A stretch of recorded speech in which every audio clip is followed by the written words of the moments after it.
Where am I? Is this outer space? No, it absolutely can't be. I'd never survive in the void. I scan my surroundings. What I see should be an impossibility. A luminescent nebula gazes back at me. It twinkles, dancing across the sky.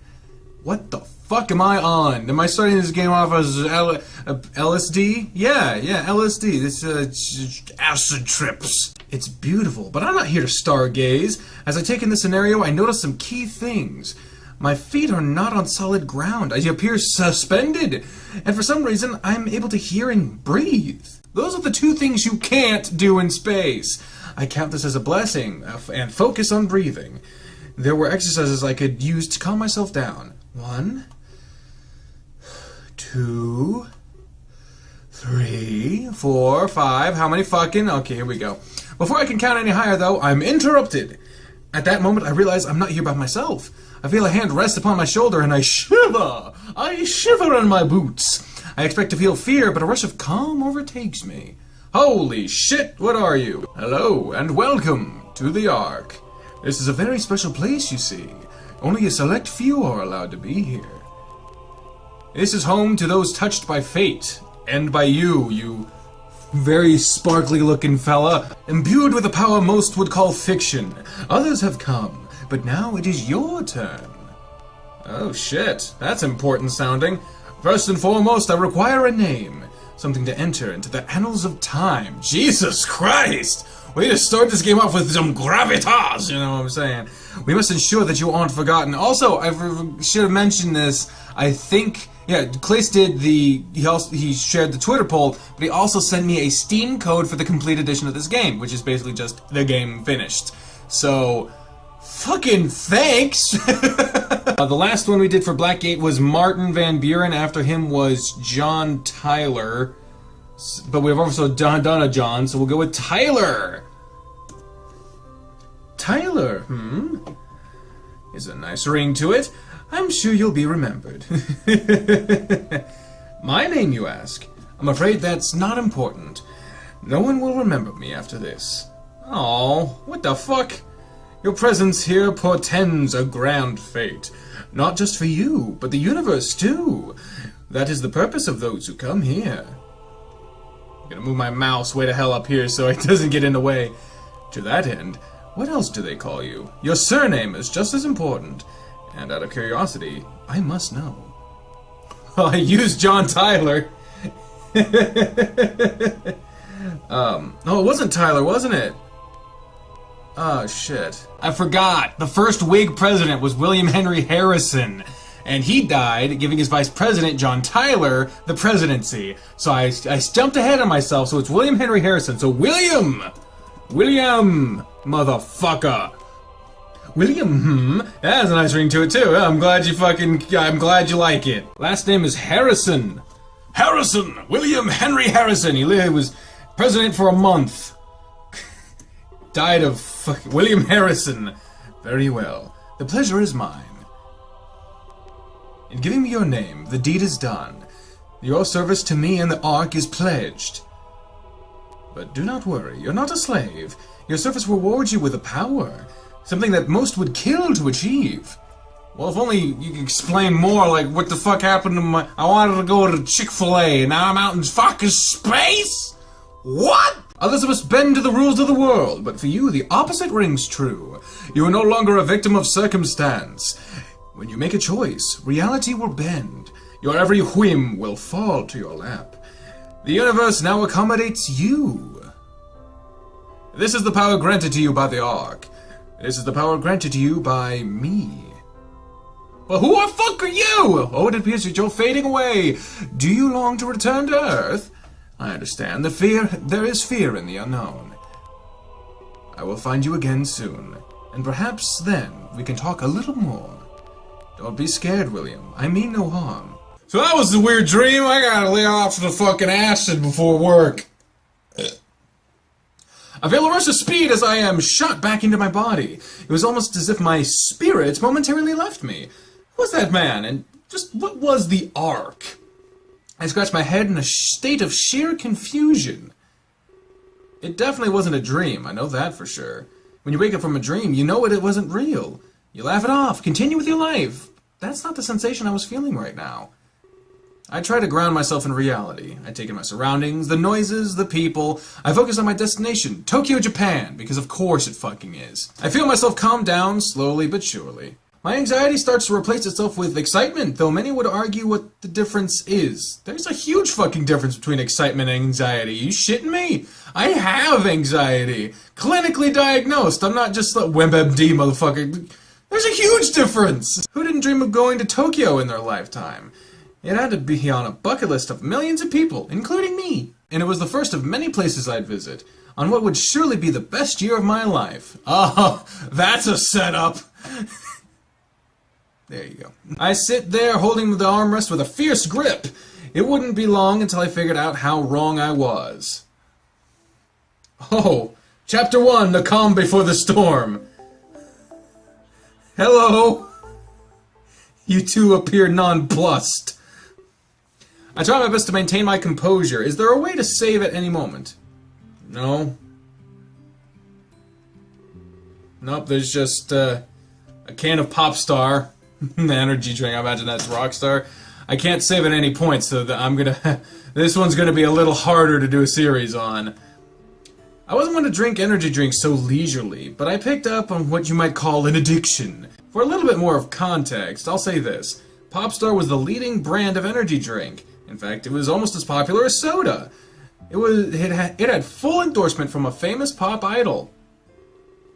A contest was held to coincide with this idol's new tour. 2 special cans were then thrown into the wild. Those that found them got to travel with the tour, almost like a golden ticket from old childhood stories. A Willy Wonka reference. I appreciate that. The contest made the drink skyrocket in popularity. It took the world by storm, a cultural phenomenon. The chance to live a life of luxury was hard to pass up. In case you didn't know, the name of the idol was Klace. Ha ha ha! I see you. I am the holder of the furry king crown. You can't fucking deny me. I know the truth. Well, that was unpleasant. Moving the fuck on from that. So when I say I picked up something of an addiction, that might actually be the understatement of the year. The odds of winning were literally in the billions, so it took a fair amount of chugging in order to win. I asked myself if it was worth it, but that's subjective. At least that's what I told myself in between jitters. Being one of the lucky 2 came with its consequences. That's what the media called the prospective winners. Before I can continue thinking, I'm interrupted. Someone walking down the aisle has a nasty fall. Nasty! They brace their descent and land on the seat beside me. That takes a special kind of skill, doesn't it? He quickly rises to his feet wearing a look of panic. Oh, Jesus, what the fuck happened to the world? Hello? Oh my gosh, I'm so sorry. Please forgive me. I nod my head, and it's not the end of the world. Aside from a minor frighten, everything should be fine. Although maybe we could talk to pass the time. It was starting to get boring sitting by myself.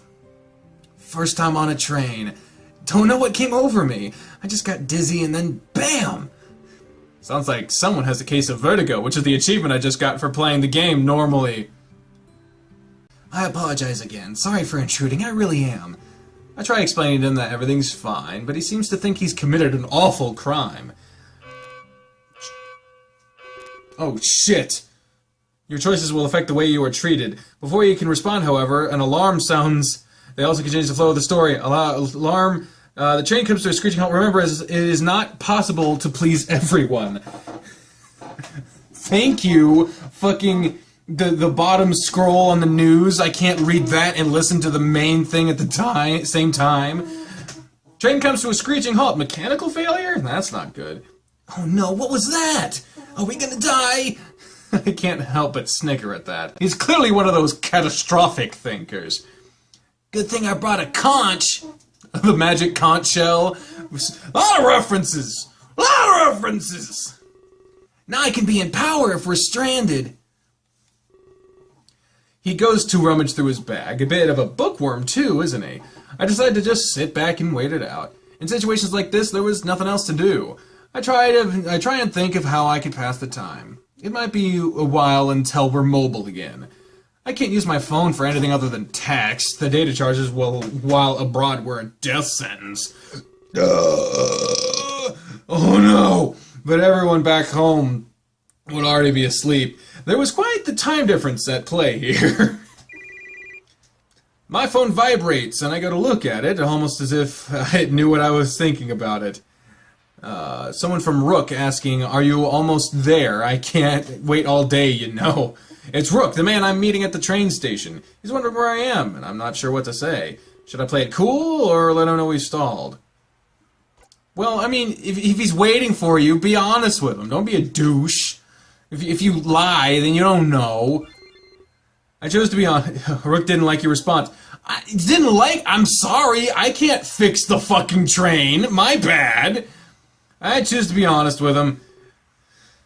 Wouldn't want things to get off to a bad start, but somehow I feel like that's exactly what happened. God, uncertainty, my least favorite thing to hear. Very well. Well, just explain it. The train fucking broke. I don't know what to do. His reply signals a feeling of discontent, but there was nothing. You can explain it. Explain. And of course, I was truthful. I could rest easy. I noticed that the squirrel was also eagerly texting away. Just fucking explain yourself.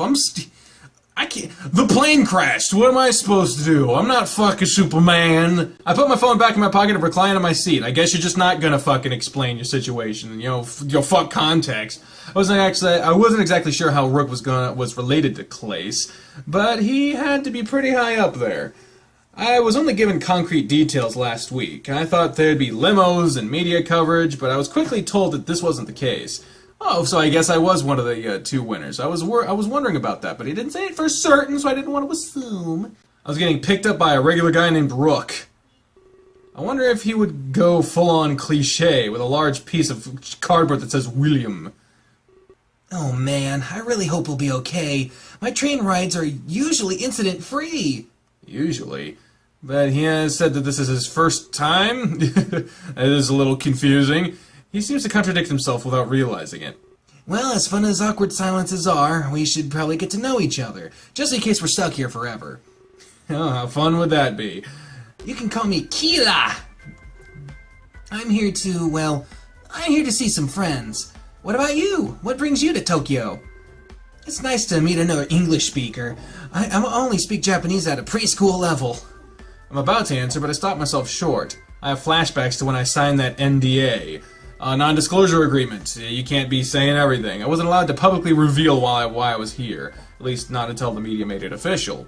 But then again, what harm could it do? It'd likely never find itself back to me. Plus, Kila could be impressed with who I really am. A friend would be a great thing to have while abroad. I have a feeling that some choices don't have immediate consequences. Should I tell him or keep it a secret for now? Non-disclosure agreements, if you break that shit, you don't know this person, you could be like a media mogul, you could just send out a tweet like, "Oh, I'm here with the person that won the shit," and then it's like, you fucked, and then you get sent home and you didn't actually have any fun, so I can't say why I'm here. I would just make up a lie. I mean, he came up with a lie, he's probably the other person, to be honest with you. I can't say why I'm here. I would have said something different, like, "Oh, I'm just here on vacation." Something stupid like that, I don't know. I can't say why I'm here. If I told you, I'd have to kill you. That's a little bit of suspicion. I decided to stick to my morals and not break the NDA. It was probably for the best. Who wants a lawsuit? If I did let out my secret and the word got back to Rook, well, I'm sure there'd be hell to pay. Oh, you can't say. That's cool, I guess. I'm just here to visit my brother. Nothing to hide on my end, really. I thought he said he was here to meet friends. This is what I'm thinking, like, this guy is he's being overprotective because he's got something to hide. Now he's here to meet his brother? That seems odd. Nothing to hide, huh?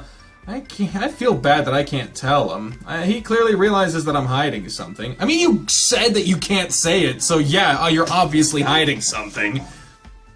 I'm still really excited. It's my first time in Tokyo. Gotta hit up all the maid cafes. Maid cafes, of course. Typical tourist. What about you?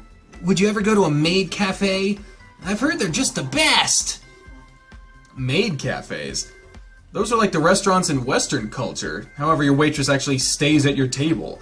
You converse with them, play games, get to know them. It was definitely a foreign concept to me. How do I respond to Kila?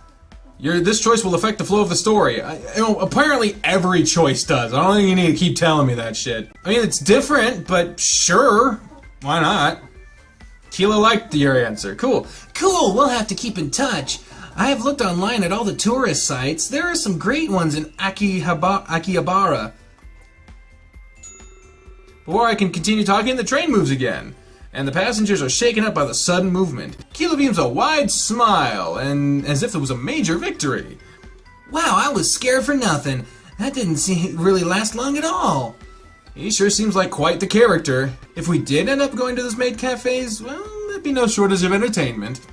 I wonder if the same could be said of Rook. More importantly, I wondered how he'd treat me. He certainly seems like an interesting guy. For the moment, I'm glad I didn't break my NDA. I don't think I would have been able to face him if I did.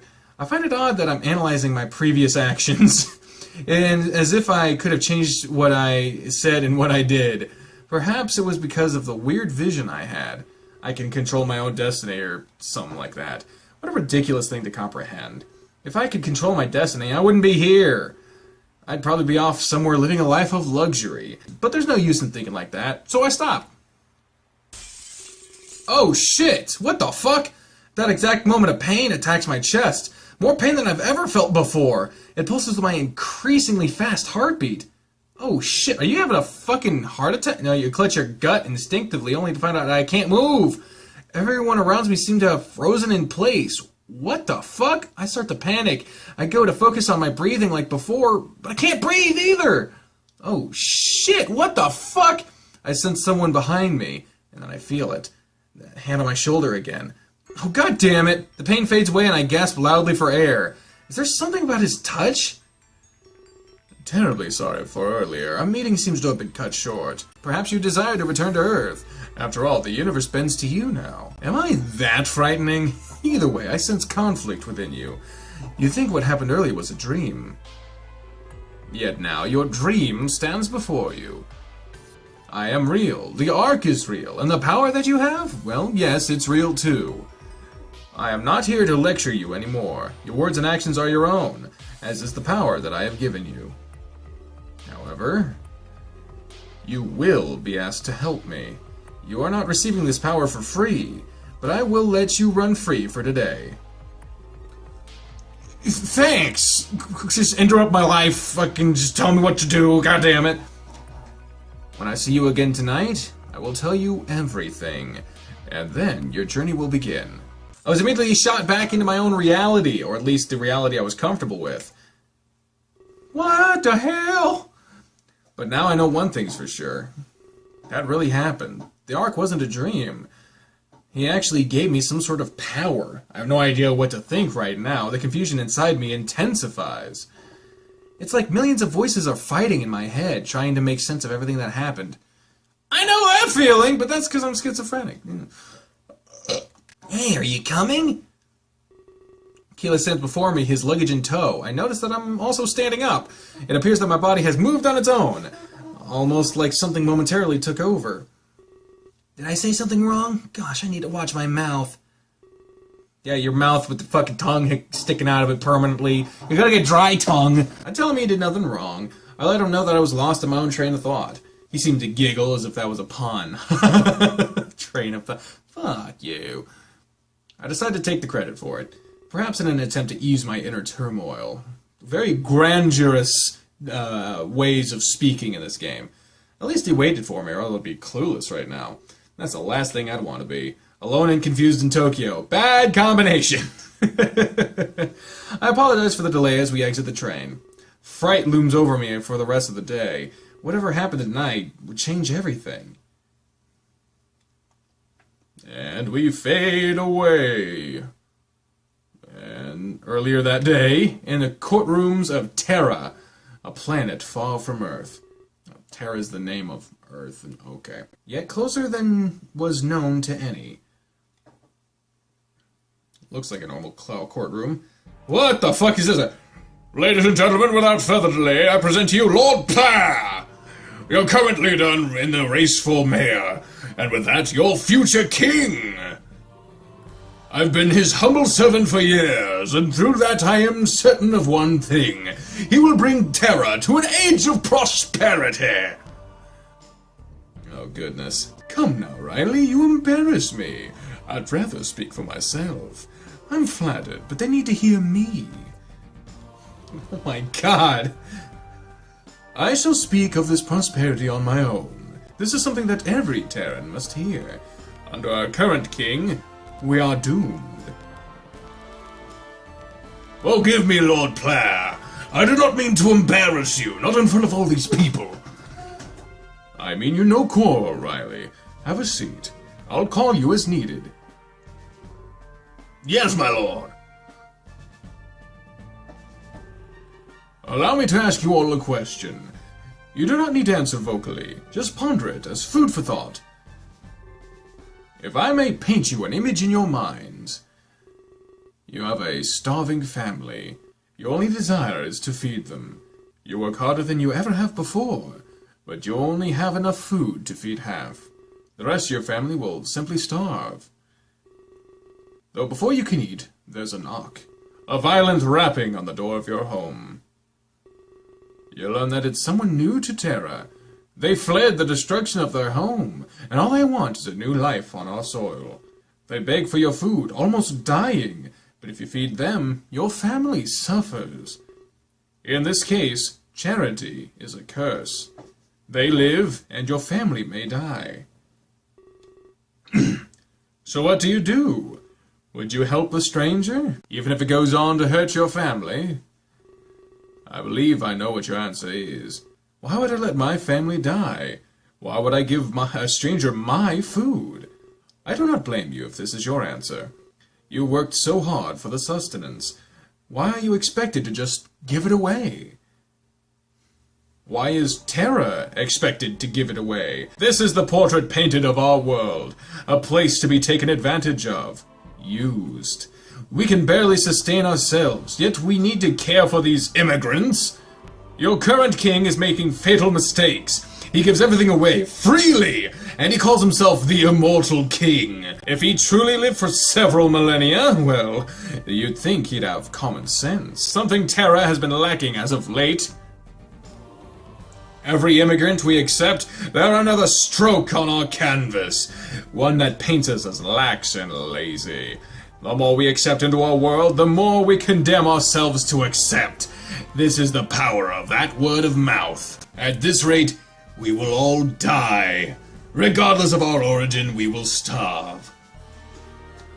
I wanted a strict immigration law, but even this would not help us.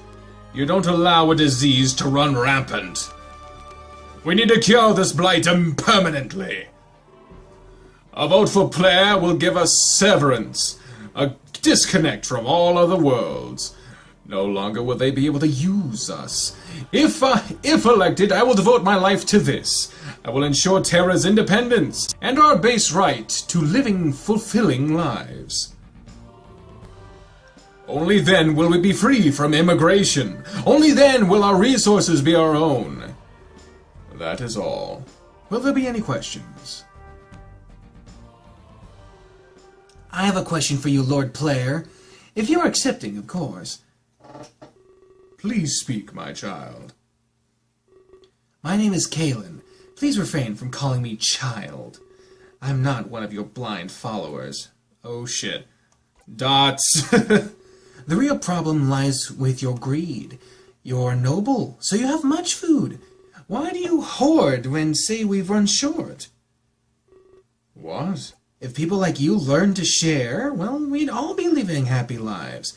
You're a single man, yet I've seen some inside reports. You hoard enough food to feed dozens. Inside reports? Wouldn't it be more fitting to share? The supply is there, Lord Player. The supply is there, Lord Player. Hey, the supply is there, Lord Player. Hey! Your campaign is based on a lie.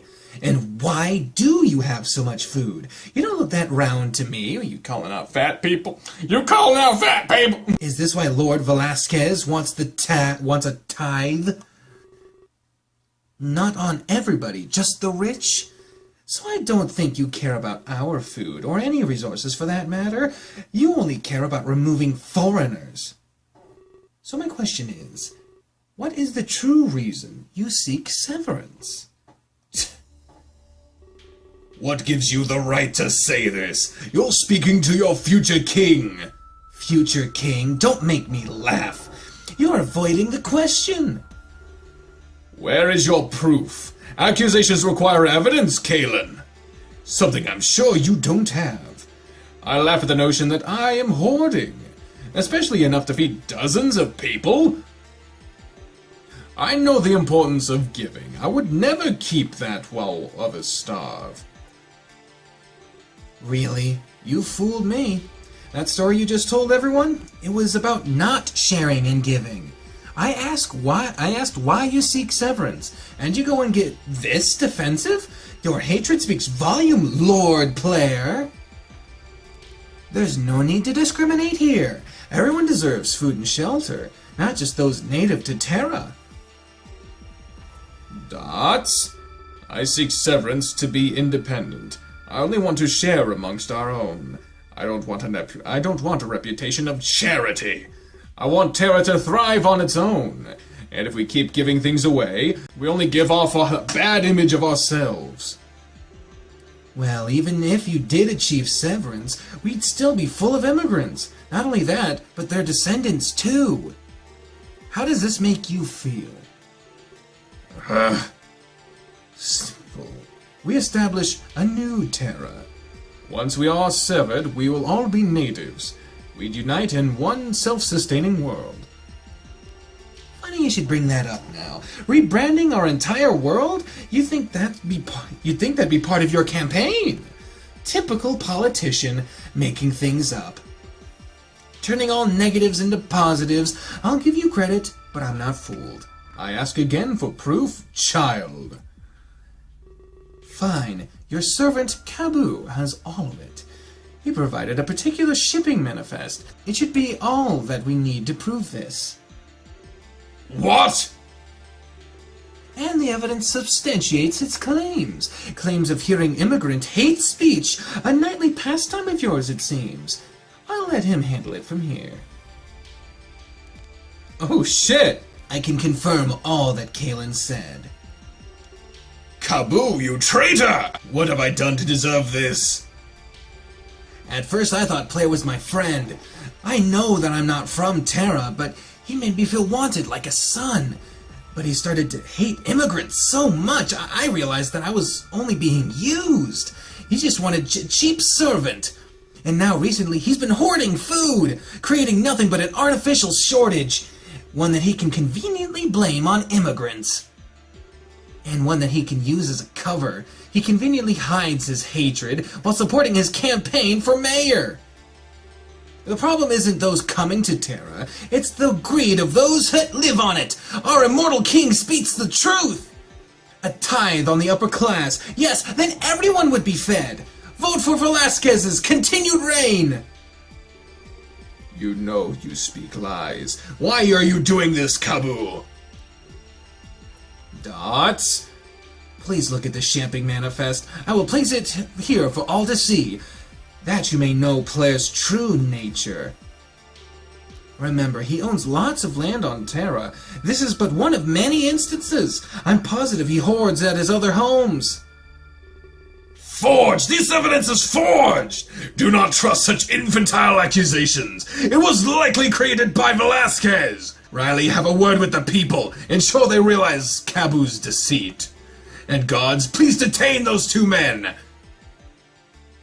Make Terra great again. We noticed that there aren't many people standing around. The initial rush must have already subsided. At least Keela waited for me. How long was I out? Well, I guess this is it, huh? I kinda pictured a grander entrance, but there's really nobody here. Oh well, I should have expected less. That way you won't get disappointed. It's better than getting your hopes up. That's sure an odd way of looking at things. Of course, nothing about Keela was normal. Hey, pull out your phone. We should exchange numbers just in case. I'll be in touch about the maid cafes. I read up on some really cool ones. He pulls out his phone and awaits my information.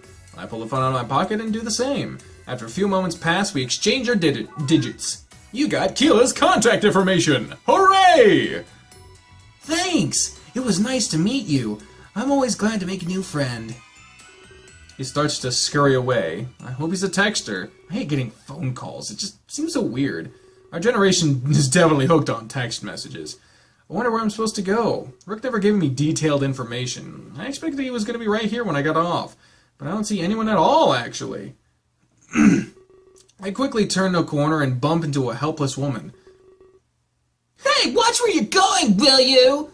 I step back and immediately apologize. I tell her I was just looking for my friend, Rook.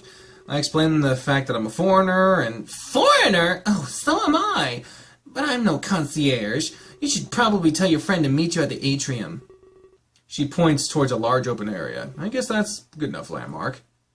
Well, thanks, random-ass person. I thank her and start to follow her direction. But before I can get too far, a hand grips my shoulder. Oh no, it could be that man again. Please give me some peace and quiet today. Hey. Are you so lonely that you're taking up talking to yourself? That's weird. I'm extremely relieved. Rook takes pawn. For a moment I thought it might have been that man again, but no, this must be Rook. What does it mean, talking to myself?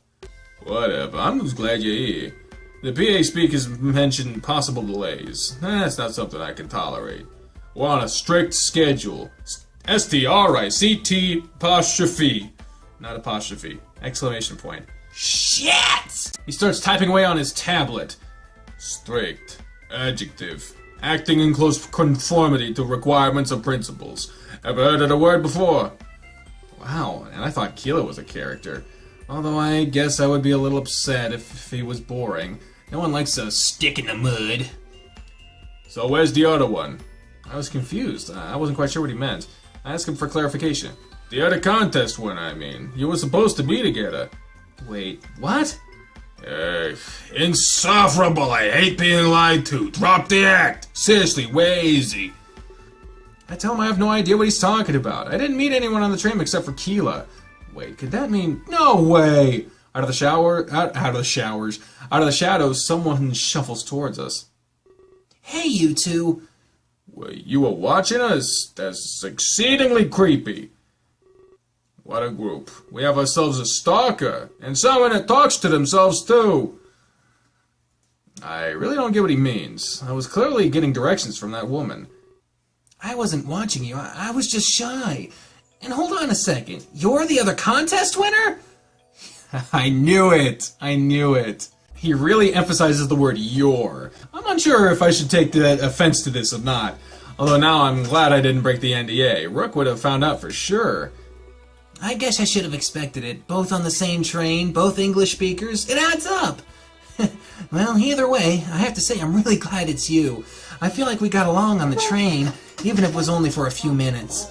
We could go to a maid cafe for sure now. We'll be spending so much time together. Isn't that cool? I'm ecstatic! A maid cafe, you say? I'd highly advise against that. They're just a waste of time. Plus, you two don't look like the type. Maid cafes have a certain clique. Attract a certain clique. What's that supposed to mean?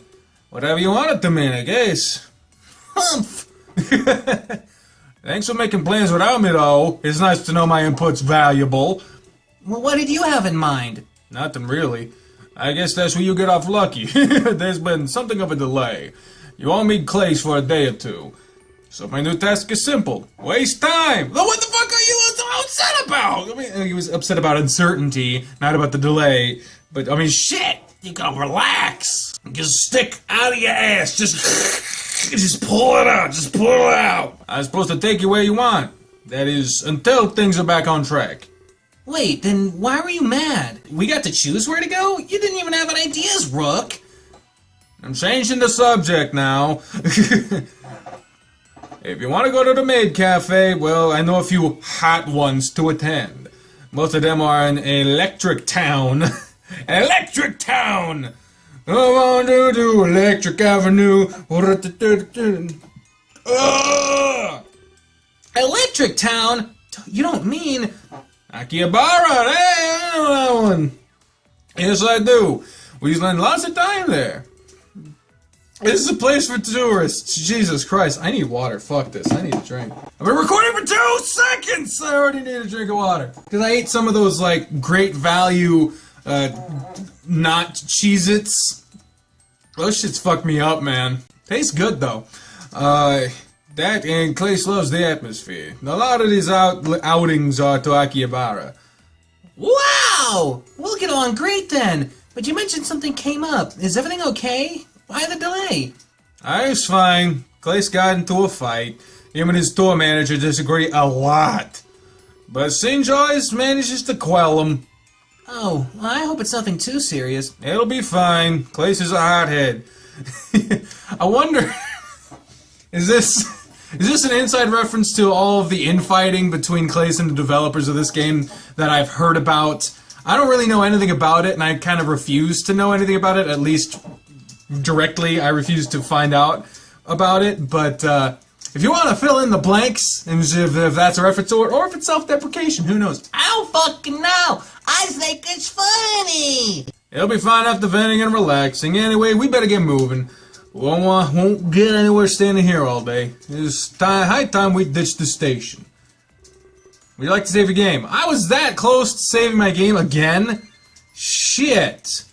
Well, let's save again. After a few moments of walking, we exit the station. I feel a soft breeze and take a sharp inhalation. It's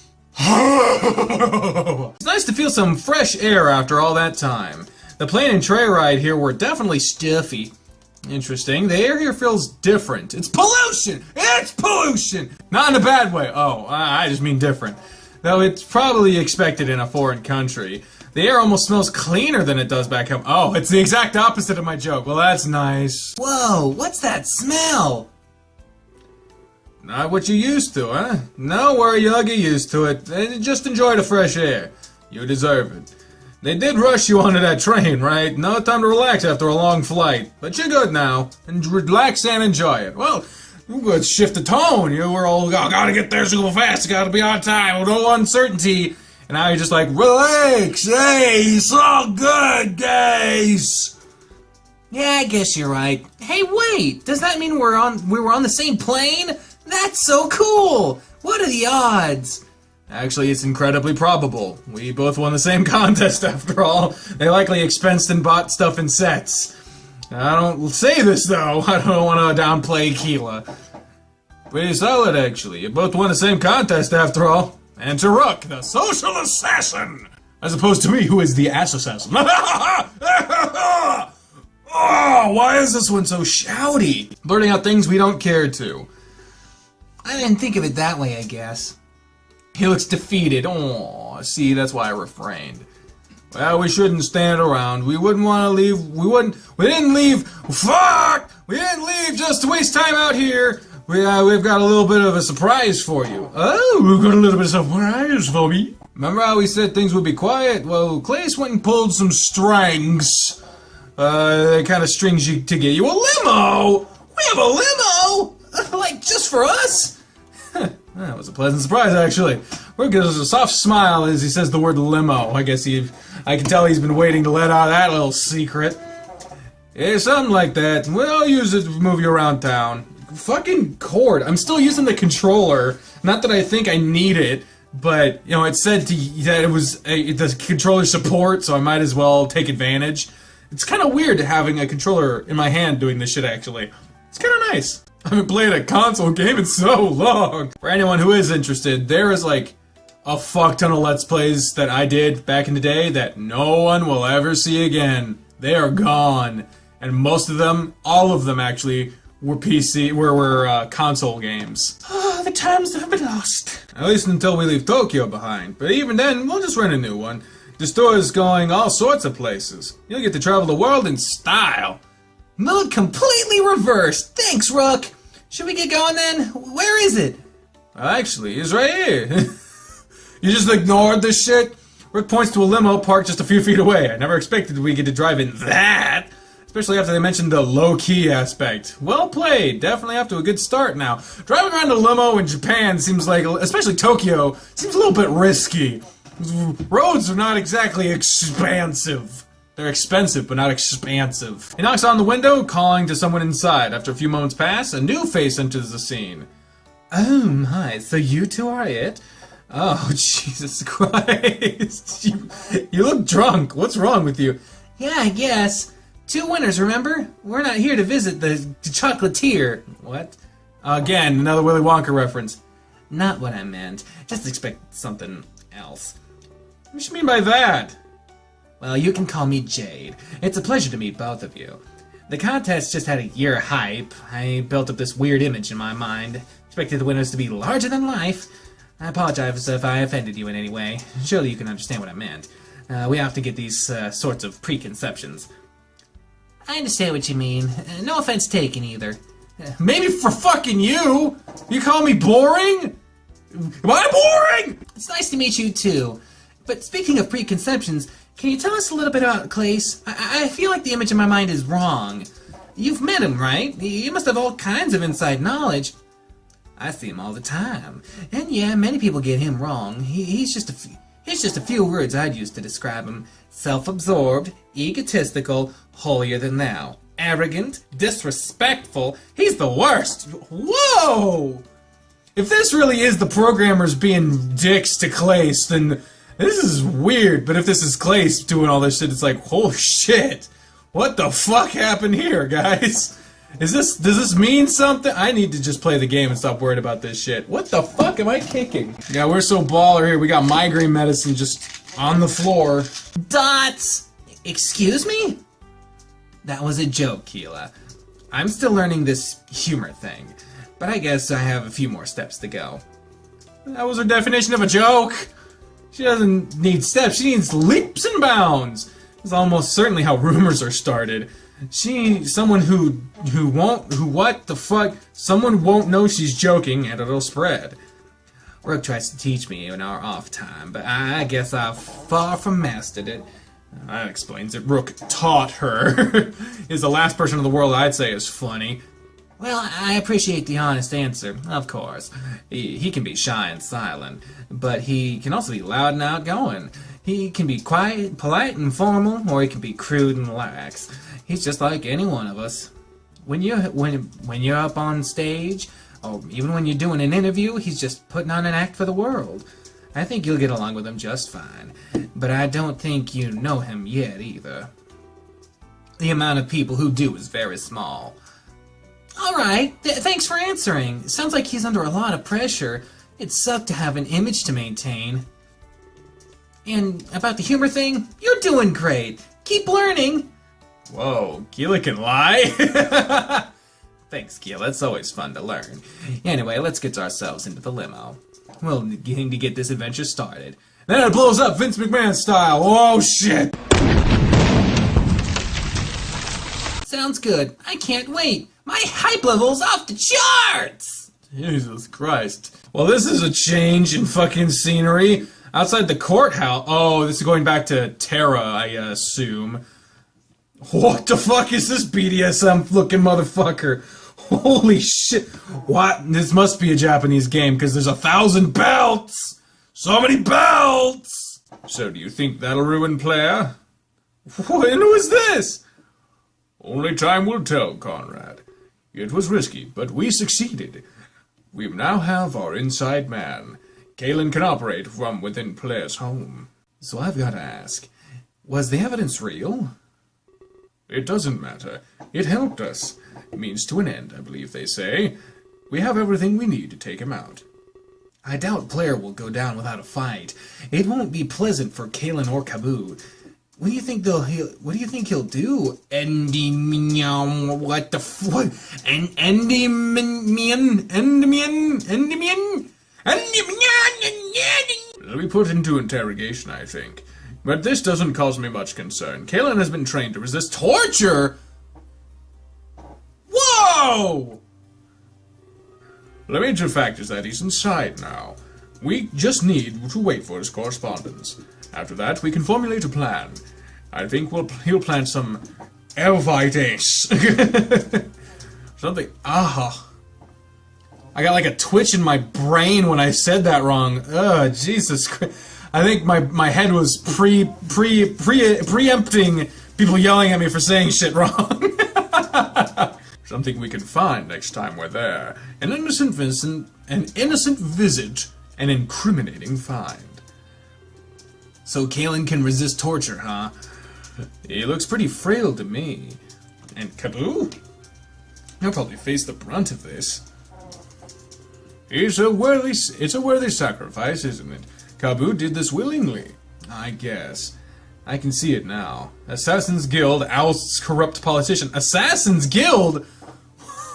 When did Assassin's Creed become part of this? Where the fuck is Ezio and shit? Let me get my hood.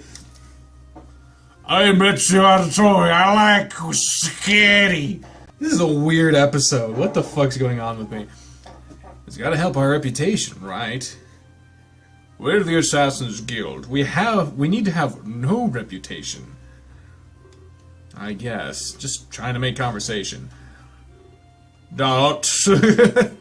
If people found out about us, they'd quickly find that the king funds us. Well, we're just saying that out loud. Yeah, that'll be fun. That'll hide your identity much.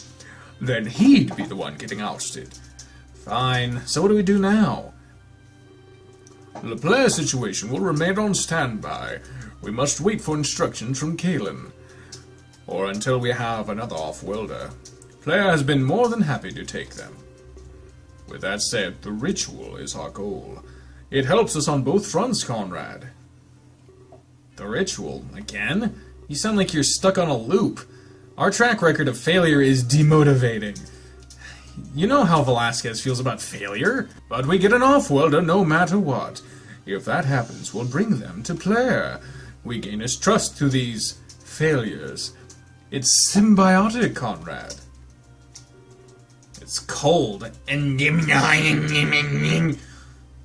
Someone help me fucking pronounce that shit in the comments, please. Because the closest I can figure out is Endymion.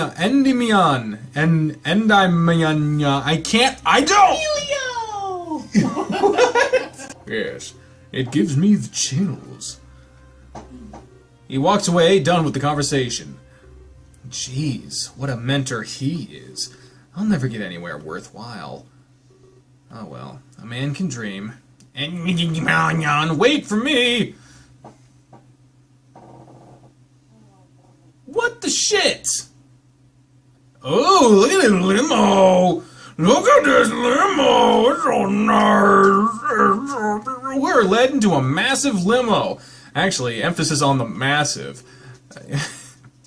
The text patterns in this fucking game is so weird to me. I didn't think it would be this big on the inside. Jade promptly gets situated in the driver's seat. This leaves Rook, Keela, and myself in the back. Wow, this is amazing! It's so spacious and so luxurious! Luxurious. Fuck. Oh, sorry, you two. I guess I was in my own little world. Actually, it looked like he was just staring at Jade. He wants some of that bird. I found myself questioning the relationship with these two. She quickly turns and speaks to us through the divider. So, where to? Unfortunately, we're going to a maid cafe. And no, it wasn't my idea. Spare me from any snide insults, Jade. Alright, look, I'll keep them inside, but I think I know which maid cafe you want. Yeah, just no mocking, okay? This is for their benefit, not mine. I wouldn't dream of it. Thanks, Jade. It means a lot to me. Alright, let's fasten our seatbelts. It's a limo. Don't fasten seatbelts in a limo. You just let them go. Well, I don't want anyone dying before the tour. Anyways, this is the really awkward part where we're supposed to bond or whatever. He cringes when he says the word bond. Instead of acknowledging that, I noticed something else. I can hear some noise coming from the passenger seat. Was somebody up there with Jade? I asked Rook about this. Oh, you noticed, eh? In Yumi, you want to say hey? Hey. Hello, whoever the fuck you are.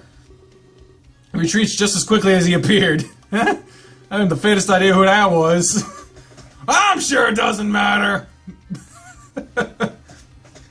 So that was Klace's brother, Inumi. Klace's brother? He looks nothing. It's Klace's brother, Inumi.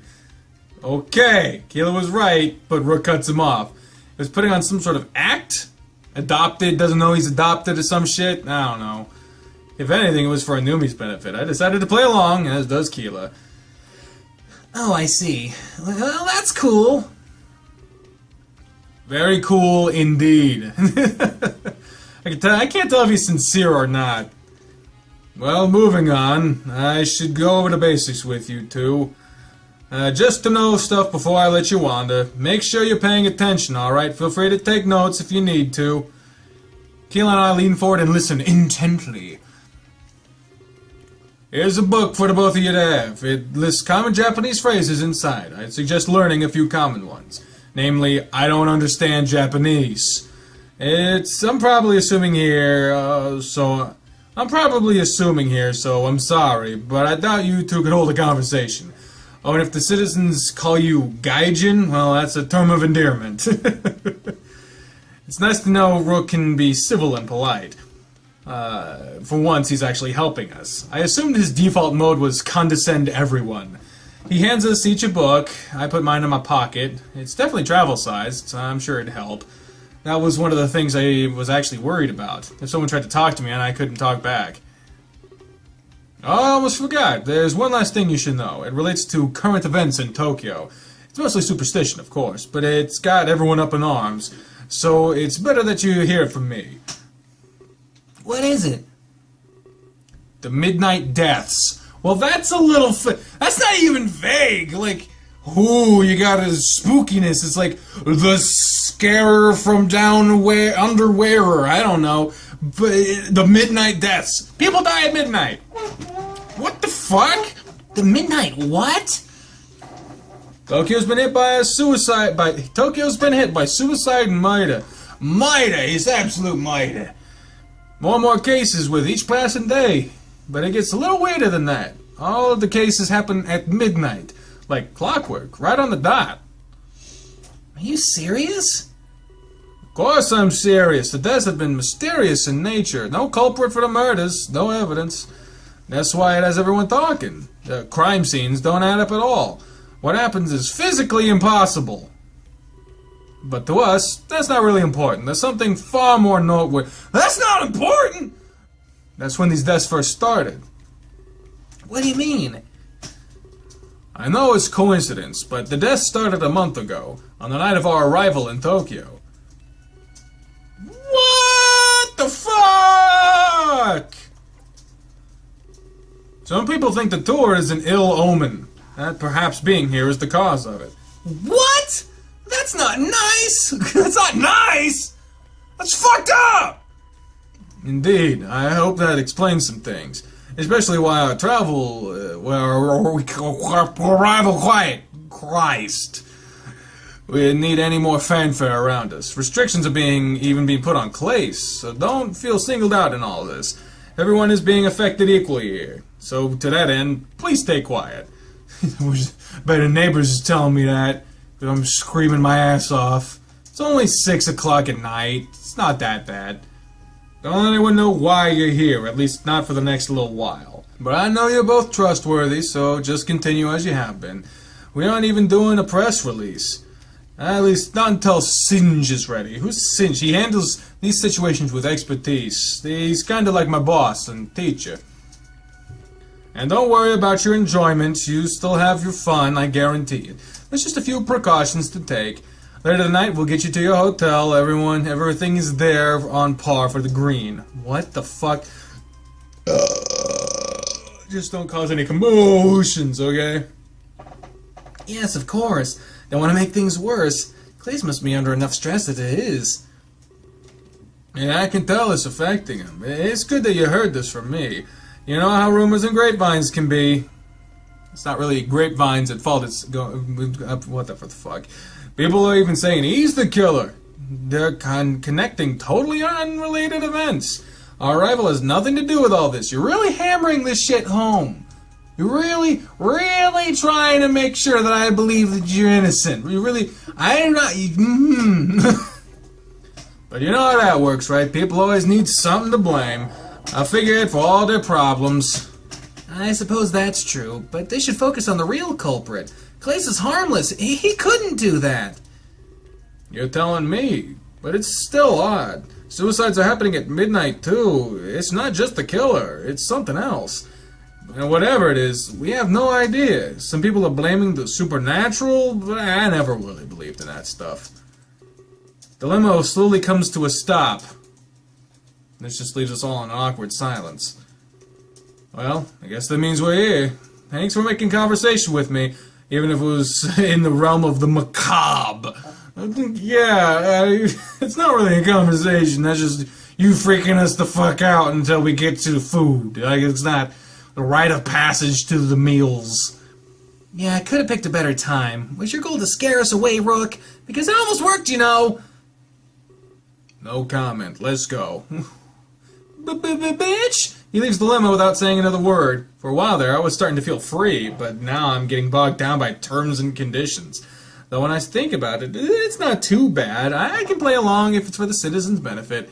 Wouldn't want to let it slip while we're really here. It'd cause a panic in the middle of Akihabara. Well, here we are. Welcome to Akihabara. Just watch your heads as you exit. Wouldn't want to bang him up on the way out. We both nod and do as instructed. Electric Town, here we come. Before I stepped out of the limo, I was scared. Rook didn't exactly instill us with confidence. However, upon seeing Akihabara, that all changed.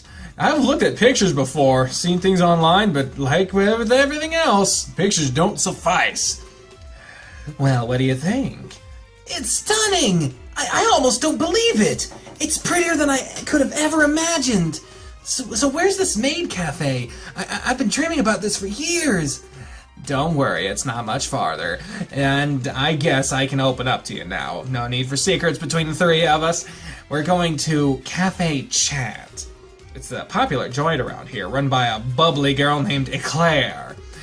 Are you serious, Jade? That's the one I heard about online! It's supposed to have a wait time of months! Yes, but remember who you are. Exceptions can be made here and there, especially for the prestigious Lucky 2. Trust me, I don't stop at the basics. I was able to get you in a session with Eclair. That's right, #1 maid in Tokyo. You've got to be kidding me! Whoa, calm down. I think I felt the earth shake a little bit there.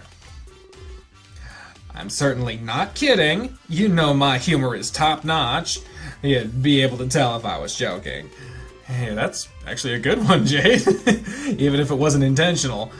By all means, lead the way. I'm trying so hard not to freak out!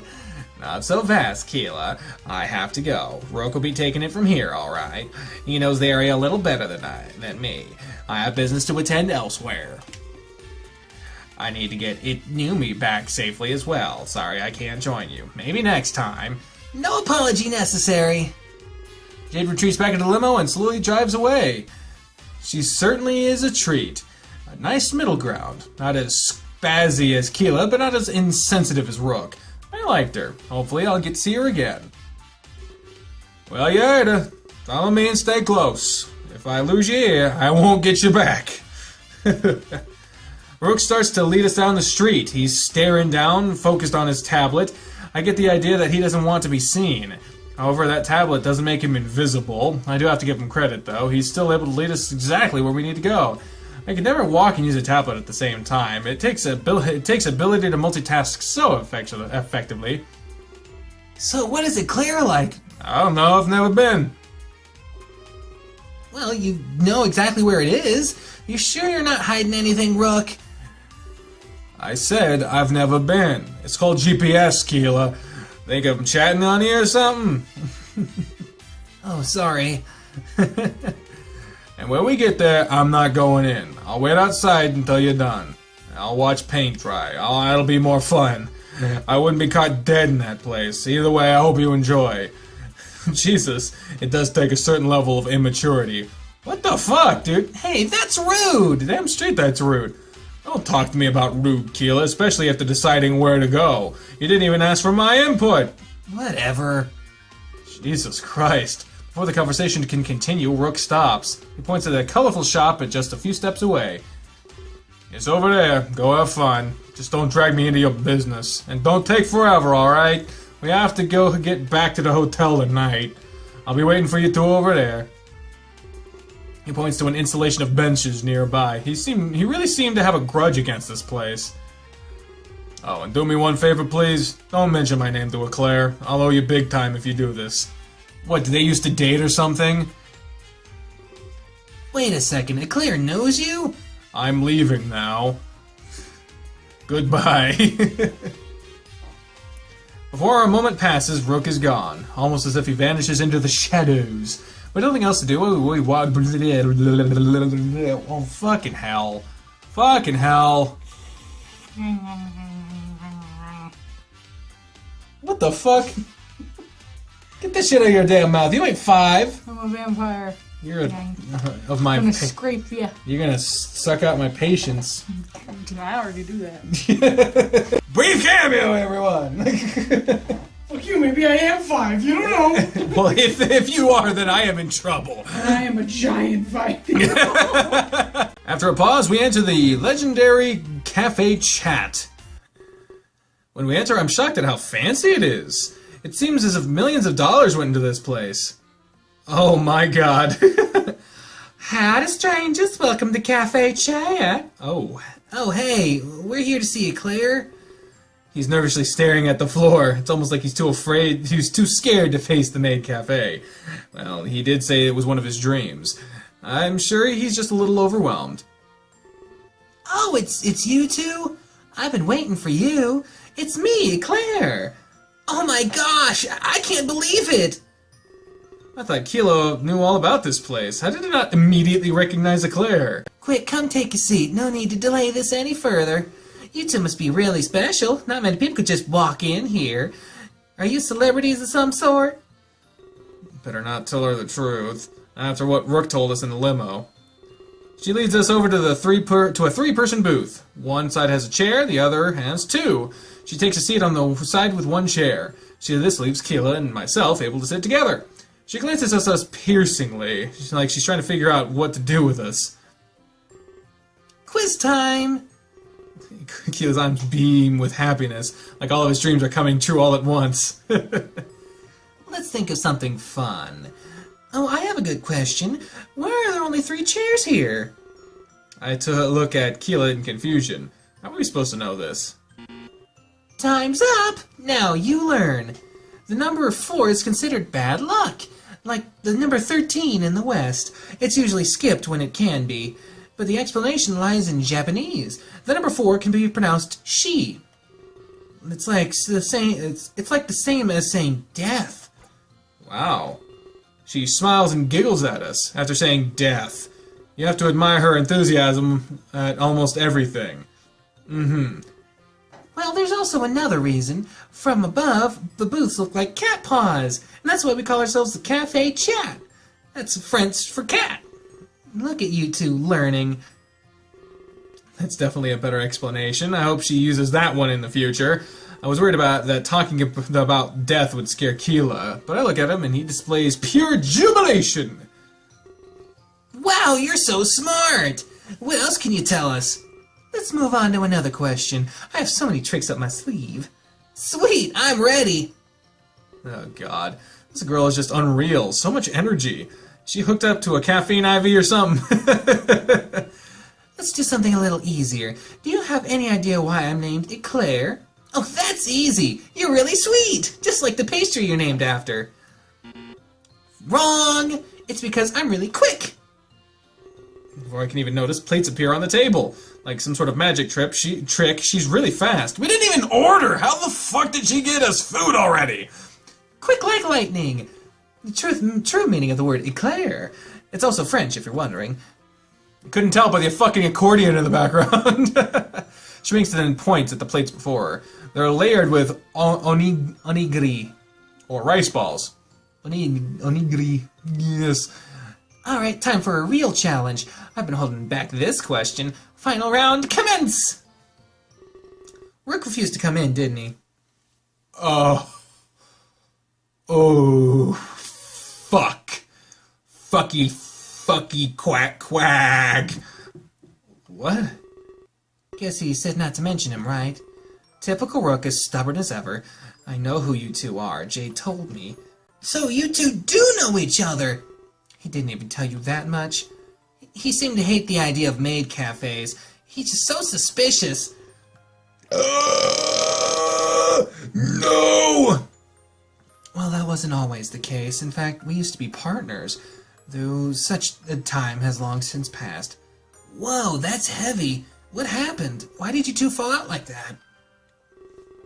Claire slumps down in her chair and her ears droop down. Oh no! Is this what a maid cafe is supposed to be like? I thought maids are supposed to cater to our whims. Oh no, she's full on crying! God damn! Sorry, I'm just having some flashbacks. I haven't even heard his name in forever, so I'm kind of reliving memories right now.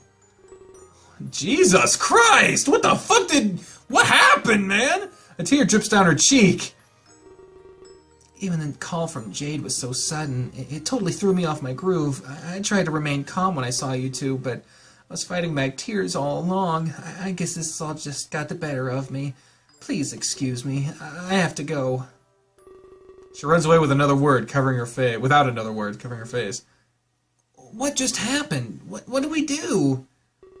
I'm really clueless. Was coming here a bad idea? It seemed to it seemed we just made her relive some traumatic memories.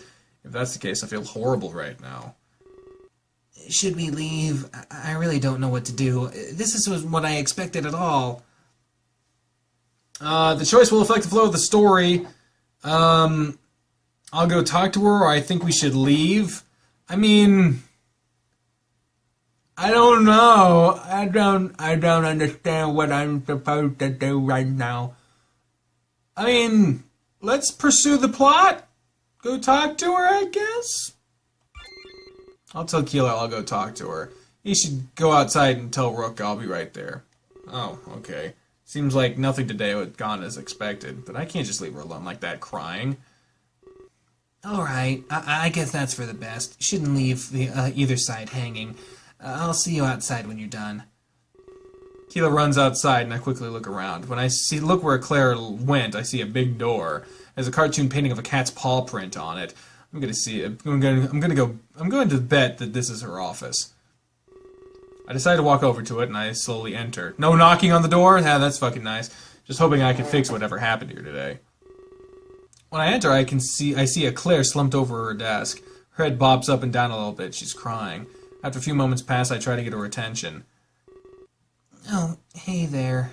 I didn't think you'd come. Gosh, I feel like such a fool right now. Maids are supposed to be upbeat and happy. Has that ever happened to you before? Everything's going perfect, and then BAM! Something reminds you of past events? I nod. Who didn't get unpleasant flashbacks? Not everyone can be happy all the time like that. It's just, we were so close, and then you left me so suddenly. Almost at the snap of a finger. You know, I'm used to that. People walk out of here all the time. But I never expected it from my partner. Rook and I were the star duo of Akihabara. And he was the #1 male host in Tokyo. Rook was a host? That just sounds out of character. If he told me, I never would have believed it. We spend every day together. People would call us a celebrity couple. Our reservations would be full for months. We weren't really a couple, though. We just had to play the part. I know it was for the audience, but sometimes when you're acting something out, it can start to feel a little real. I must sound so delusional right now. I tell her that she's definitely not delusional. She just gave into a pressure that was all too real. We acted like the perfect couple all the time. It was easy to lose yourself in a fantasy, especially where you're so happy. But then the accident happened. Accident? I can't really say it's his issue, but he started to act distant and rude. Needless to say, our business suffered. He found more joy in that tablet of his. Customers complained on a daily basis, and soon enough they just stopped coming at all. One day Rook just didn't show up to work. I was worried he hurt himself, or worse. He's very good at making himself scarce. I'd searched for him day in and day out, but one day I just had no desire to. Like a light switch just flipped in my head. Isn't that weird? You can be so passionate about something, and in the next moment, it can mean nothing. That one thing that keeps us going, starts to hold us back in our lives. But then it becomes nothing at all. Is there a price for the memories we hold? And after it's paid, we just forget? Well, if there is, that price can be costly. This whole ordeal must almost ruin cafe chat. That's a mask. Oh, Jesus, it's a mask. Christ! As I tried to fix things, new ad campaigns, new host, I tried it all. I had no idea Rook put her through so much trouble. But soon enough, I had to face the facts. There was no way I was going to stay afloat. So I had to make the call. I shut her doors.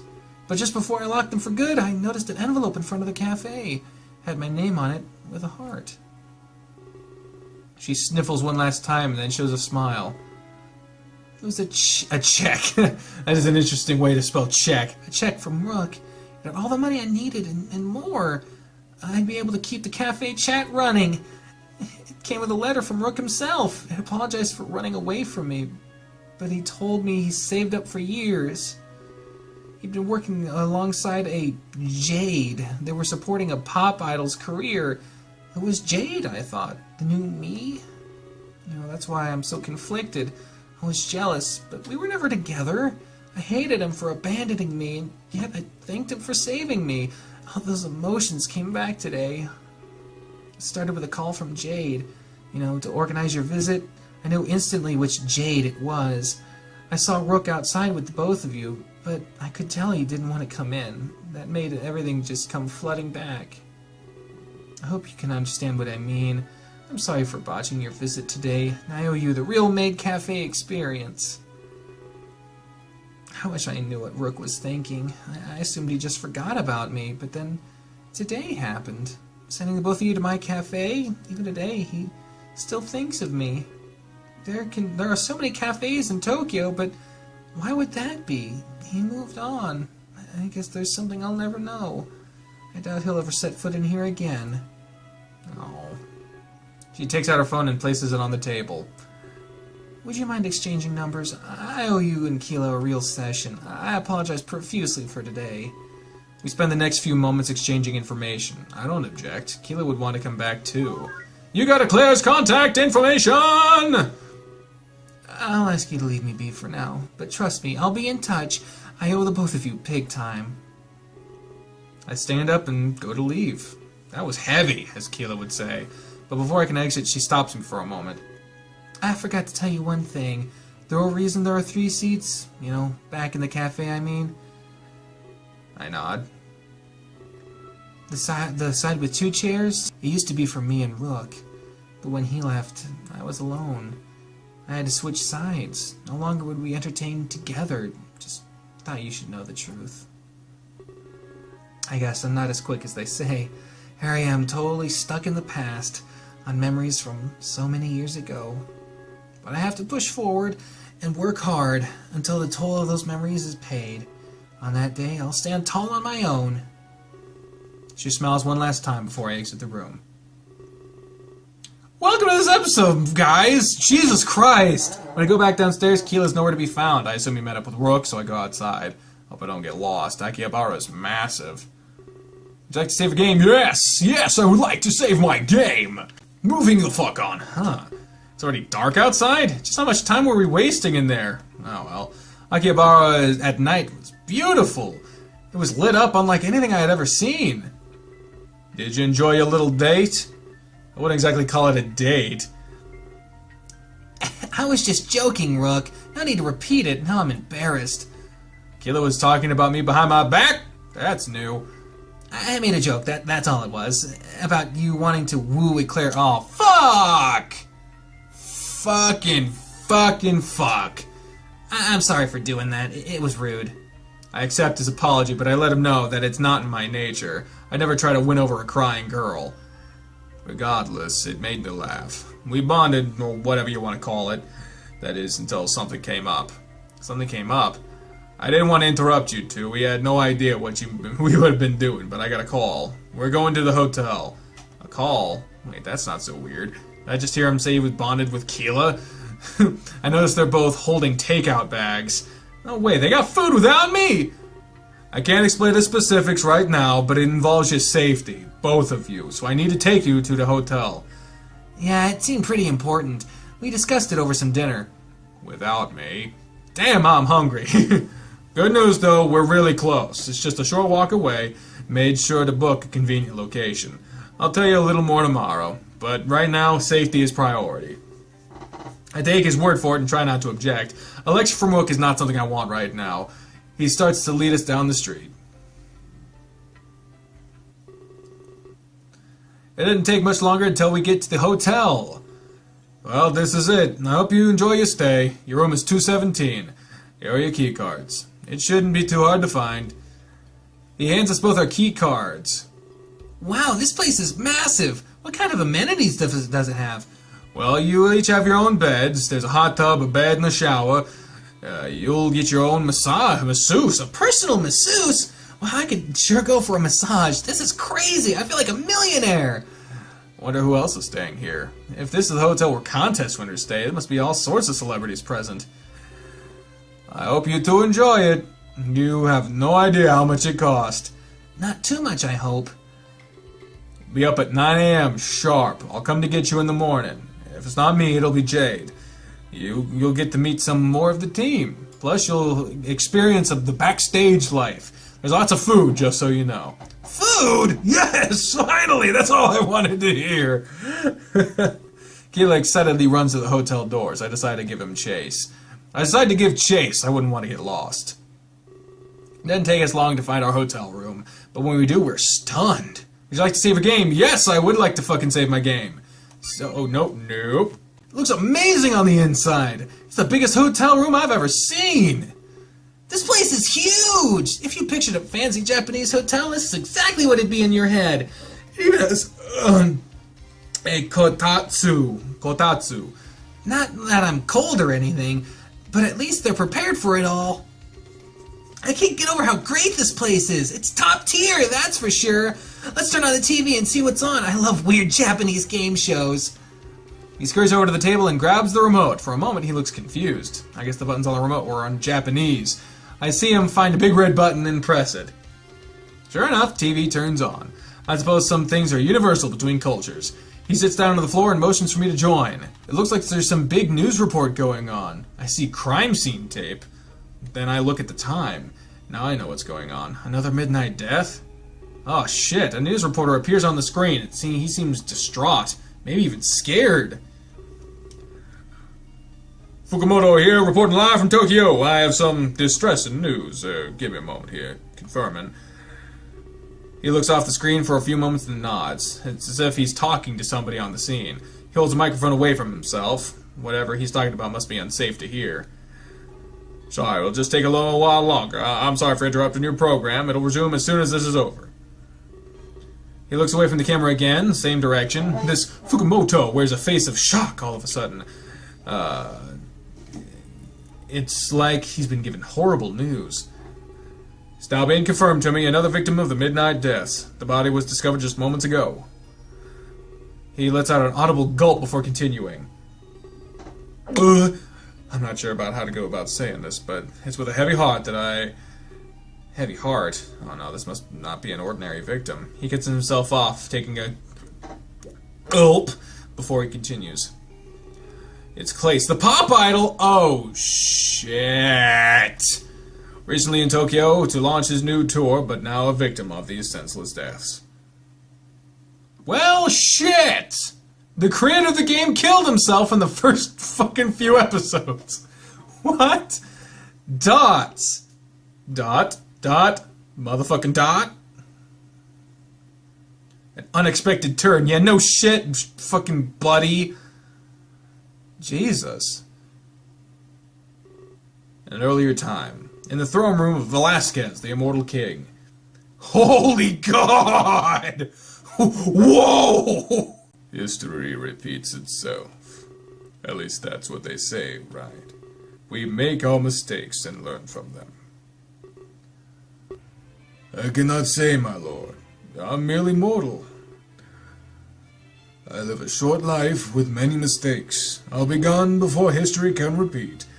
But you have the wisdom of millennia. Something I am not lucky enough to hold. Whereat the statement, I would agree. But you posed a question. The one I have no right to answer. There's no need to apologize. I was simply thinking aloud. Though I may relate to Player somewhat, he's gaining quite the following. Rightly so. He has some charisma. Enough to bend anyone to his will, even if the cause is as foolish as his. Yes, what a foolish cause that it is. The last time someone sought severance, well, the only thing severed was the head. It is a costly and dangerous desire. Dots! Just a joke, of course, though I forgot about your career. I'll try not to joke about assassination. How is your protege coming along? You mean Conrad? He's conflicted. Sometimes he thinks our methods are harsh. Perhaps he might even think they are wrong. But I was the same. I would give it time, my lord. He will become someone of great importance. Very well. I trust in the both of you. You will expose Lord Player quite swiftly, and so my reign will go unhindered. Of course, my lord. Though Player is not the topic of today, there is a matter of much greater import. Is something wrong, my lord? No. It is the opposite, in fact. My opening of terror to immigrants, it was for a very specific reason. There are those who would disagree with me, and I would as well if I were unaware. But the truth of the matter is quite secretive. Truth? You aren't doing this for charity? It is a welcome side effect, to be honest. But my intent wasn't to take in so many. I only sought the arrival of one person. The Savior. The Savior? Yes. I opened our borders solely for them. But so far they have not come. And what might we need saving from? It cannot be from a lack of resources. Lord Player is fooling everyone with that. Indeed it is not, but my lips are sealed. Only know that they are needed urgently. I will require your help, however. I've learned of something recently, a method that may expedite their arrival. I am all ears, my lord. I have finally pinpointed their location. A trusted source has found the Savior. They reside on a planet called Earth. I've never heard of it. For a very specific reason, and Earth is not connected to any other world. It is what I call an untouched planet. Such a thing exists? Only when you have something to hide. Or in that case, something to shelter. How can I help? It seems Earth is beyond anyone's reach. I'm happy to assist, but I seem unable to. Gladly, that is not the case. That trusted source I mentioned earlier. They've come with a means to reach Earth. The means to retrieve the Savior. Retrieve, my lord? Yes, like a thief in the night. And this task will fall solely on you. There is no one else I can trust. I am honored. What must be done? You must perform a ritual.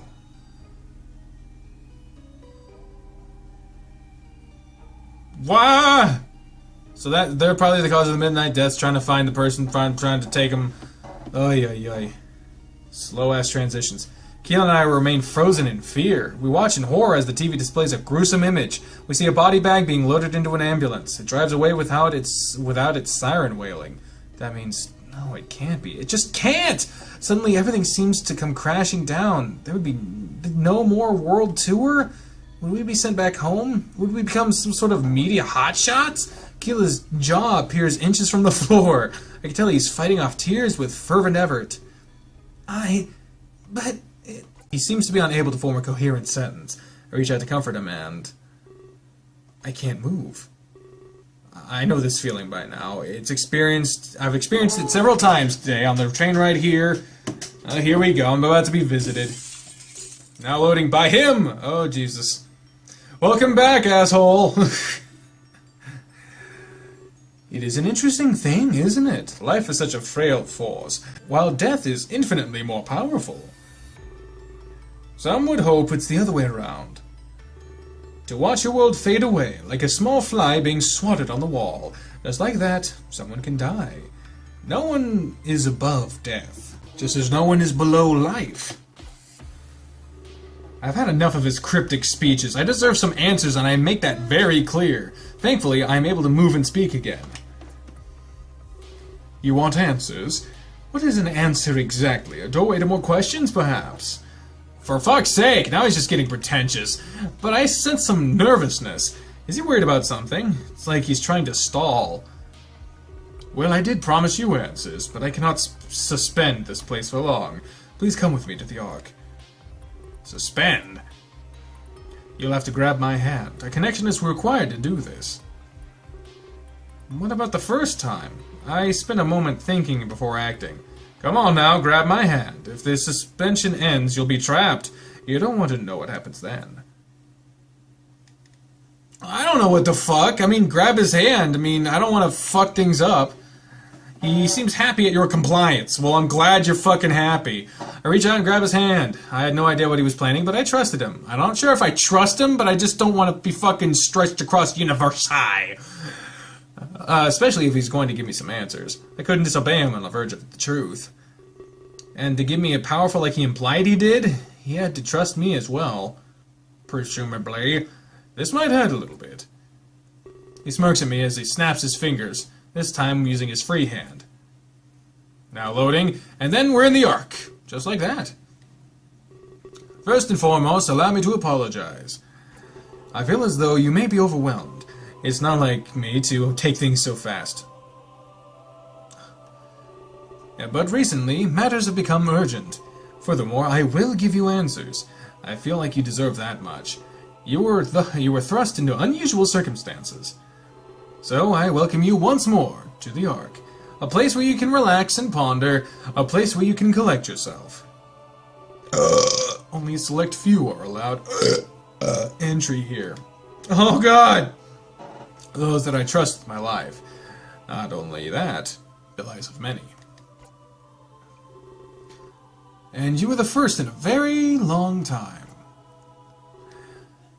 So you are free to relax. No danger will befall you here. Not as long as you are by my side. He inches closer to me, as if my safety increases with his proximity, goddammit! So about these answers you requested, I'm willing to provide you with them. But I'll only answer one question. There are other more important matters at hand. I would like it if you thought carefully. I will not be vague or hide the truth, so make sure you ask what you truly want. You deserve it after what you've experienced, but there are far larger issues at hand. I fear the death of Klace is unimportant. Damn, dude! Unimportant? Well, that's an insult for sure, especially when someone just lost their life. But it's probably unwise to vocally contest him. Instead, I stop and think what I should ask. Please don't make me type it. Please don't make me type it. But only one question, that's hardly fair. There was a veritable mountain of them in my mind. Please do not make me type it.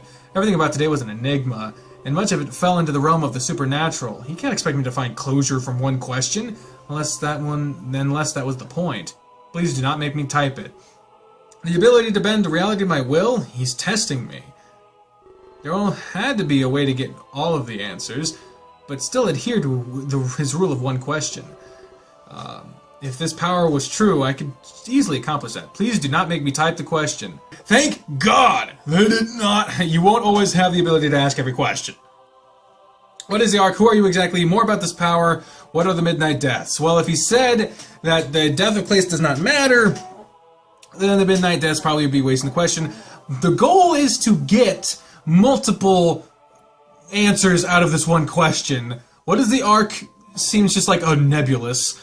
Who are you exactly? It's pretty fucking important. What more about this power? Well, if you ask who he is, then you are asking what the power is. Midnight Deaths is pretty fucking. So I'm gonna ask, because asking who he is could either result in I'm not important and then no answers, or all of them. So I would say I'm gonna go with that one. I have to know who this man is. It makes the most sense to ask this question. He must know who I am, since he gave me this power, yet here I stand knowing nothing about him. You want to know who I am? That is a vague question. How do you define an identity? God damn it! Is it a name, a past, one's actions? Is it a personality or an appearance? Well, if almost any of these are true, then you have a good idea of who I am. You must be inquiring after a name, or perhaps a past, of which you will only learn one. Where do I start? There are many who call the Ark my home, but there are few who know the real truth. The Ark is my prison. I have been trapped here for... I've lost count after 1,000 years. But I have been here way longer than that. Though, if I can be honest with you, it feels like only seconds have passed. Time can lose its importance, you know. Especially when you're not victim to it. Back at home, I would cherish every second, but here, time remains frozen.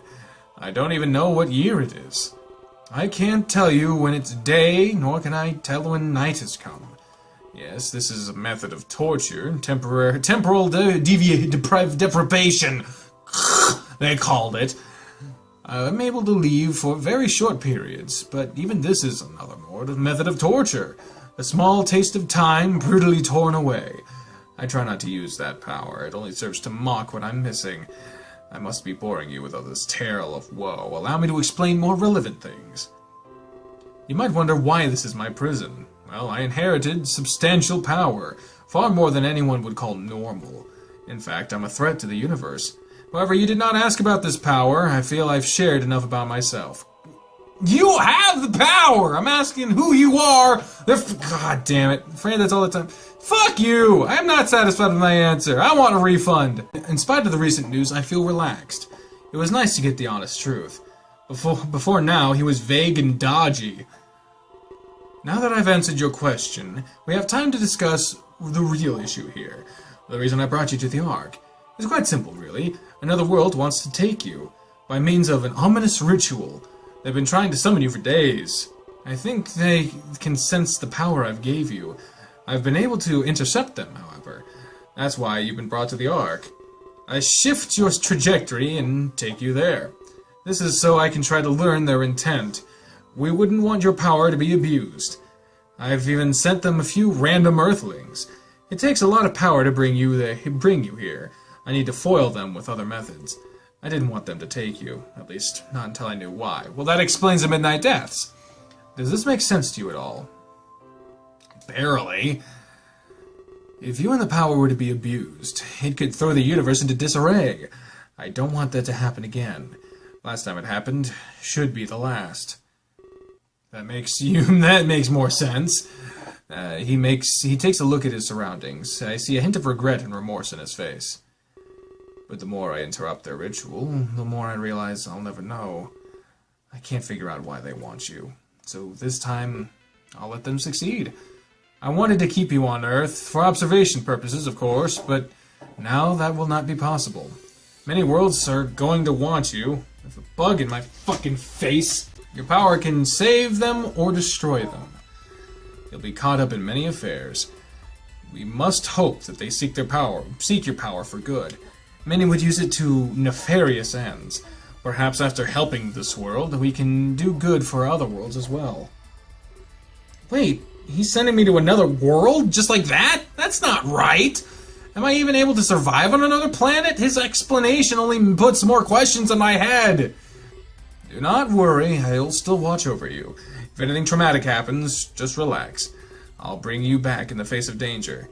Remember that you're cared for. I will not let any harm befall you. I consider you a ray of hope, my agent of fate. Without another word, he snaps his fingers loudly. I feel a rush of inertia. Oh, Lord! Doctor Who! Oh, God. This isn't right! Nothing about this is right! I'm finally pushed over the edge and I start to panic. Klace was dead and I was cursed with a power I didn't ask for. A power that could either save or destroy worlds? This was... Before I could continue, my entire body feels pain, like the first time I was here, but on a much larger scale. I try to focus on my breathing, but even that causes me more pain than I can handle. It feels like a paper cut, but on every fiber of my being. Oh, God! I'm starting to get torn apart at a level less than molecular. But then, shortly after, I feel nothing. the fuck? What the fuck, what the fuck? I find myself in a forest. I'm quickly thrown against a nearby tree, like I'm traveling incredibly fast. I land on the ground and grip my head in pain. The pain radiates harshly with my heartbeat, which is to say, at the least, it was incredibly fast. I lost track of time, but eventually it subsided. As I'm lucid again, I quickly examine my surroundings. It feels like everything is moving faster than normal. The swaying leaves look as if they're in a hurricane, but my perception of time quickly returns to normal. That was odd. It's like when you look at a clock, sometimes the second hand moves faster for a moment. It takes a few steps around, but can't find any balance. I quickly stumble over and brace myself again on a tree. What's going on? I feel like I'm drugged. I fall to my knees, embracing the tree. Oh, tree, you're the only one that ever cared. Otherwise, I'd be eating a face full of grass. I start to wonder just where I've ended up. But I can only think of where I'm not. Something tells me I'm a long way from home.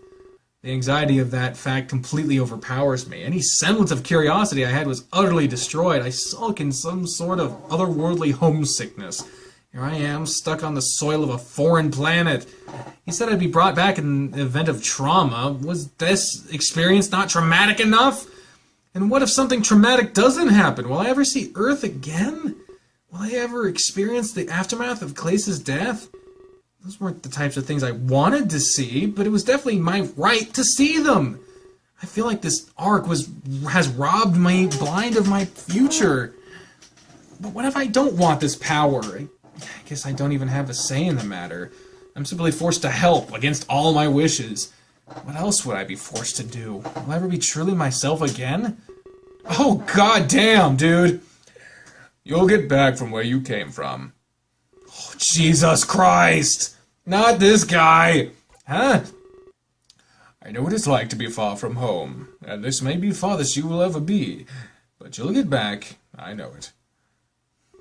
He kneels down beside me and wraps an arm around me. He rests a hand under my arm and lifts me up slowly. It is very easy to lose your way, especially when others want to use you. They put their own path before your own. He holds me up and I limp alongside him. Is this really the time for your political dogma fucking enyaminyan? Who is he? Is this the guy that was conducting the ritual? If so, I don't see any nefarious intent. He seems very wise. He put me at ease, just like the man on the ark. I feel my desperation brought you here. Perhaps some of that despair assaulted you. If this is so, then I apologize. Your burdens should be yours alone to carry.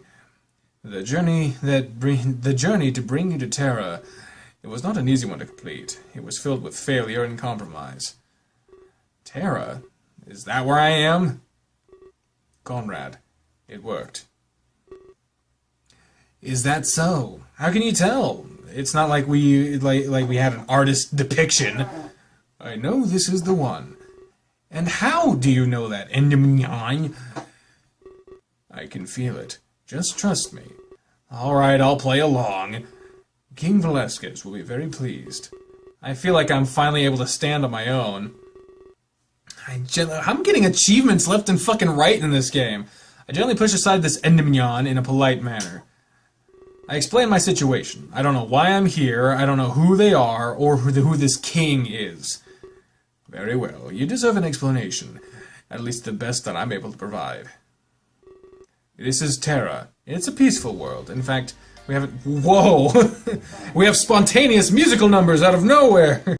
In fact, we haven't had a war for centuries. This is thanks to the immortal king. He's ensured that Terra is a utopia. But unfortunately, that attracts people. There's so many that want to come here that we're a victim of our own kindness, and charity. Back it up a second. Immortal king? Yeah, he got lucky. Managed to find a world that suits him. It's a complicated thing, the flow of time. Immortality isn't something I'd want, but I guess it works for him. He's able to get lots of stuff done. Every world experiences time differently. Many worlds are in sync, or very close. But if you find that one special world, the one where time's flow differs vastly, well, let's put it this way, you'll be lucky enough to live forever. or you'd shrivel and die of old age. Our King Velasquez, he found Terra, a world where time flows very slowly to him. This is why he's been able to live so long. Well, I think Andy is trying to say it's a good thing you're not dead right now. Your world must flow similarly to Terra. But I guess it's a trade-off. Some people might enjoy a shorter life, especially on Terra where it's safe. It's true, a day of happiness could be desirable. Over a life of war on another world, I mean. World travel is very risky in that regard. Fortunately for you, you're safe. Along with those that came instead of you. Instead of me?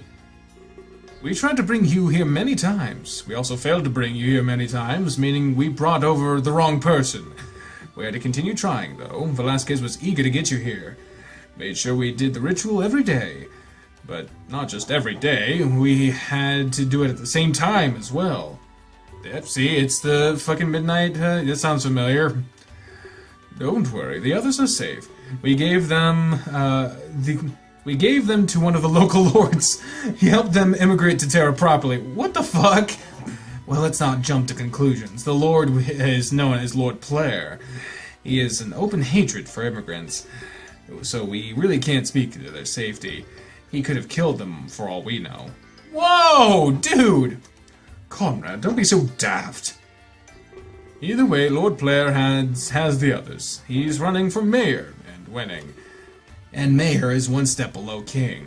So Velasquez now sees him as a valid threat. I guess that's where we come in. We are part of why Terra is so peaceful. We're a private unit funded by Velasquez. We do the things he can't publicly do. Well, I guess you call it dirty work. Though no one is supposed to know that. You shouldn't speak so openly, Conrad. It seems that he's annoyed. Yeah, whatever. We're the Assassin's Guild. We have two members, student and teacher. I'm the student, of course. Velasquez wants us to ruin Player. We're supposed to destroy his campaign. Terra isn't ready for a new ruler just yet. They'd throw the world into disarray. But Player is getting close to the throne, especially among those who hate immigrants. Action needs to be taken so he doesn't win. Wait, back up a second. Elections? Immigration? Smear campaigns? Am I sure I'm not on Earth right now? And suddenly I don't think I can trust these two. At least not fully. They seem like bad guys. Either way, I've heard enough about politics for now. I had this huge list of questions they needed answering. For example, why was I brought here? Oh, you still have questions? And we still have a long way to go. It seems like these benefit one another. Follow us and we'll explain on the way. If the walking is too much, let me know. We can always stop to rest if you need it. Oh, Jesus. Chapter 2, The Long Road Ahead. We have officially ventured into Chapter 2. That's cool. A weird transition there. Not really a big fan of that. They started to lead me down what appears to be a trail. They seem to know enough about Terra, but not while I'm here. Why did they teach me about politics? I can't believe that I was brought here for that. They must be only thinking of from their angle. It makes sense, they did go through a lot to get me. But now it's my turn for answers. Just keep up the pace. Walking and talking will have to do. We're on a strict schedule, you know. King Velasquez wants you by nightfall. That is, on the day of the ritual succeeds. I get this feeling that they don't care. I don't think they want to know the what. I think they want to know the why. Isn't that right? I nod furiously. Well, King Velasquez calls you the Savior. Apparently, Terra needs saving, though I couldn't tell you from what. He was secretive on the matter as well. I just know that he wants you, along with the fact that you're important. He foresees threats like this all the time, so I trust him completely. You're important. Velasquez says history repeats itself. One day he'll agree, another he won't. He flip-flops on a semi-daily basis. But I guess when you're as old as him, you can start to see a pattern in things. But there's no pattern with you. He's never sought help from another world. I guess you're an unknown variant. But I guess sometimes that's what we need. Correct. You're a mystery to me too. He didn't tell us what the power you hold, nor what you'd be saving us from. So, if that's what you wanted to know, regretfully, I must plead ignorance. I'm a savior? That's outrageous. I couldn't even do anything to save Klace. Hey, savior, did you catch the hint? Endymion wants to know what makes you tick. He wants to know why you're so special. I mean, we did dedicate our lives to you. We deserve to know the reason why. Conrad, don't be so demanding. Don't read into my words like that. I guess we're both on the same page. We're both on quests and don't know the reason why. We both know I'm the savior, but nothing else. I guess I'd have to get some answers from this king. I'm not sure why they know about the Ark, though. And I'm not sure they know about the Ark, though. Is Conrad hinting that I should tell them my power? It might not be a bad idea to gain their... I urge you not to tell us. Oh, okay. If we needed to know, we'd know. Velasquez wouldn't hide it from us. It's something we can wait to learn. We're here for a noble cause. That is something I can guarantee. And that is all I need to know. Do you have anything else to ask? If there's something I can answer, I will. I stop and ponder. What else did I need to know? It seems like they know just as much as I do, though I'm glad they didn't push me for information. I'm not sure that man would want me revealing my power. I know where I am. I know who these men are. I know where we're headed. I guess that should be enough for now. What about the fucking tons of people that got killed? Are they ever gonna get sent back? Because, you know, that would really fuck things up. The majority of my questions were about Earth.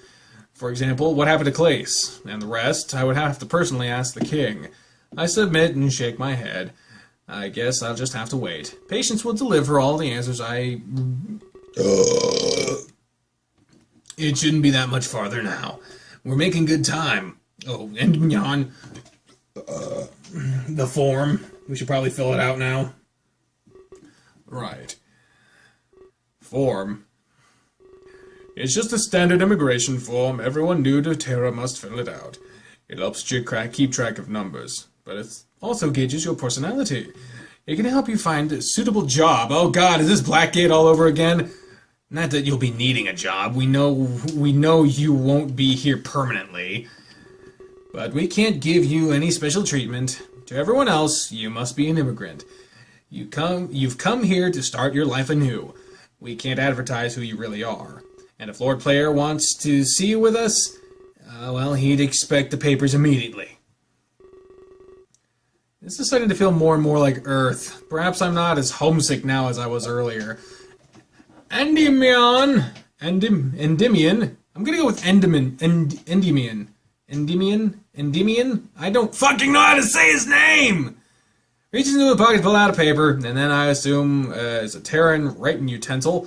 After a few moments, he starts to write stuff down. William Harrison, off to a good start. We know your name. For the rest, just answer honestly. Or not. I guess that's your choice. Conrad looks at me and smirks. I know it seems silly, but laws are laws. And it also beats awkward silence, especially since we're a long way from town. Would you like to save a game? Yes, I fucking would! Well, this is the first one, it's self-explanatory. Okay. Are you a boy, or are you a girl? Just, please just humor me and play along for now. Well, I guess with a name like William Harrison, I'm gonna go with male, although I like playing as females from time to time, but male. And a good-looking one at that. Oh, starting with the obvious, I guess. Okay, thank you. A large corporation wants to hire you. Do you prefer a leading role or not? And Endymion, or Conrad, you could say. Oh, okay. Do I prefer follower or leader? Well, William Harrison was a president, so he'd be leader, but this is me. Personally, I like to have a good person in charge, but I'm not good with authority. So I'd probably just prefer to be the leader, and that way I know that if things go well, I'm accountable. If things don't go well, I'm accountable. So I guess it'd be leader. I did take you for a leader, after all. A savior shouldn't be anything but. But leadership is so restricting. You don't have true freedom as a leader. Anyway, moving on. Let's see here. Do you consider yourself skeptical, or are you an easily trusting person? I think I know the answer for that one. I'm definitely a skeptic. That is for fucking true. Wait, I was wrong? Oh, damn. Conrad, I feel like I'm... Oh, Jesus. I don't know what I'm doing. It wouldn't be the first time, Conrad. Hey, that's not nice. I thought I had a pretty good read on him. Right. You're about to go to war. Would you prefer to attack or to defend? Alright, now we're digging a little deeper. Remember, there are no wrong answers. They're simply defining you on paper. And to that end, which position do you prefer? See, this is a tricky thing, because when I'm in a problem, I don't like to just sit and wait and do all that stuff. I'd prefer to get it done and over with. So I guess attacking? In other words, you'd rather be hostile. That is not what I said. I like you more and more. Starting to think you might make a fine protege. Now allowing us to move on. Would you take one life to save many? That's kind of what we do every day. Do you think you'd be able to do it? Take a life for the greater good? Ugh, that's tough. Well, here's the thing. Killing for the... Okay, this is what I will use as the bar for not having this long discussion about it. In my opinion, because there was a controversy when Osama bin Laden was killed, right? Michael Buckley, the guy behind What the Buck, he made a video seeing the announcement where he was super happy. And he got lambasted for that. He was like, "You're celebrating the death of someone." And he was like, in a response video, he's like, "I'm celebrating the death of a killer. Someone who attacked us and killed thousands of our own." So I guess in that sense, if it's really for the greater good, one death of someone like an Osama bin Laden would be better than risking the thousands of more lives. In that sense of greater good, would be... It's so weird to say it, especially since the last time I talked about death and all this other stuff on a video, I was doing a Let's Play of Super Smash Bros. Brawl, and I did this whole video about the death penalty, and it flopped. So, I'm just gonna say, with that framing in mind, for the greater good, I'm gonna go with yes. That's what I thought. Can't be a savior without getting dirty. Maybe we need a third assassin, Andy. I wouldn't even humor the thought. They're destined for much greater things. I guess we'll have to wait and see. Alright, we're almost done, I promise. You're running late to your destination. The paths before you are as follows. There's a short but dangerous route, and there's a long but much safer route. If you take the long route, you may be late. But if you take the short route, it may lead to your death. Take the long route! Are you shitting me? Long and safe! Fuck yeah! You mean kinda like what we're doing right now? It's incredibly boring, though. I'd love for something eventful to happen. But to put the savior at risk? Why would that even be a good decision to make? I didn't say it'd be a good decision. I'm saying it'd be a fun one. Conrad winks at me. I shrug it off. Oh, Lord. Just one more question, I promise. Besides, we're almost to town. Get a long questioning session. About time. Dots. Do you prefer the company of others, or do you prefer to be alone? Oof. That's tough. Because if I'm answering this honestly, I have social anxiety. I get a lot more stuff done when I am alone. I definitely don't like unsolicited company. I don't dislike company as long as it's well prepared and within a certain realm of bearability. But,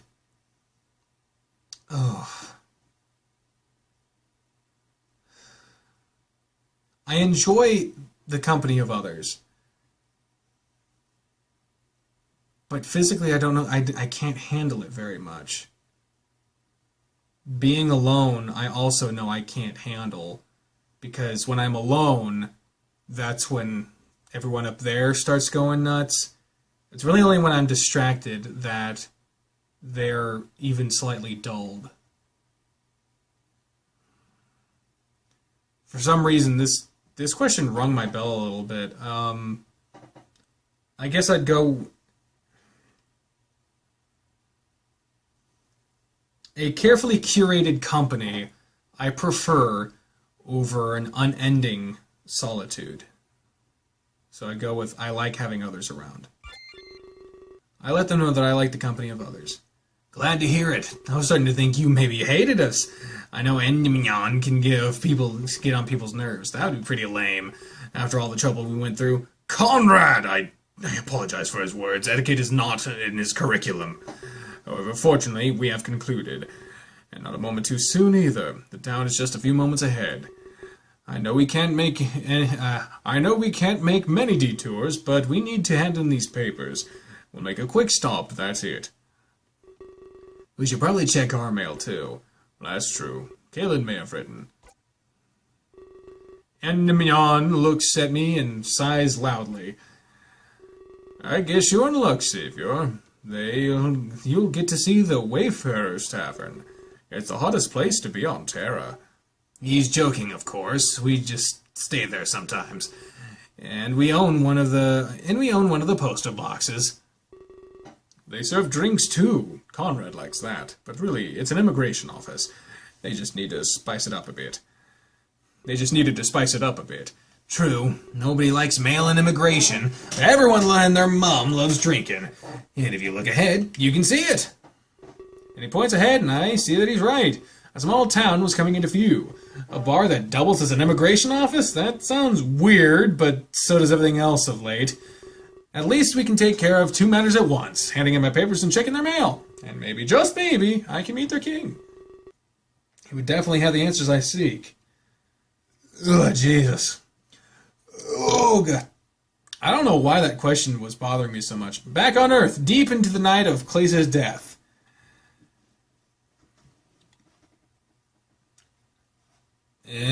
Slow transitions, who the fuck are you? I must admit, it seems rather suspicious. But these midnight deaths, I never believed in them to begin with. Or rather, that they were supernatural. The media loves to romanticize things. I'm sure that many people die at midnight daily. But to affect one of my own idols, mere days before the debut of their tour, no, it has to be a coincidence, I'm sure. Who's this? I don't know, Singe. Sir. Singe is fine. We're closer than that, Rocker. Alright.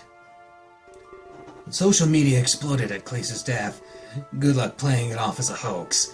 The body bag was even on national TV. I'm not sure how we'll spin this exactly, but fans are starting to fill in the cracks. There's talk of it being a crazed fan. The work of a stalker, they say.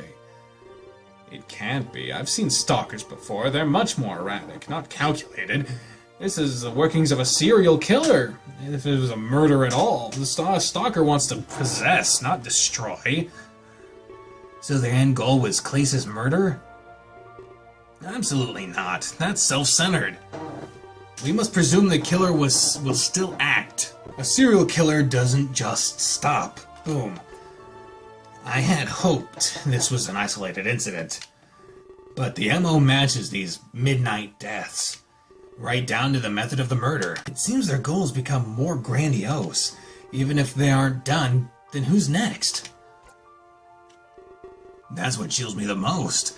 A larger target than a pop idol? What's wrong? I talked to Jade earlier about these deaths. She mentioned that they all looked like suicides. They were all like suicides. At least half of them looked that way. There were another half that was murder. No confusion there, gunshots and all. I was told that Klace died of asphyxiation, but there's no sign of struggle. Do you mean? Absolutely not. There's no evidence left behind. If he took his own life, there would be. You can't kill yourself, then clean up. I'm very certain Klace was murdered. But it's these midnight deaths I doubt. Are we facing a serial killer? Or is the media just making things up? These could be completely isolated deaths. Time of death being the same. Isn't that odd? I guess that's true. But it's not just that. It's the time of death and method of death. A suicide with no evidence isn't suicide. So there's two groups then. The mysterious suicides and the murders. But I'm willing to bet that they're both murders. You seem to have figured out a lot. I think they'd keep Klace under wraps. I had to pull a lot of strings, but I'm glad you figured it out, Rocker. There aren't two groups, there's only one. This is assuming one major thing, of course, that we're dealing with a single culprit. And these aren't isolated in nature. So a murder covered up as a suicide, huh? Not very well either, it would seem. If they wanted it to look like a suicide, why would they take the weapon with them? If Klace was found with a rope around him, none of us would be doubting this at all. But this is the same throughout all cases. I believe the police are jumping the gun. There's nothing that labels these as suicides, especially in light of one major fact. All of the victims were mentally fit. If we're dealing with a killer here, there's no way they're trying to trick us. They want us to know these aren't suicides. It's the police that are in the wrong, or perhaps they're being manipulated. Wow, it's really weird to see this in context considering we know what happened. Thinking about this just gives me a headache. Man, I wish I was in bed right now. I'm sorry for robbing you of sleep. I just didn't want to handle this one alone. It's not a problem. Jade and Daz are outside as well. I'll stay as long as you need. Would you mind letting Jade in? We need to discuss press matters. We all need to make a statement tomorrow. Absolutely. And Daz is here, you said? Please stay with her in the limo, and tell her what I plan to do with her. Who's Daz? Roger. Moments pass.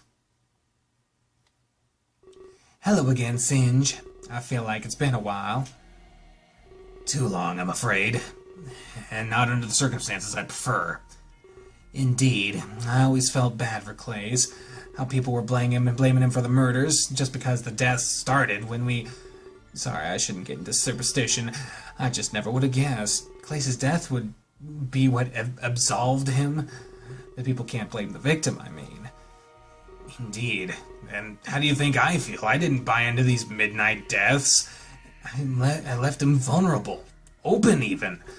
I'm used to the media making up trends, even in completely unrelated things. I should have been more cautious of this. I should have assigned more guards to him. Perhaps this could have been avoided. I don't think guards would have helped, sir. Besides, have you worked on your alibi? Alibi? You were the last person to see him alive. You two had a heated argument as well. You should drop that line of thought, Jade. Veiled accusations only hurt you in the end. The media will want to know. It's not just me. That is why you asked me here. That's what you asked me here for, right? So we can decide what to tell the press. I suppose you're right. That and all the changes we'll need to make. The tour must go on as planned. The amount of refunds people will want, it makes me scared just thinking about it. That is a separate beast entirely. But first, how about how we address the death? I think you need to be blunt. You shouldn't be anything less than honest. Tell them that you don't know what happened, that we're on the same page as everyone else. Let them know that we're cooperating with the police. It's important that they feel in sync with us. We must not appear to hide facts from them. We'll make things public as the police does. You're right. There isn't much else we can do. But we'll still need to talk about the tour. Indeed, and that's where we have control. I know what you plan to do with Daz. Rocket told me as we crossed paths just now. We shouldn't change the topic just yet, though. Remember the two groups of deaths? The group of murders and the suicides? I figured out something shocking tonight. The culprit for the group of murders, they were found a week ago, Singe. What? And here's what gets more bizarre. They have a watertight alibi. It excuses them fully from the suicides. They were a copycat killer, and they have admitted this openly. The true culprit is still at large. I see. But the police are still in the wrong. The suicides are not suicides at all. At least conflicting MOs aren't an issue. We only have to focus on the suicides now. Does this make it easier on us? Unfortunately not. There was too much missing here. No suicide note, no evidence, along with the victims being mentally fit. If it was a suicide, there would be an evidence at the crime scene. Instead, we have nothing at all. The true culprit must be an expert. They can tamper with the crime scenes, they can leave no shred of evidence behind. Just who could it be? It's likely a cop, someone who's been trained in these things. It's possible. I have a theory, though, something a little more bizarre than most. I don't have time for quantum mechanics. There is no logical reason for this. The murders started as our tour arrived. The killer must have a police background. Dots. Jade? Yes? Bring me to Klace's security guard. Bring me Klace's security guard. I'll need to speak with him immediately. You mean... Yes. At this point, it's very logical. Our own hired guard could be the killer. Ooh, shit. That's not good. Meanwhile, in the prophecy of the limo... Whenever we get there... Hey, Daz. Who the fuck is this person? She's shocked back into coherence. Sorry, I was a world away there. That's fine. I mean, given what's happened at all. Part of me is worried, and part of me hates that I'm not worried for Klace, though. I'm not even for those around him. I care more about our own careers. Who will play guitar for? Who will I sing and dance alongside? Forgive my foolishness. I should never have said that. Rocker, Dot, there's no need to apologize. I thought the same things. Death is absolute. It can't be changed. What happens to us, however? Well, it's malleable. Worry is normal. Perhaps it's also partly denial, one of the steps we go through in grief. Yeah, we can justify it that way, but at the end of the day, I'm scared. I've never seen Sin show any emotion. Idols come and go in this business. He just adapts without any hesitation. I don't want to be like that. Emotion is what makes us truly alive. I bet they're talking about the tour. They'll probably just address the press and then forget that Klace even existed. I want to feel sad, but I can't. Is there something wrong with me? Am I becoming like Singe and Jade? They're in a fast-paced business, Daz. They need to roll with the punches like this. You and I have time to adapt, but they'll be in the spotlight pronto. Also, they were talking about the tour.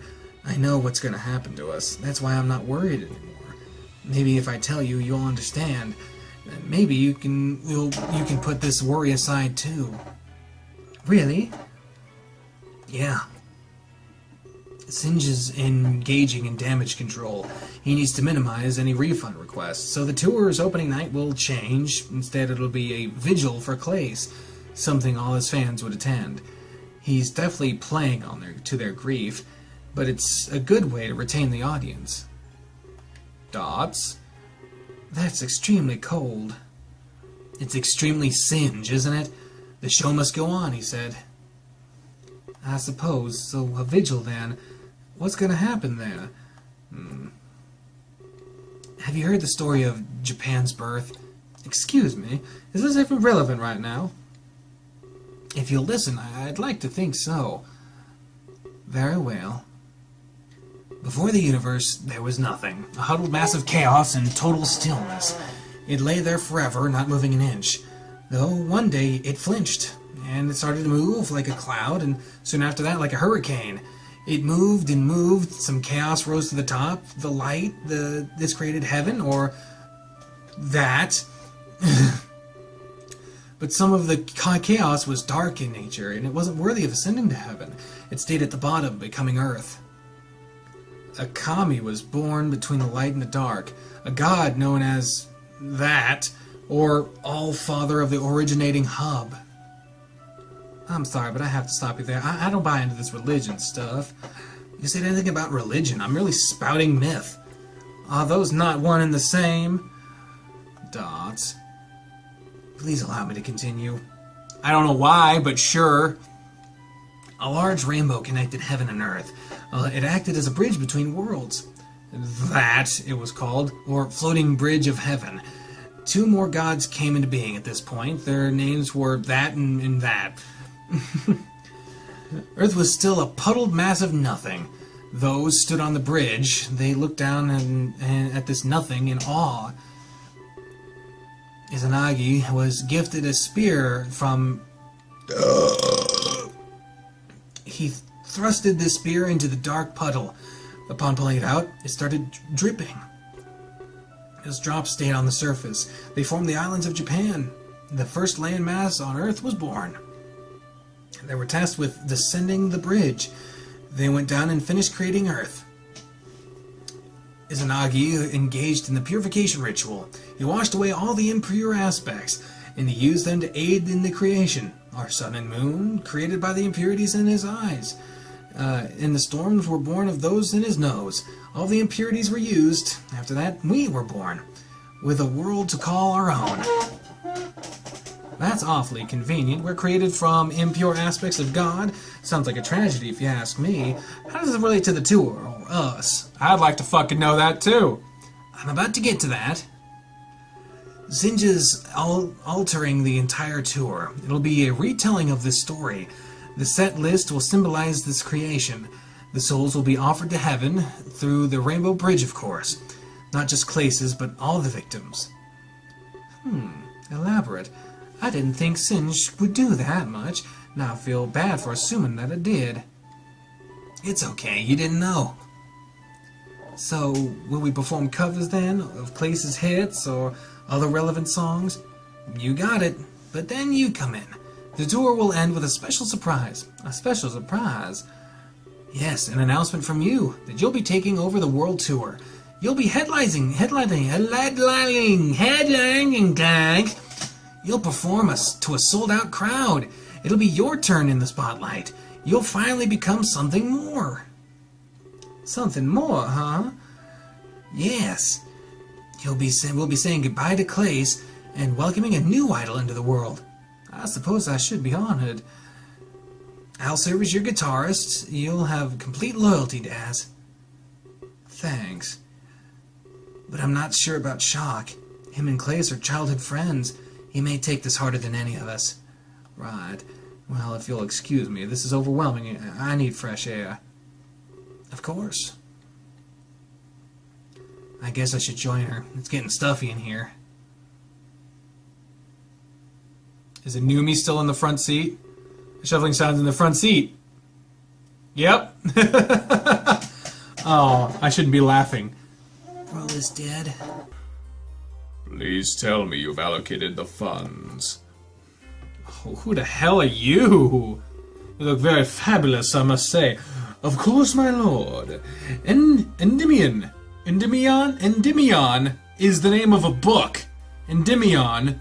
So I'm thinking it's that, but Endymion sounds more like a name. Endymion sounds more like an event. But if it's Endymion, I guess I'll go with it. And Conrad will be paid promptly. There will be no reason for delay. Very well, Dusk. Do you have any news of their journey? I did not receive word, actually. Oh, I did receive word, actually. I read that wrong. What are fucking chances of that, right?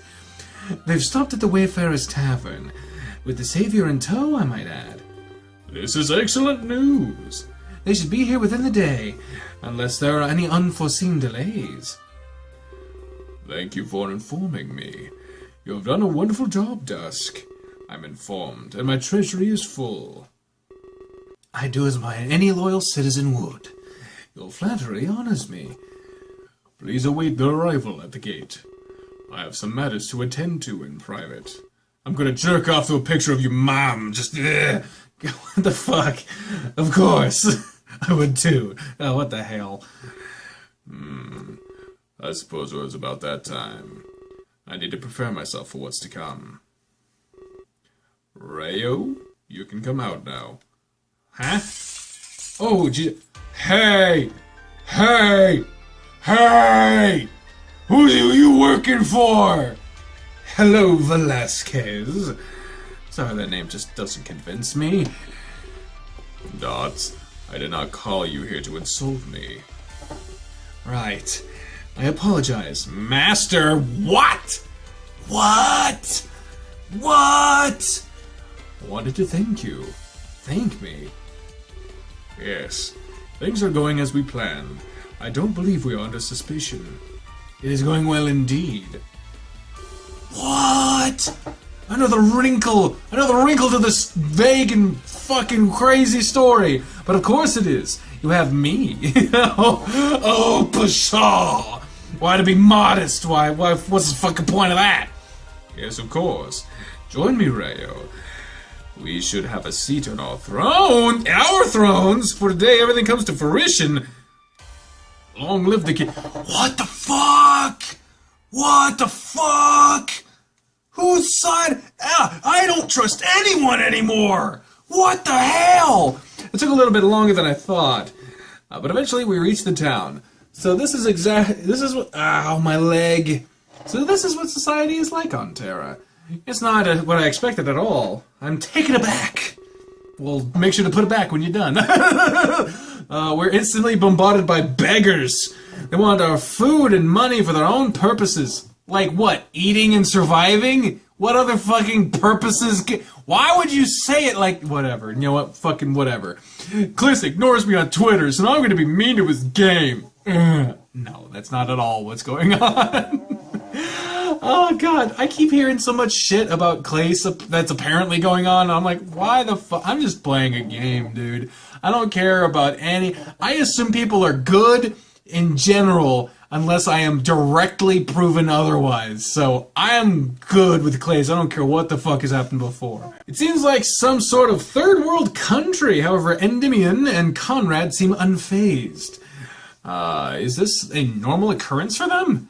I mean, they're the only ones that have nice clothes in what looks to be Assassin's Creed land, so I imagine they get this all the fucking time. We skillfully weave from side to side. Side to side, the shooter were busy, but bustling with side to side activity. Yes, citizens tried to sell and wares with vigor. Most of them were odd, but all of them suspicious. I used the two assassins as a shield while we walked. I stood both behind them and between them. This was not a place I wanted to get lost in. And so I did my best to blend in with these locals, these plebeians. Ugh. I still wasn't certain if I could trust these two, but they were the only ones I knew. But at this point in time, they were my only hope. And my only hope. I had to err on the side of logic instead of my gut. Ugh. We turned a few more corners, so much turning. I'm surprised we haven't ended up back where we started. I mentioned we were going to a tavern, the Wayfarer's Tavern, for at least 2 reasons. To submit my immigration papers and check their mail.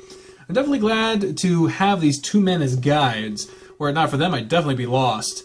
That's not something I need. That's not something I needed as the savior. Of course, before I can continue thinking, they stop. Come crashing into both of their backs embarrassingly. Better watch your step, dude. Please don't do that in the future. We're trained to attack at sudden contact. Oh, Jesus. Either way, I didn't mean to cause a scene. I only meant to turn and address you. I thought I should explain things more. We're not just here for your papers. I was wondering about that, actually. Checking their mail seemed like it could wait. We mentioned Lord Player earlier, right? We need to ensure he loses the election. To that end, we hired a local mercenary. They caused an uproar at the latest rally, and we were able to turn his servant. It seems like more and more seek his demise. They sure know how to get things done, I'll give them that. The mercenary Kalen was promptly arrested. We believe the servant Kabu was as well. However, Kalen's goal is to plant evidence. Evidence we will uncover during a visit. A visit? Holy shit. We are still on friendly terms with Player. He doesn't suspect us of this treason. But why did Kalen have to be imprisoned? I'm not sure. Velasquez demanded it. A stealth mission would be more efficient. Imprisonment can lead to several troubles. I barely realized it, but we've started walking again. I must have been too engulfed in the talking to notice. Having Player's trust is a major aspect. We're free to make a startling discovery. Just as soon as Kalen plants the evidence, for fuck's sake. Indeed. The failed ritual is also key. It's brought several Earthlings to Terra. We've headed them to Player for immigration. We're definitely in his good books. We'll be able to continue unhindered. We couldn't hand you to Player, unfortunately. We needed you to blend in with everybody. This is why we're taking you to the tavern. So along with handing in your papers, we're hoping we got mail from Kalen. Then we can further plan the player scenario. Endymion and Conrad stop in their tracks again, but this time it's because we've arrived at the tavern. William, once we get inside, keep a low profile. Try not to arouse any unwanted attention. We can't have any conflict inside. Take it from me, this place is busy. There are people here from other worlds. Try not to stare if you can do one thing. They don't take too kindly to prying eyes. Roger that. After a few moments, we enter. As soon as we enter, I get a sense of deja vu. I feel like I've been here before. I just can't put my finger on it. Interesting. I take a few steps forward. I scan my surroundings. This place is busy. I see a waitress clumsily stumble around. There's also a man at a desk shuffling papers. We're quickly approached by one of the workers. Wow. Howdy there. What brings you in?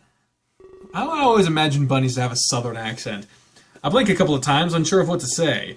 The young rabbit then tilts his head to look behind me. Oh, you guys again? Can you at least buy some drinks this time? We have to make a living, you know. Hey, PB, long time no see, buddy. I'm not your buddy. Oh, shit! You really gonna go and break my heart? Just like that? Ouch. How would you buy some drinks? Then we'll talk. I have an establishment to run here. Jesus Christ. I confess, we do like to come here. It's so easy to blend into the crowd. Of course, we can be pretty poor. We don't always have money for drinks. PB sees us as a group of freeloaders. What does it stand for? His name is PB, just like the two letters. It has to stand for some... And don't ask me what my name stands for. It stands for nothing. Nothing at all. I'll find out someday. I know it. What a ferocious little guy.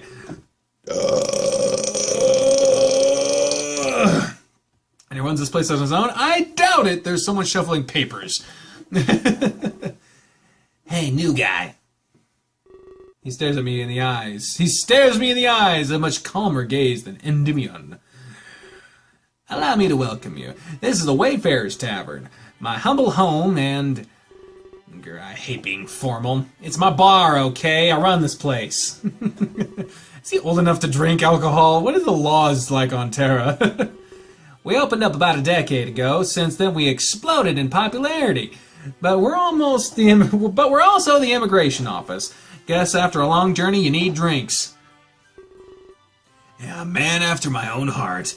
I'll kill you. Jesus. Oh, this little hothead. I am not little.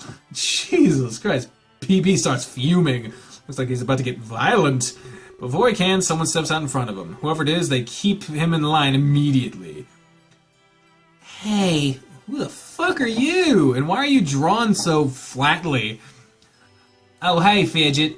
What is it now? The other rabbit, or Fidget, shuffles nervously. I thought maybe it would be Mom.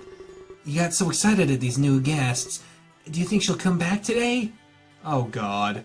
Dots. No, Fidget. Not today, brother. Oh, okay. Besides, it's rude to intrude like that. We're in the middle of a conversation. I said hey. He puts his hand out to shake mine, but quickly he blushes and pulls it away, and then runs off. Interesting.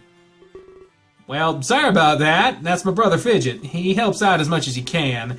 His dream is to be the best waiter here. Says he wants to make our mom proud. He studies under the current barmaid, Trish Stratus. He leans forward to whisper in my ear. Let's be honest, they're both terrible. It's just hard to turn down free labor. He laughs before falling back. Practice makes perfect, though, right? Follow me, the three of you. We need to sit down and have a chat.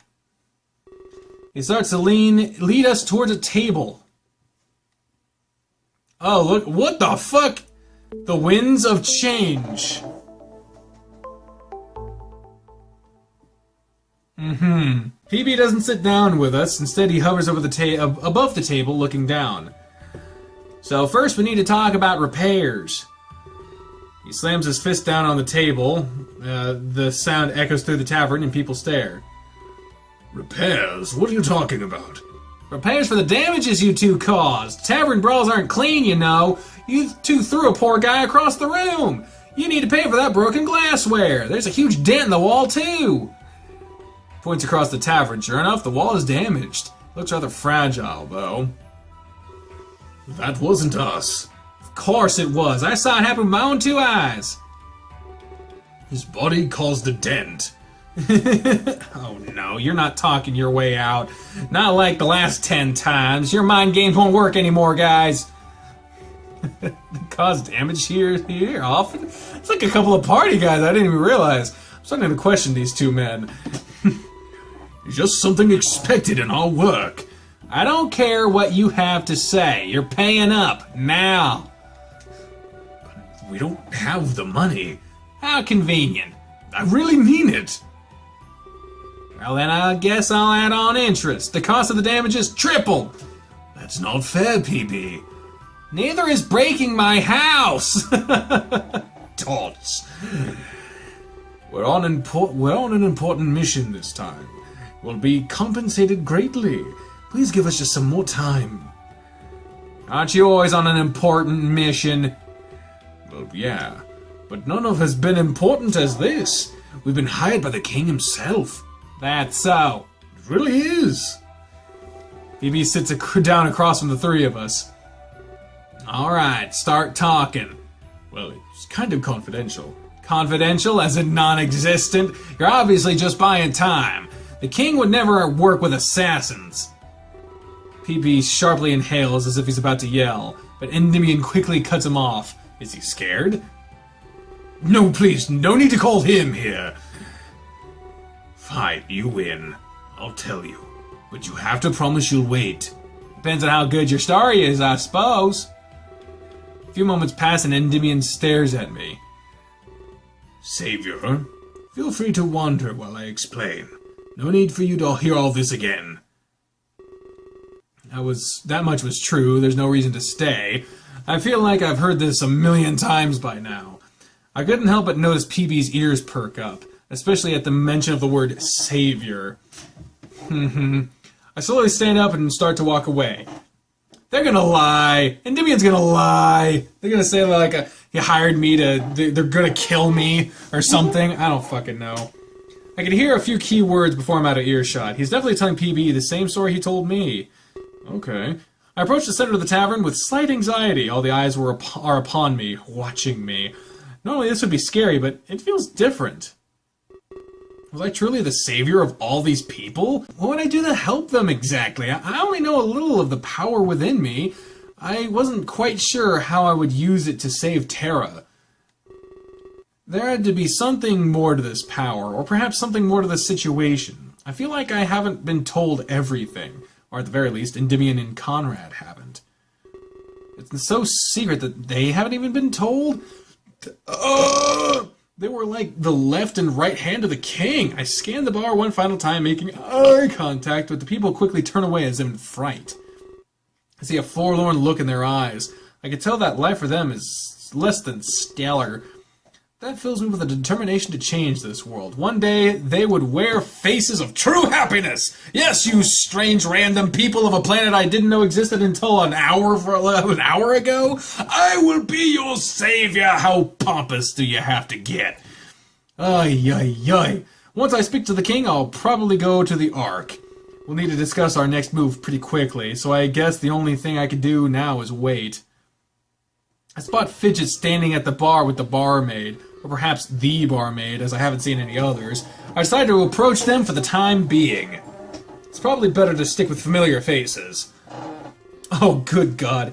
No, Fidget, soft circular motions, otherwise you risk scratching the glass. Sorry, Trish. I was just doing it how PB taught me. Hey, let's not forget the important facts. Remember who the head barmaid is? You are. Indeed. So let PB teach you PB things. I'll teach you barmaid things. Got it? Got it. Fidget smiles widely and starts cleaning glassware. Once I'm closer, I formally introduce myself. Fidget puts out his hand and immediately retracts it. Does he have something against shaking hands?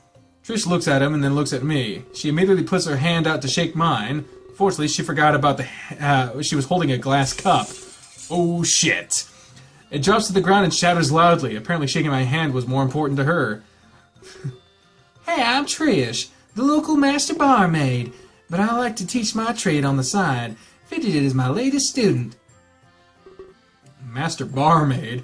That was a self-proclamation for sure. Something tells me that this is going to end horribly. I have flashbacks of Rook teaching Jade his humor. She doesn't clean up the broken glass. Instead, she just takes a few steps to the side. Wow, I'm not sure how to take that. I'm teaching Fidget how to be the best. He wants to make his mom super proud. That is, when she comes back, I mean.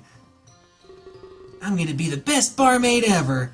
When Mom comes back, she won't even recognize me. I think he means bartender. No, I don't think he means bartender, buddy. Barmaid is the female nomenclature.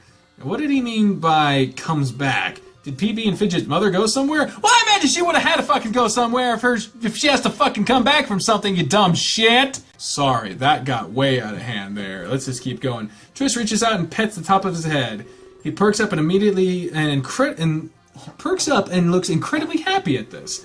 They've both just forgotten about the broken glass. I hope she comes back soon. I've been waiting for a really long time. Trish lets out a nervous giggle and looks at me. She takes out another glass and starts cleaning again. So what brings you here? I saw that you came in with those two men. Most people say that they attract trouble.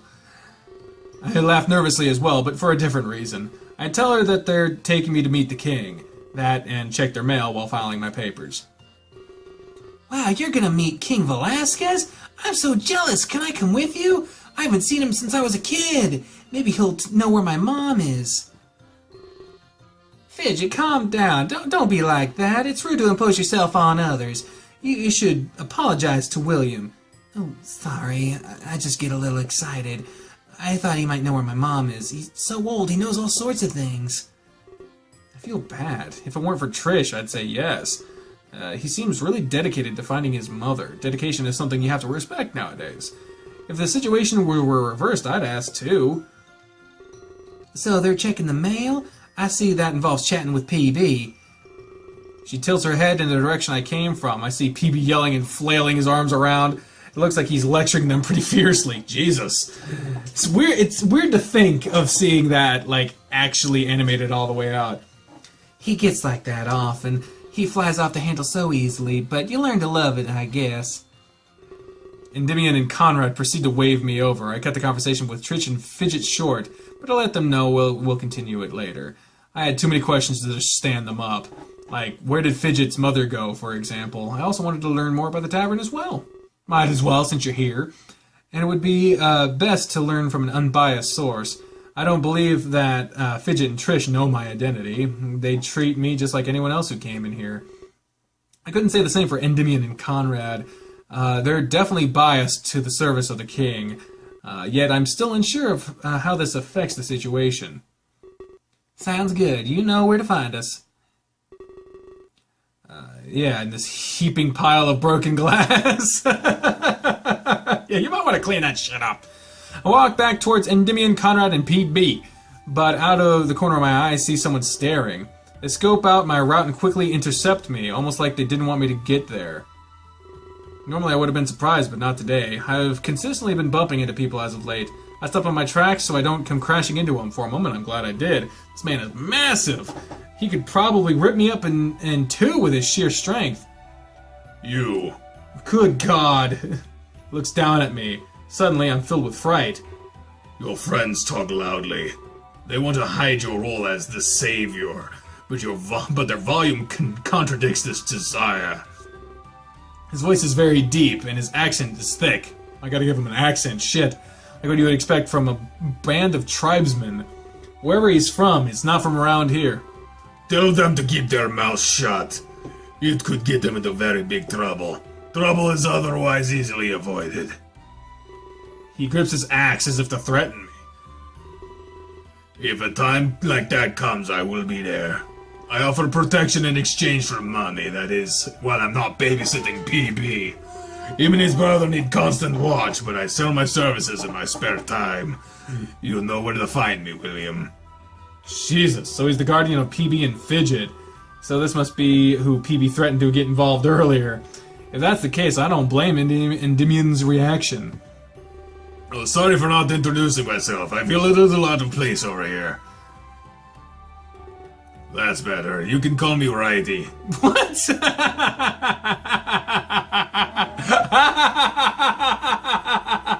He moved from the left to the right and his name is Righty. What?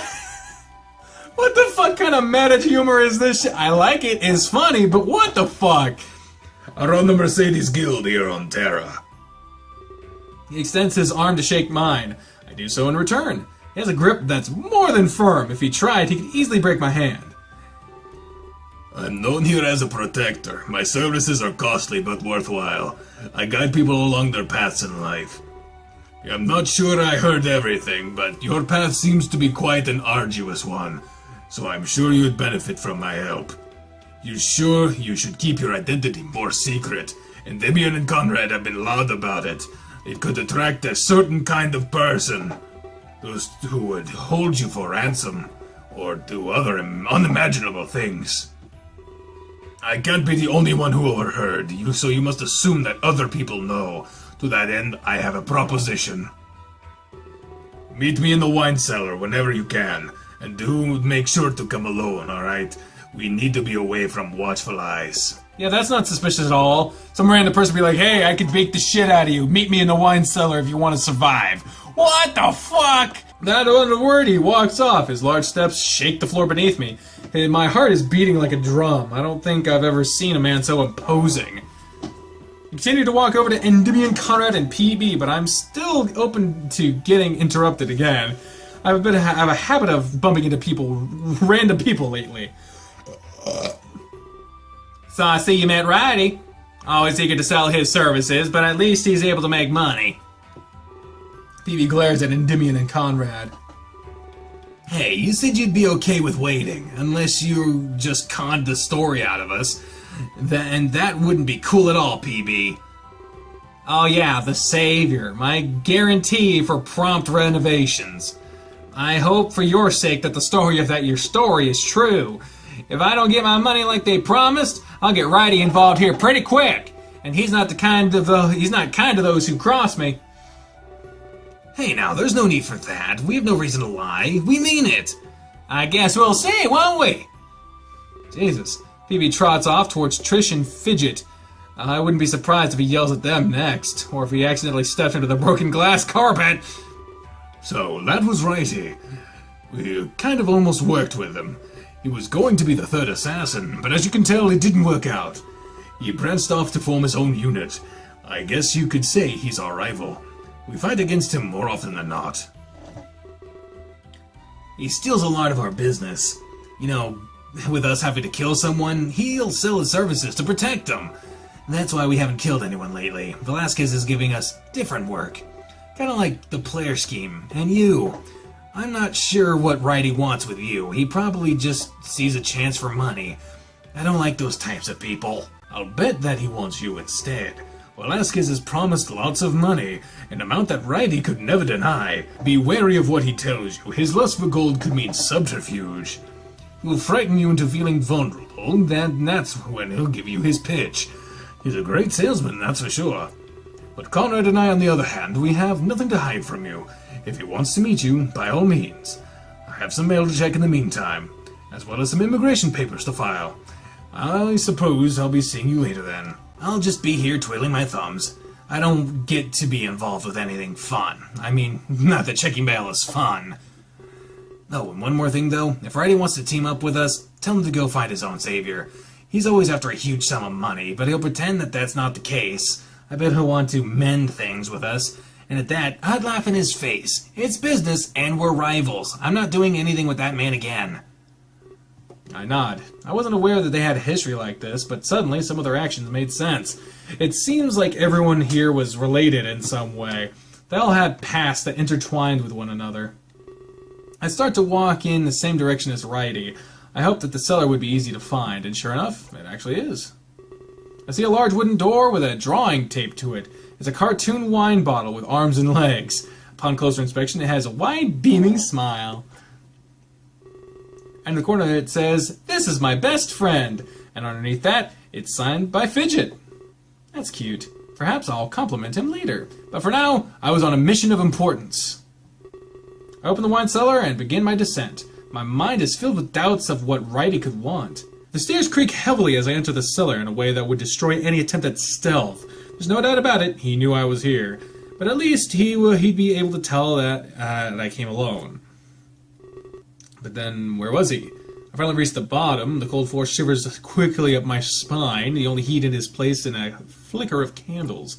I take steps forward, looking at all of the wine. There's so many bottles, so many varieties. Did PB and Fidget brew all this on their own? I doubt it. I scan the place in the best of my ability, but for the life of me, I can't find Righty. Hey! I jump through the air in fright. How in the world did he get behind me? Oh, did I frighten you? My apologies, William. Did you make sure to close the door? I nod. He seemed pretty paranoid about all this. Either that or he's trying to tell me something big. I'm actually not sure what would be worse right now, so instead I stare at him with an inquisitive silence. Listen, I'll make this quick. Wasting time isn't in my nature. I've been following you. Oh, shit. I've been here for 2 seconds and I already have a stalker! You've been following me? That's really creepy. Ever since you arrived in Terra, I've watched you drop into that forest. I watched you make your way to Rev. Really? Really? I know who you are and your mission here. You don't have to hide anything from me. Why would he be following me like that? And how did he know about the ritual?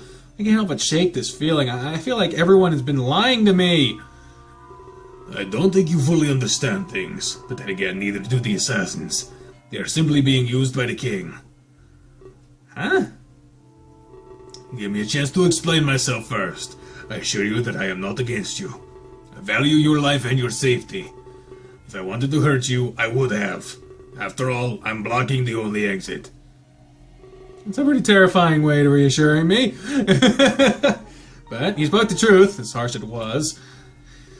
So please, hear me out, I beg you. Oh, goodness. You are about to make a terrible mistake. I shrug and decide to listen. I wasn't in a position to make an educated decision. I moved to the wall and pressed my back against it. Better to get comfortable with what I'm about to hear. Well, now, where shall I begin? Probably the beginning, asshole!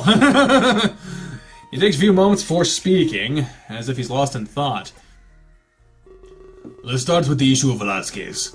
I have some very condemning evidence. He's lying, playing at a sinister scheme. He's touted you as the savior to everyone. Thanks to your friends, this is spreading. But I know that this is also part of his plan. The more people that talk about you, the easier it is to hide his true intent. He lets the citizens spread the rumors. I have to be wary of what he says. I was told that he could resort to deceit. If he's against them, he's against the king as well. So it makes sense that he would want me to change sides. Being skeptical, that's a good idea right now. Now, I don't exactly know what he's hiding, because he's extremely good at hiding it. But I just know that it's there. Endymion and Conrad have gone too far to see. Or too far gone to see, I should say. I apologize, not the best at the English. Now, I'm glad I didn't become an assassin. I was close, but backed out near the end. Velasquez had a ruthless litmus test. In order to join, I had to do something unthinkable. I can't tell you what it is, though. I swore an oath of secrecy back then. And no matter what, I'm still honorable. Would you have to fuck your sister? I don't know. I had a man undercover in the castle. His job was to extract anything he could. I'm led to believe he found something big. I know that you might not believe me, or at least my word alone. That's why I have evidence! Evidence, you say! Velasquez caught my undercover agent. He directed his efforts into capturing him. His name was Kalen. Oh, shit. This is some big fucking House of Cards bullshit. I don't know. My top mercenary. I recognize that name. That's who Endymion and Conrad were expecting mail from. Kalen was undercover as a royal servant. Velasquez needed him silenced immediately, so he gave Kalen a condemning order. He asked Kalen to help ruin Blair. They planted fake evidence in his estate. Together they'd ruin his campaign. If he denied, his cover would be blown. And his reputation as a mercenary ruined. You're useless if you can't hold your cover. Velasquez had him in a checkmate. He had no choice but to accept his mission. So he went to disrupt the players' rally. Isn't it extremely convenient? Kalen now rests in a prison, silenced. The one man who could help expose Velasquez. It's a little too precise to be a coincidence. And then Endymion and Conrad helped the king. They think they're exposing Lord Player, but this is a ploy to get Kalen in jail. Your friend will find his mailbox empty. Velasquez has already attained his goal. The empty mailbox will be proof enough. Player has top-notch security on his estate. Kalen will not be able to follow through. He will simply starve and die in prison. I know that Velasquez hates Lord Player, but this plan has nothing to do with that. If anything, he wants Player to help out. Player will keep Kalen under constant watch, and after a week he'll starve to death, taking all of the evidence with him. Makes sense. Things are starting to come together. Everyone in Terra seems to be connected in somehow. This political puzzle is starting to take shape. Ow, my neck. Endymion and Conrad are too far gone, as I said earlier. They would never question their king, no matter how odd the order seemed. Kalen was very skilled at stealth. There was no reason to capture him. He could have planted evidence in the night. But why not ask Endymion and Conrad? They have Player's unconditional trust. They could have easily planted the evidence. It makes absolutely no sense. But they serve without question. I fear they are leading you to your demise. And if you doubt what I'm saying, well, they did the same to Kalen. He will die unless he gets broken out. Even when they find their mailbox empty, I do not think they will realize the truth. They will still take you right to the king. Even if that means leaving Kalen to die. You see, they are blinded by money. They have something they often accuse me of. But me, I value your life. To keep you safe from the king. And safe from those two heartless killers. Please help my cause instead. Together we can rescue Kalen. And in the process we can expose Velasquez. I'm sure that you hold common sense. We can't just let Kalen die in a cell. Nor can we let Velasquez win like that. Dots. Upstairs, I was just putting on an act. I wanted it to seem like a sales pitch. Please maintain that facade for me, okay? If they ask you what happened, tell them that you refused my offer to help. Do not reveal anything I have said to you. He lets out a sigh. I wish I could have gone to you first. I would not have spared. It would have spared so much trouble. No doubt you are extremely confused. If I found you first, you'd be fine. It makes more sense with a clear head. An open mind like the other one had.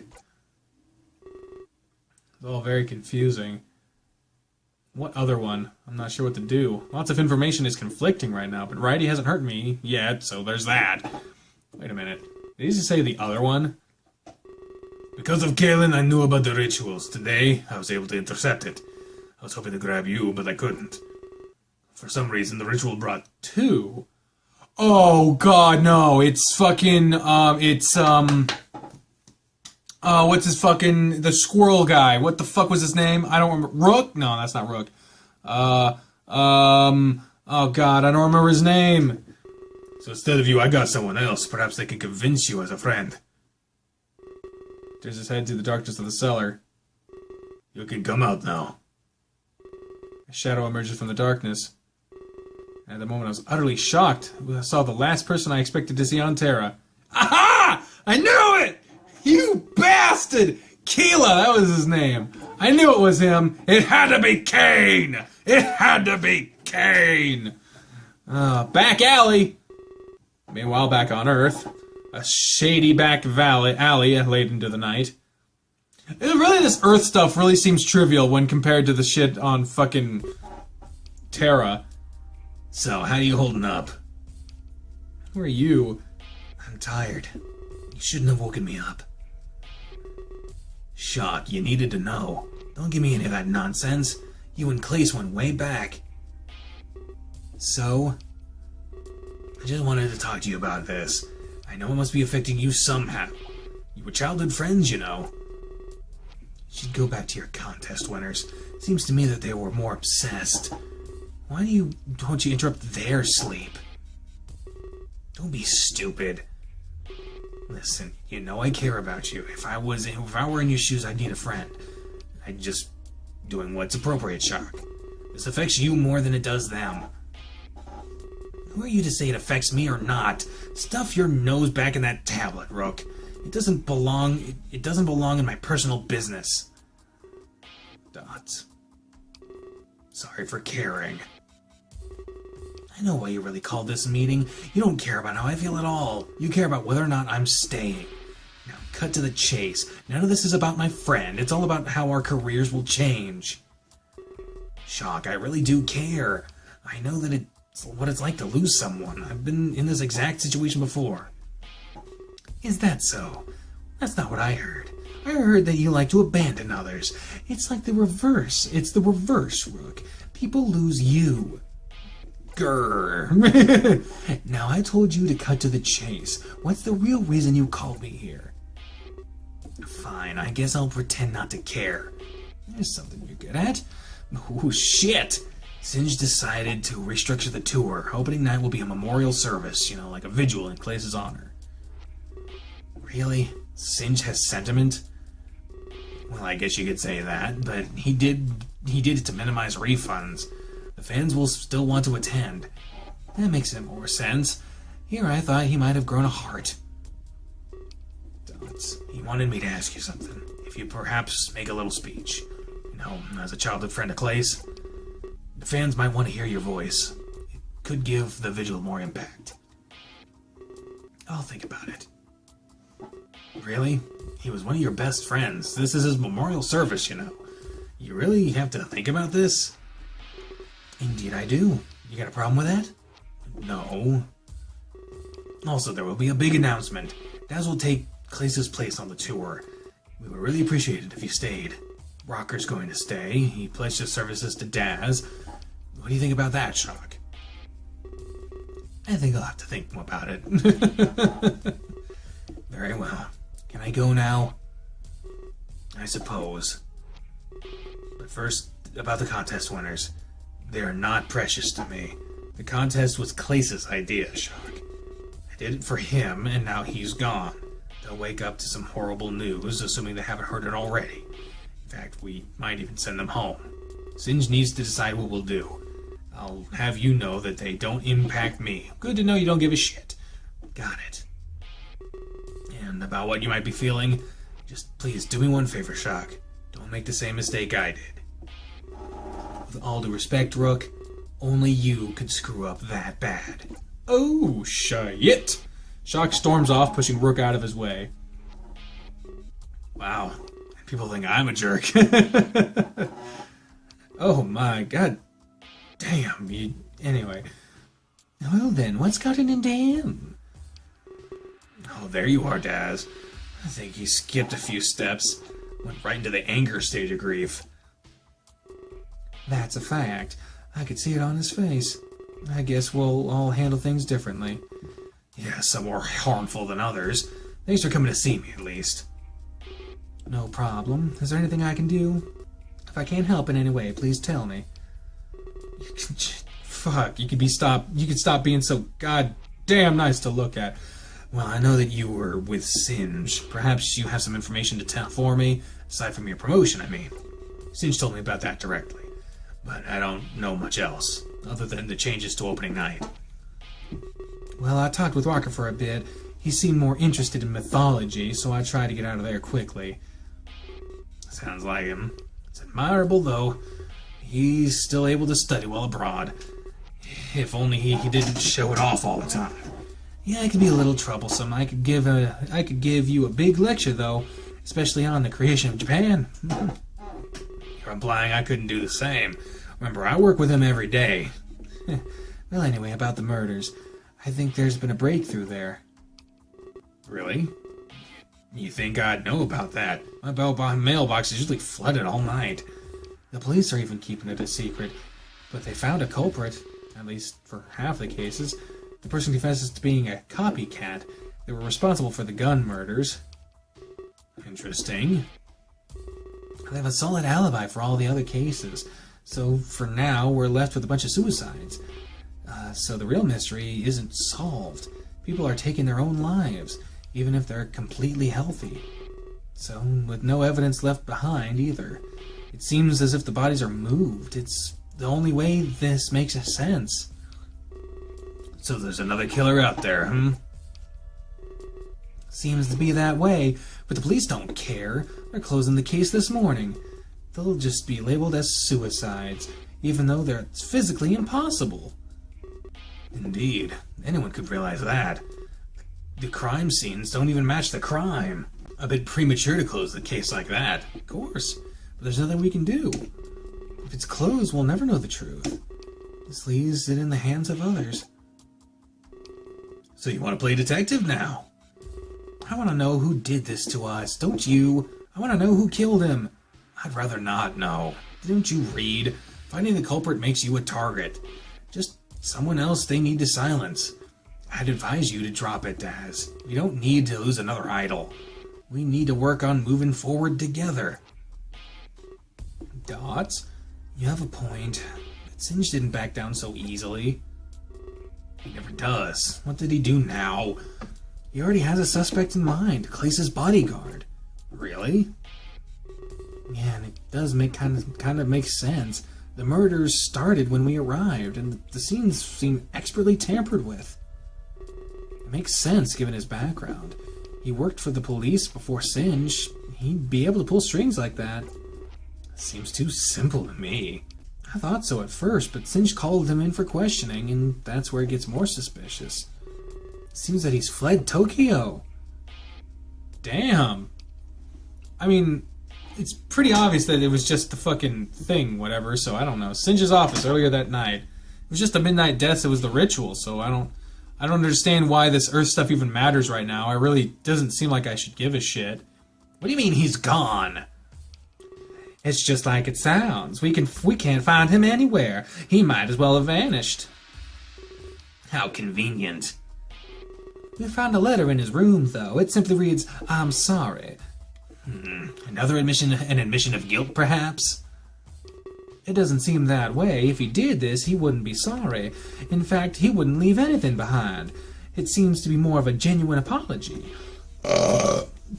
Perhaps he's ashamed that he failed us. It was his duty to protect Klace, after all. I think the letter is of his resignation. He couldn't face us again after this. Or maybe it was to throw us off the trail. Now he'll just go to live in silence. We need to hunt for him immediately. That's a pretty far-fetched theory. I don't mean any offense, Singe. Far-fetched coming from you? I thought you relished in far-fetched. Things being both alive and dead at once. You write about quantum mechanics all day. And you say my theory is far-fetched? At least mine's based in reality. Dots? I'm sorry, Jade, that was rude of me. It's just been a really long night, and I don't think it'll end anytime soon. I accept your apology. You're under extreme duress, after all. Thank you. Now, what do we do? I think we just move on with our lives. There's not much else we can do, so we'll just pay attention to the media reports. We're not detectives, we're not police, we can't be expected to solve this, Singe. We have to drop it and leave it to them. If only it were that simple. I do agree, but we can't just sit around. The tour isn't going to run itself. We have lots to do and in so little time. First and foremost, a new bodyguard. We'll need to hire some protection, not just for Daz, but for everyone. I have a few candidates gathered here. I went on a little hunt for CVs. I've already run the background checks. Thank you, Jade. You're helping me stay sane. I don't know what I'd do without you. Don't mention it. I'm just doing what you pay me for. I recommend the candidate named Acheron. His past experience is very impressive. That and he has a perfect track record. Very well. I'd like to see him. Can you call him here immediately? I'm sure he'll understand our predicament. Of course, Singe, but one more thing. What should we do about the contest winners? The sun will rise soon, and I have no idea. I'd completely forgotten it. It's always something, isn't it? Bring them to me when they wake up, okay? I'll decide what to do when I meet them. This has turned into one huge headache. He takes a deep breath and places his face in his hands. It might just be better to send them home. I mean, in all honesty, in this situation, I probably would send them home too. God damn, this is a long one. I stare in shock at what seems to like an eternity. My mind is bombarded with impossible questions. A cacophony of thoughts and voices assaulted my mind. How on earth did Keela end up on Terra just like that? Hey, are you okay? You look like you've seen a ghost. I don't really believe in ghosts all that much, but I'd assume I'd feel the same if I'd seen one for real. This is the last possible thing I'd expect to happen. Snap out of it, okay? There's lots to talk about here. That much was true. I'd snap back into reality. Perhaps a thorough explanation of this can help me, because right now I'm still wondering why Keela is here. I decided this is a good question to start with. Well, I remember one last thing. We were in the motel watching some TV, and they reported that Klace was killed. Alright, he's just perked up at the mention of the name Klace. At least that's what it seemed like to me. It's possible he was confused with the word TV. But then, that's all I remember from Tokyo. As quick as I saw that, I was here. I thought I was hallucinating or something. I panicked and eventually collapsed. I ate a face full of soil, embarrassingly. I was on the ground for a really long time. That is, until this guy found me. He motions his head towards Righty. Yeah, that's how it happened. I didn't think the ritual would bring two. So as soon as I could, I snatched Keela up. It was too late by the time you came. And Vivian and Conrad had already got you. Our only option was to watch and sneak. I had to find a chance to get you alone. That's why I invited you down here to talk. Keela has told me a lot about you as well. Can I continue now? Yes, of course. Righty told me his side of the story. Let me just say, it makes way more sense. I think you're following the wrong guys. And Vivian and Conrad are too gullible. They believe anything the king says. They don't even realize that they're slaves. I'm not sure how to make this any clearer. The king does want Lord Player to lose, but this Kalen matter is totally separate. There's blatant holes in their orders, but they're too loyal to the king to see. They followed without a single objection. But Righty here thinks before he acts. He's not a thrall to this Velasquez. I think he's the good guy here, William. What do you think? Do you have my back? You have my back, don't you? I honestly don't know what to think. What is poking me? Oh, it's the table. I'm so confused. Some of this makes sense, but some of it's outrageous. I start to piece it all together in my head. Keela doesn't mention the Ark. It must be specific to me.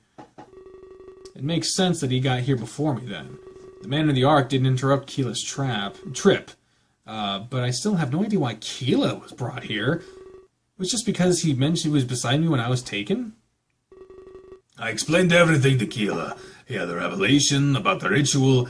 He said that your world suffers from it. Oh, right. I nearly forgot about that. This whole world and the ritual, it ties into the Midnight Deaths. Your two friends, Endymion and Conrad, the ritual they're performing, it's the sole cause of the Midnight Deaths. I mean, I already knew that, but interesting line of thought. I asked him to elaborate. I want to see if his thoughts line up with my own. Well, the ritual was once a day. It happened at the same time, too, and the same rules as the Midnight Deaths. There is a time difference, though. Midnight on Earth could be daytime here. Regardless, the ritual steals an Earthling. And when an Earthling comes here, they die. At least, they do on Earth. For some reason, they live on in Terra. There's no other explanation. That makes sense. There are a few glaring holes. We were brought here after midnight. We were able to hear news of Klace's death. I challenged his theory with that fact. Hey, you're right. In that case, I don't know. Furthermore, his theory assumes some odd things. First of all, that Klace is alive and well on Terra, and second, that we're both dead on Earth. I decided not to tell him about the Ark. I play alongside his process of thought. If his theory were true, there would be 3 rituals. One for Klace, one for him, and one for me. I direct that challenge to Righty. It was only ever performed once a day, though those were Velasquez's strict orders. I don't think they would disobey him. It can't be a coincidence, though. They're way too similar to ignore. You and I standing here is proof of that. A small timing issue can't prove me wrong. Everything still kind of lines up. That's not true at all. Klace isn't with us, and Righty says the ritual is only performed once. He pokes holes all over Keela's theory. There has to be a reasonable explanation. Perhaps the ritual brought all of you, but you just traveled at different speeds? That would compensate for the difference. No, it can't be that. I have a feeling I know what it was. I believe that fucking Arkman did his own ritual that grabbed both of us by accident. So he just, because I got sent here, I don't fucking know. Because fucking Ark guy is in with the king, he fucking did his own version that brought me here, but because I was with Keela, it brought him here. And so it had nothing to do with the Midnight Deaths, ours specifically, but the Midnight Deaths were the cause of all the other ones. We're still on Earth past midnight. Let me think about this for a moment. I got it. You know the news report? It was on TV an hour after Klace's death. What if time on Terra just moves faster? If 1 hour there is 1 day here. Well, that explains everything perfectly. The ritual of another day brought us here. No. Oh, so it explains why we never saw Klace. We came here a day later than he did. He could be anywhere by now, you know. Then that wouldn't be midnight deaths, it'd be hourly deaths. That's possible. No, it's not. It's not an overly huge difference. Yes, it is. Besides, Endymion and Conrad did talk about the time's flow. I still dislike the implication that we're both dead. But some of this is just wishful thinking. We don't know what the specifics about either world, and namely, the amount of rituals and the midnight deaths.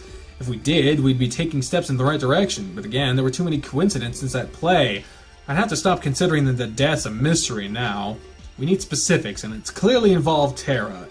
But the king's ritual was the most probable cause. Keela believes the ritual was responsible, and Endymion and Conrad are the murderers. There's a logic behind the theory as well. Either way, we can't learn the truth. Not while chilling down in a wine cellar. I'm sure you can agree with me on that one. Artie cracks his knuckles loudly, and he stares down at me menacingly. One very important question remains, one that you can answer here and now. Who do you believe? Will you go back upstairs? Will you travel with Endymion and Conrad, even though the king lies to all of you? Or will you come with us? You can rescue Kaelin as a team, and this testimony will expose Velasquez. I can't guarantee your safety if you leave. I won't be able to watch over you anymore. But if you side with us, I'll keep you safe. We'll help Kaelin reveal the king's motives, and that may be how you really save Terra. We're under the hand of a tyrannical ruler. You're gonna come with us, right? I mean, we're friends and stuff. That's a hard decision to make. If I sided against Endymion and Conrad, they'd hate me. I'd probably make enemies out of Velasquez's assassins. But on the other hand, Kaelin might not have proof. The king may not even be as bad as Righty claims. There's also the risk of the rescue mission failing.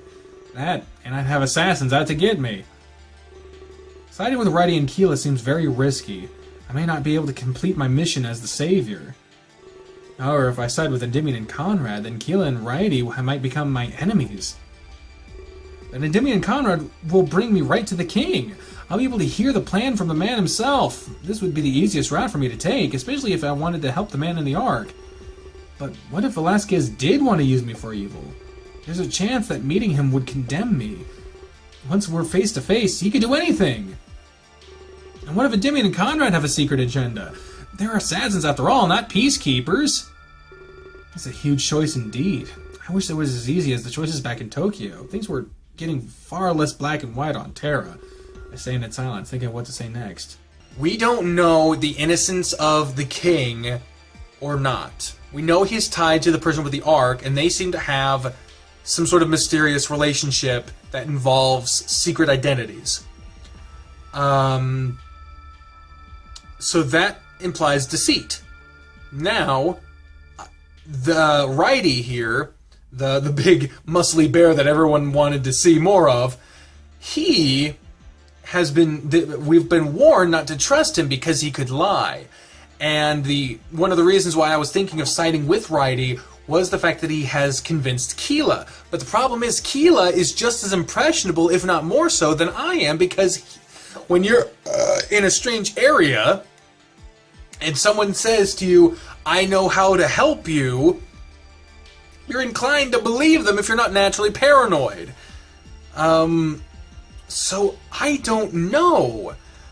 The thing is that same logic can be applied to Conrad and Endymion, because they're just as impressionable as Kira practically, because they've got no reason to not believe the king, and Keela's got no reason not to believe righty. And righty has warned that they could be lying and that the king is lying, whereas Conrad and Endymion have warned that that righty could be lying.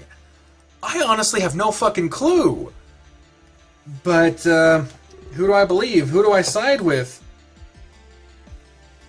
The fucked up thing is that I don't know what... I honestly, even right now, do not know what the power I hold is. I know sort of about it based off of Art Guy's description, but I don't know what the fuck it is.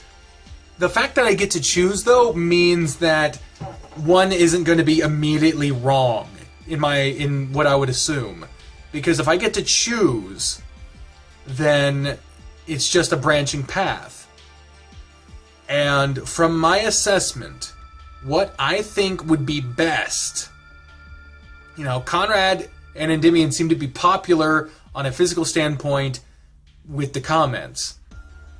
But so does fucking righty. I don't know from what I've seen so far in the comments to know that if anyone is siding either way, which is infuriating, especially since this episode goes up after the episode before it, obviously, which has not gone out yet, so I don't know what the fuck the comments are saying on that one, but I am going to stand with righty and Keela for one big reason.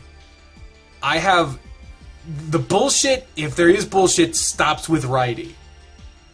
The bullshit, if the bullshit lies with the king, then it goes to the king and Art Guy, and there's some sort of fuckery going on there.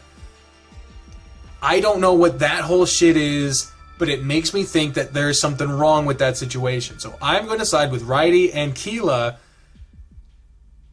and I hope to God it was the right choice, because if not, I'm sorry, I'm not going back and fixing it unless it kills me, and I have to go back and fix it. So I stand with you two, confirmed! Of course, it seems like the obvious choice. At least I tell myself this is as a method of reassurance. It wasn't in my nature to let someone starve in prison, even if it meant losing track of the reason I'm here. I might not learn what the king wants this way, but at least I know I'd be saving something. And Keela trusts righty. I should trust him too. I've got no reason to trust Keela, as I've known him for a day, and... I don't think Keela's the type to be easily manipulated. You don't think that? I totally got that impression from him. But then another thought crossed my mind. If you suddenly found yourself in a strange world, you would likely trust the first person to help you. I even mentioned that. There's a point in time when you're impressionable. That's why I trusted Endymion and Conrad. Perhaps if they got Keela, he'd side with them too. I decided I should quickly drop this thought. It would do nothing but make me doubt my choice. Over bridges will definitely get burnt. I could possibly make Endymion and Conrad my enemy. I don't want that to happen, and it's just a fact. I ask Righty what our next step is, and I let him know my allegiance lies with them. Yeah, Righty will remember that. Well, your choice makes me happy. I'm glad to know you've seen the truth. But for now, we simply have to wait. This is really awesome! We get to be partners on Terra, too! I smile. Things are starting to take shape. The huge uncertainty I felt earlier now fades away. I would advise you to go back upstairs. Go about your business as you see fit. But perhaps stay away from the assassins. In the meantime, I will talk with Keela. Our assault on Player's home needs planning. But know you've made the honorable choice. Of course he has! That's what he's good at! How do you know that shit? Perhaps I'll come speak with you later. Who talks like that? But for now, I have to talk to Righty. He seems to want my input for some reason. It's true, but you have a part to play. Pretend that you're still on their side. I will make sure to find you when we need you. Kalen will no longer suffer, and Velasquez's tyrannical reign will end. This is your true duty as the Savior. Both of them walk away, leave me alone. I'm left to ponder the decision I just made. That, and the consequences might come with it. And what consequences? Various scenarios play out in my mind, some good, some horrific. They repeat as I make my way back upstairs. When I get back upstairs, I notice how loud it is. The tavern definitely became more lively since I left. This place is absolutely littered with patrons. They look incredibly happy amongst themselves. Much better than the faces I saw them wear earlier. At this moment, it seems that Terra doesn't need saving. Of course, that feeling was ephemeral, as most are. I realized that happiness is most likely found in the drink. That's why they call them spirits. Each of them holds an overflowing stein in their hands, and my fucking ass is hurting from the way I've been sitting in this fucking chair for so long. They seem to not care about how much they're spilling. I fucking would. Bar bills are fucking insane, dude. If you want to save money, never buy alcohol at a bar. That shit is overpriced. I try and figure out my next course of action. Righty suggested that I not talk to Endymion and Conrad. Of course, they'd find it odd if I ignored them, especially if I just came from talking to their enemy. Perhaps I should just go making small talk. I'll let them know Righty tried to sell stuff to me. I could see if they mentioned anything about their mail. If the box was empty, then Righty would be correct. Of course, that would be nothing to revel about. It would mean the fact that Kalen was in trouble.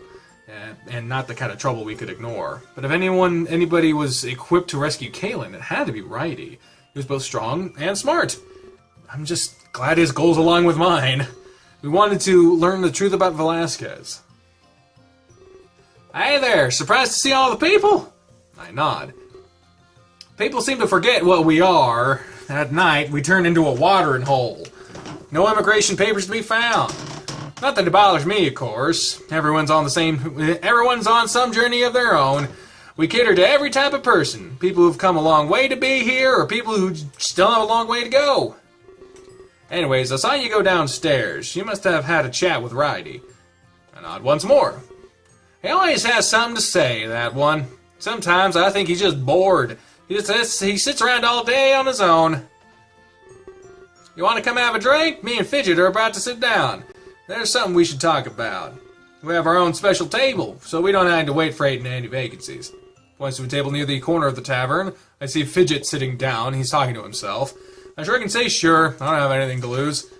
Great! Oh, one more thing. Why are you here? You drink for free! Well, shit! That's nice! He starts walking towards the table, and I follow. I wave to Endymion and Conrad as I pass them. I just want them to know that I'm not ignoring them. They wave back with a nervous look on their faces. Uh-oh. Uh-oh. We arrive at the table. I promptly sit down. I yawn loudly and stretch my arms. Hopefully I can just relax for a while now. I haven't gotten to do much of that lately. Hey again, William. I sit there and wait for him to hold out his hand, but he doesn't do it this time. Interesting. So I heard you're the savior or something? That's why you're meeting Velasquez? That is so cool! I wish I was important like that. I haven't seen the king since I was little. I glance over at PB. So we told Fidget then. Endymion and Conrad surely wanted to keep that a secret? I guess that PB is the type to talk. I'll need to keep that in mind for the future. Hey, don't look at me like that. Don't contend me for telling Fidget. That's my best friend, you know. And besides, what kind of threat is he? It's not like he could ever hurt somebody. That's my brother. I trust him forever. Is he your best friend or your brother? This is an Edge and Christian situation. You gotta pick one, man. Also, I wanted to mention this. This is a cool thing I found. The person behind the design of Kaylin, because Kaylin, like a lot of other characters in this game, are actually people's OCs that won a chance to be in the game. Like the design, the name, and even personality traits were in the game. And the person behind Kaylin commented on one of the videos saying, "Oh, I'm glad you didn't give my character a super feminine voice because someone thought they were a girl once," and stuff like that. So I was like, fuck yeah, I learned that made me appreciate this game so much more. To think that Klace, because a lot of people wanted to paint Klace as this like hated criticism and it's not good with communicating to others and all this other stuff, and I'm like, this guy apparently spent time learning about these people so that he could represent their characters correctly in his story. Literally could have just slapped their design on a character, made them do whatever the fuck he wanted, and it would have been fine. People would have been happy, some people might have been annoyed, but no one would have been mad. Man, though, that is so fucking cool. Some of the characters, had to be designed a certain way, so not all of the characters are that way, but apparently a good chunk of them are, and that really is fucking cool. So kudos to Klace, and shout out to Kaylin, the person behind Kaylin, and all the other characters if they're watching. I don't know, but that's fucking cool. I wanted to share that because that was so fucking cool to me. Fair enough, dropping for now. We had something to talk about, remember? I didn't take you over here to judge me. That's more like the PB I saw earlier. Easily angered and extremely defensive. Are you gonna let me talk to you or not? I surrender and apologize for derailing the subject. Thank you. So if we could get back on track, I need to talk to you about Ridey. I know that you two talked in the cellar, and I'm pretty sure I know what happened. He hates King Velasquez with a passion. And this is one of the reasons I dislike Ridey.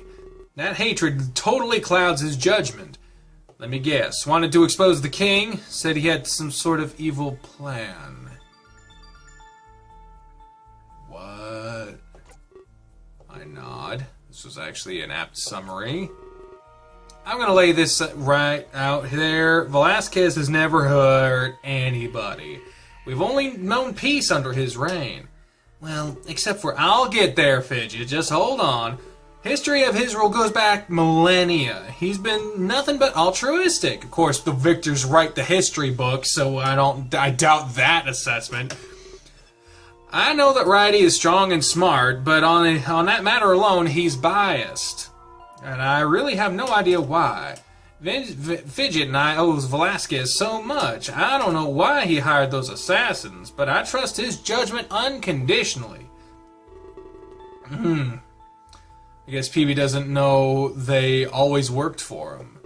He thinks that they're new to Velasquez's employ. I won't reveal this to him. It seems to be a secret.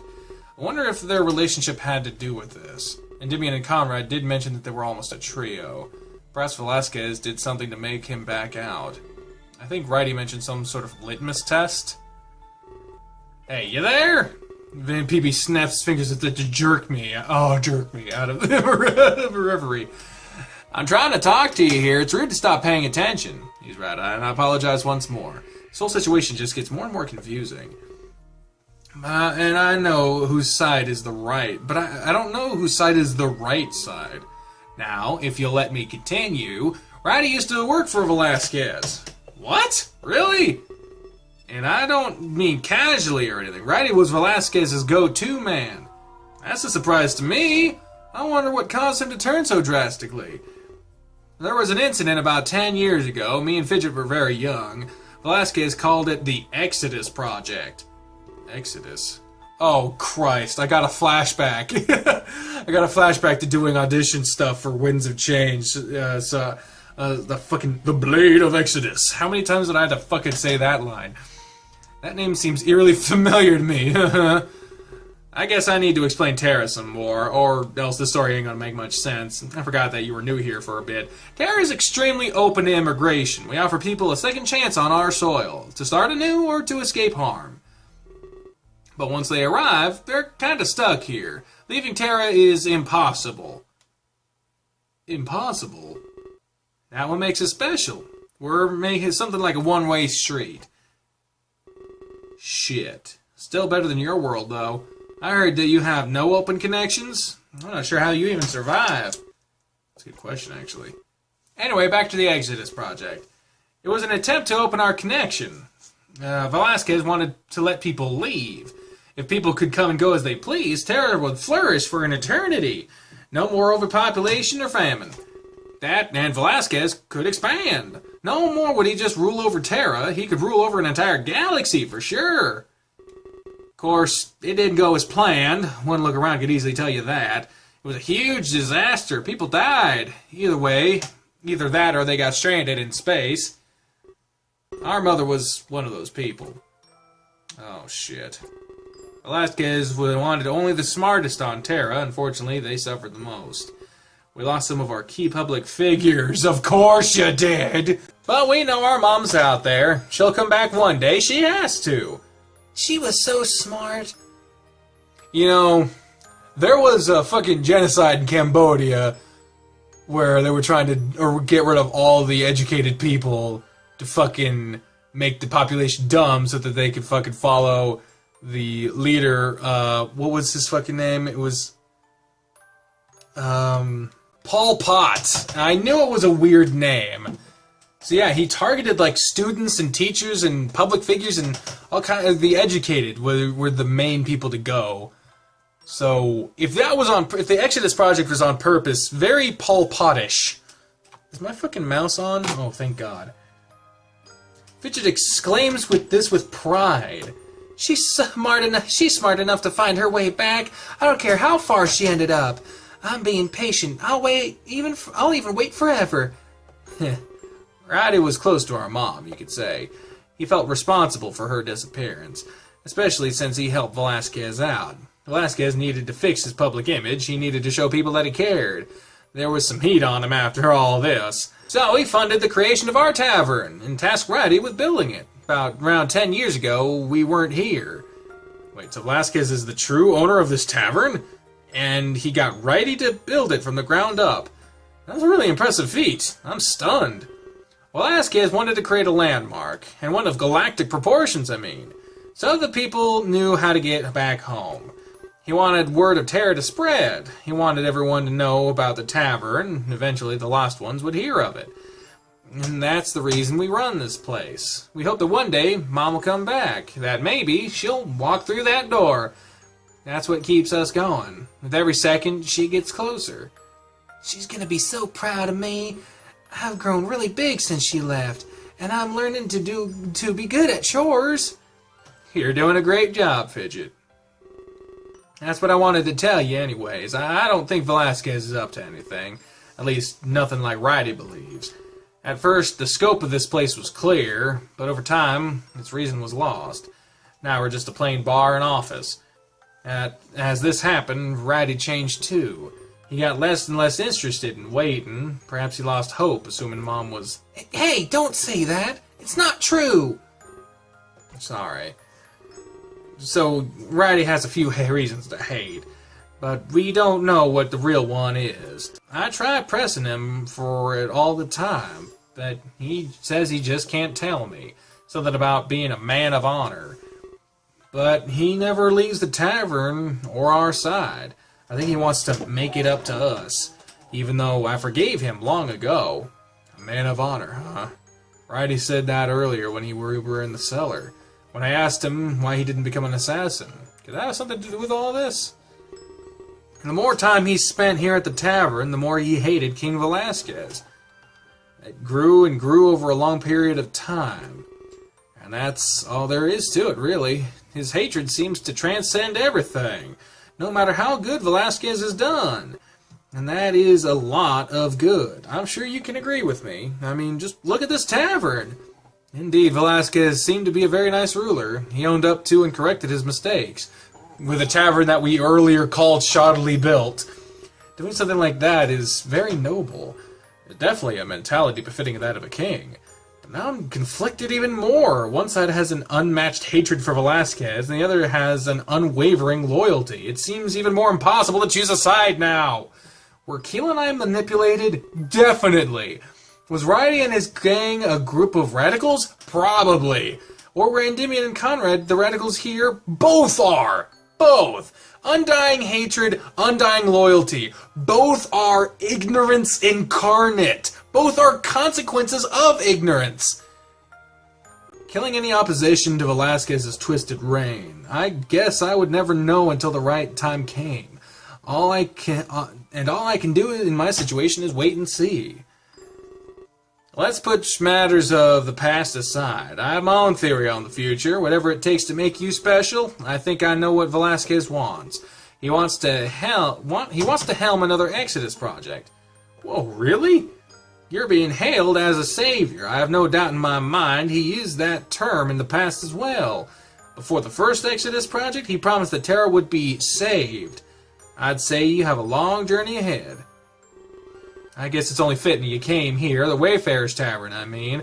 I hope your journey is swift and safe. I'd wish that too, although I did plan to detour. I hope that sighting with Righty didn't haunt me. I don't want to make an enemy of Velasquez. Nor do I want an enemy of Endymion and Conrad. I feel like that's missaid. I hope that we were able to save Kalen. It pains me to know that he's suffering. I decided to ask PB his thoughts on Lord Player. Well, some people don't like immigration. They think it's harming Terra irreparably. Lord Player is just one of those men. I can see where he's coming from, but he seeks a total severance. The Exodus project was more admirable. Life on an unconnected world? I'm not sure why Player wants that. It seems like that would be impossible. No offense, of course. I'm sure they made it work on Earth. None taken. In fact, Terra was odd for me. We just have some major cultural differences. Well, thanks for listening to me anyway. I didn't mean to talk for so long. I'll let you go back to your friends. When he says friends, he looks at Endymion and Conrad. I smile and thank him for the chat before leaving. I better not tell him that I just who I aligned myself with earlier. Wouldn't want him to spill the beans in that regard. Before I can get up to leave, Fidget calls to me. He grabs one of my hands to prevent me from leaving. I'm rather shocked. I didn't think you liked contact. William? He gulps as if extremely nervous. Do you think I'll ever see my mom again? Oh, God! I really miss her. His eyes seem very glossy, like tears are forming. The grip on my hand tightens, becoming intense. What should I say to him? I mean, I've got no reason to say that his mom won't ever show up. It seems like a pipe dream, but why the fuck would I just be like, no, your mom's dead, see ya. Like, fuck you. You'll see your mom again. Fuck yeah. I nod and smile at Fidget. I tell him that it's only a matter of time now. After this much waiting, she's bound to be close. Yes, I knew it. Thanks, William. This seems to be all he wanted to hear. He retracts his hand and sits silently next to PB. I guess this conversation's over for now. As soon as I stand up, I look towards the assassins. They seem to be deep in conversation amongst themselves. But I'm sure it involves me. But as I'm sure it involves me, I walk towards them. I know it was against Righty's suggestion, but I'm starting to feel some internal doubt. After a few moments of walking, I get to the table. They both look up at me swiftly with a look of worry. I wonder what's on their minds. I wait for them to break the silence. Well, aren't you making a lot of friends? Looks like you got quite the following. I'm not sure how to take that. Don't be so rude, Conrad. They're free to make friends as they want. I change the subject and ask if I've missed anything. Not much. Missed our entire plan crumbling. Why don't you give him the bad news, Andy? Well, something came up just now. It appears we've reached a bit of a hiccup. Although it's not as bad as Conrad says. I handed in your papers just fine, but it was something else that alarmed me. Our mailbox appears to be empty. Just as Righty said it would be. I was hoping to find mail from Kalen, but it seems he hasn't found the time. This is a big red flag, and I'm worried. A boy of his skill, this should be no problem for him. Everyone said he was the best mercenary. Something bad has happened to him. That's what Endymion was trying to say. Not entirely, Conrad. Oh, I said that wrong. That's what Endymion was trying to say. Not entirely, Conrad. It's just a very small possibility. We shouldn't assume the worst-case scenario. Then that's where we disagree. The fact remains, we have no mail. Kaelin is physically incapable of writing. I guess it is wishful thinking. He's not good enough for a prison break. His hands are probably tied up pretty bad. If anyone could do it, it'd be Kaelin. And yet, here we are. It's quite scary. His resume was flawless and impeccable. Maybe someone tipped them off. It wouldn't be hard to increase security. It's possible, yes. But I still don't think Kaelin is in danger. He's far too skilled to fail this mission. There's no real evidence of danger. Roadblocks happen all the time, Conrad. He's probably just rolling with the punches. Isn't the lack of mail evidence enough? Not entirely. Just a change of plans. If we stay the night, I'm sure we'll see. There may have just been a slight delay. Tots? We shouldn't jump to terrible conclusions. It's not wise to let anxiety think for you. We should both trust in Kaelin's ability. I guess you're right. Our mailbox is empty for a reason, yes. But it's not because Kaelin is in danger. Besides, attacking Claire is a bad idea. Breaking Kaelin out would blow our cover. We can't let Claire know our true colors.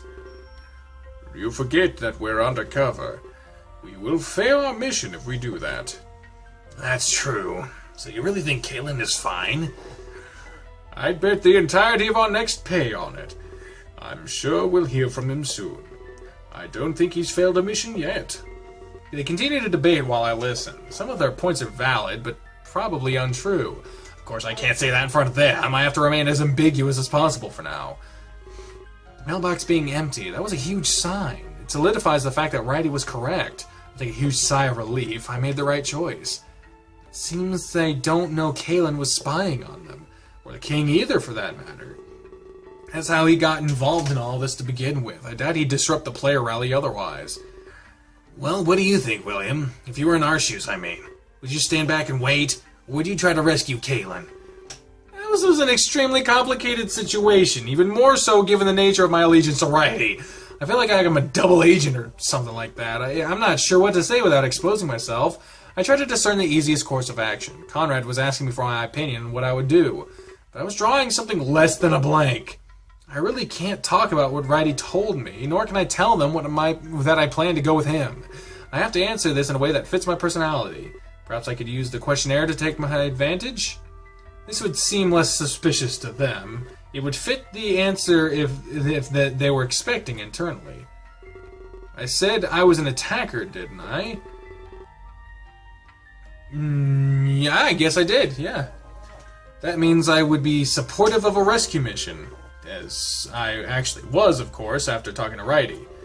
I feel like this is the best thing for me to say. This is interesting. It's like reading the answer I gave. I wouldn't want to come under any suspicion, so I tell them I'd be down to attack players' home. Wait, are you siding with me? That's new. No one ever does that. I doubt Endymion will care, though. It was the answer I expected, but it doesn't influence our actions. No one said we were taking this to a vote. We'll never reach a conclusion tonight. We're going to have to sleep on it. I'll check our mailbox in the morning.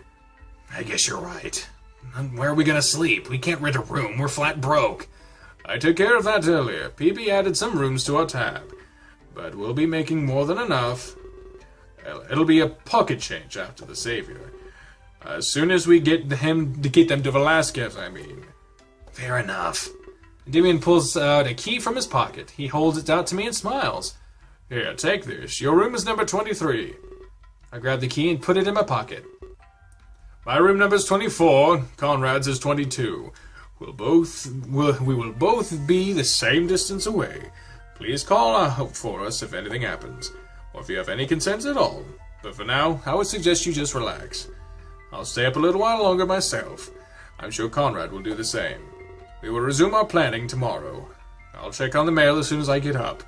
Then we'll know if that it was just delayed. I'm afraid our luck is never that good. However, relaxing actually sounds great. And where I can get a massage here. I take this as a golden opportunity. I have the ability to retreat to my room for the night. I'm sure that Righty will come get me when I'm needed. Of course, I start to feel a little bad. Endymion and Conrad care about my well-being. Enough to give me my own room, at least. It feels a little bit like I'm using them. I keep this conflict exclusively in my head. I don't show any signs of doubt as I leave the table. They wave to me as I walk away, and I return it. Conrad gives me a toothy grin as I walk away. I notice a bunch of doors on the second floor. They must all be rooms for rent. I look for room number 23, where I'll be staying. When I eventually find it, there's a drawing on it. It's a stick figure and a rabbit figure holding hands. Aww. Both of the figures are smiling. If I'm a stick figure, does that mean I'm a human in this game? That's really cute. I look a little closer. It's signed by Fidget. I guess he views us as friends. I'm grateful. Given that this is my room, I must be the stick figure. I unlock the door and take a deep breath as I enter. Finally, I have some time to relax. I feel like this is a major victory. But all it really is the calm before the storm. Fade out. Another motherfucking fade out. Later that night, in the privacy of the wine cellar. What? Who are you? Have I seen you yet? I have to say, I'm really glad you helped. Destroying the mail was a great idea. Now they'll attack Lord Player for sure. Or at least it'll make Righty do the same. Players' days are numbered either way. Thank you very much for your help. But about this savior in your midst, that was kept a secret even from me. It could be a great contingency plan. I didn't think you'd sell him out, though. How do you think they'd feel about that? You sack of shit! I don't need you to lecture me, Riley. I'm old enough to make my own choices. You won't get a reaction out of me here.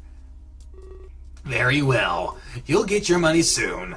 I'll have it delivered in a day or two. Perhaps you can buy Fidget a present. Money? We didn't do this for money, Riley. You said you had information about Mother. I did? You must be mistaken, PB. Get things written down in the future, and ensures you won't get cheated. You bastard! Now, I didn't say you wouldn't get it. You just want information about your mom, huh? Then I have another task you can do for me. Not yet. I'm not finished with this. Why do you want Lord Player on a hit list? I thought he was your boss, your friend. Oh, I probably have seen this motherfucker before. I'm just giving a whole new voice. Of course he's not my friend. You're right about me being my boss, though. But I hate that man. He's a stepping stone. He's snagging up all the votes for me. While he's gone, I'll take his campaign. And then the Kingstone will be mine. And if he's killed by Righty, or even if the assassins get him, more reason to have them all executed. Thoughts?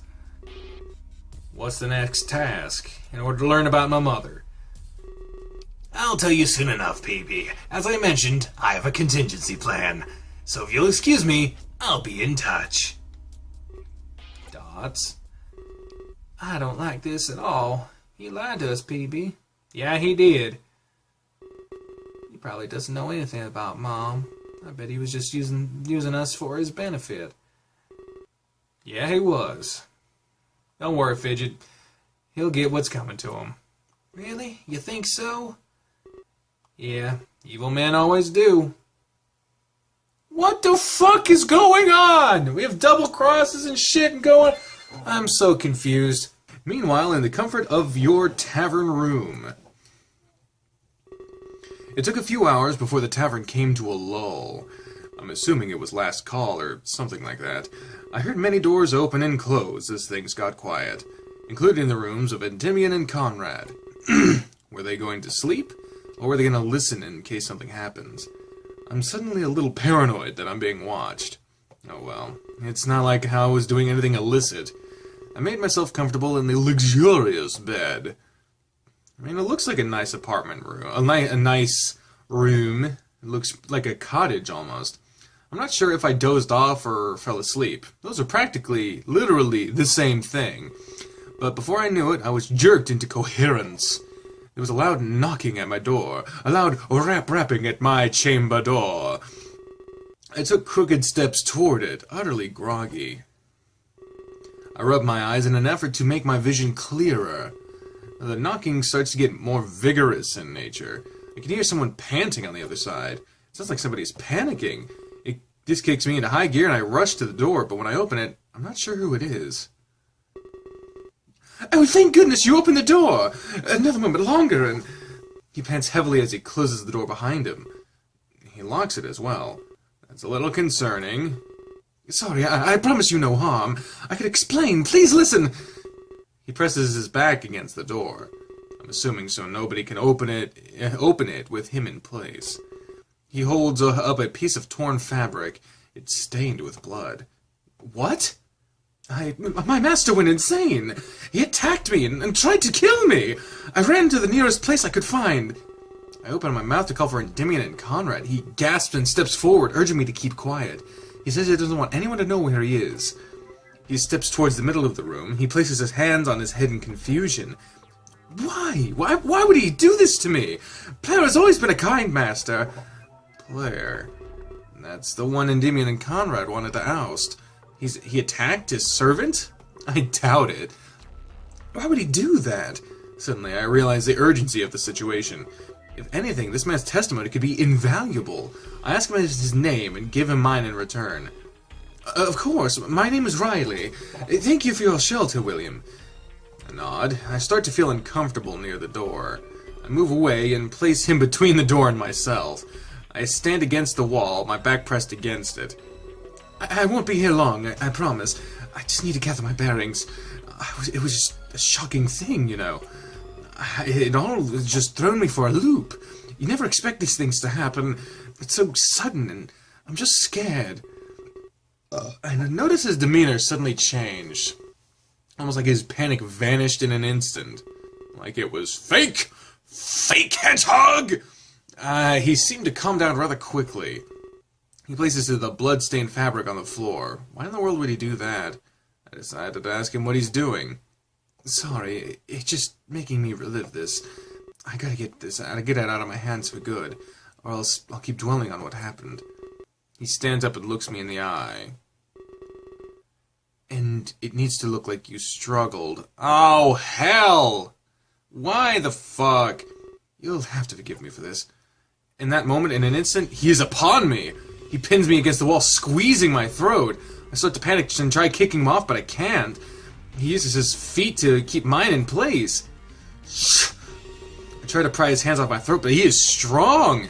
I start to lose my strength, my vision fading. I slide down the wall as my body becomes weak. He growls fiercely as I start to lose consciousness. The last thing I notice is the look on his face. He displays pure regret, like he didn't want this. In the last few moments, I hope that someone rescues me, but it doesn't happen and my vision fades for good. Sleep well, Savior. Well, shit. Guess we died. Game over! Time to start a new series! Let's try that ego game. Let go of my ego. Oh, is the ARC guy here? Well then, Rayo. Things are becoming complicated. Many men aspire to usurp my throne, and this time, they're getting close. Closer than I've ever experienced. It's almost like a game to them, but it's trivial in the face of our goal. It's fun to watch, though. It seems that Righty suspects you, but his theories are incredibly wrong. Great. Great. Indeed. Our fault for being secret. People think that I have something to hide, or that I bear some sort of ill intent. Perhaps I should have been open about this. It would have been more noble, at least. Noble, yeah, but not fun. I like the idea of keeping it secret. Rayo, my goal here is not to have fun. I seek a very important change. But my end of the bargain still stands? Yes, Earth is yours to play with. I have no need for it anymore. Not while William is present on Terra. Well, about that. I'll be sending William back to Earth, at least for the time being. What? Why? They have to keep up appearances. I can't just rob them from their home. We have to juggle here, Velasquez. They have 2 lives to live now. But don't worry, I'll bring them back. I just have a plan of my own to enact. A plan of your own? Indeed. Life on Tokyo is going to change. Things were just too boring before. I decided to shake it up a little bit.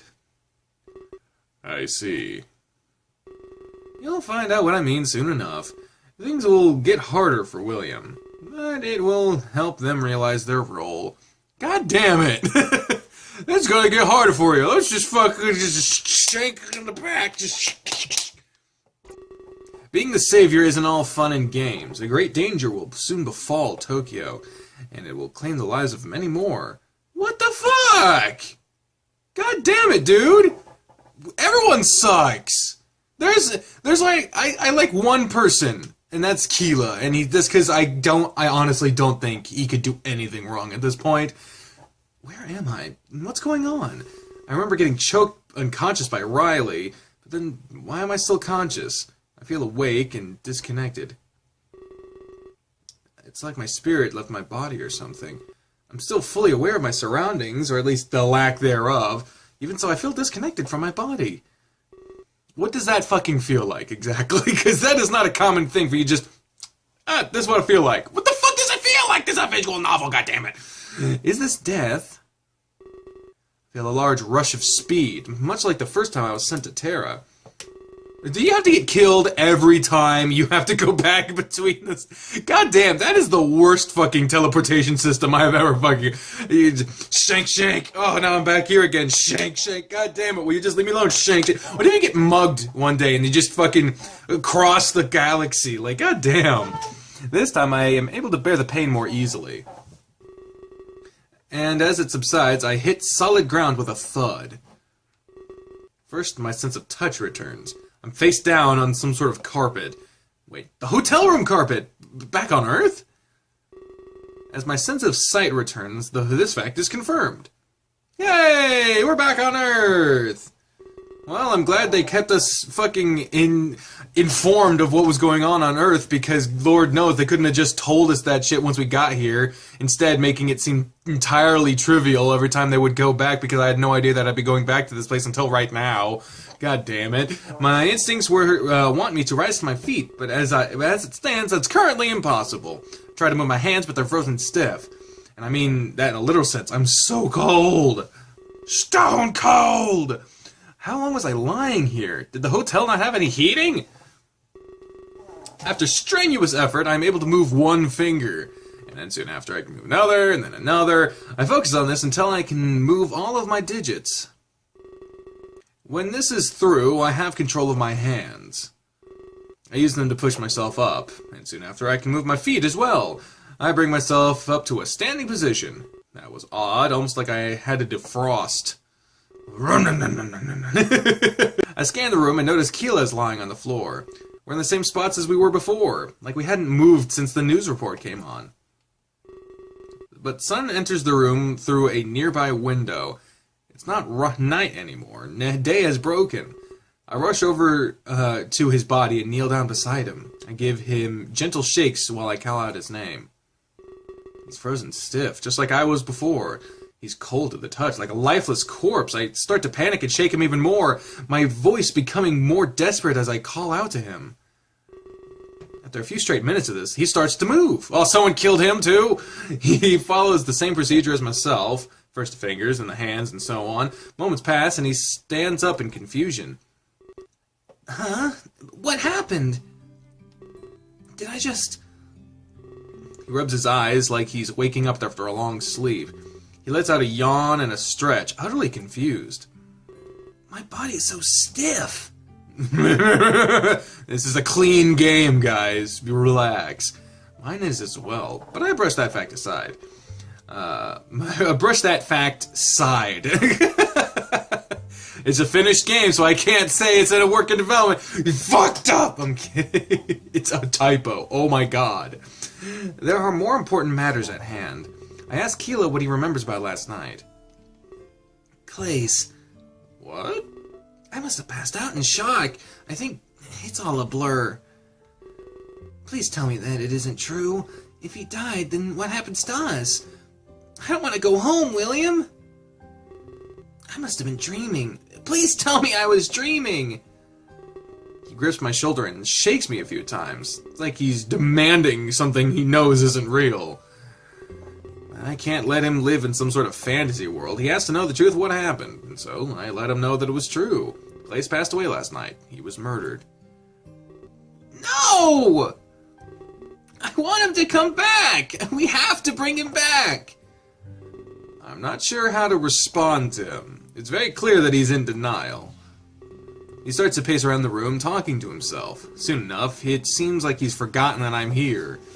But that's not the only thing he's forgotten. I realize that Klace's death is all he remembers. He doesn't mention Tara, like it never happened. Why would he forget if I remembered? Does it have to do with me being the savior? If so, then why was he even brought at all? It's very confusing, and I skipped the arc this time. I have no idea why. I'm filled with questions. I thought I was needed in Tara to save it. I can't believe it, but I want to see that man again. How could I go about rescuing Kaylin if I'm on Earth? Something about this just doesn't add up. Especially if Keela was right about the time difference. I have to get back there as soon as possible. There's no telling what could happen in my absence.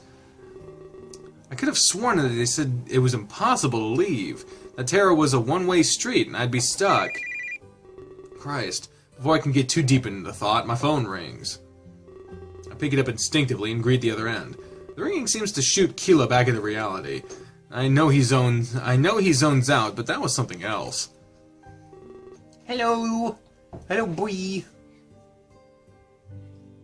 Why are you whispering? Just trying to live my life. Hey there, William. Jade is on her way to pick you up. She said she'll be there in about 5 minutes. Just don't turn on the TV, alright? I'm not sure if you heard the news or not, but the media is making a lot of stuff up. Better wait and talk to Singe in person. He's making a public statement soon, too. Probably best if you waited until then. Either way, I have to go. See you soon. He abruptly hangs up the phone. I could hear lots of voices in the background. Things must be getting hectic and for those close to Klace. I wonder if things would get hectic for us as well. Things are starting to get complicated and unclear. I started to wonder what fate awaited Keela and myself. Hey, who was that? Before I can answer him, my phone rings again. I pull it out of my pocket. This time it's a text. But the contents of it send shivers down my spine. Unknown says, "I'm watching you." Oh, Christ! That's never a good sign. What? Who could this be? Why are they saying this? It has to be some kind of prank. Well? I let Keela know that it was just Rook. He said that Jade would be picking us up shortly.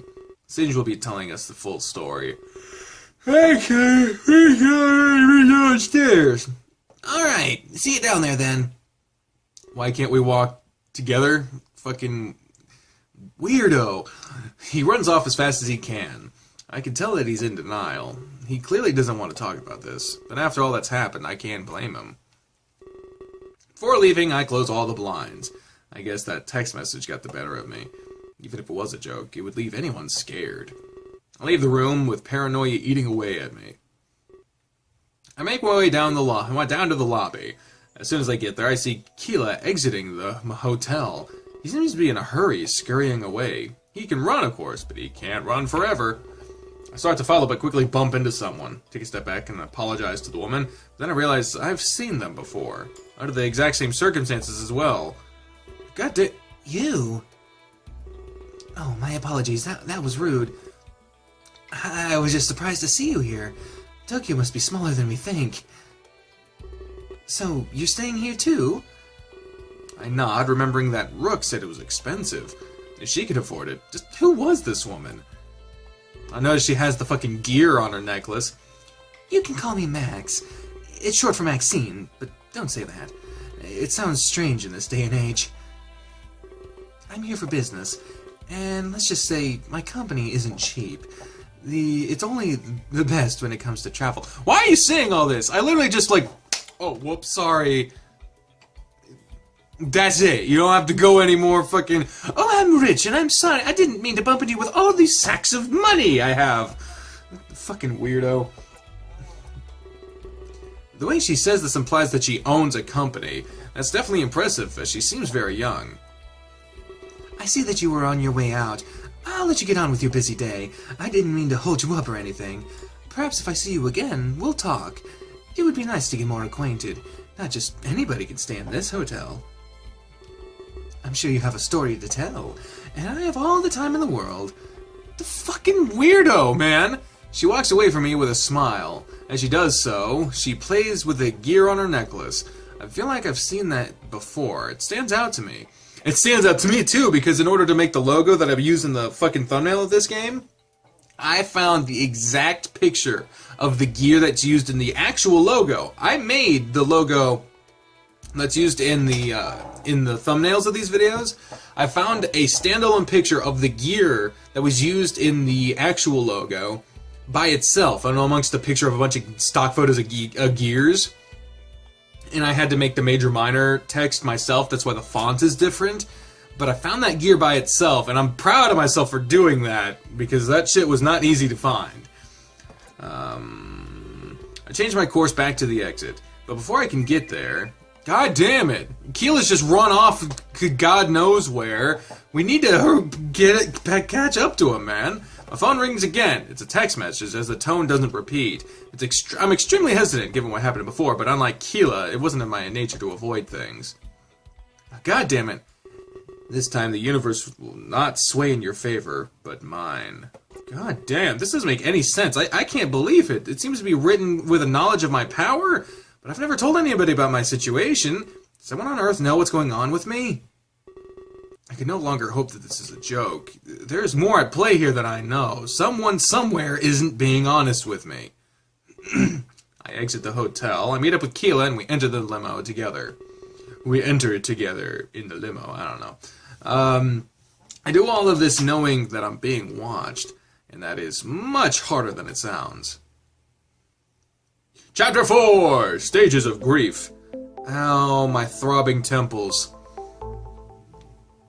I saw the batteries next to me, and I thought it was a fucking phone call for a second. Take my phone. Oh, I do have shit on my phone. God damn it. As soon as we enter, we take our seats. The first thing I notice is that we're not alone. Rather than in the front, Inumi sits in the back. But he's not alone. He's sitting with someone new. Since I've never met them, I introduce myself. I know who you are. Oh.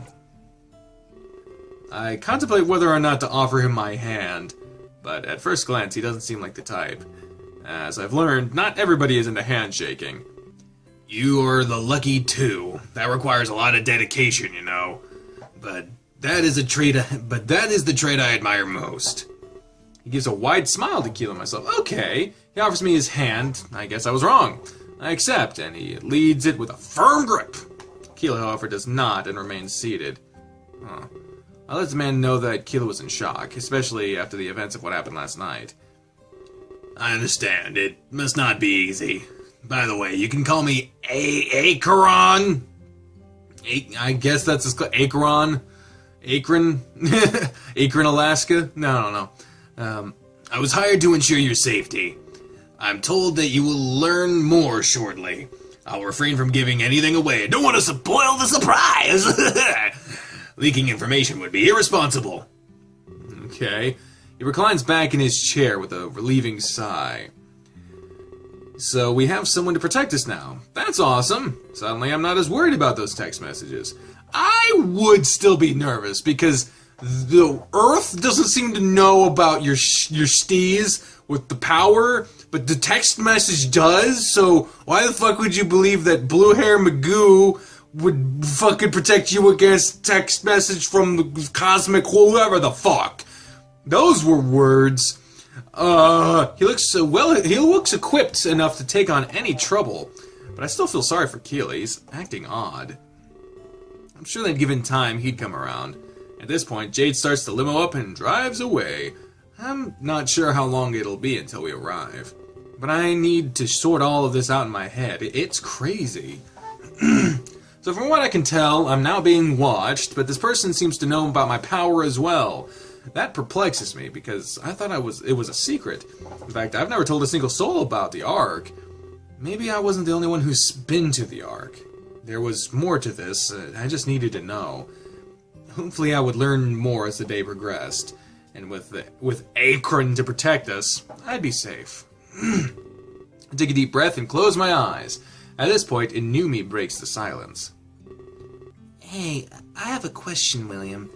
What's 75 multiplied by 110? Well, that would be...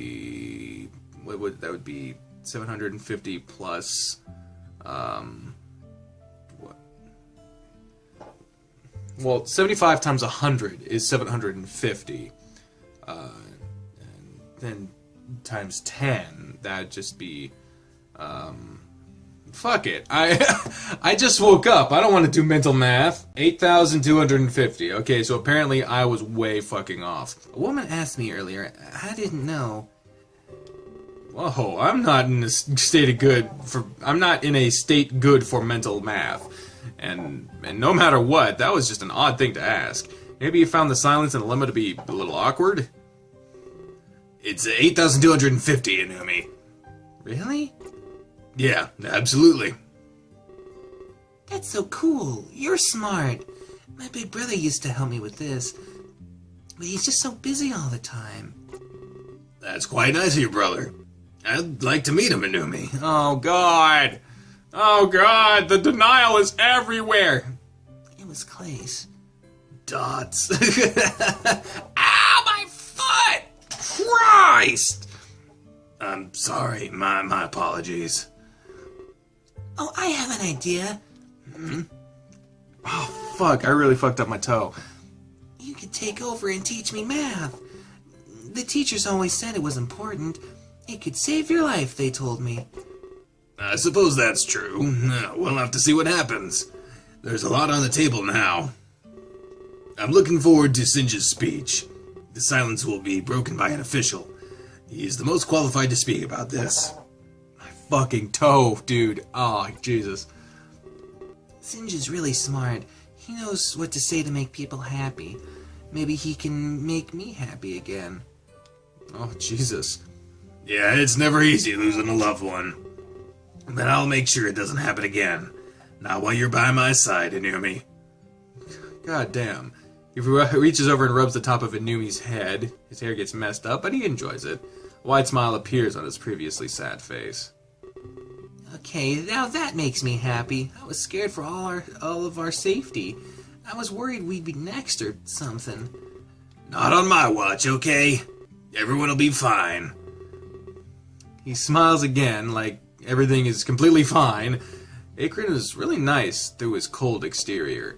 I feel bad for judging him at first glance earlier. And Inumi seemed like he'd be fun to hang around with.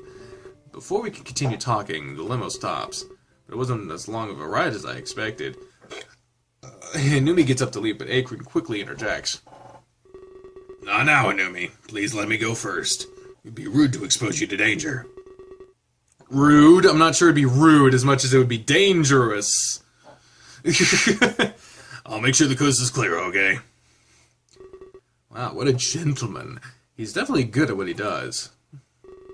As he said, he leaves the limo first. A few moments pass, a gunshot later, and I'm kidding. He's fucking sniper shot. That'd be terrifying, dude. He wipes us all out. I'm glad the coast is clear. Danger-free. It was time to get some answers and meet Sinj. Inumi scoots out first, and after that I follow behind.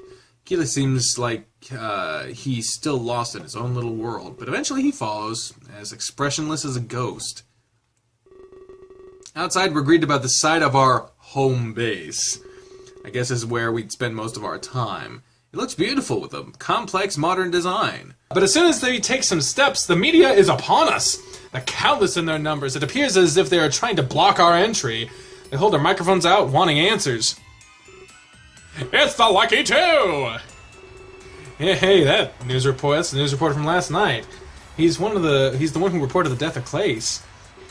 Contest winners, we need to talk. There's some allegations going around. They say this is just for publicity. William, do not engage the press.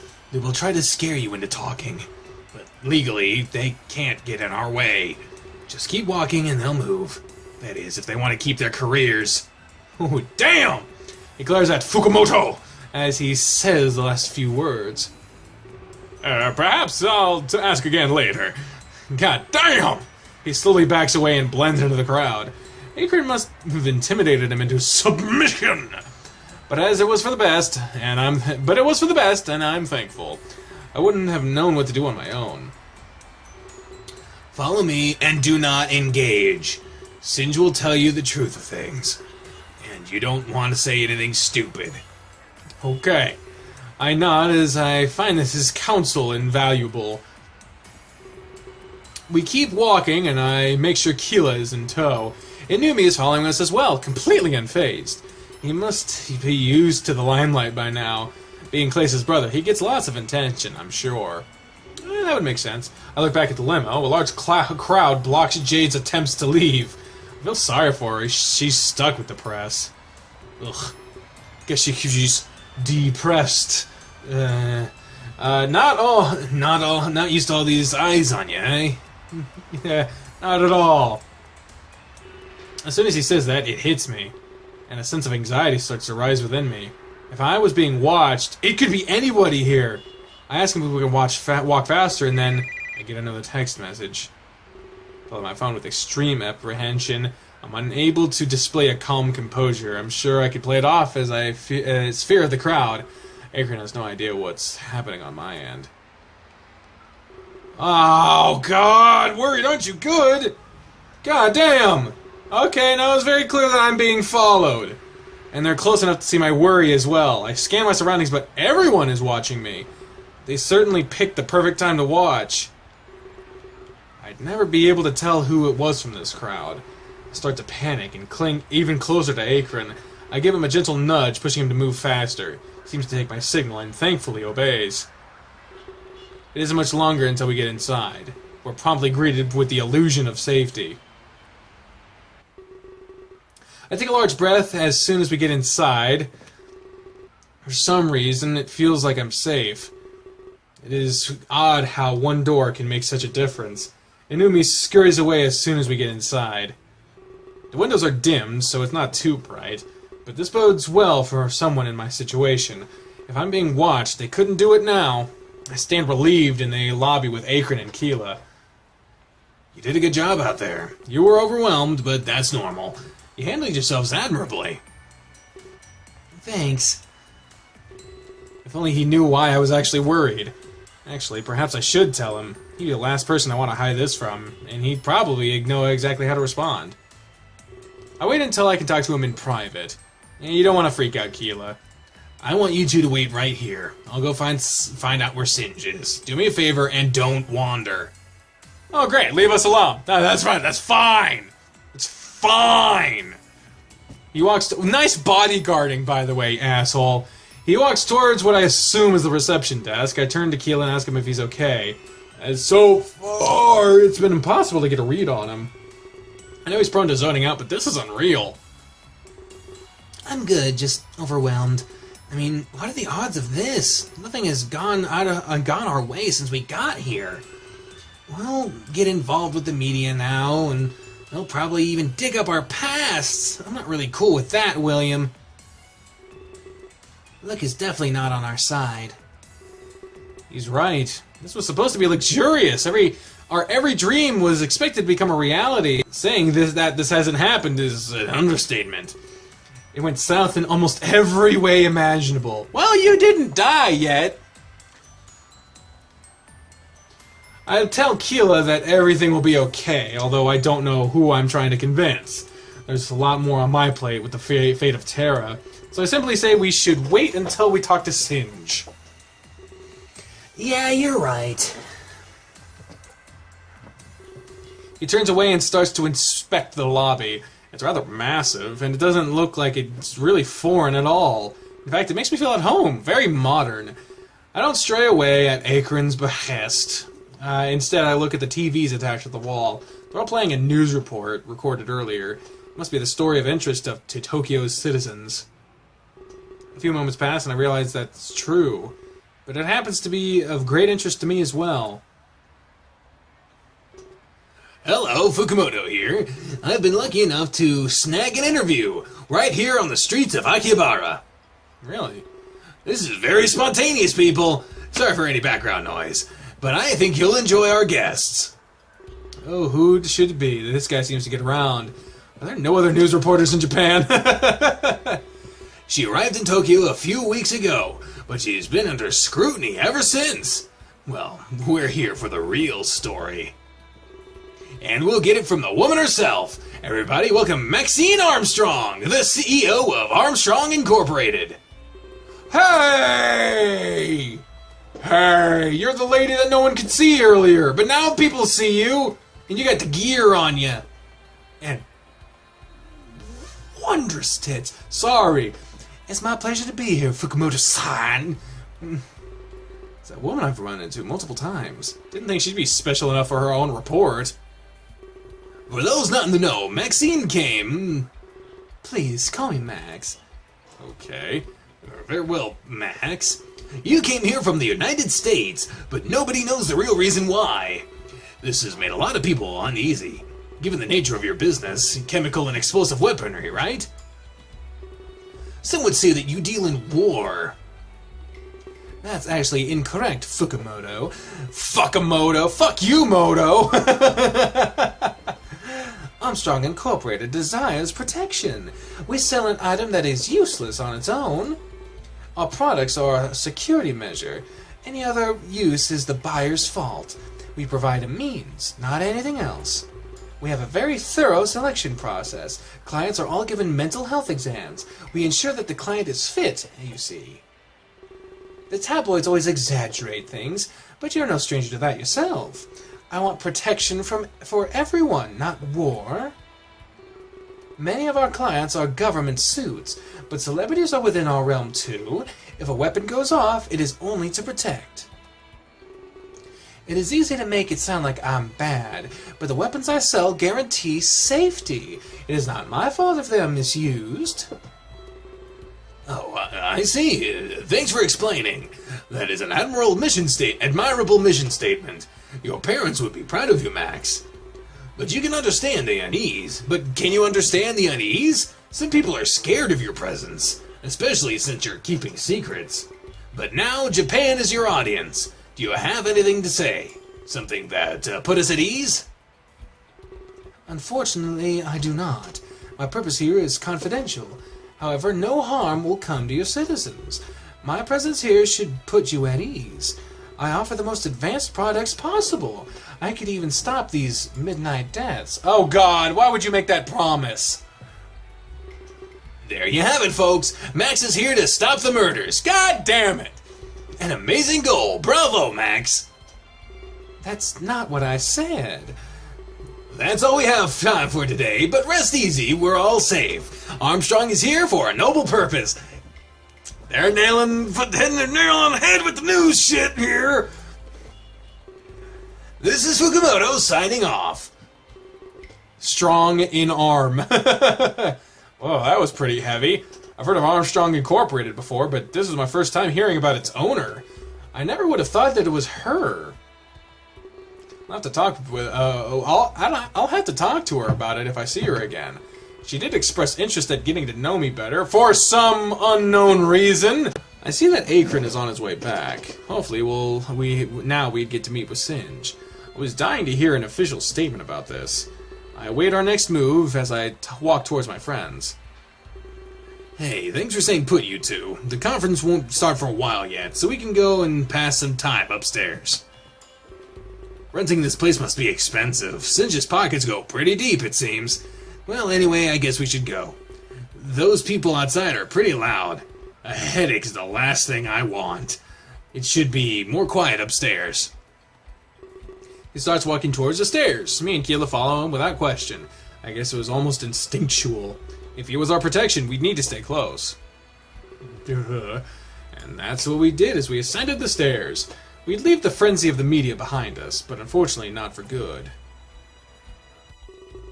It was quieter up here, just like Acorn had hoped.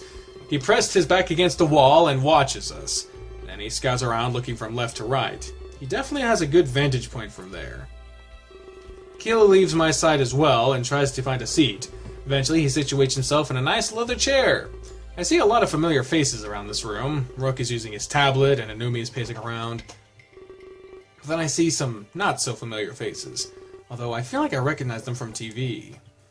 It's almost like everybody important to Klace was here. Maybe they were all just as clueless as I was about this. I guess I wasn't the only one who wanted some answers. It wasn't long before Rook looks up from his tablet. I actually found out that I knew I had a tablet, but I never use it for anything. Now I pretty much just use it for a piano game. Oh shit, it's on. Mysterious mission is ongoing. We need you. What the? Roman Reigns versus Bray Wyatt kicks off Raw tonight. Oh god damn it, I'm missing Raw. I wonder how he was handling all of this. Hey William, nice to see that you made it. I'm assuming that new guy is Akron. Too bad the last guard just ran off. Ran off? What does he mean by that? Anyway, no beating around the bush. You're here, so you must know the truth. Last night, Klace was murdered. He says it in such an emotionless way. It's hard for me to tell if it has even bothered him. Instead of prying, I tell him that I did know the truth. I saw Fukumoto reporting it live on TV past midnight. Oh, Fukumoto, I hate that guy. He stretches the truth almost every time. You like red? You're a communist! I have no idea how he got that job. He twists words just like the tabloids. I'm surprised he works for a real station. Sensationalism is all the media does, dude. That's true. I did see his interview with Max. I let Rook know he tried to interview with me as well. He mentioned that this was all a publicity stunt. Of course he'd mention that. Listen, don't take him seriously. You learn that pretty quickly in Tokyo. But in general, the population loves him. But the general population loves him. Honestly, I'm not able to see why. He's just a sham, a sensationalist. It was harshly worded, but had some wisdom. Singe is just oh shit. Singe is just getting ready. It shouldn't be much longer. Maybe you should get to know the crew. Everyone is still shocked, of course, but some friendship might help them. Uniting is what we need to do right now. Rook turns his head and notices someone approaching. It's a fox with a guitar, and he steps with purpose. I guess Rocker is a fine place to start. He's definitely a knowledgeable man. Hey! Wait, a compliment from Rook? Wow, must be my birthday. Don't flatter yourself. Hey, you're the one that said it. He bows to Rook as a gesture of respect. This art looks really old. Then he does the same to me, wearing a large smile. Sorry, I'm not one for shaking hands, but with much respect, it's my pleasure. I'm Rocker. Nice to meet you, William. I hesitantly give him a bow and introduce myself too. Oh my, Psycheri? William, I don't deserve that. Come on, Rocker, not now. No need to make this day any worse. This is very important, though. William, that was an incorrect bow. You went far too low just now. A bow like that is for an apology, or for an addressing someone of status. I mean exceptionally high status. Furthermore, your back was bent as well. You should always try to keep it straight. A crooked bow can be seen as disrespectful. Ugh. I mean, I transcribed hiragana and katakana on little index little flashcards, just because I felt like doing it a week ago. And I did it all in one night, very quickly. I did it all. I wrote them right. I wrote all the characters right. I know how to pronounce the shit. I just don't like to waste. I don't like to spend time sounding it all out. But you don't just throw that shit on someone. Come on, man. Try to remember this simple fact. To most, a 15-degree bow is fine. Around here, it's called an Ishaku. Ishaku.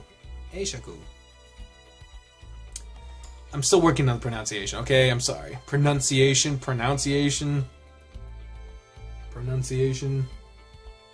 I'm tired. It's meant for equals. And I don't mean to rag on you, but I'd hate for you to offend someone. Well, this is my signal to leave. I don't need one of your famous lectures. I've heard way too much about Japan now. Rook gives him a very crooked and low bow. It is meant to mock the entire lesson Rocker just gave. I'm surprised he didn't scare you away. If I were you, I would have run. He can be really rude without knowing it. Oh, I think he knows it. He thinks he's joking or something, but it always comes across as crass. He's not the best in social interaction. Regardless of my feelings about Rook, it was true. In fact, Rocker's lesson was refreshing. He did it to legitimately inform me about bows, not to judge or berate me like Rook would always do. I thank him and try giving him the bow he explained, 15 degrees with a straight back. You catch on fast. I like that. We'll get along just fine, William. Cool. I know we have some spare time before the speech. If you want to hang out, feel free. Of course, you'll be meeting Shock, too. When he says that, the name Shock, it all becomes clear. Shock and Rocker were Klace's lead guitarists. They performed some of the most legendary solos. I'm starstruck as he walks away, almost in disbelief. I've heard lots of their music, and it was awesome. But here he was, talking to me so casually. If I knew who he was at first, I would have panicked. That's probably why he didn't fucking make a big deal about it. But both Rocker and Rook have had a very good point. I had some time to waste before Sinja's speech began. There were so many interesting people up here. I'd love to get to know each and every one of them. Well, I already knew Rook and Keela good enough, but Akron was still a mystery, and as was Anumi. And Shock and Rocker were quite enticing as well. Hanging out with a rock star duo would be awesome! Unfortunately, I couldn't hang out with all of them. I stay in place, contemplating my next actions. Would you like to save a game? Yes! Yes, I would like to save my game! Mamma mia! Who should I hang out with to pass time? Well, Akron... Oh, fuck. Who was Akron? Oh, he was the guard. And Shock and Rocker... I don't know which one's better. Akron was the guard, and we've already met him. We've met Rock, but we've not met Shock, so it seems like we're killing two birds with one stone here. Shock and Rocker. I decided to spend some time with Shock and Rocker. And that was what I won the contest for, after all. The ability to spend time with celebrities! Even though the situation was less than ideal. I'd actually like to hear what they have to say. They're certainly close to Klace. Rocker seemed like he was holding up okay, but I'm wondering how Shock was taking all this. I was also hoping they might play me some songs, but given the circumstances, I highly doubt it. As I walk towards them, I make eye contact with Akron. He nods at me before resuming his lookout. It isn't long before I make it to Shock and Rocker. However, I seem to intrude upon an argument. Oh. Perhaps I could have picked a better time. You're talking nonsense, Rocker. Won't you think before you speak? No offense, but it makes you look stupid. It makes perfect sense, man. You're just too daft to understand. Damn. You called me stupid? No more than you've already done to me. You should know how smart I am. Klace's lead guitarist can't be dumb. It takes a certain level of intelligence. But I'm his lead guitarist, not you. They both take deep breaths and turn to greet me. So you're the fanboy, right? God damn! Shock, they're not a fanboy, they're our honored guest. Yeah, right. How much did you spend on Popstar? You must be quite the rabid fan. Look at all the blind devotion. Shock, don't be rude. It's true when you think about it, Rocker. We earned our spot beside Klace, right? We didn't buy a red carpet to walk in on. Klace was a person like anyone else. You can't buy his attention, William. Whoa! Well, you do make a good point, Shock. I apologize on his behalf, however. He's prone to believing he's always right. This is what he really meant to say. He appreciates your devotion to Klace. Him and Shock were childhood friends. Childhood friends? I guess it goes deeper than I thought. Still doesn't excuse your fucking attitude, you piece of shit! Shock doesn't seem to be too affected by the murder. In fact, he seemed like an all-around jerk. And I'll also apologize for my own actions. You walked in on an argument between us. It's rare that I get heated up. It's true, Rocker isn't one for arguing. Hearing him raise his voice is rare. In fact, I forgot what our fight was about. No, fuck you! We were talking about living on after death, specifically how I think it's impossible. You mean like zombies? Dots? No, Shock, not like zombies. Let me explain it this way. Maybe we can convince William. Oh god, don't get me involved in this shit! Great, I love hearing things twice. Well, if you'll let me begin, there's no need to be a jerk about it. Alright, go on then. Well, I know Klace is gone and all, but it's possible for him to live on, especially in his possessions and art. Shock seems to think that death is final. A little hypocritical, if you ask me. He's been chugging pop stars all day. Sales of those are likely going to inflate. Not for the reason we would want, of course. Stars are given a lot of posthumous coverage. It's childish to think that Klace is gone. He will live on in so many ways. I disagree entirely. Klace is gone for sure. All of that stuff is superficial. Then what about his albums? People will be buying them in droves. Previously recorded albums, you mean? Klace will never sing live again. All that's left is memories of the past. But you can live on in a memory. That's what I'm trying to say.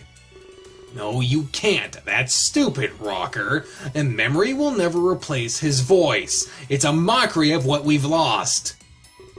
If you really think memories suffice, then you weren't close to him at all. Nothing can replace the real thing.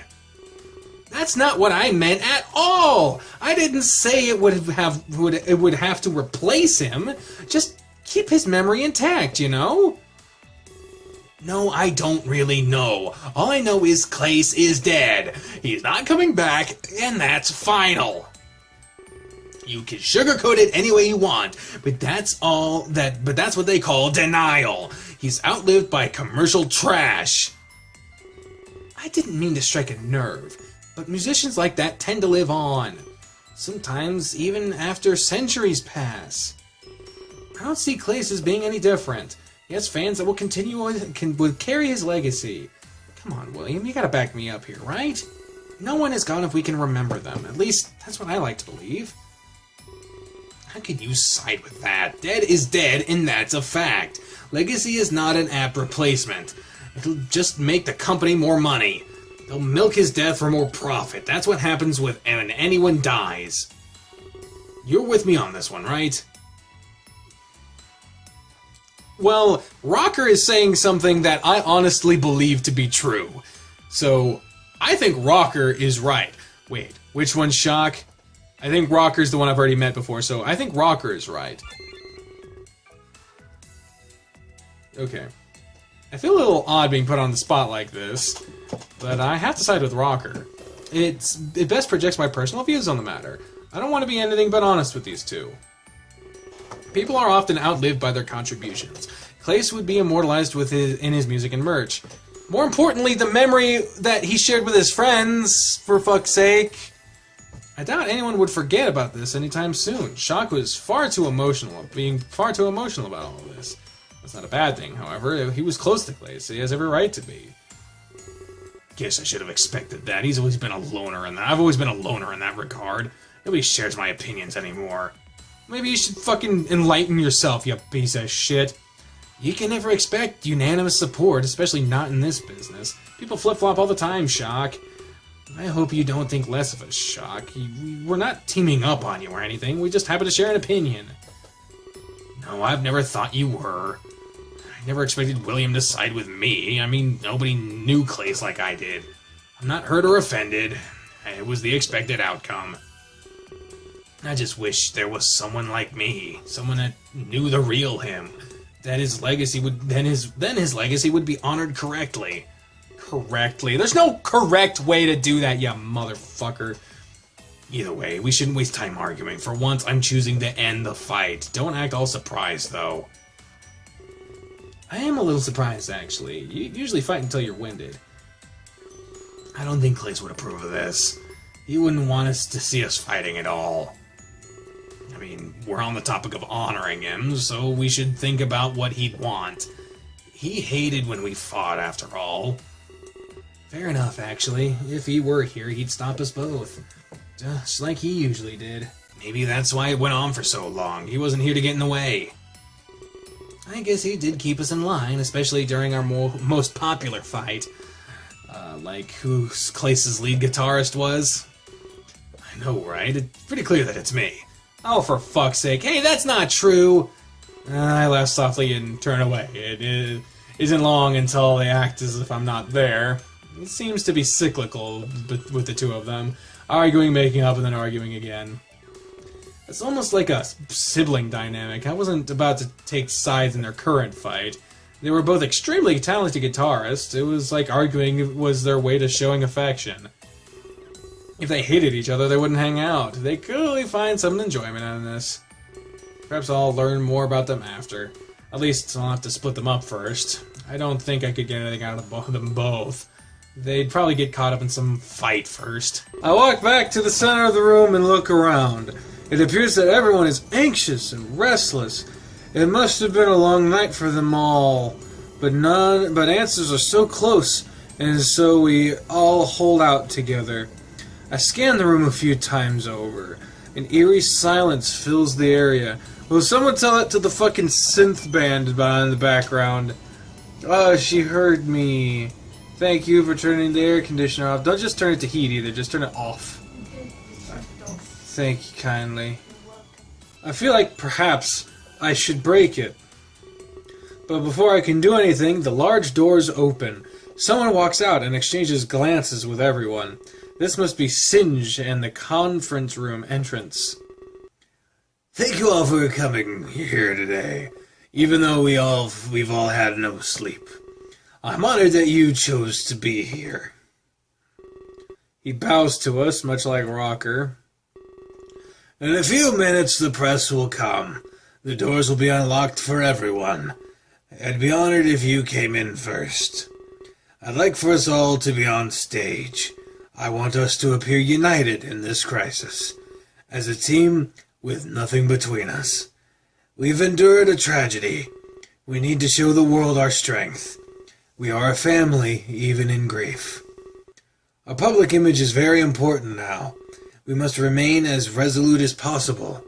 We can't have anything falter today. Please come and take your seats with me. We will begin as soon as the room fills up. He bows again and goes back into the conference hall. Not a moment later, we all start to follow, unsure of what the conference has in store, and unsure of what shocking truths await the world. The morning after the tavern incident... Was this back on Terra? I think it said something about that. There it is. I'm sorry, this is a lot to take in. Would you mind starting from the beginning? I haven't had my morning coffee just yet. My mind is cloudy, to say the least. You're not the only one who's taken aback. These events shocked me as well, my lord. I apologize for keeping my agenda hidden. That's the guy that fucking choked us out, by the way. I also watched some of the old episodes back, and this was the guy who did that overdone entrance for a player at the trial, the first thing we see on Terra. So, this guy is a bastard. You would have never endorsed my actions, even if they were for the greater good. So I had to take things into my own hands. Of course, and I still don't believe it. Endymion and Conrad are my trusted allies. I laugh at the notion of their betrayal. Ha ha! Just like that. That's the laugh. That's the betrayal laugh. Trademark. I'd never dedicate resources to that. Yet, here we are in the present, and you have evidence backing your claim. Of course, I always validate my word. Last night, I ventured to the tavern. Endymion and Conrad were there as well. But they had someone with them. An immigrant from another world, when they will not be giving to you. In fact, They're bringing him to Velasquez. This directly violates your truce. Were they not to bring everyone to you? You're keeping tabs on this immigration. Yes, that was the plan, Riley. All of it should go through me. Easier to keep track of that way. Yeah, one-man fucking legislation. That's corruption if you ever... I'm tired, man, I'm sorry. Is there a chance you've misheard things? Perhaps they used Velasquez as a cover. Just in case anyone heard. Impossible, they filed the paperwork. This immigrant is now fully sanctioned. They violated the truce, my lord. Indeed, that is irrefutable proof. It's impossible for me to work with that. This immigrant is now in the records. But I wonder, what does Velasquez want? Of all people, he wants an immigrant. They must be quite an important person. Of that I'm unsure, but I feel like it's irrelevant. No explanation can excuse betrayal. And you know Velasquez's stance on that. He's too friendly with these off-worlders. I'm glad I was able to open your eyes. You're right, and I appreciate that. But now my curiosity is affecting me. Just who could this immigrant be? My two main allies would betray me, and the king wants to see them personally. There must be more here than meets the eye. Again, I'm not sure. But you could ask them yourself. I did what you would have wanted, my lord. I took action after seeing this betrayal. It was either that or let them win. I paid this off-worlder a visit. One thing led to another, however. They ended up passing out. It was unfortunate, of course, but an opportunity presented itself. I took them, and they're in our prison. Aw, shit! Shit! Along with the other immigrants. What? Riley, how could you be so foolish? I can't believe what you're telling me. Do you realize what you've done? You abducted a legal immigrant, one that was wanted by the king. Velasquez will have us under scrutiny. You keep coming to me with these revelations. First it was that Kalen worked for Righty, but then you go and do this to us? Have two assassins target us, under the pressure of a royal mission too, and everything was going good for once. I can't believe you would do this. Discretion was our greatest ally, Riley. 2 guilds will be soon upon us. Please, Lord Player, I can explain. There must be a lapse in your judgment. Trust me, this is far worse than a lapse. If I didn't trust you, I'd almost think... Player stops in the middle of a sentence. At that point, he comes to a shocking realization. You wanted me to get caught. Oh, shit. Oh, shit. And now we're back to the fucking earth shit. Who gives a fuck? We all file into the conference room one by one. Everyone brings their sense of anxiety with them. It isn't long until we reach the stage area. It's lined with enough seats to fit us all. We stare onwards at the empty room before us. Soon it would be filled with those who seek answers. Fans, press, and everybody in between. But there was a common goal among them. Enlightenment. God damn. This just looks like a conference room. Maybe a town hall. I don't know what the... Because it has theater seats, but it has, like, boardroom... I don't know what the fuck... This is, like, some sort of presentation room. Presentation. I'm a fucking idiot. I sit on the far right side with Keela to my left. Then there's Akron, Singe, Shin, Shocker, Shake, Shack, and Shocker. Salt shakers. A woman with long yellow hair is there as well. Oh, that's Tits Magoo. Inumi sits beside her, with Rook to his left. Seems like everybody's here, save for Jade. But when the doors open, people spill in. Sure enough, she's among the press and citizens. Seems like Akron and Singe are getting along. They're lost in conversation amongst themselves. I would have started the conference long ago, but Singe is probably waiting for latecomers. After a while, he picks up his microphone. It appears that every seat on the stage has their own. Would I be expected to talk during this? Ah, shit.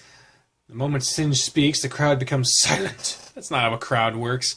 There's always some assholes that are like, yeah, I told Becky about the thing, but guess what? And they start talking, about that, and someone's like, hey, could you shut the fuck up? I was like, I'm not done telling my story about Becky, but Becky, let me smash. I'd like to... He cuts himself off. There's extreme feedback coming from the mic. Some in the audience cover their ears. I'd like to thank all of you for coming. I know it's early, but this has to be done. A longer wait means even more restlessness, and that means filling in the blanks. I've called you here to be fully open. Something has hurt us profoundly. We'll carry it with us forever. It'll scar us for years to come. So please, be respectful. There will be no flash photography today, or recording of any videos for that matter. However, audio recording is an exception. I understand some of you need notes, especially the members of the press. But this is as far as we can go. With that said, I will now begin.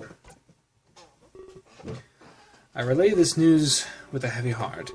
Last night, our own idol passed away. At midnight, Klace was murdered. The audience starts talking amongst themselves. I see several people scribbling down on notepads. The cause of death was asphyxiation, but it was under mysterious circumstances. It implies suicide, but that can't be true. Klace was not the type to do this, especially so close to the tour's launch. It's an impossibility, so please disregard it. Yeah, no person ever in the history of the world, at the beginning of a huge, stressful, public appearance tour, has ever felt the stress that seemed uncharacteristic, because, that's what you always hear before a suicide. I never would have thought. They'd never seen the type. Of course they never seen the type, because in fucking the society, if you have a mental illness, people either expect you to suck it up and just not have to have other people deal with it, or get over it, or you're just a psycho, and you just belong in prison, or behind a wall, or to have a movie made about you. But no, God forbid you have a friend who can actually help you during your time, help you during a mental health crisis. The amount of times I have had people who I thought were close to me tell me, hey, you keep bringing the mood down. Could you just not do that, please? I'm trying to have a good time when I'm having a crisis and I'm on the verge of suicide. Yeah, that's real fucking nice. I literally had a friend come... I know this isn't... Okay, this has nothing to do with the story. We know what happened. It was a midnight death. He was probably choked by someone or something. He was taken to Terra. Righty even was like, oh, Klace. And he fucking perked up at that name. But it's an impossibility. It's an impossibility that someone with a deep personal struggle would keep it to themselves, knowing that no one else would fucking be there for them. Oh, it's impossible to imagine that, right? That's why I keep the fucking suicide prevention hotline in the description of every video I put out. Because almost no one looks at the description of videos, even less look even further down. But the fact that it's there means that there's like a 0.01% chance that someone who needs it might find it. And that's why I put it there. Someone asked, like, why is this here? And I was like, this is fucking why. Because people imagine it's impossible because no one is fucking there for anyone when they need them. Fuck you, impossibility. Fuck you. With that said, I'll take your questions. But please remain considerate today. Remember, we are in a state of grief. Of course, it's fucking fuck you, Moto. Singe, sir, I have a question, if you're willing. By all means, fuck you, Moto. I know it's Fukumoto. It's funnier to say fuck you, Moto, because this guy's an asshole. Feel free to ask whatever you like. You mentioned the method of death, Asphyxiation under mysterious circumstances. Exactly how is asphyxiation mysterious? A lack of oxygen is not mysterious. I'm afraid I'm a little confused. The press in the audience starts nodding in agreement. Of course you do. As if this was the question on all of their minds. You are correct, and I'm glad you're asked. Are you glad? Are you glad to have to go into the details of someone choking to death? Why are you glad? Ugh. And I hope you asked the same to the police. They hastily branded these as suicides. Klace had markings around his neck. They imply the use of a noose, but there was no noose at the scene. Well then, that is definitely odd. Thank you for answering my question. Fuck you, Moto, returned to his seat. I'm surprised he didn't twist any of Singe's words. Yeah, that's usually what he does. This is why the official ruling is odd. The lack of evidence is very suspicious. And it implies several possibilities. The body may have been moved post-mortem, or the culprit made off with the evidence. Both point to the same shocking truth. These were murders, plain and simple. Oh shit! And I'm surprised. Oh, the whole crowd gasped off. The affected families deserve the truth. Why were our loved ones taken from us? And who committed these egregious crimes? Oh, Lord. I stand here today speaking for the many. Those who lost their husbands, their wives, even their children and siblings. The police must re-investigate this case. They cannot give up so easily. And they will have my full cooperation. There's one thing I want to accomplish. This case will be closed before we leave. We will return to America enlightened. And to that end, I will move on to the subject of our world tour, and precisely what will happen next. I'm proud to announce that we will continue. The world tour will go on as it was planned. Yeah, the audience person did a conversation. It's like, oh my gosh, what are you talking about? We're gonna holograms? Or we're gonna fucking X-Pac? Tupac performed hologrammatically with holograms. It seemed that they weren't expecting this announcement. We will do what Klace would have wanted. Instead of backing down, we persevere. Daz will be the head of the tour in his place.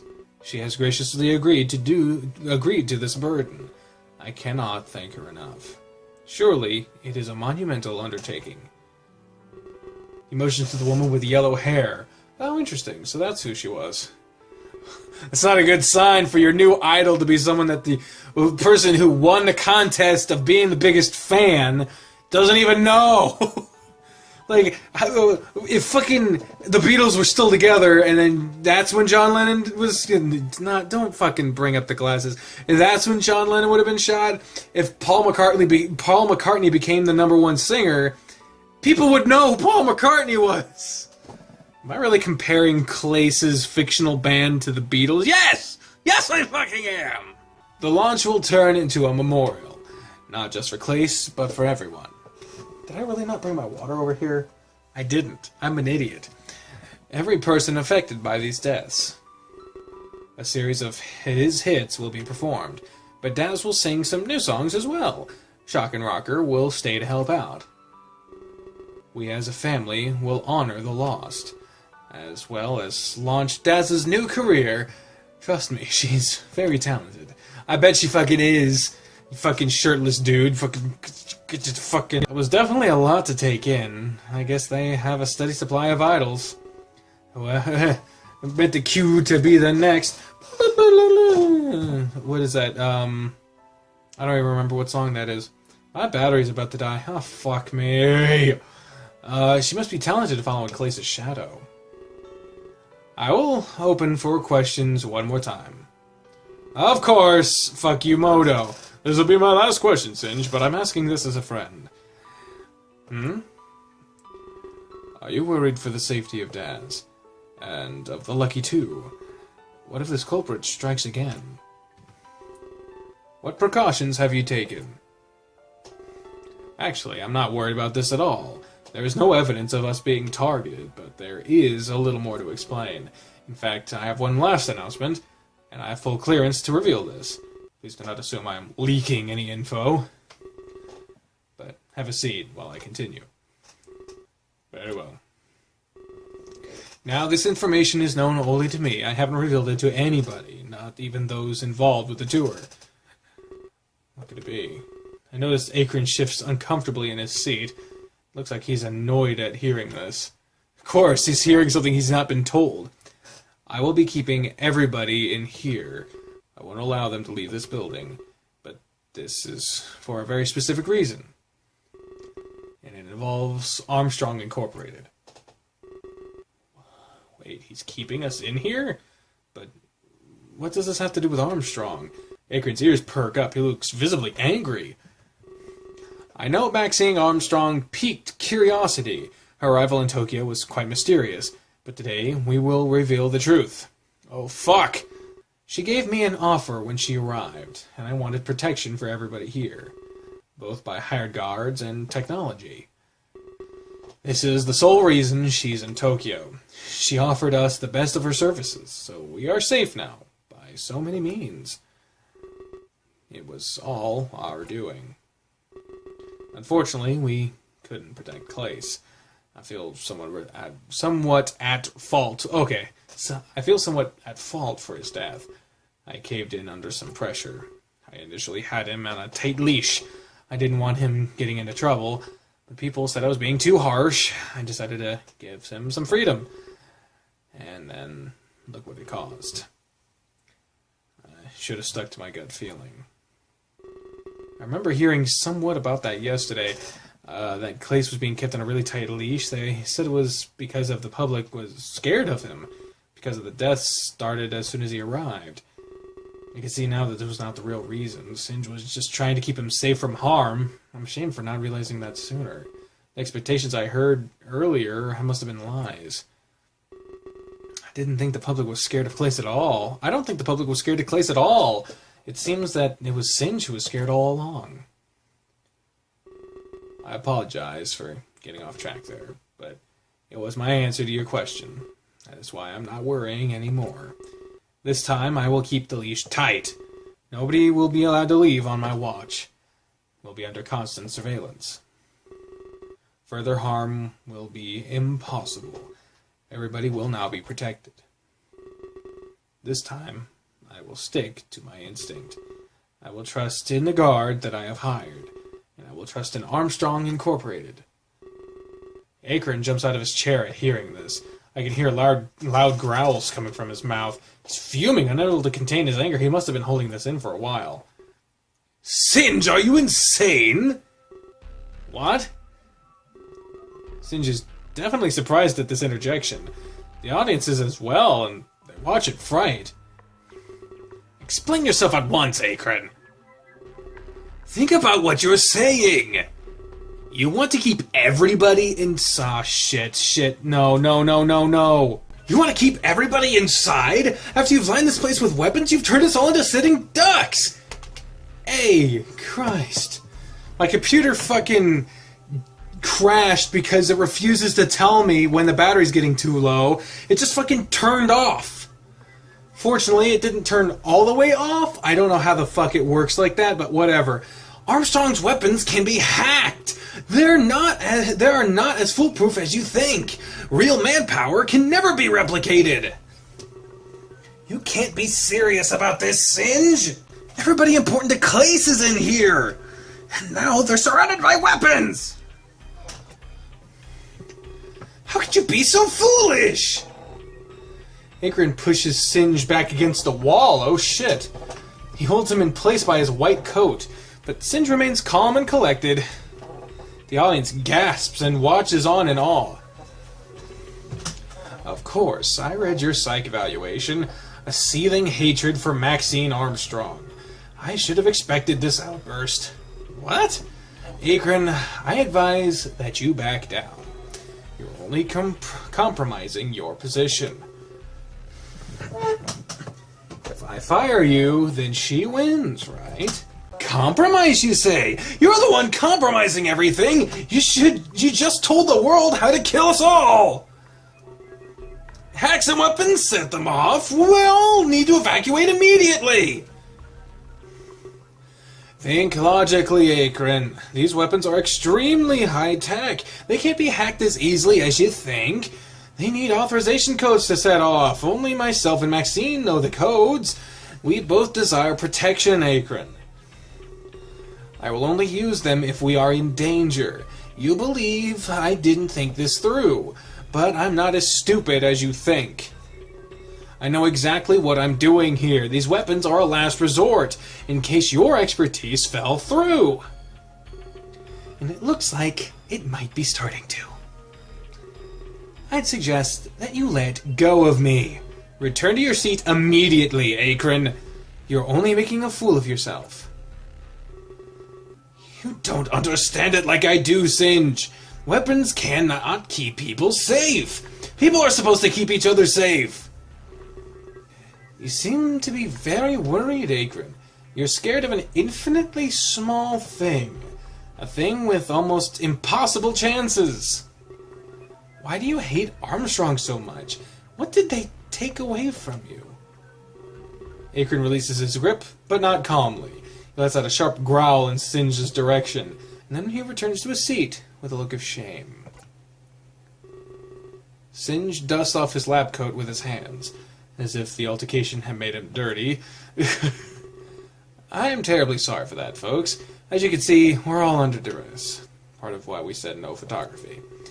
But we're not ready for the spotlight just yet. Hope you can understand what I'm saying. Refrain from reporting that incident. The audience nods in compliance. I bet fuck you Moto's gonna do it. But please report everything else, including the involvement with Armstrong. We thought it was the right time to know. She is here to protect, not to harm. Only protect, no attack. This building is armed and ready. But not all the weapons are lethal. We have non-lethal means as well. So this place is far from a death trap. I will not use the lethal weapons. That is, unless my hand is forced. We are protected in many, many ways. And both myself and Maxine share goals. We want everybody inside to stay alive. Thank you all for coming. Please leave of your own accord. Singe bows to the audience and returns to his seat.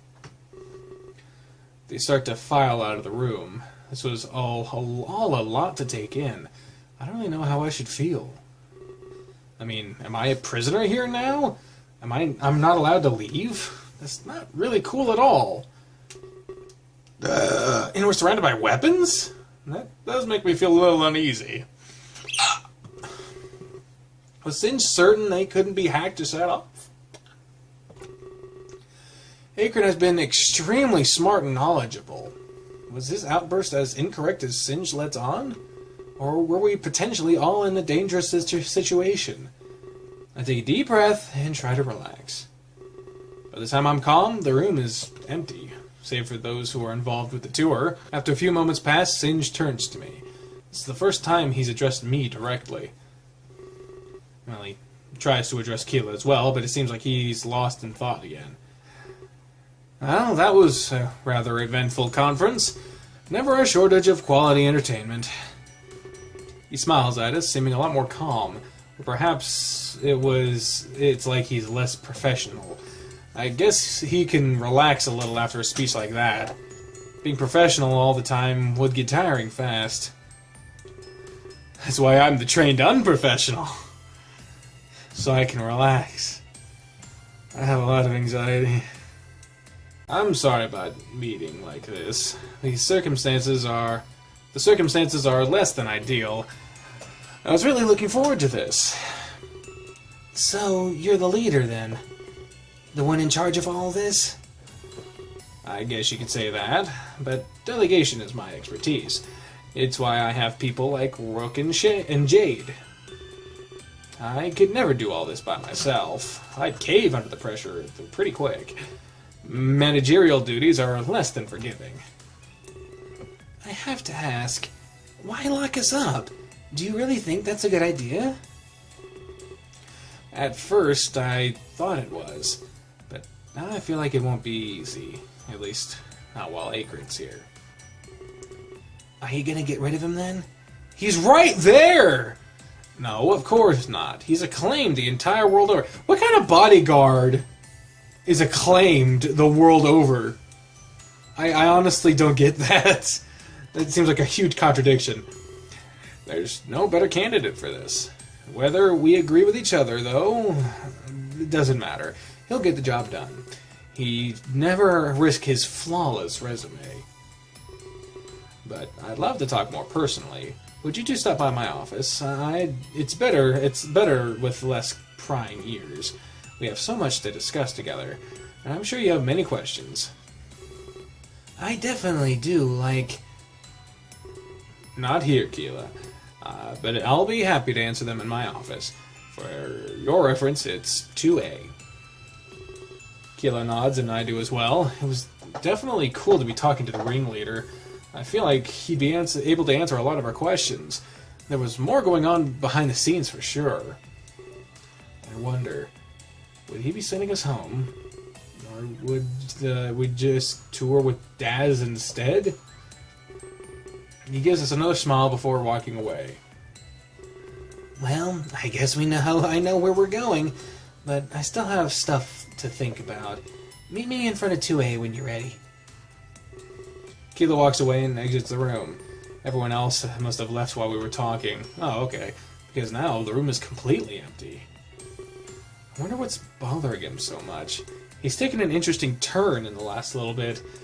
I think he said something about his past. He seemed uncool with getting involved in the media. Perhaps that's what he wanted to talk to Singe about. I stepped down from the stage and see someone there. I could have sworn the room was empty just a minute ago, but it's a familiar face, so I go on to greet them. Oh hey, it's Eclair! You know, for a clean game, those are very pronounced nipples. Wait, it's Eclair?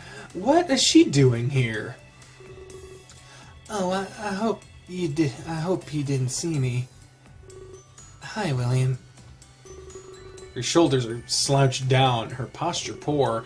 Really? Because it looks like she's holding a teacup and some sort of spiked dildo. I don't know what the fuck. She seems to be an odd combination of scared and sad. But I knew who she was talking about. It was Rook. I asked her what she's doing here. Well, I heard about what happened last night. I rushed over from work as soon as I could. That explains why she's still holding her stuff. But I didn't come here to hear about Klace. I actually came for Rook, you know. I wanted to see how he was holding up. Wow, that seems kind of rude, doesn't it? I mean, I definitely care about Klace, but I needed to see Rook. Does that make me a bad person? I mean, everyone else came here for Klace, but here I am only caring for Rook. You're not a bad person. It takes a lot to be a bad person. Of course she's not a bad person. Death is like throwing a stone into a pond. It causes ripples and waves in lots of places. It's a powerful force, and she was not in the wrong. Ugh. I mean, shit, one of my uncles went to my great-granddad's funeral just to pick up a van. He didn't seem to give a shit about anything else. So, this is far from the worst thing I've seen done at a funeral of sorts. She lets out a soft smile when I say this to her. Sorry if I put you on the spot. I guess I just need some sort of feedback. Brooke handles this stuff quite differently. I mean, I did tell you a little bit, so I'm hoping you understand my situation. I didn't want him reacting the same way. Singe's our organization needs Rook, just like the cafe chat needed Rook. When he's gone, things got chaotic. I just wanted to see his face. That expression can say a lot, you know. I wasn't expecting him to notice me. I just wanted to take a look, that's all. For some reason, I thought it'd help. I was wrong. It didn't help. It just made things more confusing. His face looked the same as always. It call it something like cold steel, something that says stay away from me. In fact, it looked like he was unfazed. That couldn't be right, could it? I'm worried about what he might do. She did care about Rook a whole lot, I'll admit, but I start to wonder if maybe it was too much. From my understanding, they've been out of contact, so then why was she always talking about him? He barely talks about her, which makes it weird. Was she a little obsessed? Sorry for rambling on, William. I just don't want him to ditch Singe. Everybody needs to stick together here. You don't need to lose another person. Things are hard enough as it is. And as I said, Rook is important. Either way, I'm glad I ran into you. It was nice to talk about things again. But yeah, I still owe you something. But this time, you have my word. I won't stop until you're satisfied. That's fucking weird. Oh, one more thing before I go? I want to ask you something about this. Do you think people can make up, you know, rebuild broken bridges? Or do you think it's a lost cause? You seem like a smart person, William. Am I being reasonable or emotional? Well, she is being very emotional. I will say that. But I mean, it's also not impossible to rebuild broken bridges. It's just not. So I'm saying it's definitely possible. I mean, everything is possible. It's definitely possible, and that's what I tell her. People disconnect and reconnect all the time. Of course, it's largely depended on the disconnect. If it was a sour departure, it may not be possible. But for the two people who were once so close, I would say it's definitely possible. Thank you. That's good to hear. I was thinking it could just be my head. That perhaps it was a pipe dream. Good to know it's not just me. Perhaps I'll come back when things settle, or perhaps I'll reconnect with Rook. Well, I guess I better get going.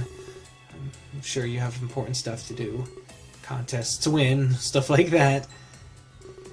I'll see you around, Mr. Lucky. She slowly walks away, but there's something in the way she moves. It's like she's happy, more so than yesterday. I should tell Keela that we might go back to the cafe chat. He'd probably enjoy hearing that. I guess a lot has happened over the last couple hours.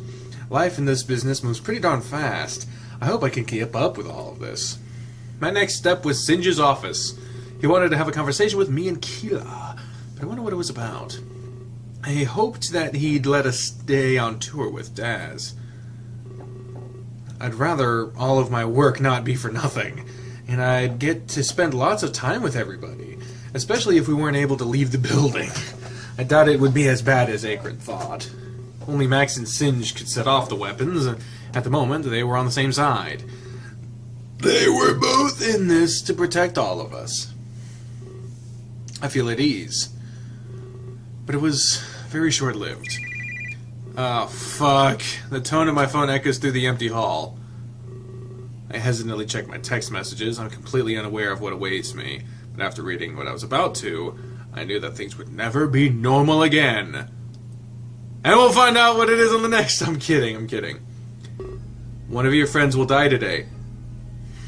Take that shit to Akron immediately! Holy God! What the fuck kind of text is that? Verizon. You see the provider up in the corner of the phone? Verizon 4G. That's, that made me feel a lot better about this whole situation. It will be your fault. You are not the only one blessed with the powers from the Ark. Things will be more fun from now on. Good luck. What? I'd still take that shit to Akron because it's like, he'd be like, what is he talking about, powers from the Ark? I'd be like, I don't know. It's just some crazy person saying some weird shit. I don't get it. I don't know what the Ark is, but goddamn. Oh, so this is a flashback before your arrival in Tokyo and before the launch of the contest. So way back. Let's see. We're on the Ark. Something gonna fucking happen? There we go. So, if I may reiterate, I've recently engaged in a bargain, and my claim in this is dominion. Not only over Earth, but its people too, and the flow of time therein. I'm certain that you would like this power. In your line of work, it would be essential. Am I correct to assume that you agree? Who the fuck is it gonna be? What? What? What? What? What? What? What? No! I can't be banging around because I live in apartments. So I have to be like, no!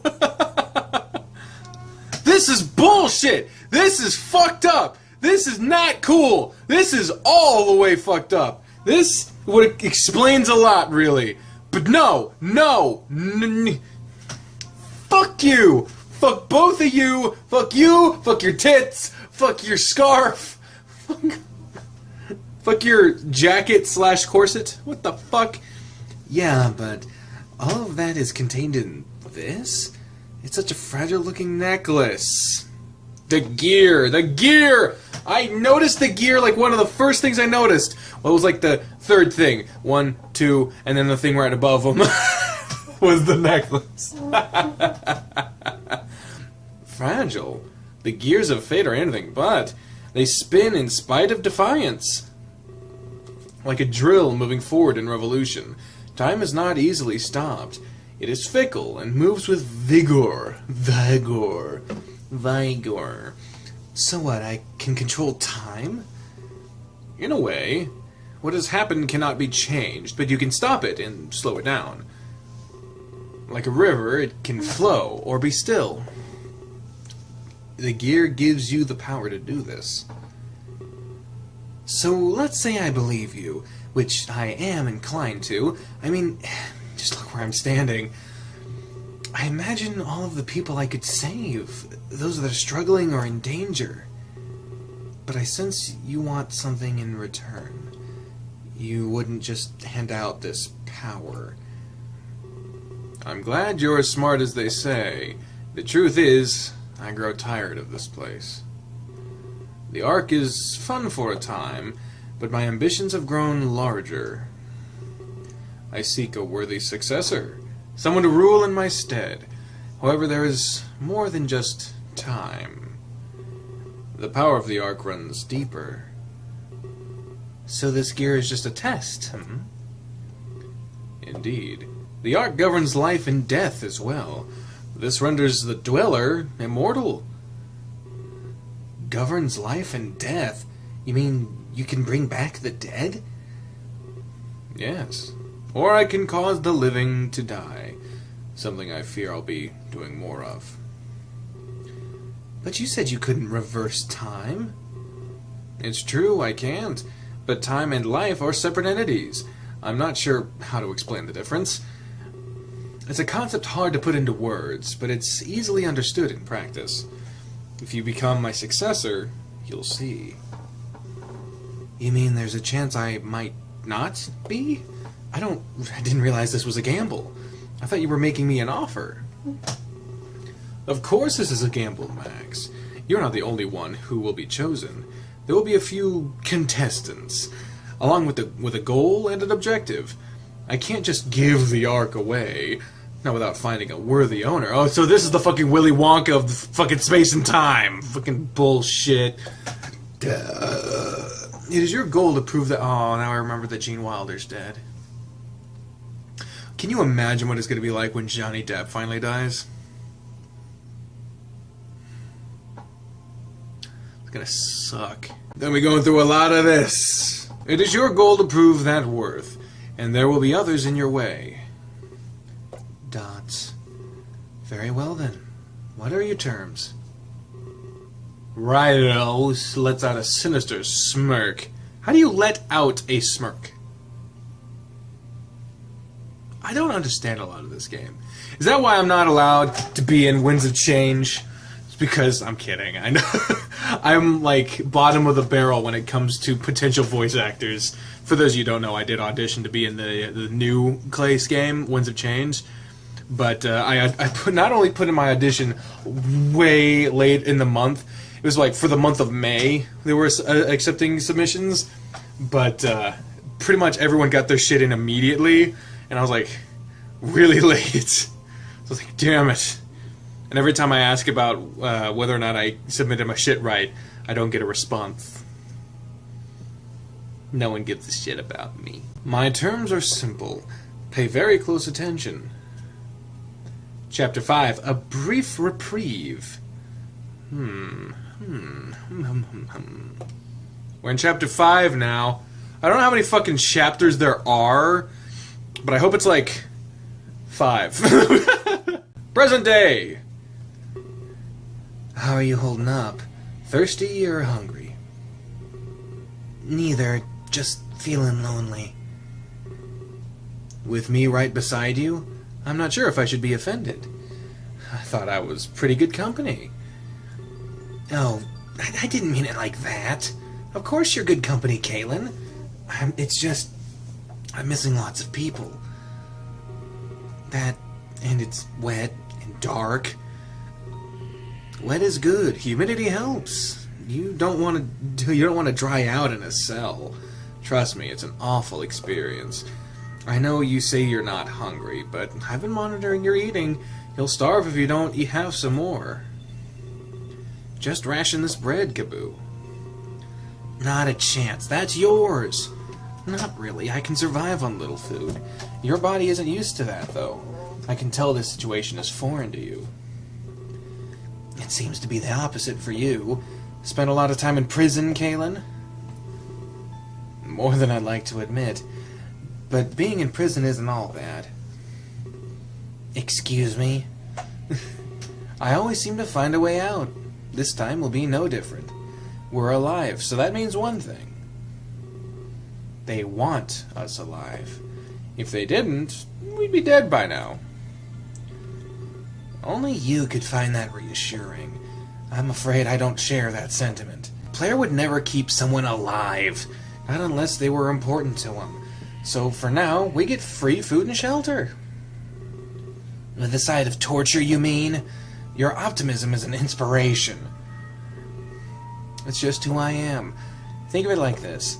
Every time they take me out for torture, I can mentally map more of the estate. I'll have it dulled down in no time. Then we can plan our escape. I'm used to torture, trained to resist it. I'll make sure they always take me. I'll make sure they always take me. I don't know what that means. Besides, I have some letters to send out. And what better time to do it? I hope my friends are getting them. I know this place inside and out. I can definitely help you, but I can't just let you suffer in my stead. Of course you can. That's what buddies are for. Buddies? Yeah. I want to help you out, Kaboo. That's why I gave you my bread. That's why I'll make sure they don't hurt you. I don't think I can repay you for this. Well, you could tell me about yourself. We are buddies. I should get to know you. I suppose that is a fair exchange. What the fuck is happening right now? I get it. They're in prison, but, like, other than, like, just finding out more about them, who gives a shit? I don't... Will you tell me about yourself, too? I'm sorry, I don't really do that. The bread and care... to suffice. Oh. But please, do tell me. I don't ask unless I genuinely care. Kellen lets out a soft smile. Well, it's just like I said at the rally. I don't remember much, but I'm not Terran. The first thing I remember is Lord Player. I'm sorry to hear that. That must not be a pleasant first memory. Well, in this case, you're wrong. I look back on that memory very fondly. Were it not for Player, I'd be dead. Back then, he was different. He treated me as if I were a Terran native. Like I was his own flesh and blood. But everything changed, and so fast. Politics turned him into a different man. He was much easier to coerce and influence. He only cared about his following. He lost sight of his true self. But I suppose it's collateral damage. Not many people stick to their views, especially when others don't share them. He started telling people what they wanted. No longer did he talk about what he wanted. It was all about pleasing the population. It could be addicting, having power. Having people cheer your presence. I can see how that changed him. I guess he gave in. That's when I started to feel neglected. He would rarely speak to me. That must be hard. Having a father figure treat you that way? Is that why you decided to speak up?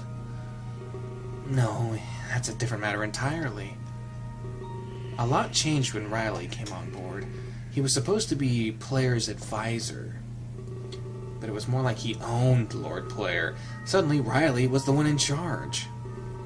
And he made him do horrible things. What do you mean?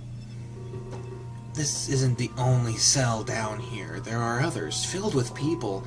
He's keeping undocumented immigrants. Riley convinced him to do this. The immigration stance was his idea. Player loved immigrants. He loved me. They were able to get a steady supply. Something about two men with connections. They came to some sort of arrangement. But they've kept everyone alive, so it's not like they wanted to kill them. It's more like they wanted to ostracize them. He thinks it will make Terra better. Make it great again. Jesus. But that hurts me. That hurts me. It really does. I wouldn't want to be a part of this new Terra. I wouldn't be a part of this new Terra, I believe, is what it actually said. I heard him talking with Riley. If elected, they'll make more prisons, immigration camps, or something like that. A place to keep them while he works. He wants to sever Terra's connection, remove us from the galactic community. But that's far too dangerous, Kalen. We know what happened when Velasquez tried. This is not to be trifled with. I find all this hard to believe. So we're not really alone down here? Not at all.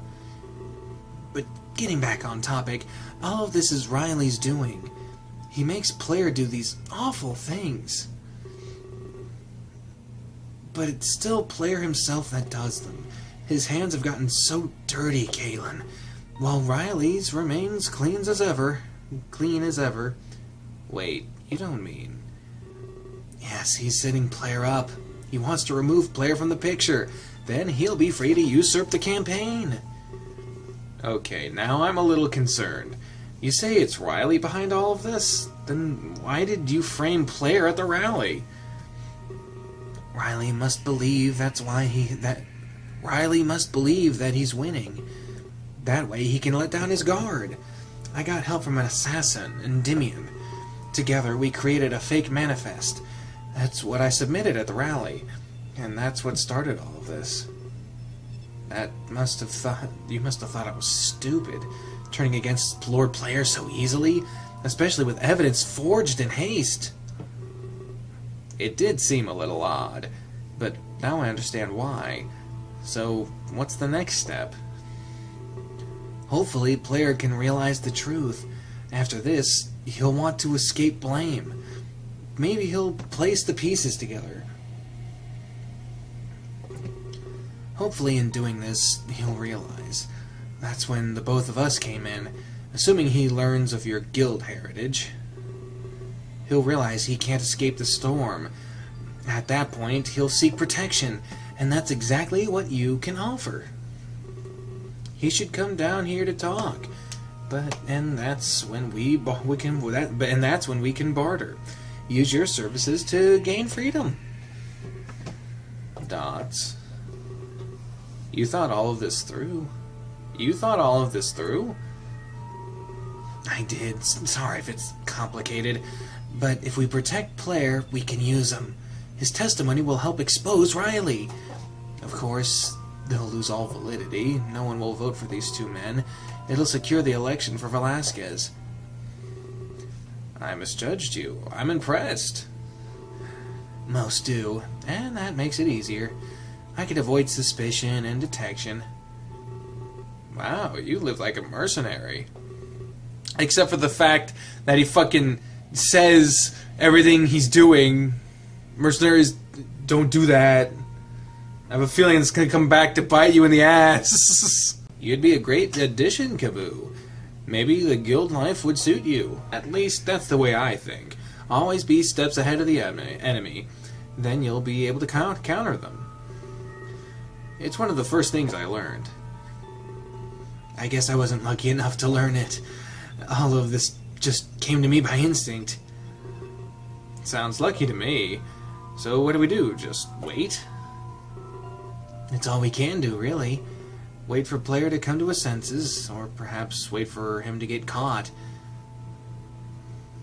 Well, he has come to his senses. At least presumably. Wow, we screw everything up, don't we? Can't even take a nap without ruining stuff. How do you think the king will take this? You know, if his savior is missing, he's going to be furious, Andy. Quiet! Dots. It's not the time or the place for jokes. We have to figure out what happened. The savior must be somewhere nearby. There's too much on the line to leave this. We have to figure it out, and fast. Sorry. But maybe he just left of his own will. I mean, we never had him in shackles. They always had the freedom to walk. But we explained things so well. It was certain that we had their allegiance. They can't have just walked away. Look around for clues. There's more here, I know it. Oh, we're detectives now. Did I sleep through that meeting? Conrad, enough! Dot. Sorry for yelling. Would you please help me look around? Look for elements of foul play. Then we can decide our next actions. Yeah, I'm on it. And I'll try to keep low on the jokes. I didn't realize this was a hot topic. Just a hard habit to kick. Especially when it's second nature, you know? I understand. Thanks. You start looking over there, and I'll get this half of the room. I appreciate it. They can't have gone far either.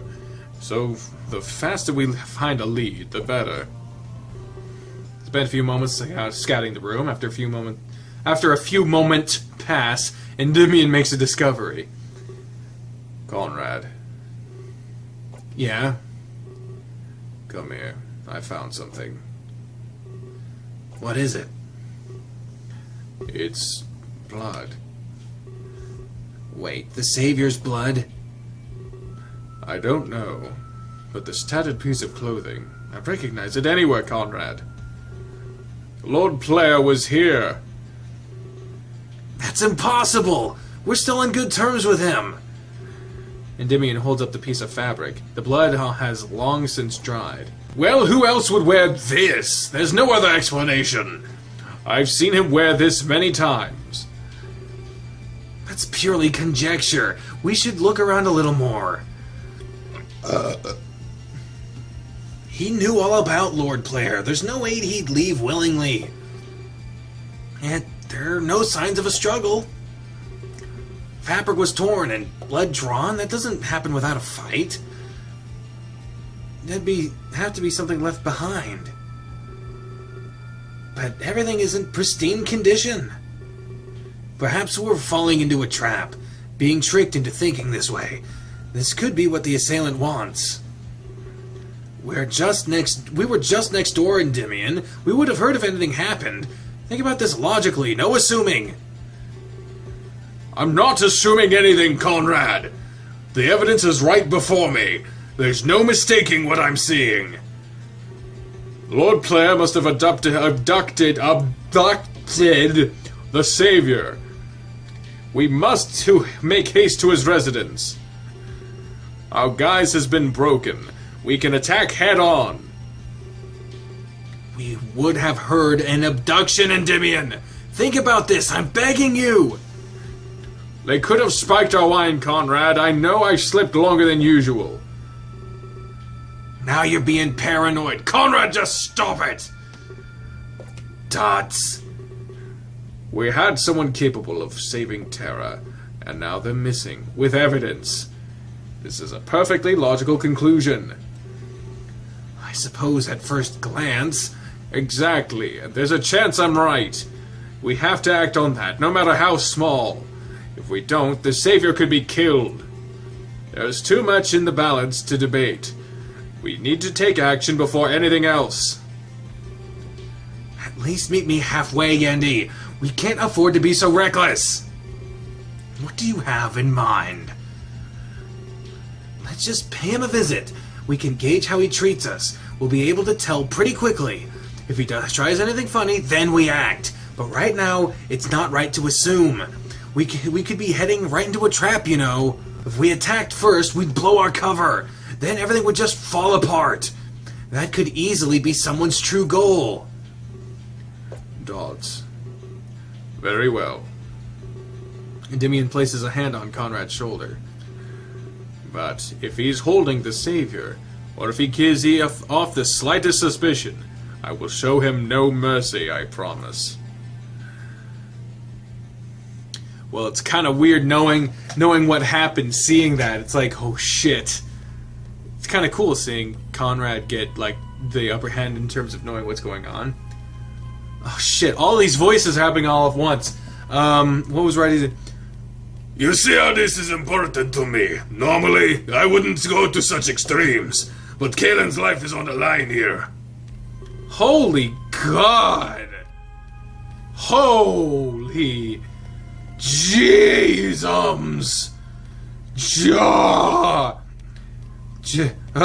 Sorry. You always did have a soft spot for him. It's rare to see you in such dire straits. But yeah, I guess I understand. Jesus Christ! What do you want me to do about it? I'm one of your enemies, after all. Why would I help the competition? You wouldn't help the competition. You might help, but you might help a friend. Oh, we're friends now. When you need help, that's how it works? Samantha. Don't call me that, it's Sam. I know we haven't always seen eye to eye, but this time, I really need your help. You had your chance to recruit me, but you chose that pretty boy instead. And now you want me to help you save him? The irony is actually comedic. Are you only here to mock me?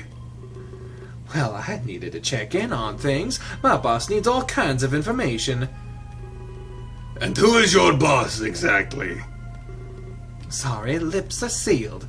Unless for the right price. She does look like a hooker.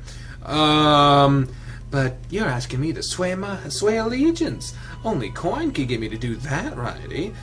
And no small amount of them either. But I might also use this chance to spy, so don't think I'm yours for good. I could turn my back and sell you out. I was fully expecting to pay for this. As a mercenary, I know the power of money. Very well, tell me the full story. Oh God, more fucking explaining. I don't want any naughty little surprises. I don't get along with those, righty. Well, Kaelin is being held prisoner in Lord Player's manor, actually. Maybe you've heard of him?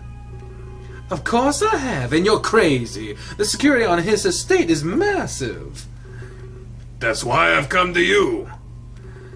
I'll require a bonus then. Fine, but it's just a rescue mission. Not much else is out of the ordinary. But if there's any other prisoners, I think we should extract them as well. Bonus. Oh, also, I am open to any important facts. If you dig up dirt on Player or the King. Bonus! Dots. Also, you may be subject to more bonuses, especially if mission parameters change. Do you find this acceptable, righty? Yes, but I'm coming with you. Like hell you are, I work alone. No, you work with me now. No thanks. We tried that once before. You said I was too reckless, I think. Chose the pretty boy over me. This isn't an entrance exam, Sam. Lives are on the line, you know. I did not pay you back then. I set the mission parameters. You will charge me accordingly.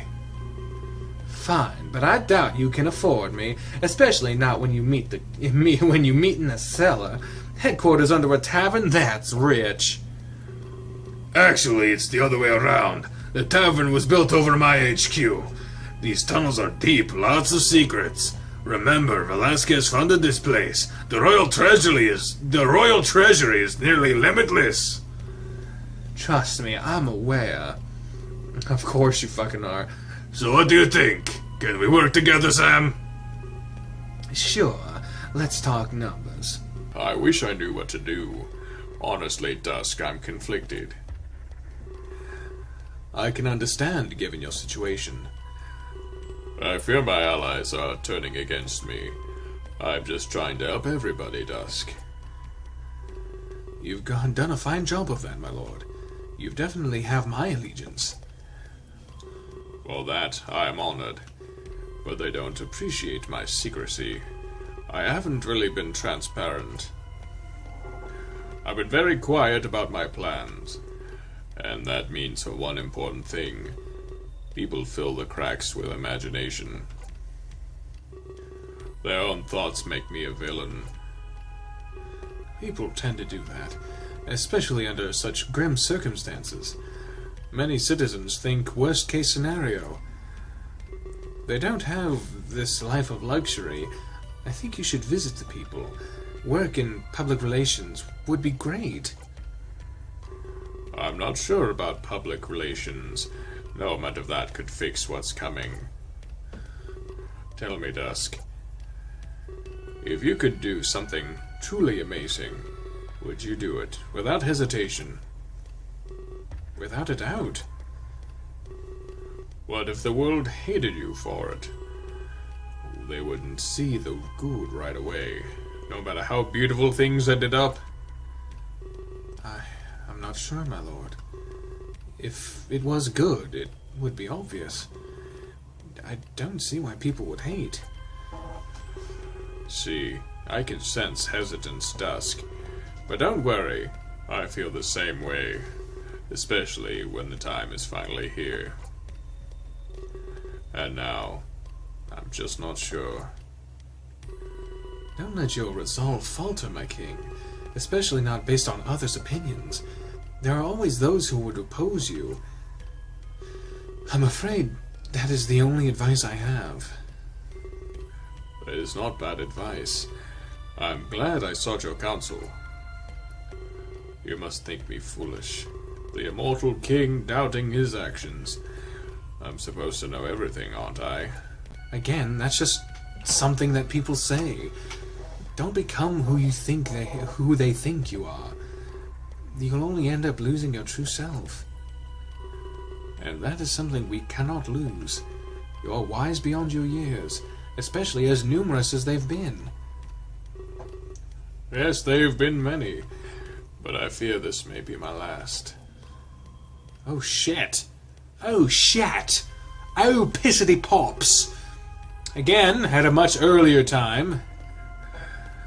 Here's the arc, arc. Heart! Oh goddamn, Tits Magoo, Tits McGee, I don't know. You want me to do what? I'm sorry, I believe I misheard you. I'm afraid you didn't, Miss Armstrong. But you know who I am. I'm in the business of protecting others. You can't expect me to consider this. Yes, you do like to protect others, but this comes with something else. You understand the importance of death. It is everywhere, it is unavoidable, while all around us, it consumes us. The power of death is immeasurable. Surely you've been touched by it as well. Perhaps you've lost someone dear to you, someone you'd give anything to see again.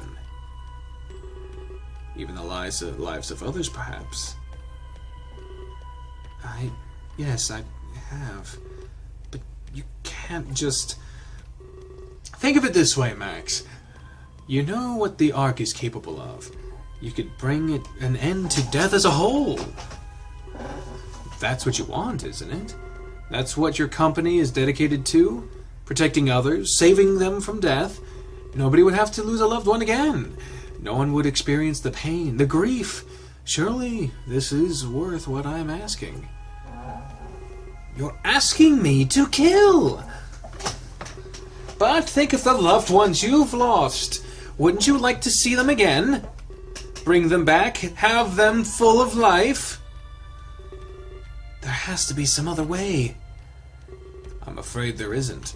You've been running from death too long. It's time to embrace it now. Live it. The ruler of the Ark must not fear death. They cannot hesitate in the face of it. You have to confront it head-on, Max. You've mastered the concept of life. Your company is dedicated to preservation. Now it's time to embrace the other side. It's true, you protect people from death, but no matter what, death still exists. You need to gain a greater understanding. Only then will you be fit to rule. A ruler is a master of every avenue, not just one or a few. A ruler can never pretend. Until now, you've run away from death. To rule the Ark, you must master it. I don't know what to say. This isn't something I should consider. But standing here, seeing this place, it gives your words more importance. This place is truly beautiful, but I'm not sure if this is worth it. If you're being honest about this power, I can't afford to deny your request. An end to death, what I've always wanted. But at the cost of more death? I don't know if I want to stain my hands. I never said it had to be you, Max. Remember the gear I've given you. Using it, accidents could happen. Also, let's not be stupid here. You've used your products for your own gain. I can think of a few times without effort. How does he know that? Just who is this guy? Give me a moment to think about it, please. Of course. It is not an easy decision to make. By all means, take your time. Okay, let's recap here, Max. I was at home, like I normally was, and after dozing off, I found myself here. Apparently it's a place called the Ark. The current owner wants to leave, so he's taking time to seek a replacement. He's told me that it controls time's flow, but he said it controls life and death too. That means he can kill anyone he wants, or he can keep those he likes alive. For some reason, I'm in this contest, but I have to prove my mastery over death. Managing Armstrong is mastering life. I guess I need to see the other side. Maybe that's why he chose me. I'm halfway. First I mastered life, and now death.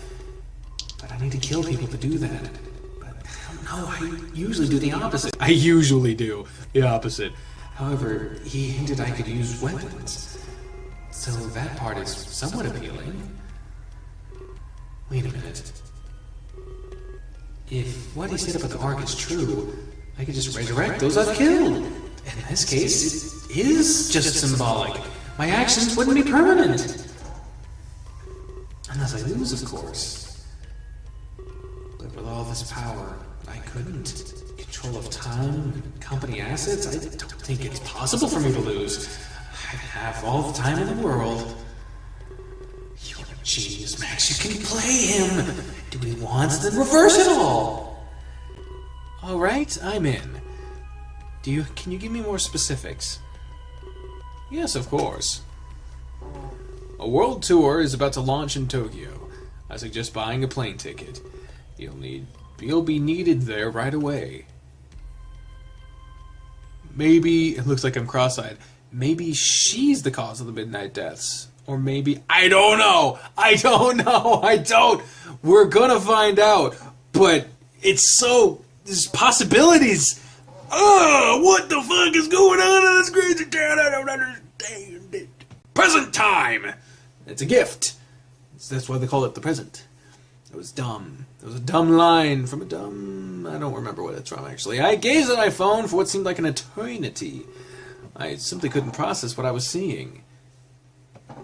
Someone else had gained powers from the Ark? I knew that man wasn't telling me everything. My initial instinct was to show this to Akron, but I couldn't reveal my powers to him just like that. Oh, me so lonely. They gifted me a game called Killing Floor, I think is called. So I'll be playing that here soon with Bree as a co-op, so that's... Look forward to that, I guess. Thanks for the gift. That's Game Boy, for those in the comments. In fact, I don't know who I should show this to. I'd likely have to keep this to myself, which is awful. You could just pretend that you don't know what the Ark is. Just say some crazy person is wanting to threaten my friends. Maybe fucking protect them. Bitch. Why couldn't someone on my side have powers? Things have not gone my way since I returned from Terra.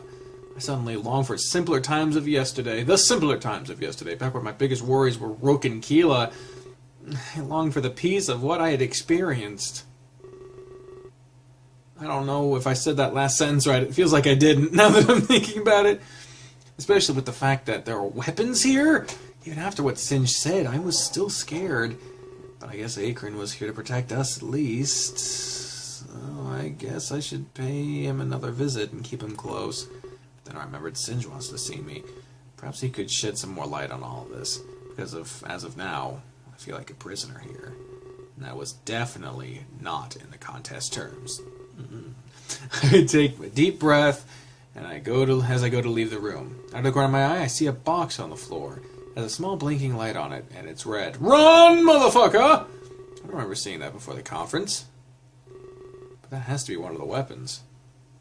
Which means I need to get out of this room, which was my only goal. I quickly walk out.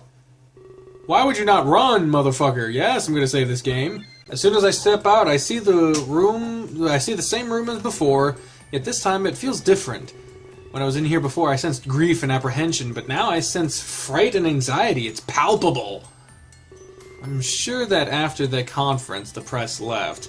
Why would they stay behind in a weaponized building? For now, I was certain that it was just us here. By us, I mean those associated with the tour. I doubt I would run into any strangers for now, knowing that I felt it was easier to calm down. It was welcome in the face of what I had felt before. I quickly scan the room to see who I find. The room was practically empty. I just see Akron. He seems to be guarding the entrance to Singe's office. Almost instantly, he makes eye contact with me. Hey there, just who I was looking to see. Got a meeting with the man himself, huh? Would you be able to chat with me first? Something has been on my mind for a while. I mean, about the press conference. I'm sure you know what I mean. A while, but it just happened, didn't it? In fact, I wanted to talk with you sooner, even before the conference began. I saw you go with Shock and Rocker. But I guess right now is fine too. In fact, it might be even better. There's something eating away at me. Did my outburst go too far? I feel like Singe belittled me on stage. He certainly shouldn't override my worry. His certainly shouldn't override my worry. I don't understand what that sentence means. I feel like I had a valid concern, William. He chastised me for for doing what I'm paid for. I only acted out of the interest to protect. I feel like others would have done it too. Especially after learning about the weapons. My past with Armstrong is not related. I think it was rude for him to imply that. Especially in front of the press. I have a reputation to uphold. A guard can't be emotional like that. There must be no conflict of interest. My agency doesn't approve of that. When I work for, I mean. So that's what I'm wondering. Did I do something wrong on stage? Or was I acting as I should have? Maybe Singe was out of line. That's actually a pretty good question. I don't think there's really a right or wrong answer. It was one of those multifaceted situations. Can't dumb those down to an answer like that. But he stared at me so intently, he expected me to speak, and far be it from me to leave him hanging. I guess I should just think it over before I answer. Well, I don't want to say he's out of line, so I'm going to say he's not in the wrong. Not in the wrong. He's fine. He's fine. Akron likes my response. That's good. I don't think that Akron is in the wrong here. You can never really be wrong in a conflict of interest. Two sides clashing with opposing yet moral positions. Or was Singe being moral here? Holding us in this building full of weaponry? Akron speaking out against that. It was totally rational. In fact, he may have been the only one brave enough. The rest of us took the news in stride. Well, you didn't really take it in stride, you more took it in shock. Did I really not bring my water bottle over here? Are you shitting me? Oh, it's still in the kitchen. God damn it. Why should he get the heat for defending us? This is the viewpoint that I explained to him promptly. Thank you. I feel so much better after hearing that. I was worried that I'd be alone in my sentiment. Self-doubt is never easy to endure. It eats at you, tears away from inside. Not even all the time in the world can help. But I guess I should just move on. It does not affect my mission parameters. I need to protect everybody here. Everybody? That's not what he said before. Perhaps Singe gave him more duties. Well, you'll be safe in his office. While you're there, I'm meeting Daz. She's been acting a little odd lately. I don't know her very well, of course, but I can sense that when something is off. Funny you should say that. I guess he can't pick up on what I'm feeling, especially with all the texts I've just received. I thought it would be blatantly obvious for him. Maybe his mind is occupied with something else, or perhaps someone else. Dun dun dun! Oh, Jesus. Thank you for the little chat, William. I know it's stupid that we're confined, but I still feel somewhat free. I'll take my time to greet everyone. Starting with Daz, as I mentioned before, so if you'd be kind enough to excuse me. He walks away without saying another word, without even waiting for me to respond to what he said. I'm left in front of Singe's office with my thoughts that someone out there wants to kill. Thoughts that someone out there wants to kill. That's... Maybe this game was rushed a little bit. I'm not gonna say it's a bad game. There are just a few tiny... I mean, in a game that's, like, longer than the entire fucking Encyclopedia Britannica, it's kind of hard to not have the occasional fuck-up, you know what I mean? Thoughts that someone else has powers to the Ark. Thoughts that we were surrounded by deadly weapons. About to meet with the man who holds it all together. Singe, the manager of the World Tour. The one in charge of everything. Why does this fill me with such unease? Now that Akron is gone, I can hear voices. Without a doubt they belong to Keela and Singe. This office is lit up with their conversation. Hope they didn't start without me. I'm not late. I can hear their voices as clear as day. Save for a few muffled words, at least. In fact, now I'm curious as to what they're saying. What else could be so important that they can't wait? Go inside, motherfucker! Not all choices have immediate consequences. Thanks, motherfucker. I was tempted to... I got an achievement for that? Whatever. I was tempted to listen in, but I'll admit that was not in my nature. I trusted them enough not to hide anything from me. That's not really... It's just like, they are hiding something from you. Fucking don't give them the opportunity. That's what I'm saying. Don't give them the opportunity. M for meh. Meh. Meh. At least they haven't deceived me thus far. They were probably just making idle conversation. It's not like they'd sit there in silence without me. So without much pause, I open the door. It opens with relative ease, and I slowly go inside, hopefully to gain some answers from the man himself. Yes, I'd like to say my game. God damn, there's a lot of save points right now. That means this episode's probably going to be a little long. No, that's great. Fucking great. Meanwhile... Guess we just don't get to know what's going on in the fucking thing. Guess I better make myself comfortable. Might be living here for a while now. I should probably go and meet with Daz. Her schedule will need adjusting. Shock and Rocker too, for that matter. I hate their constant fighting, worse than an old married couple. Naz will have to ease into her new role. It's going to be a bit overwhelming for her. Hopefully I can make it easier. I don't want her getting uncomfortable. I should Oh hey, I didn't see you there. Almost ran right into you. Watch where you're going, alright? Oh, trust me, I was. And you're just the man I'm looking for. I don't like that she's looking for him. Wait, you were looking for me? Think about having me confused, lady. You know, with someone important. Now, don't leave me waiting, Rook. Whoa, the menacing music! I've been looking everywhere for you.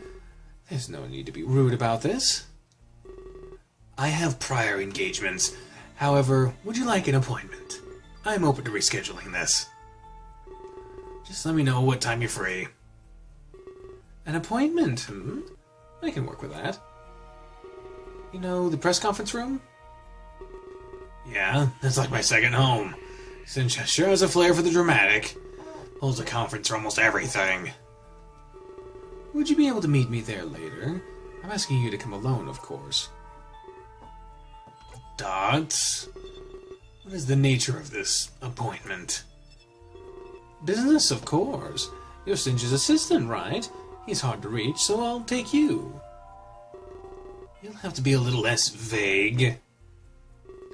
Do you really not know who I am? I'm not big on the tabloids, sorry. I'll have to take that as a compliment.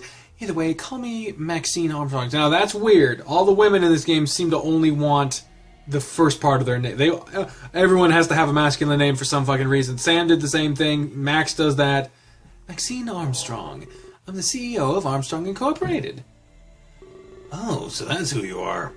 You kept all of your dealings private. That's one thing I hate most. Hiding. Thought it was lying. Or being late. Or inefficiency. Or whatever the fuck you... You have a lot of things you hate the most. I always go for transparency. Withholding information is horrible. You'll have to excuse my lack of joy. Can't expect everybody to just bow before you. I'm not exactly a fan of your work, Max. Wow, you're just as cocky as she said. She? Oops, I've said too much. The rest can wait for our appointment. How does 7 o'clock sound to you, Rook? I'm free. And the press room is good? As good as any other, I suppose. Great, I'll see you then. And remember, come alone, Rook. She's gonna kill him, isn't she? I hope not. Yeah, whatever. I have stuff to do. Oh, you motherfucker. Really? Yes, of course you do. Always a busy man. By all means, enjoy what time you have left! No! God damn it. You motherfucker. You motherfucker! In the present. We're backstage. What the fuck do you mean backstage? Oh, it's these motherfuckers. You should slow down on the caffeine. I heard it's not good for you, Shock. And I mean this as a friend. 6 energy drinks in one day? I haven't had much sleep. I'm drinking them to stay awake. Rook robbed me of my rest last night. Can you just take a nap then? There's not much to be done today. I'd say it's a write-off. Get some rest. I can't. What do you mean? I tried earlier, and it's my dreams. I haven't caught up to reality yet. He's still in there, if you know what I mean. Oh. That might take a while, Shock. You need to sleep sometime soon. Those drinks can't keep you up that long. You don't know what it's like. Sure I do. I just coped differently. We all handle death in different ways. Some people can even be harmful with it. Coping, that's what you think this is? When I look at the brand you're drinking, I'd have to say yes, the contest is over. There's no need to drink that many, Shock. I don't know what you're hoping to find. There won't be anything inside those cans. You might have to look elsewhere, Shock. You're reading into this too much. It's not like I drink these to honor him. It doesn't work that way for me, remember? Funny you would jump to that conclusion. I didn't mention anything of the sort. Dots. You might not realize what you're doing. Sometimes your body does it automatically. It was largely the same for me, Shock. Ever wonder why I carry a bass guitar? You know for a fact I can't play one. You mean... Yes, it's a memento. But it's more permanent than a pop star. It'll last forever, given the right care. You might need to change your thinking. I'm not stupid, Shock, and you know that. You're only pretending to be carefree. You need to cope, not push it aside. You said it could last forever. Yes, with love and care, Shock. This will last as long as I want it to. It may even outlive me at this rate. You might be reading too much into this.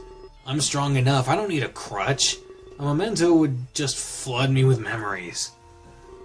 It might make it more intense at first, but eventually you'll give it new meaning. The memento becomes yours, not theirs. I'm not sure I follow. You'll have to see for yourself, Shock.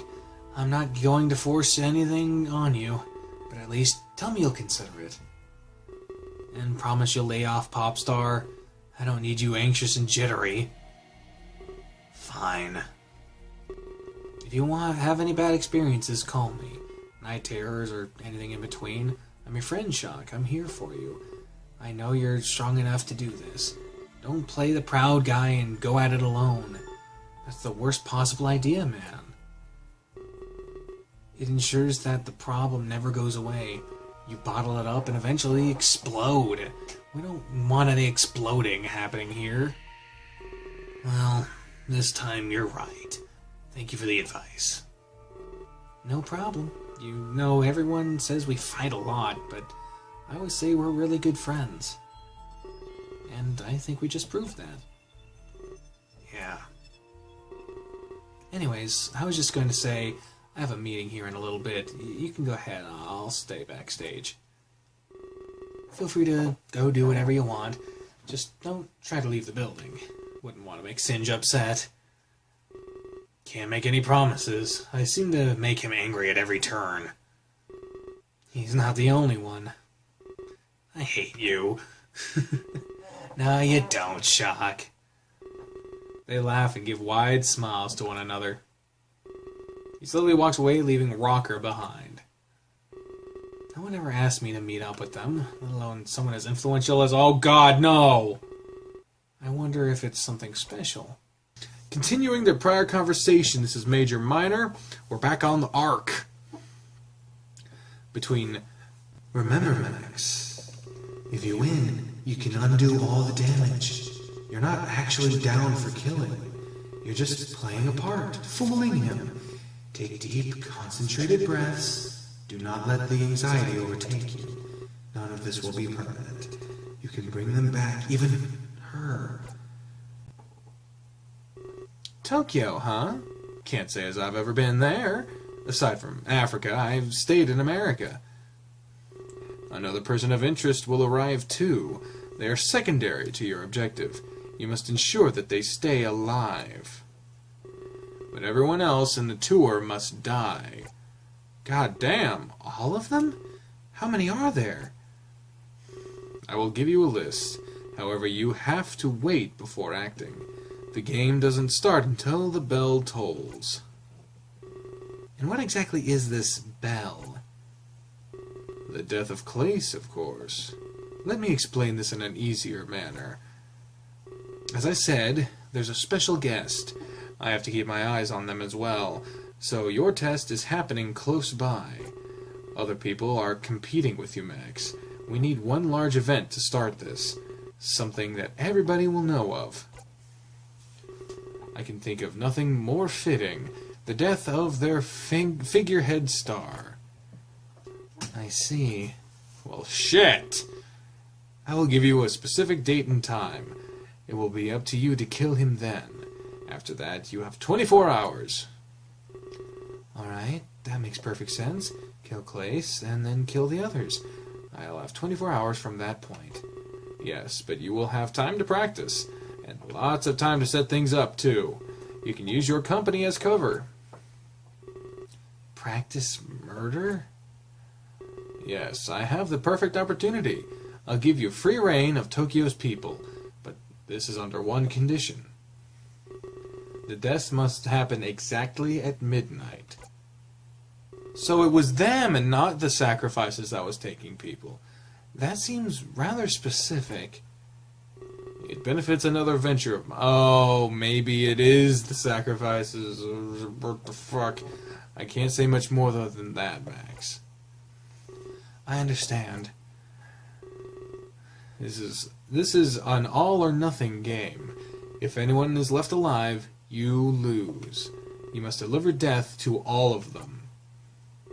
Until you kill Klace, you can practice that and formulate your entire plan.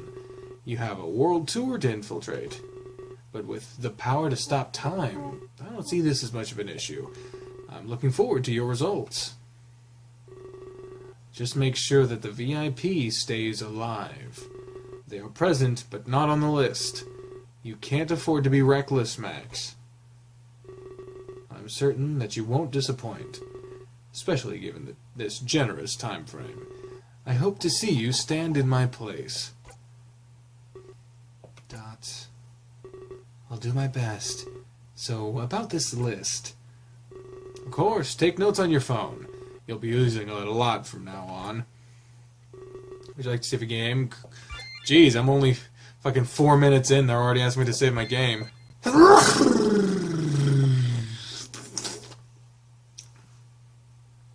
Sorry. The week of the tour's arrival in Tokyo. Oh, buddy. Thanks for working with my schedule. I know you were quite eager, Max. It's nice to finally meet with you. Yes, of course. This is important to me. I ensured that my schedule was wide open. There's interesting music to go along with this. I didn't want any conflicts regarding time. I'm glad it all worked out. So, may I ask what you wanted to say? I've never had someone so set on a meeting. You must be very passionate about this. I guess you could use that word. Your employees call it stubborn. You must mean Rook. I assure you, he's harmless. You'll see if you run into him in person. He can be very rude in his emails. But honestly, that's what I need. He's succinct and on the ball. He weeds out those who would waste my time. And he doesn't damage our public image. I'd say it's a win-win scenario, Max. I can see how he'd scare people away. You're lucky to have a man like him. Let's just hope he stays with the team. I read about his work in the past, how he ran away from a maid cafe. I hope he's as reliable as you say. I'm surprised you were able to learn that. He's usually very secretive about his past. I've seen him take down entire websites. I have my ways. I'm sure, but let's be more open. You didn't come here to talk about Rook. So, what are you after, Miss Armstrong?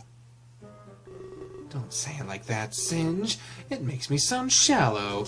I want to protect your workforce. Our catalog grows even larger. I'm sure we can find something you'll like. Can't put a price on your loved ones. That's how they fucking get you, Dots. Oh, so this is a sales pitch after all. I'm sorry, Max, but I don't have time for this. I'm a very busy man with places to be. Well, let's not jump to conclusions. A sales pitch means you're able to decline. It implies you have a choice in the matter. Excuse me? I already have my men arming the building. They'll be finished in a couple of hours. What? Oh, don't worry about it, Singe. We're using largely non-lethal methods. You know, chemical dispersion and stuff. There'll only be a couple of explosives. Sorry, but I had to take the initiative. That's how you build an empire, Singe. Have your men back off immediately. Max, we're in a foreign country. We don't have the permits or permission. Already taken care of, Singe. You seem to underestimate me. I want no part in this. I'm uncomfortable housing weapons. I don't own this place. Please stop. I won't hesitate to call the police. I don't want to escalate this, Max. Back away from this peacefully. You're right. You don't own this place. Just a couple of weeks ago, I bought it. It's property of Armstrong Incorporated. As of this moment, you're a trespasser. In clear violation of the law, Singe. How would that look on your record? You're bribing me? No, I haven't gotten to that part yet. Singe, if you don't let us arm this place, I'll have you charged for trespassing. But I've paid for a lease. That's not how it works, Max. It's a legally binding contract. Any contract can be bought out. You just need the right amount of cash. Turns out I have a limitless supply. Do you still wish to contest this? Yes, I do. I was hoping it wouldn't come to that. Max reaches into her pocket and takes out a photograph. Look at this. How did you get that? I keep it in my pocket at all times. You don't know what you're dealing with. Forces beyond your control are at play. You need to let me do this, and now. The person in this photograph, they mean the world to you. Yes. So, if the law won't make you cave, I'll have to get a little more personal. You'll lose somebody dear to you instead. Dots, this is so not cool. I demand your full cooperation, Singe, or else I'll take things into my own hands. And in doing so, take your world away. She rips the photograph in half. No! Dots? Who are you? No one important. At least, not yet. I already went through your phone. I got your number and a few others. Expect me to be in touch. Seems this tour may start with a bang. Holy fuck, we have a menace on our hands. Meanwhile, someone pointed out that I forgot to put in Rook's Brooklyn accent. It's always one thing after another. It's because ever since Morinatsu, where a lot of people wound up with a Brooklyn-esque accent, I'm kinda hedging on doing it in videos. So I wound up just going with a slightly rougher voice. It's always one thing after another. I swear, I won't get a break until I die. No. The press conference was just the start. Oh, was just the start. I thought it was a typo. I was like, was just the start. What the fuck does that mean? The press conference was just the start. People have been begging for interviews. I guess I could try to find time for them. I'll have to focus on the big outlets, the ones that can spread word farther, I should say. No offense to the little guys, of course. Free advertising, improved public image, the world has to know that we're okay. I'll have to start by making oh fuck, oh fuck me. Hello, Rook. Claire? What are you doing here? I came to see the conference. You know, I heard about Klace and stuff, so I wanted to see what was going on. Claire shuffles awkwardly in place. Rook types on his tablet at a frantic pace. They both seem apprehensive. It was definitely something, wasn't it? Singe hasn't been himself lately. I noticed a change in his mindset. I have to talk some sense into him yet. You shouldn't be in here. All civilians were apparently escorted out.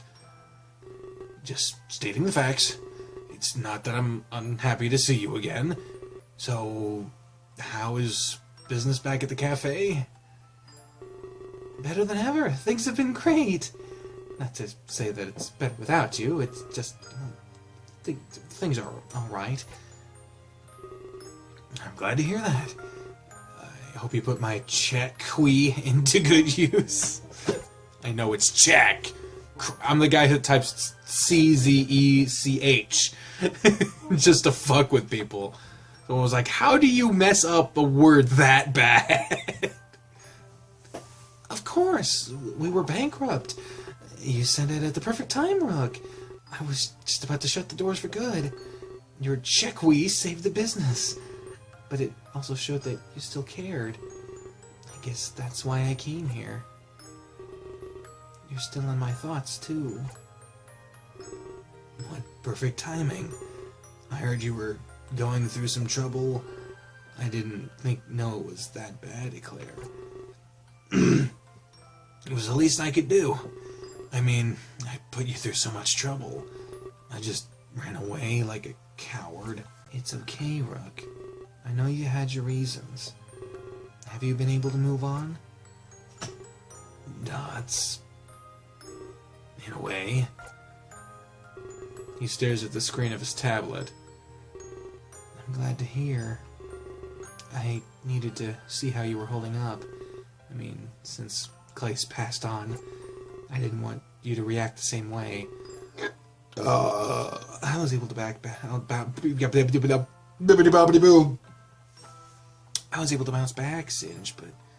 Fuck. I was able to bounce back, but Singe? I'm not sure he could handle it. It's okay. It's okay. It's okay, Claire. I'm fine. The death of Klace was very unfortunate, but we were never really that close. Not as close as I was to him. This won't affect me the same way, Claire. I'll push through for Singe and Jade. Yeah, for Jade. You've gotten quite close to her, right? Yeah, we're definitely close. We spend almost every waking hour together. Singe always has stuff for us to do. It's a lot harder work than a maid cafe, that I could say for sure. But it feels rewarding when we finish. I have to push myself. I end up growing. Perhaps that's why I'm not taking this as hard as I was last time. I'm stronger. Yeah, it seems that way.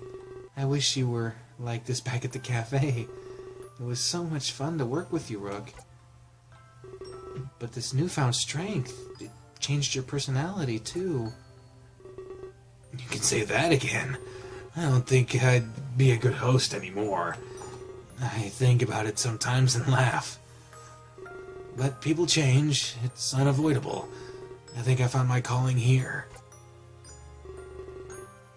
I'm glad you're doing well for yourself. Actually, I'm glad we both are. Seeing those contest winners enter the cafe just shot me back to the past, like I relived every moment of our career. And every moment after. In fact, I really embarrassed myself. It's not often I cry out in the open. I'm sorry, that wasn't my intention. I just wanted to show them a good time, and you came to mind when I thought of that. It's fine, trust me. If it wasn't for that, I wouldn't be here. I'm thankful that we got to meet again. But I'm thinking to myself, what now? What do you mean? I don't know what I expect to happen next. I didn't even picture getting this far. Perhaps nothing needs to happen. I mean, you're doing well on your own, I am too. Maybe that's closure enough. I suppose you're right, Rook. I know that you're holding up all right. It won't keep me up at night anymore. But what if I don't want this closure? What do you mean? Will you keep in touch with me? I'm not asking you to come back to work, but I'd love to become friends again. Feel free to say no if you'd like. I'm not trying to recreate what we had, because we're both different people, but... Claire, calm down. The answer's yes.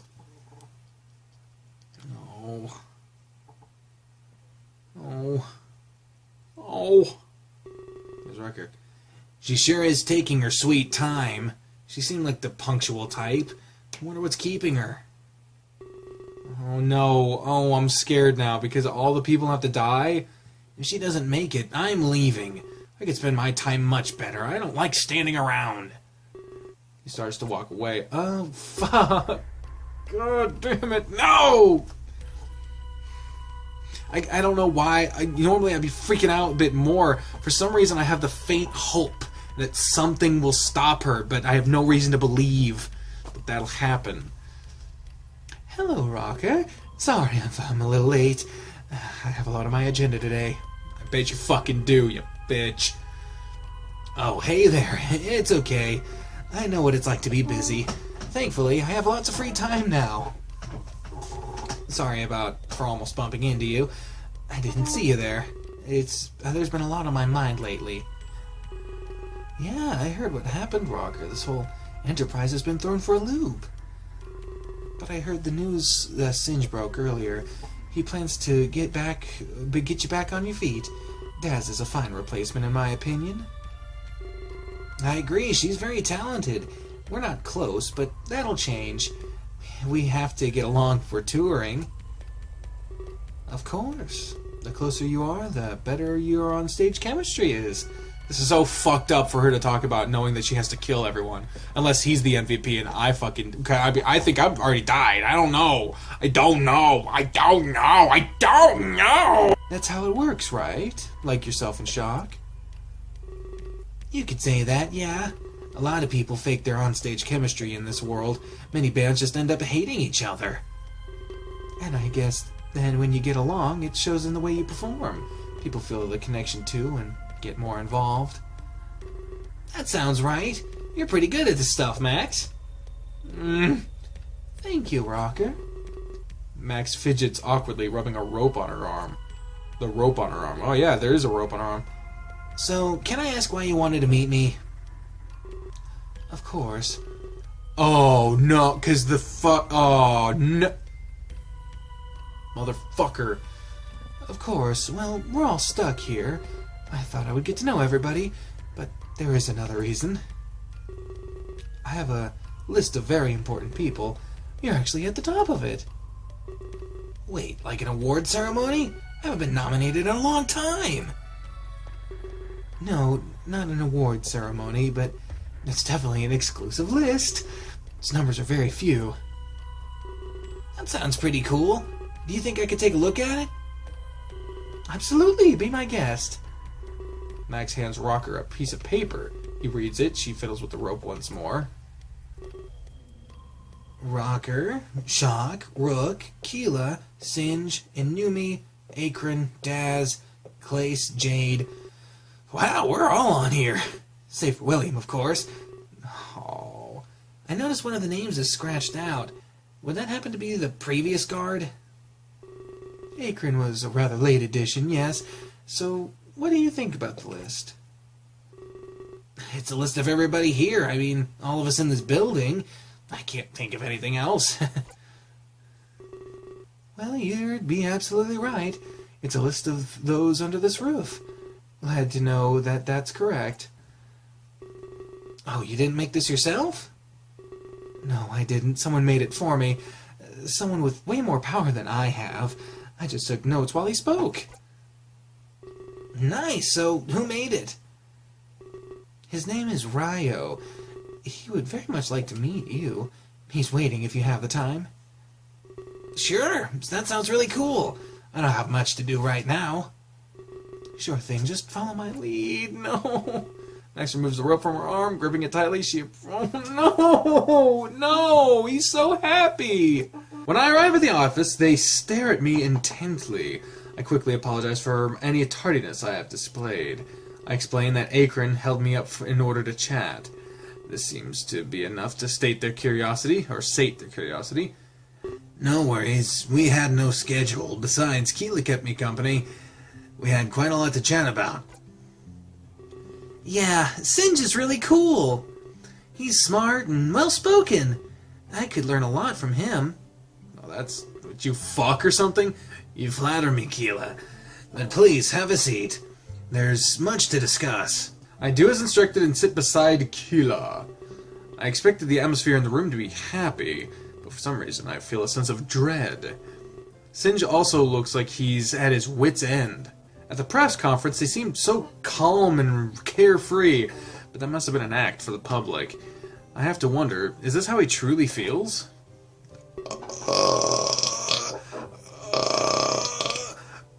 Oh God! Oh no, it's starting. I wanted to start by thanking you both. Your dedication has been unmatched. The contest was a massive success. To that end, I have a present for you. I wanted to give it to you much earlier. Just give me a moment to get them, alright? Singe reaches under his desk for a few moments.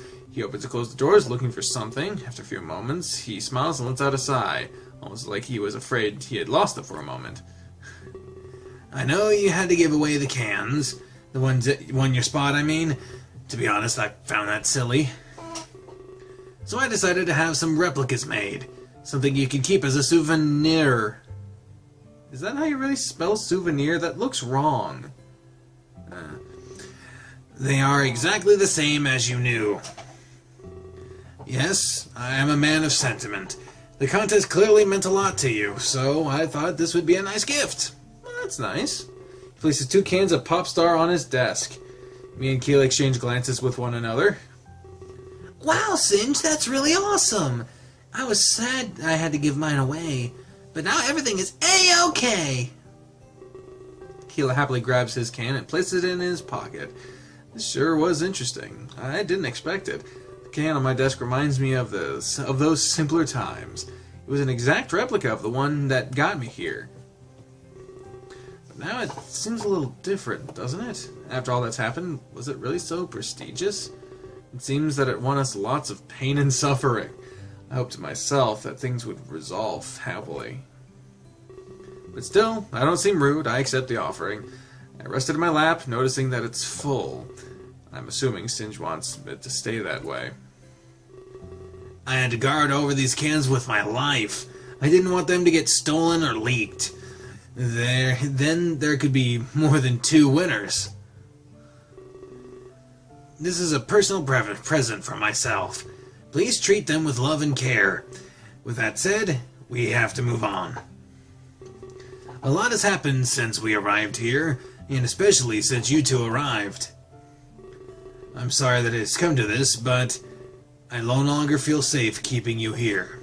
I have arranged for transportation. Tomorrow, you both will be taken home. Oh, that sucks. I'm afraid the contest is canceled. Dots.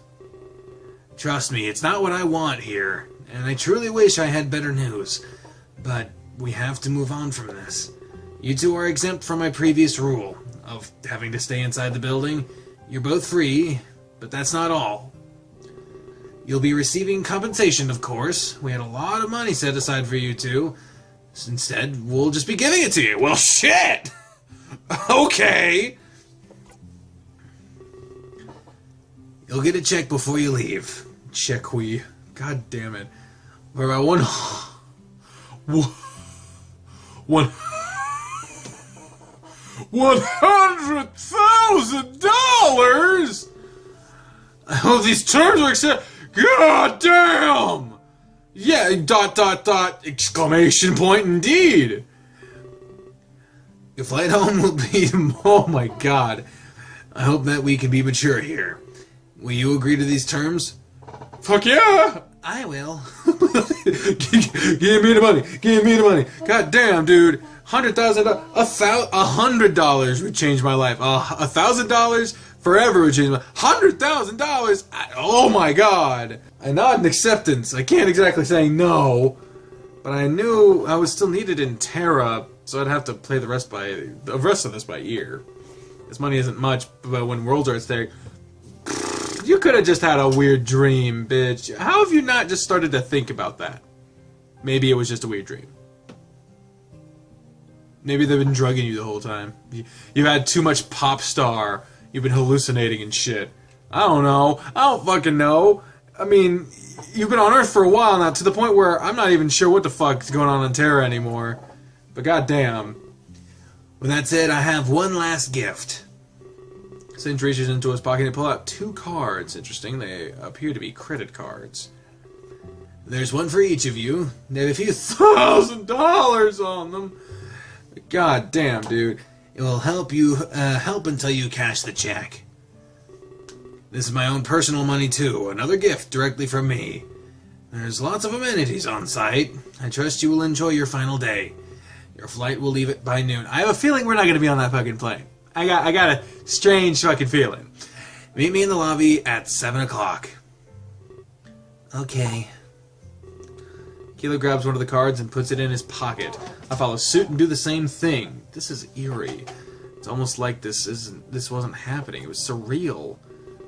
The end of an era, it feels like. The end of an era! The Undertaker versus Triple H match at WrestleMania 28? Yeah, WrestleMania 28. Everything we both wanted taken away from us. But I can't give up.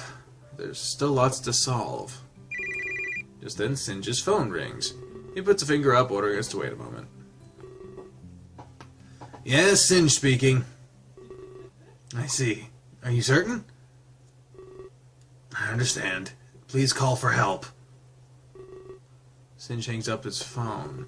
He slumps down in his chair with a huge sigh. What happened? Who was that?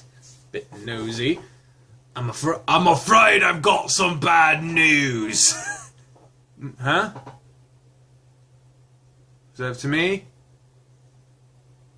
Guess not. I'm afraid I've got some bad news. This is bad news, Barrett. God damn! Put it like that, a corpse was found on the premises? Holy Jesus! In the backstage area to... Oh no, is that Shocker Rocker? It's whichever, he was so happy, dude. I keep getting those two mixed up. Are you serious? Singe places both hands over his face. He continues to speak, but it's muffled.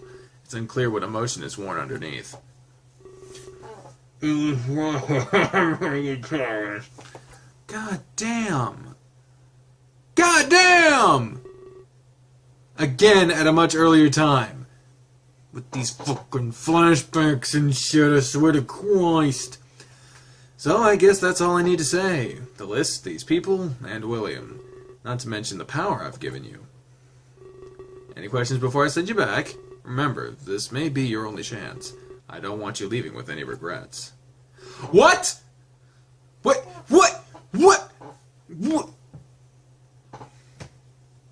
The title screen has these two motherfuckers.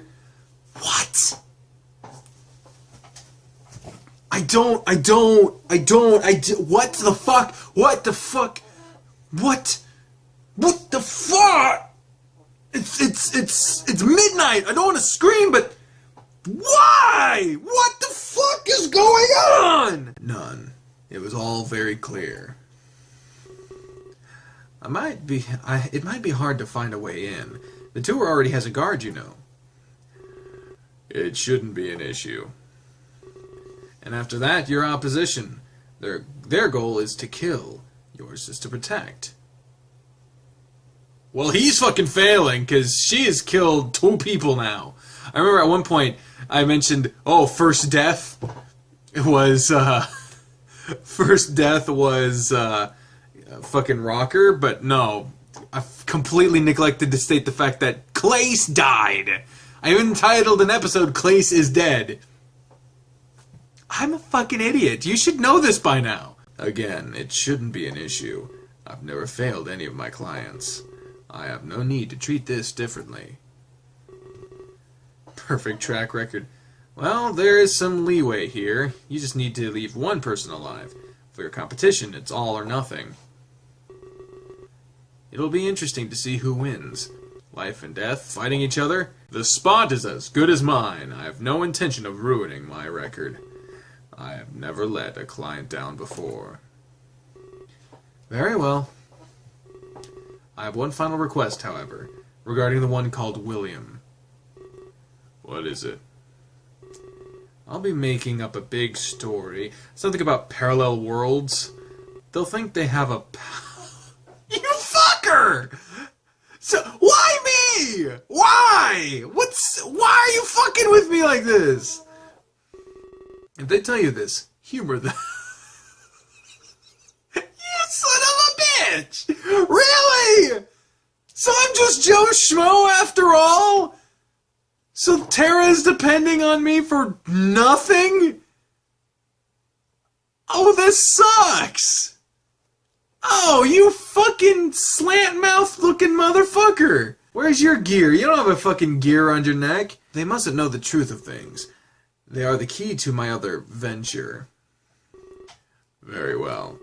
With that being said, are you ready for the games to begin? The eternal struggle of life and death. But this time, we'll have a victor. Yes, I am. Good. And one final thing. When you meet your opposition, I think you'll come to understand. There's no motivation like sibling rivalry. What? What? They don't look alike, though. What? You saying Sam and... Not Sam. Max? Sam and Max, go figure. Oh, fuck, another fucking deep voice. Velasquez kneels at an altar, surrounded by silence. In my time of need, I fear I am alone. But who does a man such as me pray to, when I already bear the burden of the world, and when its fate is now upon us? He grips the scepter in his hands, trembling softly. A monument to the dead is my only hope. Perhaps that is proof enough of my failure. But I know that we can find salvation, for nothing is below such a right. Not as long as they have the power, or if they have the strength to use it. The fate of the universe is now a gamble, and here I am filled with doubt, when once I was so sure. However, it's not too late. They are coming with 1,000 with 1,000 furries. 1,000 furries! A fucking stampede of fursuits! 1,000 furies. Fuck. And they will seek only our destruction. Take a deep breath, he stands. But as they say about desperate times... He aims the sharp side of a scepter towards his body. He drives it through his chest. With a frightened scream, he loses his balance. Grabbing onto a pew for balance, he watches the floor become stained with his blood. He cries.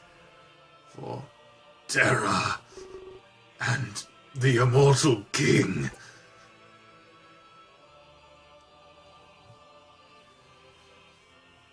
Why? I am this far into this game and I have only questions!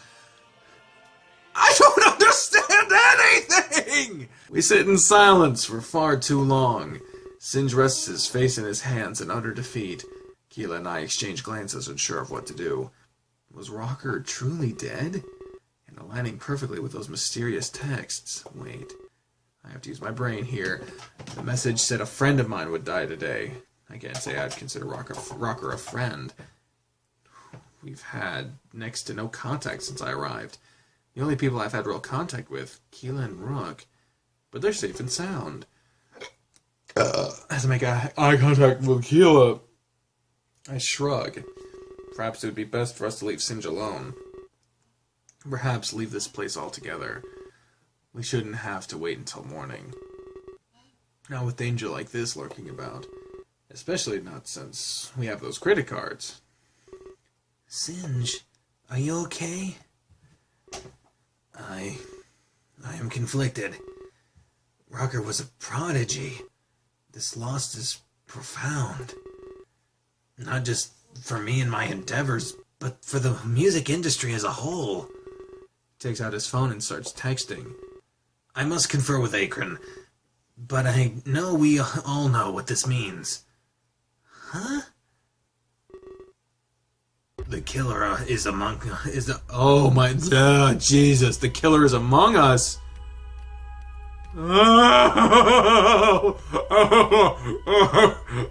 Sliced alone trays. This calls for a change of plans. A change? I need to work with Akron. Together we can catch this killer. While on the other hand, your flight home has been bumped up.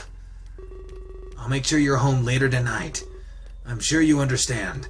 Klace was not an isolated incident. The worst has come to pass. We're under attack, and I cannot risk you two as casualties. Yeah, I understand. Talk about a worst-case scenario. I wonder if this tour will even happen. So much has gone to waste. But for what purpose? Why would someone want to do this? It's a good question, actually. And I did have a better grasp on things than he did. If someone is misusing their powers from the Ark, why would that man give it to them in the first place? I assume that he chose his specimens carefully. At least, that's the impression he gave to me. I didn't think he'd choose someone so reckless.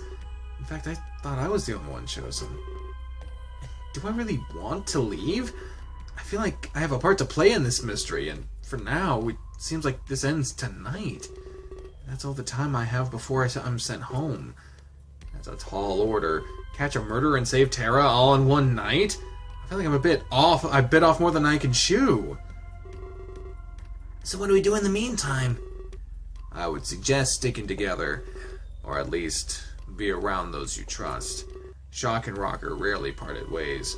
The killer must have been watching. They waited until Rocker was alone. Don't give them that chance. I'm afraid that's all the advice I have. Wait a minute. You're gonna make us stay here when there's a killer out and about? That's crazy! I thought maybe you'd make us wait at the airport or something, Singe. But keeping us in harm's way?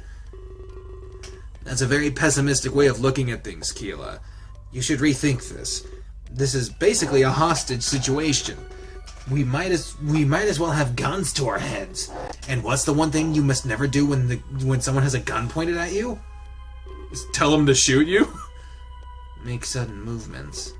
Exactly. A rash action like that might provoke the assailant into taking rash actions of their own. We must remain here.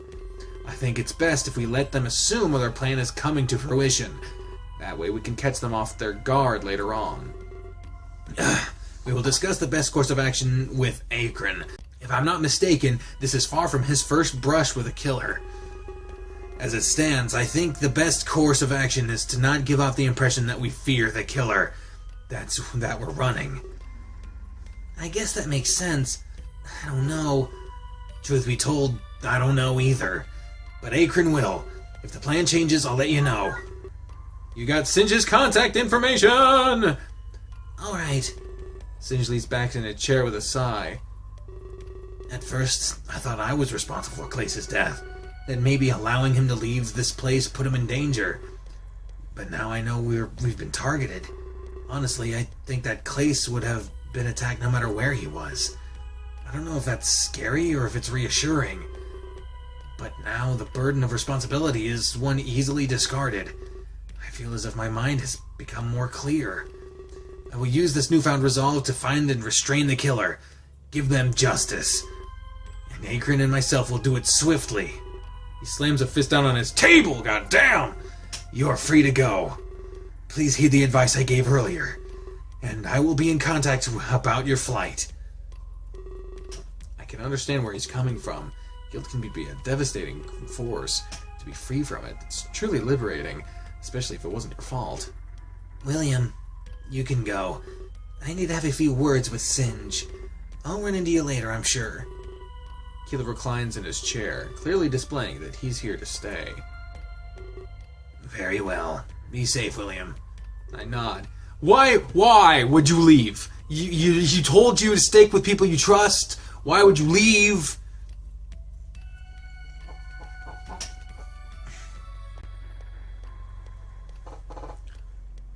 This is all a lot to process.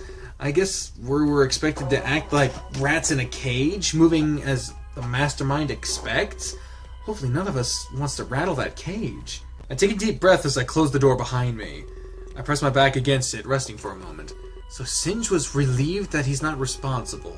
It's odd to be relieved in this kind of scenario, but I understand where he's coming from. We've all wallowed in self-pity before. At least he's free to use his energy in other ways.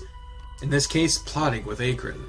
Regardless of how I feel about Singe's current plan, I know that Akron will keep us all safe. And talk some sense into him if he's off track. It wasn't my place to decide what they did, but it wasn't my place to defy Akron's orders either. They definitely hired the best in the business. There he is. William. As if on cue, he approaches me. I saw the paramedics carry out a body bag. I was terrified, wondering who it could be, but I got a text from Singe right away. I'm glad to see that you're safe. But in light of what happened, I think some changes need to be made. Singe does not have a good grasp on things. I expect some answers from him promptly, and I expect him to put me in charge. Rocker's death was a tragedy, one that could have been easily avoided, if only... Cutting off Akron, Shock approaches with fervor. What did you just say? I was just saying, it's a tragedy what happened to Rocker. He was so young as well. Shock's hands turn into fists. Oh, he trembles, clearly fighting off tears. Tell me what happened. Akron looks at me, unsure of how to respond. I shrug. Dealing with this was not my expertise. There was an incident, Shock. Like what happened to Klace. Actually, it was exactly the same. Rocker died in the same way? I guess Singe gave Akron more info than us. But if that was true, then the person texting me, they killed Klace. But not only that, they were the Midnight Killer, using their power from the Ark for nefarious purposes. And the culprit is really in this building? And with access from a place like... to power from a place like that, I shiver, utterly terrified of the implications. It's all connected, more than I thought. I wouldn't be surprised if Tara was involved too. You mean... Unfortunately, yes. How could you let this happen? Me? Best in the business, perfect track record. You're supposed to be here to save us. What were you doing instead? Do you even know where Rocker was? Well, judging by... I don't care about judging by! Your stupid deductions won't save anyone! 2 of my friends are already dead! Shock, please, shut up! In a fit of anger, Shock throws a punch at Akron. ... exclamation point, but Akron doesn't move from his place. He stands his ground. Reaching out a paw, he catches Shock's punch. What? Akron squeezes Shock's fist. Goddamn! He trembles in pain, trying to break free, but Akron's grip tightens. It looks like Shock's fingers might snap at any second. Hey! Let go! It's clear that Shock is starting to panic. Perhaps he thought less of Akron or more of himself. It's hypocritical of you to say that. Dots. Instead of releasing his grip, he tightens it further. Don't place the blame of this on me. We're dealing with a serial killer here, and if I'm supposed to protect you, you don't want to be on my bad side.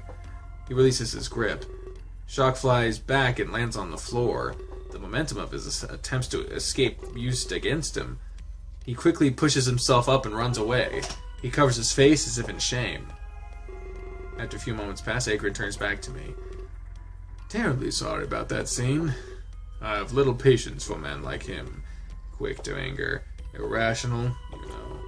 I saw it in his eyes. He thinks I'm responsible for Rocker. There's no way that he's thinking clearly.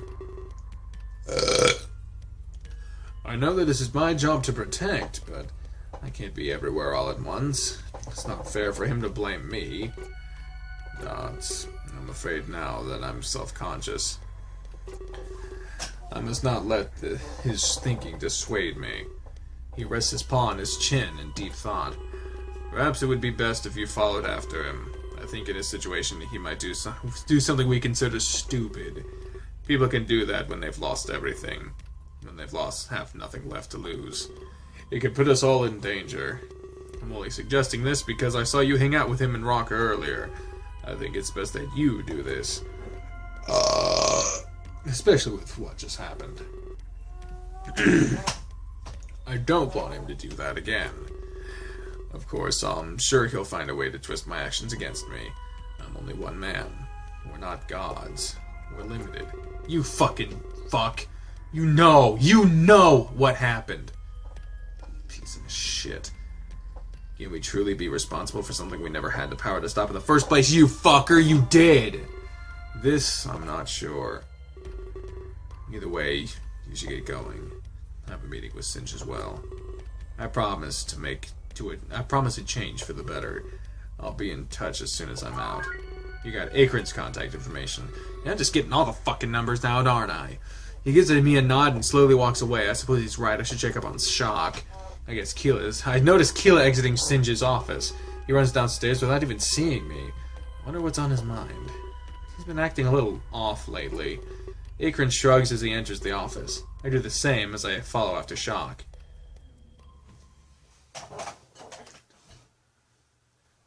Oh, God. Keela wanders the convention center by himself, seemingly against the previous instructions of Singe. He scans the room in a curious manner, as if he's looking for something, unsure of what it is.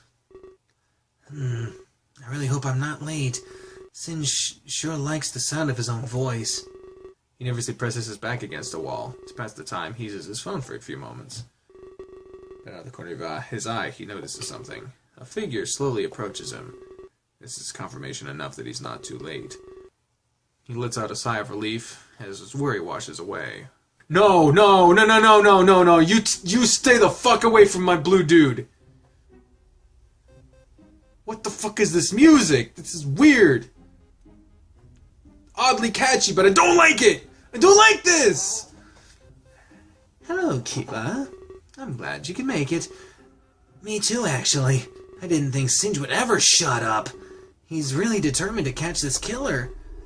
Yeah, I could tell. Good thing my weapons are here. I doubt Akron could stop them himself. He's too infatuated with Daz. Really? I didn't figure him the type. He seemed all business and no pleasure. It's hard to get a read on him sometimes. Either way, let's not waste any time. I'm glad you agreed to this meeting. Well, of course. I'd never leave someone like you hanging.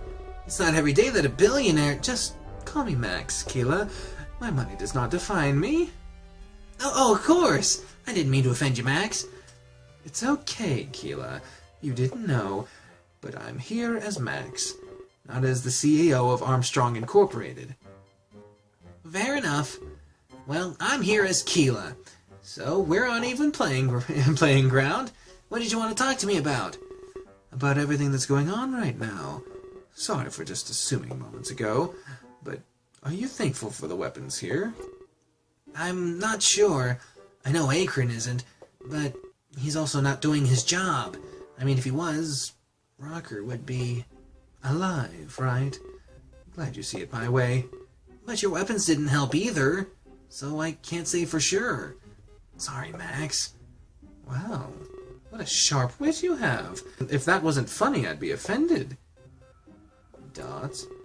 Singe was the one responsible for that. He had the key to detonate the weapons. I do too, but it's not my job. He bought them, so he should use them. Instead, he's too busy drowning himself in sorrow. What a drama queen he is. Well, Rocker's death changed that. He realized Klace's death wasn't his fault, and so he feels a little better now. Is that so? Yeah, so maybe his judgment will be more clear. It's still no excuse for Rocker, though. I'll say. I guess my weapons haven't exactly gotten the chance to prove themselves yet.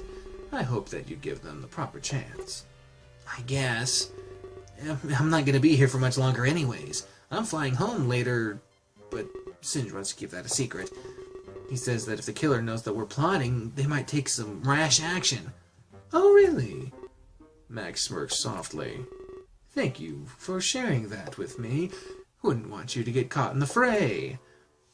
Yeah, exactly. So whatever happens here, I'm out. I didn't want to come here to begin with. Wow, can't believe you said that. You must trust me if you let that slip up. Well, I don't see why I can't. I hate Tokyo. It's so stupid. Everyone is staring at me like I'm weird. Wow, this doesn't at all sound like the maid cafe loving Keela that we were talking to earlier. I know. I dug into your history a little bit. Really? Why? You're just so interesting, Keela. Didn't you tell anyone else? I mean, the real reason you're here. No. That's probably for the best. It would be a shame if everyone here found out that you were lying to them all this time. Why is everyone lying? Literally no one has been saying the truth about anything. Why? Why has it got to be so crazy? Hey! You keep that to yourself, Max! Yeah, and too, Keela. Yeah, fucking everyone. Fucking Christ. Perhaps I will. Or perhaps I won't. Dot, I'd be more inclined to keep it to myself if you were to do me a small favor, Keela. Fine. Checkmate, I guess. Oh, not quite yet. But I'm afraid I have to go for now. My favor involves another meeting. About 7 o'clock tonight. Are you down for that? Are you down for that? Sure, where at? Max points at the hallway connected to the lobby. Second door on the right. There's a small meeting room there. It'll give us much more privacy. Now, if you'll excuse me, I have another meeting to attend to. She disappears just as fast as she arrived. I had to open my big mouth. Keep getting myself into trouble. Be surprised you... The other meeting is Rook's. And the only two people that I am close to is Rook and Keela.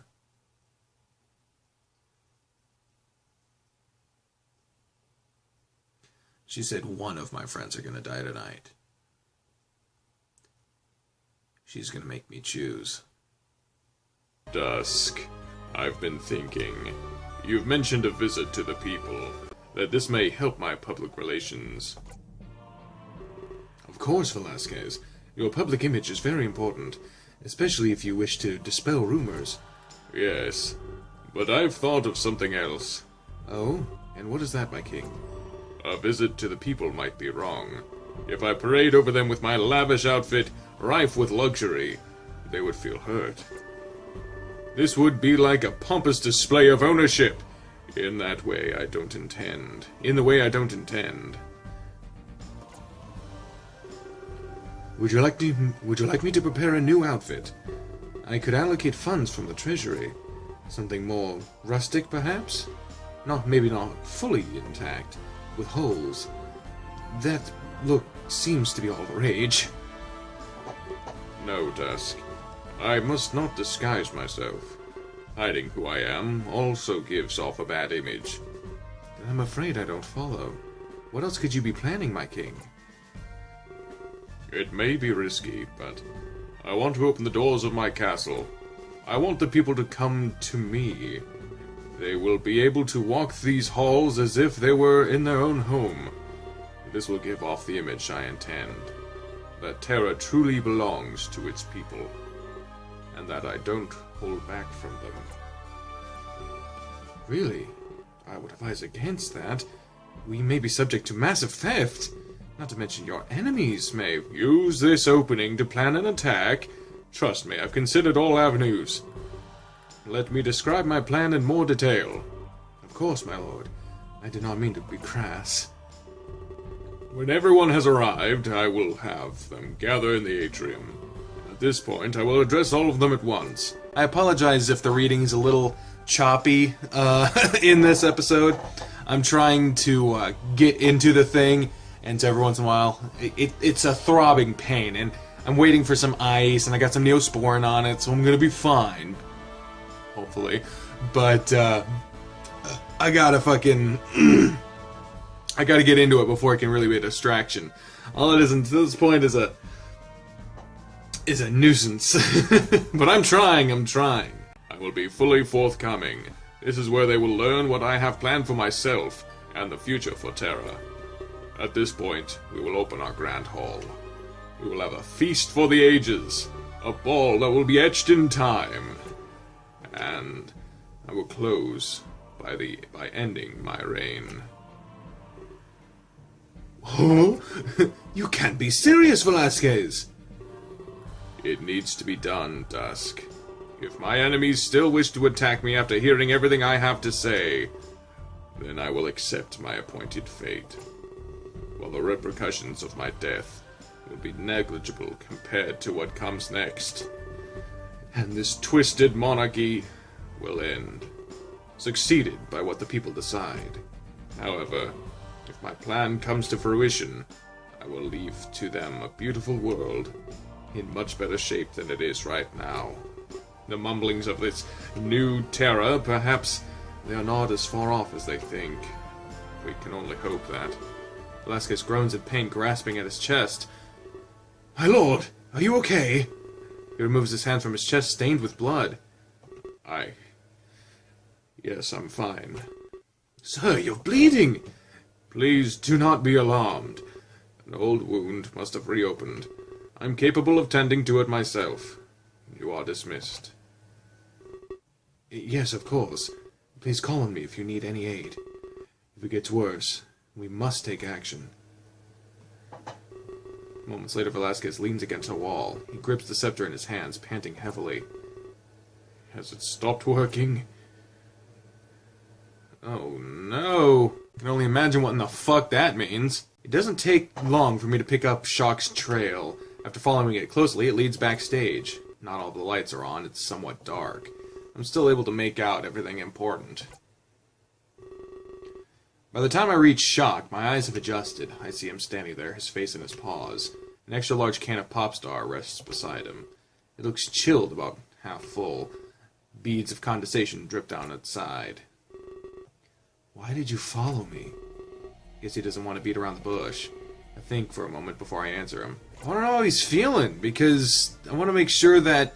Well, I needed to see that you're okay, and I needed to see that you're okay. It doesn't really sound like you're really being inviting to his fucking troubles. I wanted to know how you're feeling. I want to listen to him. He's happy but confused. Okay, apparently that was the right answer.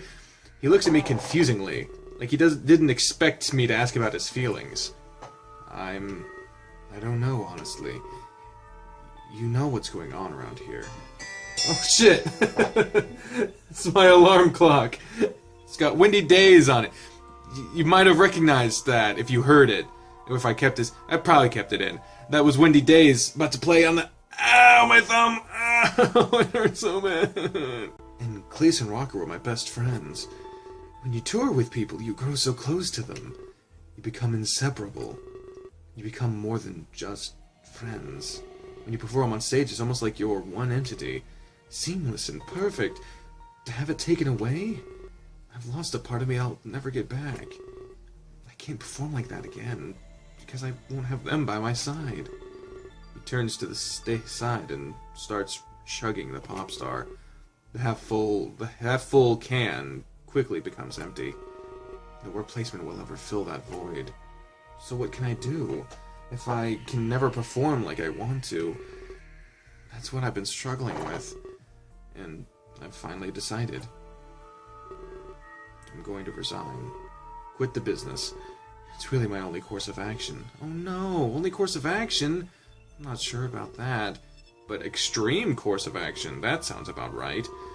I ask him why he's decided to do this all of a sudden. I'd rather honor their memory. Plus, it would make me happy. If I stayed in the business, I'd have to perform with someone else. I mean, I need to find a replacement for Klace, and a replacement for Rocker too. I don't think that's a good thing to do. I wouldn't want to give off the impression that they were expendable. They aren't. People move on in show business every day. I don't think that's something that I can do. A week from now, Singe will have already have a new set of idols and a new tour planned. But me, I just couldn't do that. That meant too much to me, you know? And they meant a lot to the world, too. So I think I'm going to step down. You think that's a good idea? Well, here's the problem, is that we know he's going to die.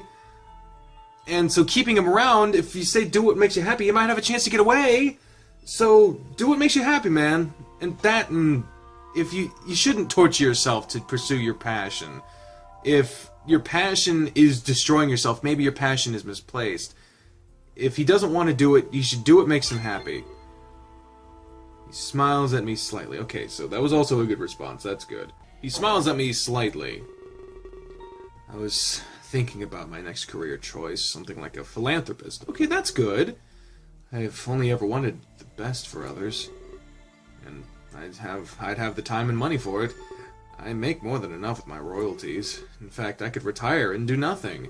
But that would seem like a waste. I wouldn't be making a difference at all. I feel like Klace and Rocker would be more than proud of me if I went on and caused change. That's good! But then the question remains, what kind of change? I guess I need to think on that. But I've already made up my mind. The more concrete details can come later. Actually, I think... He stops himself before he continues to speak.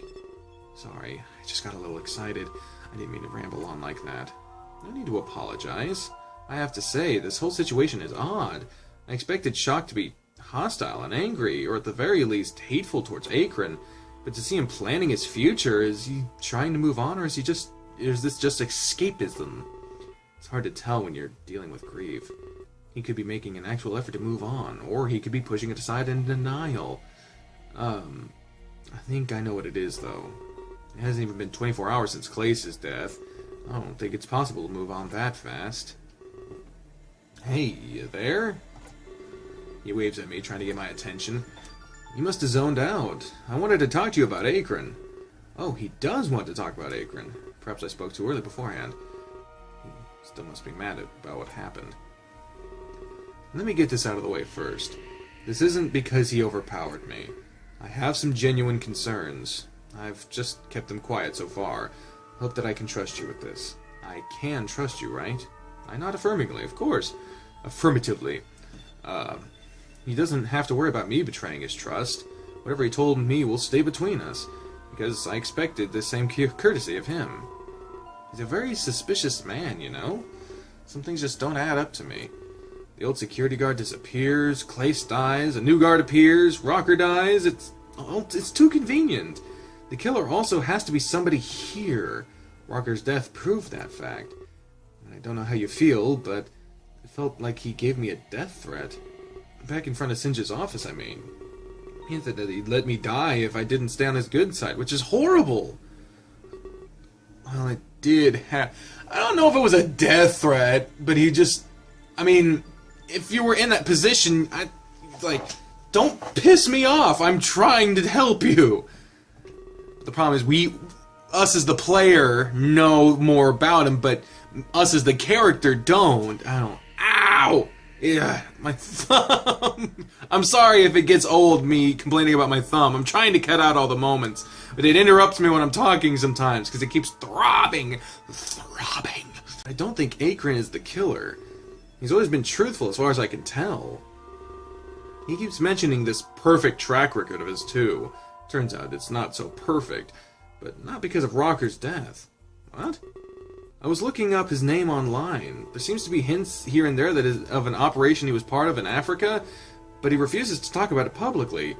And anything that was promising has since been taken offline. He's hiding something. What would he want to hide, though? It would have to be something shameful, something that affects his reputation, or maybe it's something personal. I don't know. What else could that be but a failure? Turns out he's not as perfect as we thought. In fact, there's lots of stuff about him that just leads to long dead web pages. It takes power to do that en masse. Well, fuck! I find this all a little hard to believe. Yeah, he's a bodyguard! A reputation of a bodyguard isn't going to be a fucking public one. And on web pages, who the fuck dedicates web pages to someone that... I don't know. Maybe I'm just trying to justify things because I know that he's not the killer. But at the same time, he's also letting them die, so it's like he kind of is. I don't know. Just gonna try to play it from the mind of the person who's there in that moment. But it's all a little hard to believe. Yeah, that's something from D&D that I've learned. Don't use meta-knowledge. So Akron is lying about his perfect track record? Or at the very least, he's hiding facts about his past. The latter is more acceptable, but the former makes me doubt almost everything. It goes deeper, trust me. I cross-reference the dates of Akron's time in Africa with other notable events. This is where things get interesting. Maxine Armstrong was also present. Of course, she said she was just visiting, and she didn't have any business there, but she must have been lying. That week, there were explosions. The details of that were also hard to find, but it was all in the same small village, same one that Akron was in as well. I'm not grasping at straws. They were there together, but now they're here together. In Africa, it ended in explosions, but it hasn't happened here yet, so right now we're one step ahead. It's all too connected to mean nothing, especially everything about the village during the span of the time is also impossible to find. It's a small village in Africa. Also, she shows up. He obviously right now has a problem with her. Could stem from the fact that she went there, got too involved, and fucking set off some of her weapons. Therefore, he doesn't like her now, and now that she's getting involved here, he's, like, residually upset, and so it doesn't mean anything about him. In fact, she could be taking down all the details about the small village in Africa because she fucked up. We don't know. It seems more fitting that a CEO would be the one taking down information on the web about her as opposed to some random-ass bodyguard. Something bad happened in Africa, and now it's happening here as well. Maybe they're some sort of murdering duo? After that, he remains silent. I'm left trying to absorb what he just told me. It can't be a coincidence that they're both here, but why were the details in Africa so hard to find? I'm assuming that Shock is truthful, of course. I doubt he's the type to make this up. But doesn't Akron hate Armstrong with a passion? He also had no idea that Maxine was involved here. Allegedly. Could be an act to throw us off his trail. We need to get Singe to evacuate now. The bottom line is we're not safe here. We need to leave Tokyo. I don't care where else we go. My mind flashes back to the earlier meeting with Singe. How we shouldn't make any rash movements. We don't want to provoke them into killing us, or I guess in this case, setting off the weapons. It's kind of stupid, though. Akron might talk some sense into him. That is, unless he's involved in this mess. I'm not sure what to think. Well, maybe this is getting a little too far. But you get what I'm trying to say, right? We can't trust Akron to protect us. Nor can we trust Armstrong Incorporated. We need to ensure our own protection, not place it in others or in armaments. We may not have seen eye to eye earlier, but this is just a matter of common sense. We all need to push Akron away. This conversation is optimal? I don't know what that means. We can't put our lives in his hands. Come on, you're with me, right? I'm not sure what to say, but he thinks Akron is hiding failures. I wouldn't believe it, but Rocker's already dead. Only after a few hours. So if I have proof of his failure right in front of me... However, he's been acting up since the press conference. Perhaps Armstrong's involvements infected his judgment? This case got personal for him very fast. But then there's that issue of Africa. Him and Max both in the same village with explosions? And now they're both here, with bombs too! It doesn't appear to me as pure coincidence. There's a difference between fucking Tokyo and fucking small village in Africa. Bombing there and bombing here, very different. And it's clear that Shock wants a response now. I don't blame him with how fast things have happened, but I need to think carefully. There's always a chance that he's just vindictive. Rocker did die under Akron's watch, and Akron did make Shock out to be pretty weak. What do I tell him? Well, word has its way of spreading. So if I say that he can't be trusted, it's going to get back to Akron, and fuck, I don't want to get him on my bad side. But I don't... no meta-knowledge! My character, as is right now, should know that Akron is there. Fine, he understands it. He has no reason to distrust Akron. He knows that Shock has a reason, so I still trust Akron to protect us, is my final answer. So, I still trust Akron. Lock it in. He laughs at me and claps his hands a couple times. After this, an awkward silence ensues. Wait, you weren't joking? Even after everything I've told you? I nod. Yeah, I mean, fuck, I deconstructed it right here. This is his job, and all eyes are on him. Whatever happens will not escape the media barrage. If he wants to maintain his good name, he won't slip up. I can't take the evidence from Shock as proof. It was all tangential, hardly concrete. I thought better of you. Oh, what? I didn't say you would lie. I won't lie, but mark my words, more people will die. I just feel it in my gut. You know, that's something you don't want to say when we don't know who the killer is, and you're on the list of suspects too, buddy. I'm leaving. Tell him that probably would be better to stay. If he acts like that, he could scare the culprit. You think so? But what if Akron is the culprit? What are you going to do in that situation? This could be the final choice we make. Would you be content if you're wrong? Before I can even think of responding, my phone rings. I feel as if my heart stops beating. Another text message? I hope they would stop. Feels like I've woken up from a nightmare. I raise a finger, asking him to hold on. He stops talking, giving me time to check. We go through a brief period of hoping it's Singe, or Rook, or Keela, but this hope is short-lived. Go to the lobby, now. Things will begin shortly. And of course the fucking people got a mow right behind my fucking, right in front of my apartment, right now. I'm not sure what that could possibly mean. What was about to begin? Stop and think. Last time I got a text, they said a friend would die. I instantly put my phone back in my pocket. I storm out of the room without saying a word, but honestly, I wouldn't know what to say. I assume that this person wants me alone, and so I leave shocked by himself and go to the lobby, in certain danger for both myself and my friends.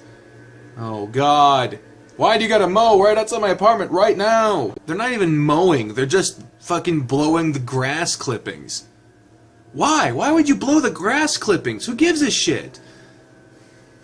A few moments earlier, nearing 7 p.m., Rook cautiously enters the conference room. He scans the area slowly, realizing he's alone. Why do I even bother being punctual? As usual, I'm the one left waiting around. He sits down in a chair, taking a heavy sigh. Fiddling with his tablet, he tries to pass the time. Oh, God damn it, no! Hello, Rook. He jumps in his chair, startled. You shouldn't pop up on people like that. Why would you want to scare somebody? You know what kind of situation we're in. Pop up on people? It's not like that. You were just so engrossed in your tablet you didn't notice me approaching. I can't be blamed for that. But do tell me, how is that tablet treating you today? Does he have anything interesting to say? Dots? What do you mean, he? Don't play stupid, Rook. I hate how everyone here is full of lies. How do you think everyone here would feel if I told them what's on that tablet? They'd think you some kind of freak. I mean, you are, but you've done a good job of hiding it. Why does everyone have something secret? I don't know what you're talking about. Of course you don't. In a blink of an eye, Max seizes the tablet. Catching Rook off guard, he starts to fiddle with it. She starts to fiddle with it. Hey, give that back! He starts to panic, his breathing becoming erratic. That's mine! He leaps off his chair and tries to take it back. Max has no issues dodging his attempts. She laughs mockingly as she browses the contents. You chat with him all day. She scrolls through the on-screen chat history. And almost all night, too. You shut the world out just for him. But why don't you seek something more real? Words on a screen can only do so much. It's affecting the way your friends see you, if that's something you'd even call them. As we all know, addictions can be costly. I've talked to people you work with. They mention your tablet more than you. Max, I'm asking nicely. She continues scrolling. Wow, you confide a lot in this guy. He seems to be so full of knowledge, too. Let me try asking him something. She spends a few moments typing. Wow, he responded instantly, with such detail, faster than any living being could. Rook huffs angrily, easily accepting her bait. Let me ask him about Eclair, or perhaps I can ask about Jade. He must know all of your dirty little secrets. This is fucked. Max, I've had enough! He charges at her in a fit of rage. She instinctively clutches her necklace. And suddenly, everything stops. Pretty quick to anger, isn't he? Oh well, I was gonna restrain him anyway. Pretty fun to see him all rustled, though. If that's his trigger, he must have all sorts of little nasty secrets. She stares at the tablet for a moment. Curiosity. No, I guess it really isn't any of my business. I was just having a little fun. None of this would be permanent anyway. She places a tablet down on one of the chairs, and she pushes Rook down and onto the one beside it. As he is unaware, there are no signs of objection. Yeah, she froze time, I get it. The circumstances of Africa were definitely a little different, but I guess I have to make do with what we have and compromise. Akron will know what I'm up to. With Rook on the chair, she grabs some rope. How much rope do you have? You better get comfy. She ties him up to a chair, ensuring that it's extra tight. His wrists to the armrest and his feet to the legs. I suppose I'll be generous. She moves the tablet from the chair to his pocket. You're lucky you're just a means to an end. I was tempted to dump this in the water. But that's something you'll need to do on your own, Rook. I can't do it for you. She lets out a silent laugh. The things that people do in grief. Doesn't anybody handle things like normal living beings anymore? I don't get it at all. Oh well. Time for the finishing touch. She walks over to the other side of the room. The bomb she placed there earlier flashes a bright red. I hope this doesn't scare him too much. She spends a few moments disarming the weapon, and after ensuring that it's off, she returns to Rook. The red light on the explosive, now a docile green. Placing the bomb in his lap, she slowly rearms it. Oh god! Its light returns to red, flashing its new intent. And with that, the stage is set. She grips her gear-shaped necklace once more. Oh, you're finally conscious again! Rook looks around in confusion. He struggles slightly after realizing he's restrained. Hey, let me go! I can't do that. I have an important plan for you, Rook. She leans in close to give her words more emphasis. Let's get down to business. You've been wasting your life on that tablet in your own little fantasy, and you're defensive enough to attack me. But it's odd, you've passed out right after. Physical exertion must elude you, Rook. I had no choice but to restrain you. This bomb, however, is another story. She points at Rook's lap, and he notices the bomb. He immediately starts to squirm and struggle. Hey, now don't struggle too much. You wouldn't want to set that thing off in error. Those words were enough to scare him into submission. He remains as stiff as a corpse, his eyes tearing up. Why are you doing this? I never did anything to you! Please let me go! Trust me, Rook, if I'm not going to hurt you, and you'll be free to go shortly. That is, if things go in your favor. I'm going to tell some of your friends that you're here, waiting to be saved, and they also know the disarming codes. It's pretty simple.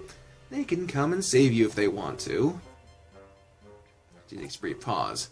I don't want to spoil the surprise, but there's a chance they might not come, because they may like someone more than you.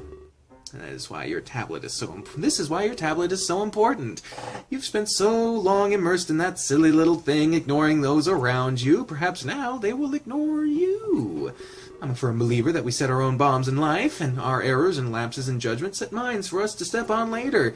We are victim to our own actions and words. We can conveniently choose to blame others, but at the end of the day, it's our fault. You chose to bond with that tablet instead of those who were currently around you. And now that choice of yours may haunt you. Perhaps if you weren't so obsessed with that thing, they would be rushing to save you. But now the fact that they need to choose makes this all more interesting. You're sick! Blaming me, of course. Of course he's fucking blaming you! If you weren't such an introvert, you'd be relaxing right now in confidence. But now you've come to realize what you've been doing is harmful. But just how harmful? Well, that is up to the strength of the bonds you have made. They decide your fate. Oh, and if you even mention my name, I'll set off every single weapon here. So don't even try to play a hero, Rook. Now, if you'll excuse me, I have to go help contestant number 2. This show is about to begin. This is fucked. This is really fucked. I rush to the lobby, unsure of what awaits me. However, when I get there, I just see a new me. What's your problem? What the fuck is your problem, little tonguey? Oh, it's nice little music. Oh, it's pleasant. Everything's gonna be fine, and Numi's here. Yay, everything's gonna be okay, cause a Numi. A Numi! So cute. Hey there, William. I wanted to go outside. Singe yelled at me. It was scary. Sounds like Singe. What's going on? I was told to come here immediately. Could Inumi be a part of this whole plan? I inch a little closer to him, just in case I need to keep him safe. What are you doing? He looks a little confused, or maybe uncomfortable. I'm just trying to keep you safe. I mean, that's literally why we're doing it. I don't understand the redundancy there, so I'm gonna keep you safe, Inumi. Oh, you like that? Cool. Wow, really? Thanks. My bro used to say that to me all the time. I was sad that he couldn't do it anymore. But I should learn to do it myself. I had to grow up someday, right? Other people can't always be there. Not even bro. So I should learn. That way I can do it when I'm alone. I'll take pointers from what you do. He smiles at me. Oh, I'm glad he trusts me at least. But after he speaks, he stares at me in silence. Oh, is he expecting me to lead the conversation? I guess I should use this as a learning opportunity. Tell me about your childhood, Inumi. Tell me more. Tell me about your childhood. Is this like an interview? I used to watch Bro do those all the time. He always wrote out his answers beforehand.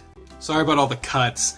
I'm still nursing this thumb injury. It's a lot better than it used to be. Like, I'm able to press the button over here like I usually do, but it's still a little raw. It's a little raw! It's fucking raw! So I don't know what to say. I'm older than I look, that's for sure. I love ramen, so I was glad we came here. That is good. Even like their convenience stores, or the convenience store, the kombini, they have great ramen. It's not like top ramen, fucking. It's great. Go there. If you're ever in Japan, go to a kombini, you get some good ramen. Fuck. I still have to do school on the tour, so my bro would help me with the homework. I had a pet fish for a while. I wanted to have a little bro of my own. I took really good care of him. He died. Oh, wow. Definitely jumping from topic to topic. And I guess we were all like that at a young age. I still feel bad that I'm not good at math. Akron had to answer that one problem. I'm sure that almost nobody likes math. I let him know that he's not alone in that regard. Really? That's interesting. I'm confused with how school works. If you're bad at math, they think you're not trying hard enough. They push you. Sometimes they even say you're not smart. But if you're bad at writing stories or at art, then you get a slap on the wrist. Some people are born artists, they say.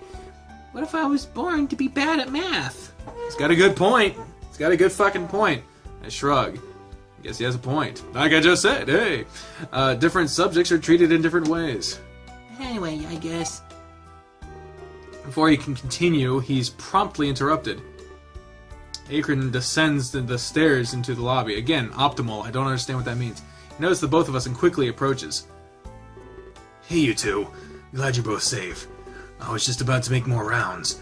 Need to ensure everyone's survival. I notice he has his phone in his hand, something I've rarely seen him holding. When he sees that I notice, he puts it into his pocket. So how are you two doing? I'm doing okay, but I wish my bro was here with me. Surely you do. I apologize for bringing it up. I didn't mean to open any wounds. I don't have any wounds, it's okay. It was a metaphor, Inumi. I see. What's Again, he gets interrupted, but this time by a high-pitched screeching noise. Feedback from the lobby speaker system? Inumi quickly covers his ears in fright. I would too, goddamn. I have a fear of sudden loud noises. I grew up in Kansas, so tornado sirens were abundant, and that means tornado sirens meant certain death. Also, I grew up in a trailer, so... Oh, buddy. I look at Akron. He seems unaffected. That is until the screeching subsides. The cliche lobby music that was playing doesn't return. Instead, a voice greets us, and it chills me to my core. Hello, William. Hello, Akron. Inumi too? Unexpected. The voice is warped but heavily modified. I can't tell who it is, or the gender. But I know one thing without any doubt. This was the person who was texting me. And by extension, the Midnight Killer, the murderer of Klace. And Rocker too! Whatever the plan they had, it was being put into motion. I clenched my fists and looked at Akron. He looked scared. I've never seen him like this before. Inumi inches closer to me, as if to seek safety. I'm going to be blunt. Let's start this. Nobody else may enter the lobby. If you do, every weapon will detonate. You all need to stay where you are. I only have business with these three. So this is being broadcast to the entire building? Guess they aren't dealing with just me anymore. Show yourself! Don't hide like a coward! Not yet, Akron. I need to keep a distance for now, in case there's any disobedience. You three are to do exactly as I say.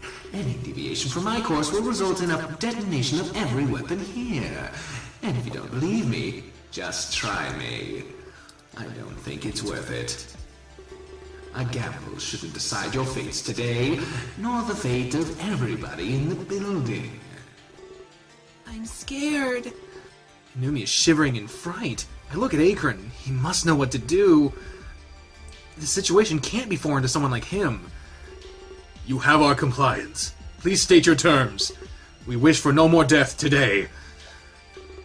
It pains me to say this, but your wish will go unfulfilled.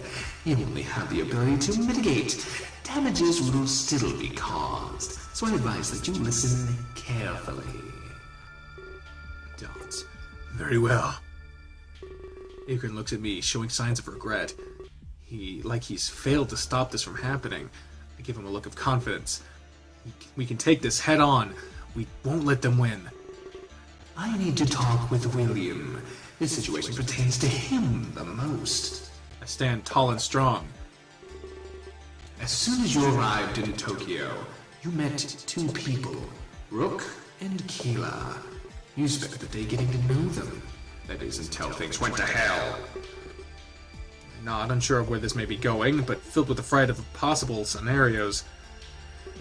I have been watching you ever since then. On your little adventure through Akihabara.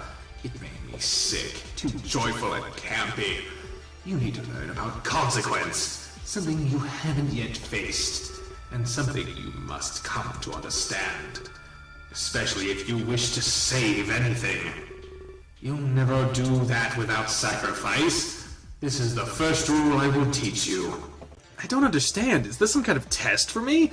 They seem to know all about my role on Terra. And there is a second rule you must learn. But that will come soon, so don't worry. I'm going to present you with a choice. You must make this decision on your own.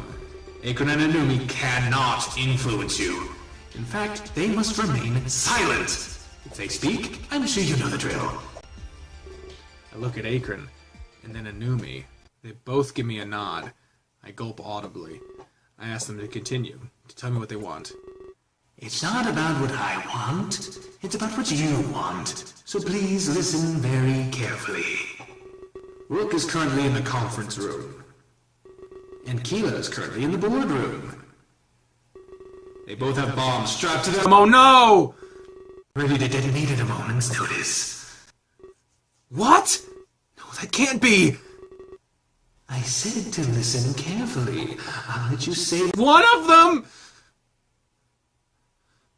That's exactly what I didn't want. But the other will be left to die. They both expect you to save them. This is part of the second rule. You won't be able to save everybody. The road to salvation is paved with loss. And this is something you must understand. So what will it be? The tablet-addicted lackey? Or the overzealous superfan? I'm sure they both have redeeming qualities, as well as a few faults of their own. However, will those faults condemn them? The choice lies with you. I look towards Akron. He avoids my gaze, looking at the floor ashamedly. I look towards Anumi. He has his paws pressed against his mouth. Are you stressed? That's cute. How can you be trusted with the fate of a world when you can't even handle this? I tremble in anger. My fists clench violently. Oh, and don't even think about saving both. If you split up, all the weapons go off. You need to travel as a group from now on. You will all go to this room of the person you wish to save. If everybody else tries to be a hero and save their hostage, well, there will be no heroes here. Only the three in the lobby may move. And it will be at William's instruction. I don't know what to do. I stand there in silence for what seems like forever. Part of me hopes that they're joking, but I know better.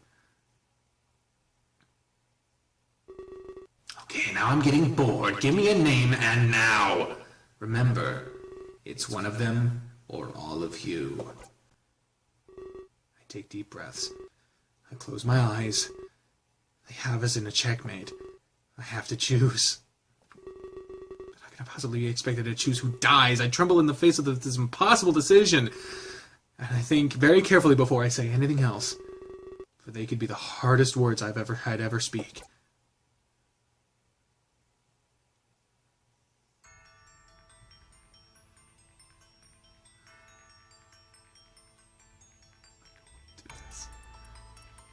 I really don't want to do this. Yeah, think about it. You gotta think properly. I've got fucking Who Wants to Be a Millionaire music going in the background. So, this is what I'm thinking. And this is what I'm thinking, okay?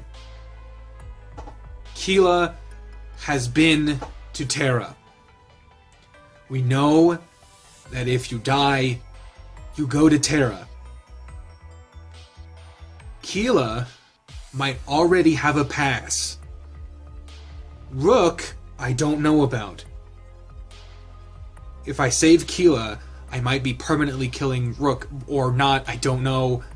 He might go to Terra and die. I don't know how this fucking world works.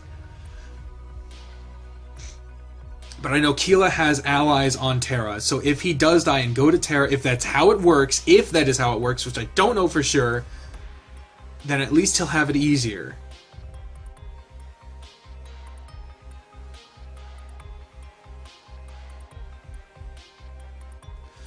Really don't want to do this, but based with that, that is my logic. Be it sound or not, I'm going to save Rook.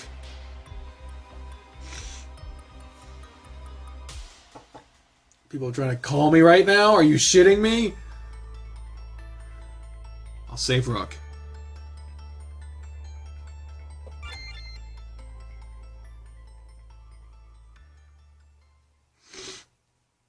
Good. I'm glad you were able to choose. Choices like this will find you often. Especially with the role you play. Akron and Anumi, you're free to talk, but you know the rules. I won't hesitate to kill you all. Let's get things moving, shall we? Up to the conference room we go. Wouldn't want to keep him waiting. Quickly exchange glances with Akron and Anumi. We need to hurry! Stay calm, follow me! He starts bolting up the stairs. I look at Anumi. He has the face of utter terror. He shouldn't have to go through this! It's not fair! I place myself in front of him.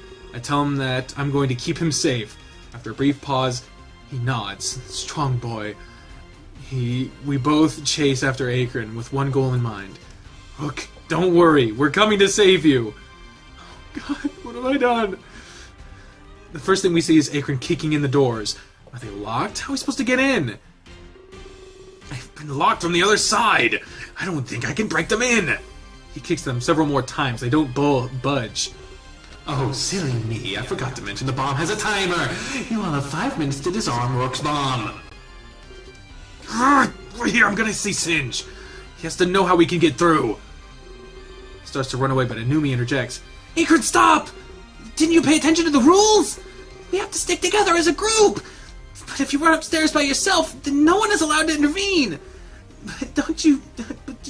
But what? But you want to go see Singe? You're gonna get us all killed!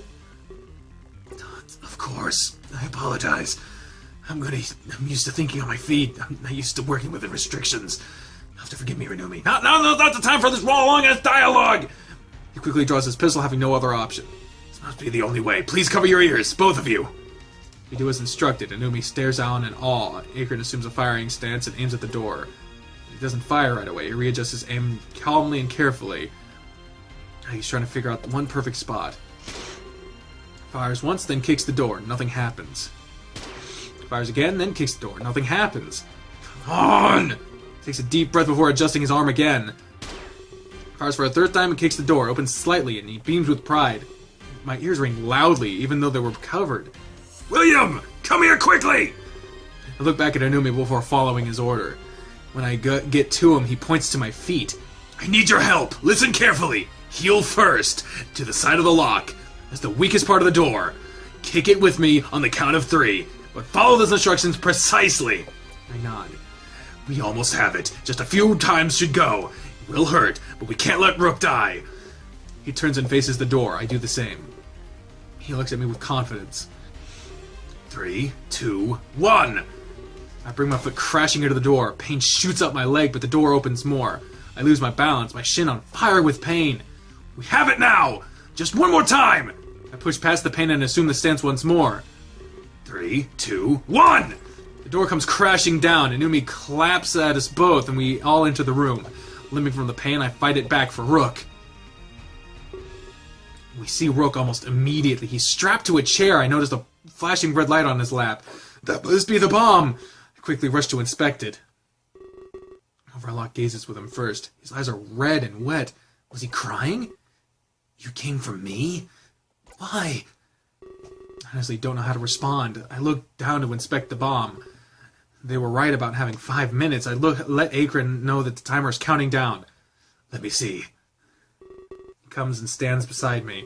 Inumi waits near the doorway, leaving this in our hands. 4 minutes now. We can do this. Remain calm. He takes deep breaths in as he examines the bomb. Wait. A 9-digit numerical keypad, as well as a button for the number 0. Too many combinations to guess. This is impossible! We were set up! He tries to remove the bomb, but it starts beeping. He winces in fright and quickly leaves it be. Hey, nobody said you could remove it. Try that one more time and I'm going to blow this building sky high! Got it? Akron gulps and nods. Besides, you do know the code. I'll give you a couple of hints. It's a number that the three of you know. Surely you've heard it somewhere before. And to top it off, it's 4 digits. What? That could be anything. I don't appreciate these games.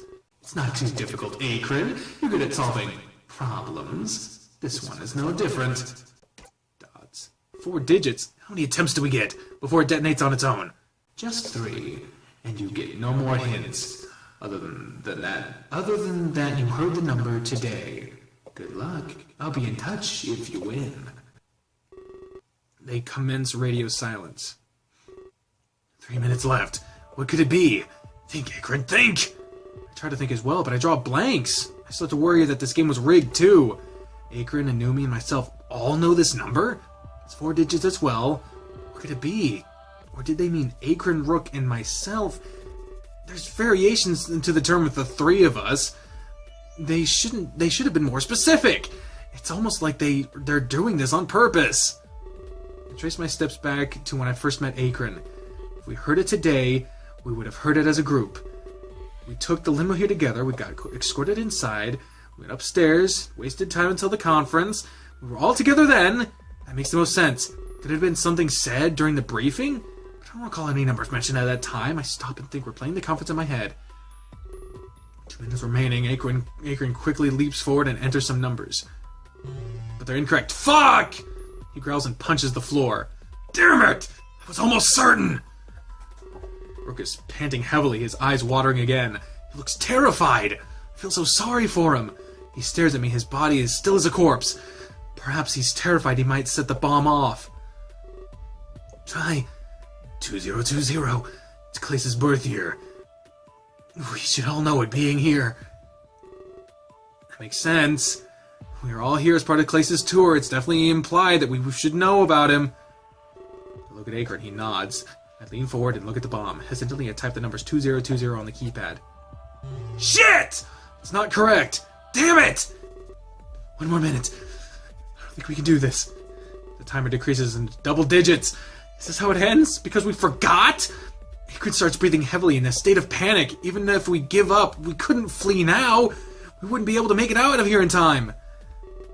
45 seconds. I would play my time in Tokyo over and over again. Like my life is flashing before my eyes, but I still can't remember any goddamn numbers! He must be getting played. I don't believe it! They were cruel enough to give us hope before death? They were probably never meant to disarm this bomb. It's this thought that breaks me. I start to cry. 30 seconds. It's our fate, and our fate becomes more lucid. Am I not meant to save Tara? Am I not meant to save even a single friend? No, it seems like they're denying me everything. 20 seconds. I close my eyelids tightly. Perhaps I'm too cowardly to stare death in the face. But my foremost thought is simple. Please don't hurt. I hear Akron, Anumi, and Rook speak, saying what I can only presume to be is their final words, where I have nothing to say. I simply wait it out, with the realization that I'll never save a single soul.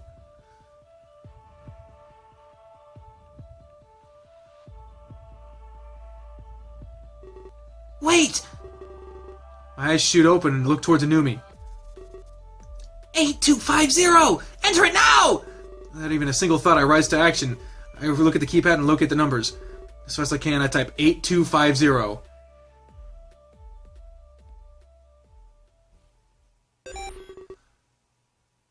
What? Wait, the math problem. Are you shitting me? What? Was it the math problem? My whole fucking hand is trembling. The red light on the bomb becomes yellow. After a few moments, a peaceful green.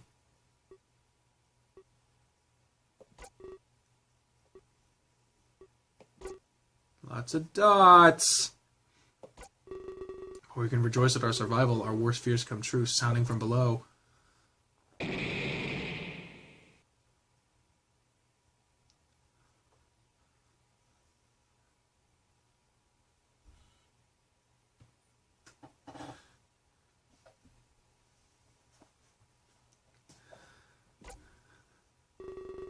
I forgot to mention one important thing.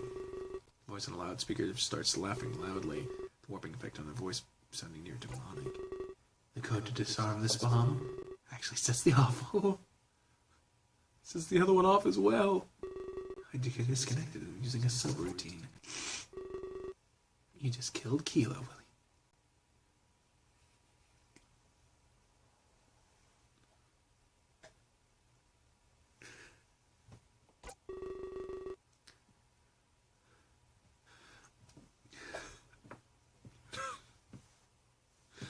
My heart sinks into my stomach as I hear those words. Just part of your vital lesson. To save, sometimes you need to kill. The path to salvation is stained with blood. Why are they doing this to me?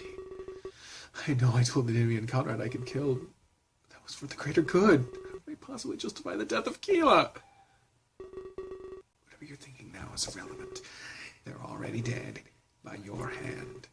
I did say it would be your fault. Don't you remember my little texts? I suggest you rush to them now, to see if any bits and pieces are left. Or perhaps if they miraculously survived. I look at Akron, Anumi, and Rook. My heart was racing. This feeling of guilt is immense. Let's go. We have to try. Akron quickly takes out a knife. He slashes the ropes, freeing the captive Rook. We must not rush him into anything.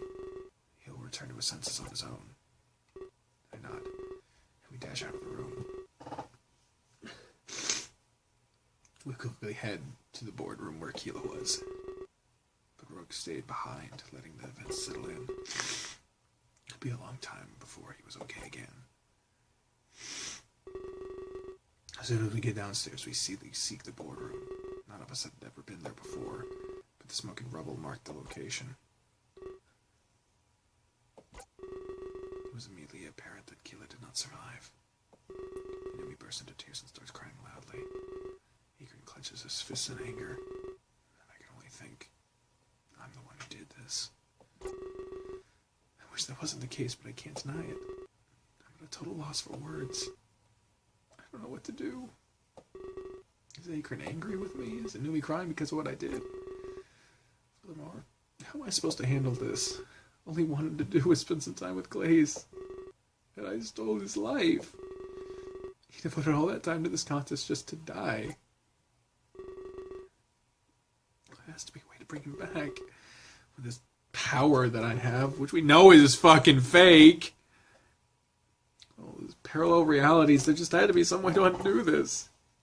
You have my word. Your death will not be in vain.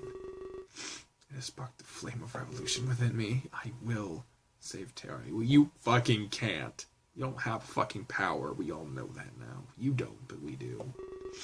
I will bring you back.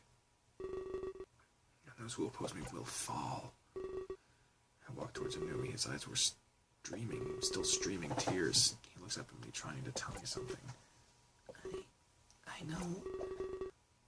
He's crying too much to get it out. I place my head on his shoulder. I tell him to take deep breaths and guide him. A few moments later, he's sufficiently calm. I know who did this to us. What? How could he claim to know that? It was all in the numbers. The code you'd entered into the bomb was the answer to the math equation. I remember that. The same one a woman gave to me earlier. Akron helped me solve it in the limo. Do you remember when that happened? I do, actually. I can't believe I overlooked it. My state of panic. I'm fucking panic. I must have forgotten. The woman who gave me that equation? She's the one doing all this to us? It makes sense. But it's a woman? Didn't really expect that. But the numbers definitely didn't match. So there's really no other explanation. I didn't know who she was at first. When I arrived here earlier today, I saw her on the television, on the news. Her name, it's Maxine Armstrong.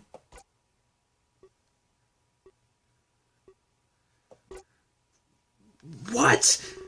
I knew there was something off about her, so Maxine Armstrong is the Midnight Killer?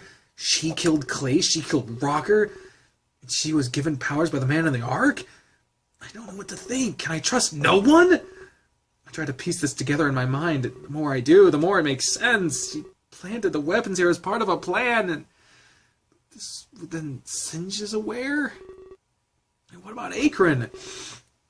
She's definitely been following me since I got here. First at the train station, then at the hotel.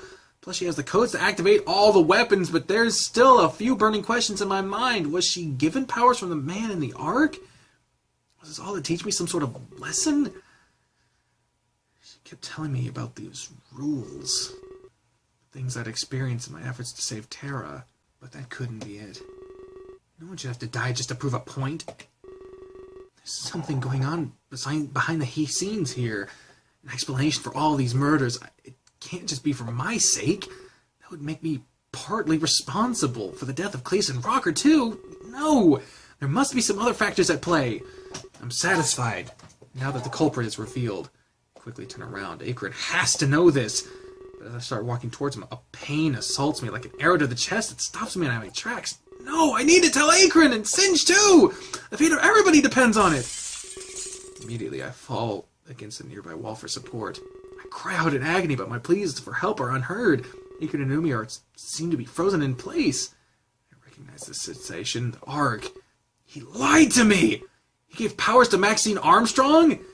And she seems to know about my role on Terra as well. What else has he been lying about? What is he up to?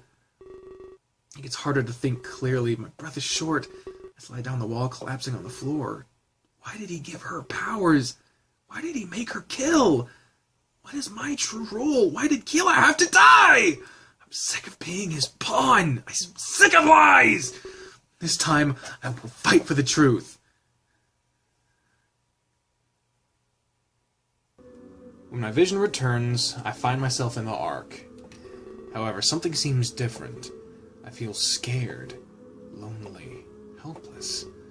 The pain has vanished. I'm suspended in the air. When he appears before me, fright overtakes me. My attempts to flee are useless, just as I thought. Much like my previous visits, I'm unable to move.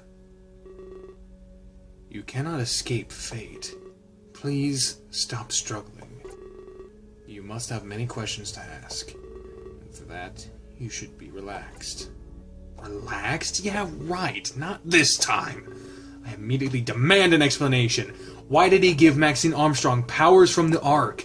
And why is she killing those involved with the tour? Interesting. I see you've caught me. Yet your concern still rests with others. I expected you to act in self-interest. Perhaps Velasquez is right about you. Don't worry, you're still the savior. The lies are only from myself. Perhaps it would be best to start anew. He snaps his fingers and I fall to the ground. Wait, ground? That doesn't make any sense. There's no floor beneath me. I can see nothing but an infinite expanse of space. That would fuck with me so bad, dude. Still, I'm able to rise to my feet. I'm no longer held back or hindered by this place. I walk towards him and face him as an equal, with the feeling that I can finally combat my fate. Where should we begin? He stops to ponder for a few moments. Of course. Some people would call me the ferryman, but you can call me Rayo. I've been stuck in the Ark for an eternity, but part of me wants to leave. I feel like I'm missing out on so much. That's why I gave Maxine Armstrong powers. I need to find a worthy successor. I can't just hand the Ark over to anybody, so that's why I gave her a little test. I can only assume that test is to kill people, but why those involved with the tour? And why a test of that nature to begin with? It is purely for convenience sake. I needed to keep an eye on you at all times, so I planned the test to be nearby. But as for why she had to kill, that's another story entirely. I lied to you about the nature of the Ark.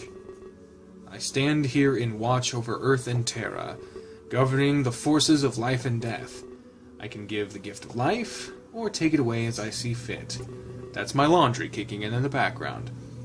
I'm a god of death, you could say, ensuring that both worlds remain in check.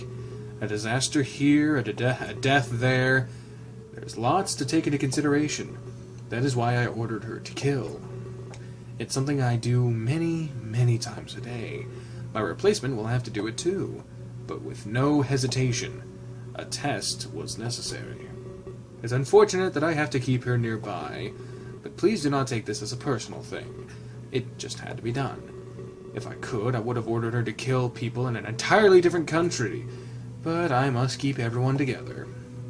I hope you understand. It's just an unfortunate coincidence. I don't know if I can trust him, but he likens himself to the Grim Reaper? Is he responsible for all death? What about the other realities? Can he bring back Keela? I could bring him back, yes, but where's the fun in that? You wouldn't understand consequence. In that aspect, Maxine is a genius. I did tell her about you being the savior. She came up with that whole plan on her own. In fact, I'm quite taken. Using death to such an end was beautiful. She taught you some very important things. 1, you need to face consequence. 2, you won't be able to save everyone. 3, others will die by your hand. There is little else to add. But you've taken your duty lightly, so a display of truth was needed. Terra will not be saved without death. It is your duty to save Terra. So that is still a thing, even though my powers are fake? I don't... What? How can I be the savior if they're saying my powers are fake? I'm very confused. What the fuck was the power to begin with? I still don't know that. More friends will die. Foes will appear. Either directly or indirectly, you will be the cause of many deaths to come. It is important that you realized this. And about the other realities? I lied. There is only one of everything. Only one Terra to save. Only one Earth. Wait, that means... Unfortunately, yes. You lack the power I presented you with. You're not special in any way. At least in that regard. You still have a purpose in Terra. But only Velasquez can divulge that. This is why I'll be sending you back. Every step you take in Terra brings that world closer to its promised salvation. But now you know a little more about what the path to salvation entails. I can't believe this. I don't have a power? Everything he said to me back then was a lie? I've known you were the savior all along. I know that Velasquez is planning... I know what Velasquez is planning in Terra. I've been watching over it since I was born. I'm sorry for the lies, but now you know the truth. About me? About you? About the Ark? Terra won't be saved for a while yet. I felt that it was best to come clean. We may need to join forces. Join forces? What the fuck are you talking about? I would rather help you as a friend instead of face you as an enemy. Especially after I'm free of the Ark. I believe it is customary on Earth to inquire after forgiveness, so I would like to do this now, if it's okay with you. What? Would you forgive me, William? I don't know what to think about all of this. I never expected saving Terra to be all fun and games, but it could cause the deaths of all my friends? And how do I know he's telling the truth about Max? And for that matter, about himself and the Ark? As bizarre as all this sounds, it kind of makes sense. He doesn't have a reason to lie anymore. And admitting my lack of power, that's a really big step for him to take. Perhaps he truly is coming clean and telling the truth. I don't know. This is all so confusing. But if he does break free from the Ark, he would be a useful ally to have. I'm just concerned about how Max would manage things. Ryo looks at me expectantly. For the first time, he wants answers. Our situation's now reversed. What the fuck? Why should I? Why? What? I don't. Okay. I don't get it. How am I the savior without powers? What makes me important when he literally just said that I'm not special, at least in that regard? I don't understand. But I do know this. When you want knowledge from someone, if they seem to have the answers or the resources or the whatever you need, the last thing you want to do is to make them your enemy. So whether it's by hook, by crook, whether it's true or not, whether it's worth it or not, whether it's earned or not, I'm going to give him forgiveness just to understand what in the blue fuck is going on. So, whether it's true or not, I forgive you, Ryo. Fucking piece of shit. Thank you. I appreciate this chance. I will only be forthcoming from now on. And I will perform my duty with fervor. And that begins with sending you to Terra. I hope you find the answers that you seek. What? Yeah, you were supposed to give me the answers! What the fuck? And perhaps if you do save Terra, we can talk about bringing back the dead. He snaps his fingers and my vision starts to fade. Dude! Dude! For the first time I'm terrified of going to Terra, as the true fragility of things now torments me. So am I dead or am I not? I don't know anymore.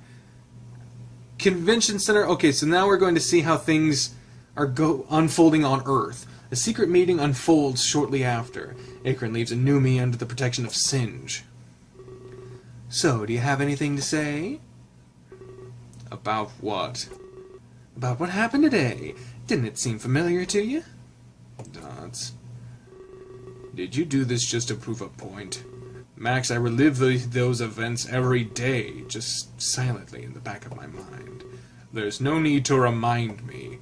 It's always there. Trust me. Can't say... I knew it! I fucking knew it! They said the siblings, and then people were like, oh, people in the comments like, who could be the siblings? Who could be the siblings? It's fucking them!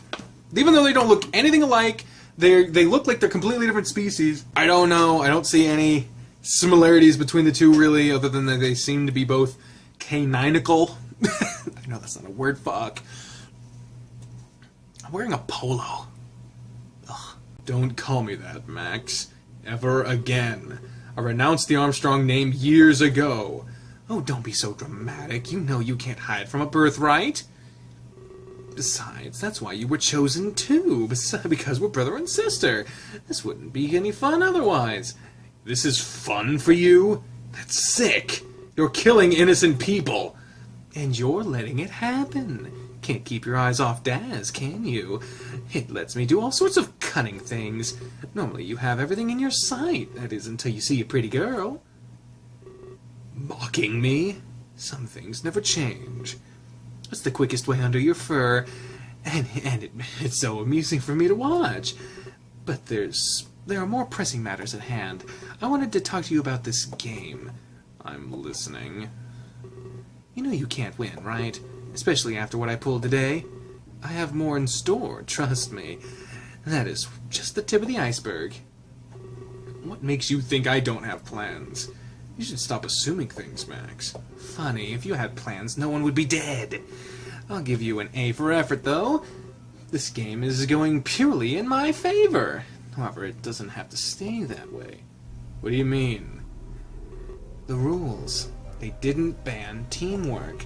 What if we did this together? We could rule the Ark as a family. Then you wouldn't have to worry about losing.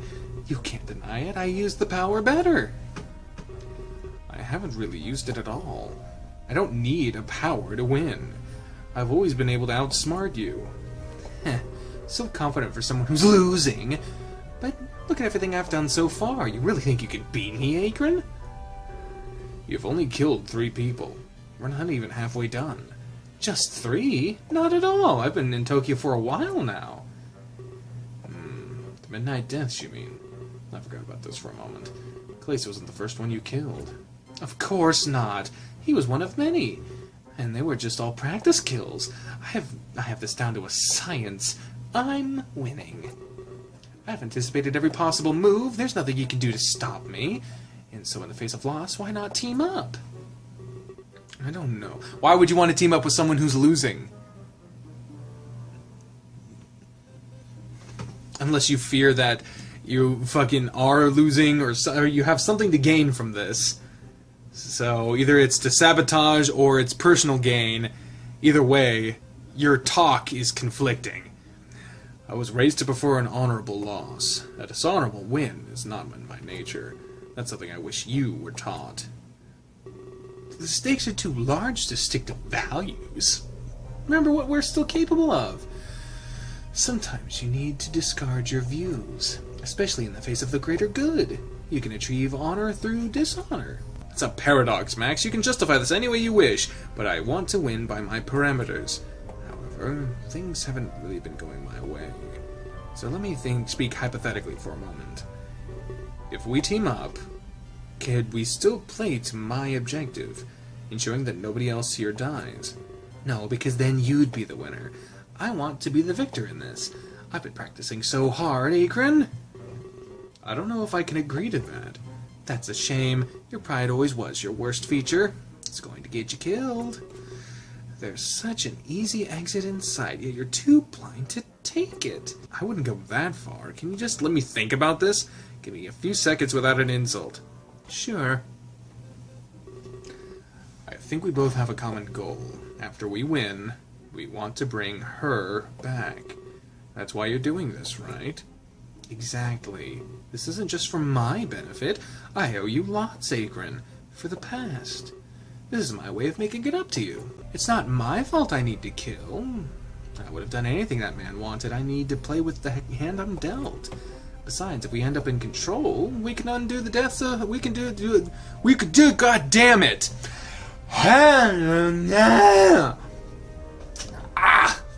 Besides, if we end up in control, we can undo the death, all of the deaths, instantly. Nothing is permanent, don't you understand? That's true, if he holds up his end of the bargain.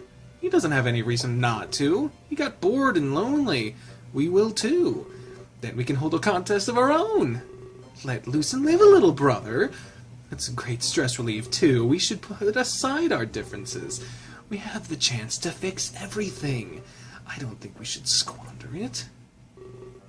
I don't know. You'll have to take this. You have to take this seriously. I'll need to kill you if you oppose me, and if I do, I won't be bringing you back. So your only chance to see her again is to work with me, or face death. I guess this is what they call a checkmate. Because I'd have to kill you to stop you too. I don't know, and I don't know why, but I just can't. I'm glad you made the right decision. So what do you say? To family? Max smiles and Akron reaches into his pocket. He presses a button on his phone to end the recording. To family. It's called a hustle, sweetheart. Oh, Jesus. The Zootopia references all the way. Why does it keep saying that Rocker's here? Rocker hasn't been a part of this in a long time. Very confused. Very, very confused. Velasquez trembles in fear, unsure of what to say for the first time in ages. I didn't. Who the fuck? What the hell is this? You didn't what? Expect us so soon? Or perhaps you didn't expect us at all. I must say, I thought you'd be dead. Seeing you was quite the surprise, Father. Oh shit, we got more family shits. Velasquez takes a few steps back. He clutches his scepter, preparing to defend himself. Oh, so that's how it is. Living off the power in that scepter, but it looks like it's running dry. Tell me, do your subjects know of the truth of their existence? Or the truth of yours? Something tells me you're still deceitful. Das. Just as I thought, old habits die hard, I suppose. I'm surprised you maintain this facade. Not please. Oh my god! Okay, you're the villain. You are definitely the villain. Holy shit! You're scary! Why would I be so scary? Please what? Do tell me. I'd love to see you grovel. You should beg for your pitiful existence. I only need more time. This world will be saved by my hand. By your hand. Don't be ridiculous. Everything you touch needs a plagued end. And soon, Takamakamukum what? Takamagahara. Jesus! Will fall. Or whatever it is you call this place now. You can't change the truth of your world. You have a kingdom that houses the dead. Father, you rule over a rotting carcass. Your subjects are nothing but maggots. They writhe through its cavities for succor. What the fuck did you just say? So tell me, how can you save something long since dead? Something built on a carrion of your woe. It's possible. I beg for your lenience. Don't make me laugh. You've become a pitiful man, Velasquez. You are not fit to be in a position of rule. Your world is in my hands now. I will teach your people one simple fact. Salvation can be found through destruction. Agi pushes Velasquez away, laughing loudly. His laughter echoes through the halls of the castle. Nami, sister, we must go. Jesus. Yes, brother. It is time for some divine intervention. Jesus Christ! What the fuck just happened? Oh god, is it more fucking dialogue between these two? Kalen grips the bars of his prison cell. Kabu remains fast asleep, fatigue taking over. Really? And what makes you think I'd do that? You're the one who stuffed us down here. Oh, fuck. It was a lapse in judgment. Surely you can understand, Kalen. These things happen all the time. That's so. You let people starve in your cellar often? That's a pretty big admission of guilt. No, that's not what I meant. I meant that people often make mistakes. You should learn to word things better. You think you'd know being a politician. Or is Riley not here to pull your strings? Kalen, there's no need to mock me. I'm willing to pay for your services. I need protection. This has gone too far. I don't think you understand my business. I offer protection for money, yes, but only to those who deserve it. You locked us up in here, and you continue to let us starve. Kabu is on the verge of death, you know. By Riley's orders. The players' shouts echo through the cellar. Kalen is shocked by this sudden outburst. Please understand, Kalen. It's not Riley's orders that bring me now. It's my defiance, my own free will. I know what needs to be done. I must step down from this election, and the threat of Riley must be quelled. Please. Player grips the prison bars as well, trembling. I want you to guarantee my safety, and I want you to end Riley's life. I'm not an assassin, player. You can't pay me to kill somebody, but Riley is a threat to my safety, and you're paid to ensure that safety. Kaylin, if I fail to see the difference. If you're still a murderer, you just validate it in your own way. I didn't come here to argue semantics. You can keep your money. The payment will be our freedom. I can't protect you from behind the cell, and you can't just leave Kaboo to die. Of course, I'll retrieve the key from Riley's chambers. I expect you'll be free within the day. But I'm holding you to your word. If I start to doubt you, I'll kill you. Jesus. Kaylin's unaffected by the threat. Player glances over at Kaboo and stops to think. Wait. I feel you've come to terms with death. A mercenary can't expect to live forever. If I doubt you, Kaboo will die. It will pain me, but it's necessary. I need a guarantee of your compliance. Watch your tongue, player. Your life will be in my hands. You don't want to take advantage of me. Oh, but I think I do. He releases his grips on the bars, and he turns away. Make yourself ready. I expect armed opposition. But I don't have anything. You've confiscated all my weapons. I'm sure you'll think of something. I'd hate for your freedom to be short-lived. He walks away without another word. Kaylin turns to Kaboo, worried of what may happen. Don't worry, Kaboo. I won't let him touch you, no matter what happens here. Yes, I'd like to save my game. A lot of saving happening right now. How is my Rook affection still -1? I fucking saved his life. I got affection with everybody except the person whom I saved. What the fuck sense does that make? Chapter 7, The Paths We Walk. Oh, good, we're gonna see Righty back again, and his fucking... I remember his voice, but I just don't know how to describe it. Oh, okay, we're back in Earth now. Rook focuses on his breathing, trying to calm down. He grabs the bomb and places it beside him. The green light signals its continued safety. Why did he choose me? His mind is still assaulted by prior events.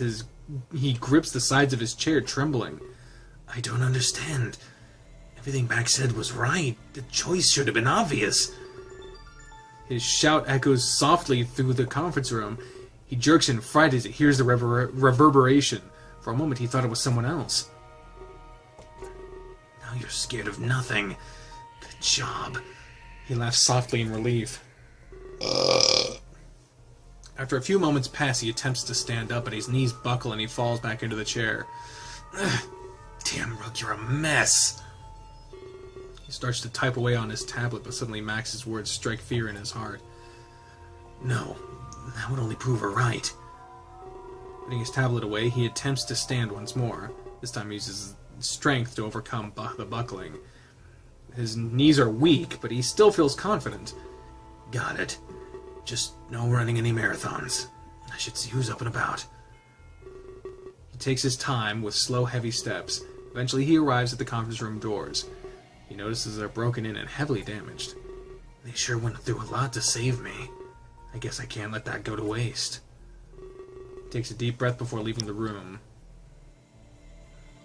Oh, and we're here now. When he gets outside, he slowly scans the vicinity. There's no one in sight. Perhaps people are still too scared. Well, I can't really blame them.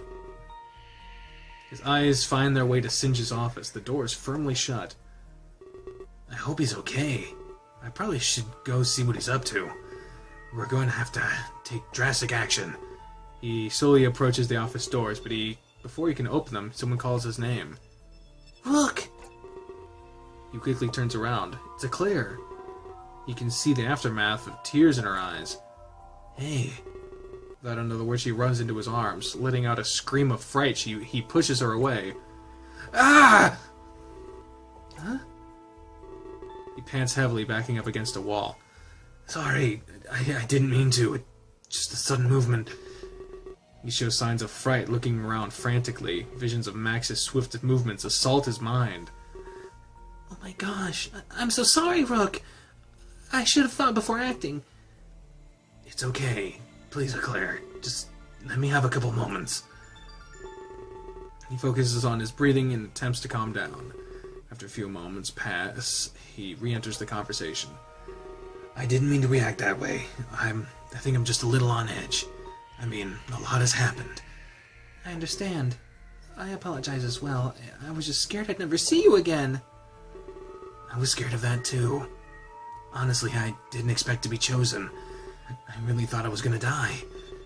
I embraced it, but it never came. I expected my life to flash before me, but I guess that myth isn't really true. He gives Claire a soft smile, as much as he can muster given the circumstances. Though it isn't really false either. You only see the most important moments, and the people that made them special. He approaches her and holds her paws in his own. Look, I really wish I knew how to feel right now. It's like I can't really comprehend this. Why was I chosen? Why me over Keela? You're special, Rook. Not a lot of people realize that. You should be happy that William came. More special than Keela, though? No one should ever have to make that call. I don't know how to answer that. Me either. And that's the issue.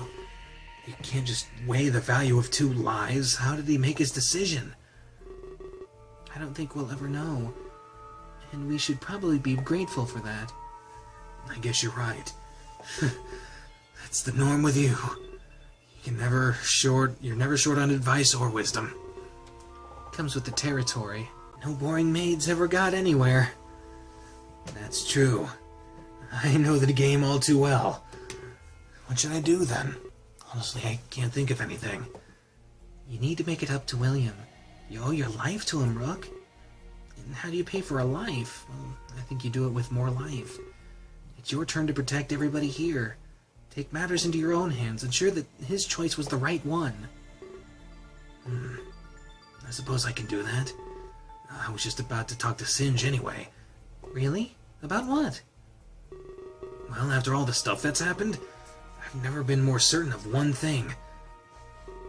We need to leave this convention center. Makes sense. Oh god, we're back here again. Wow, we're really flashing scene to scene here. Velasquez brings himself to his feet. He shouts in an attempt to stop Nagy from leaving. Wait! Please don't do this! You're still conscious? Father, why don't you just give up? You can't justify the salvation of Terra. But Terra houses billions, Nagy. You can't just condemn them to death. Father, they're already dead. You need to let go of these people. You're clinging to spirits. Unless you plan to use their energy. Is that why you've been housing so many? I've heard about your rule, Father. You lied to the world, playing an immortal. I could kill you right now if I wanted to. Then why haven't you? I want you to watch this world crumble. I want you to see your hopes wither away. It's your turn to be used as a pawn. This isn't the time for vengeance, Nagy. Please, just listen to me. I know you have reason within you.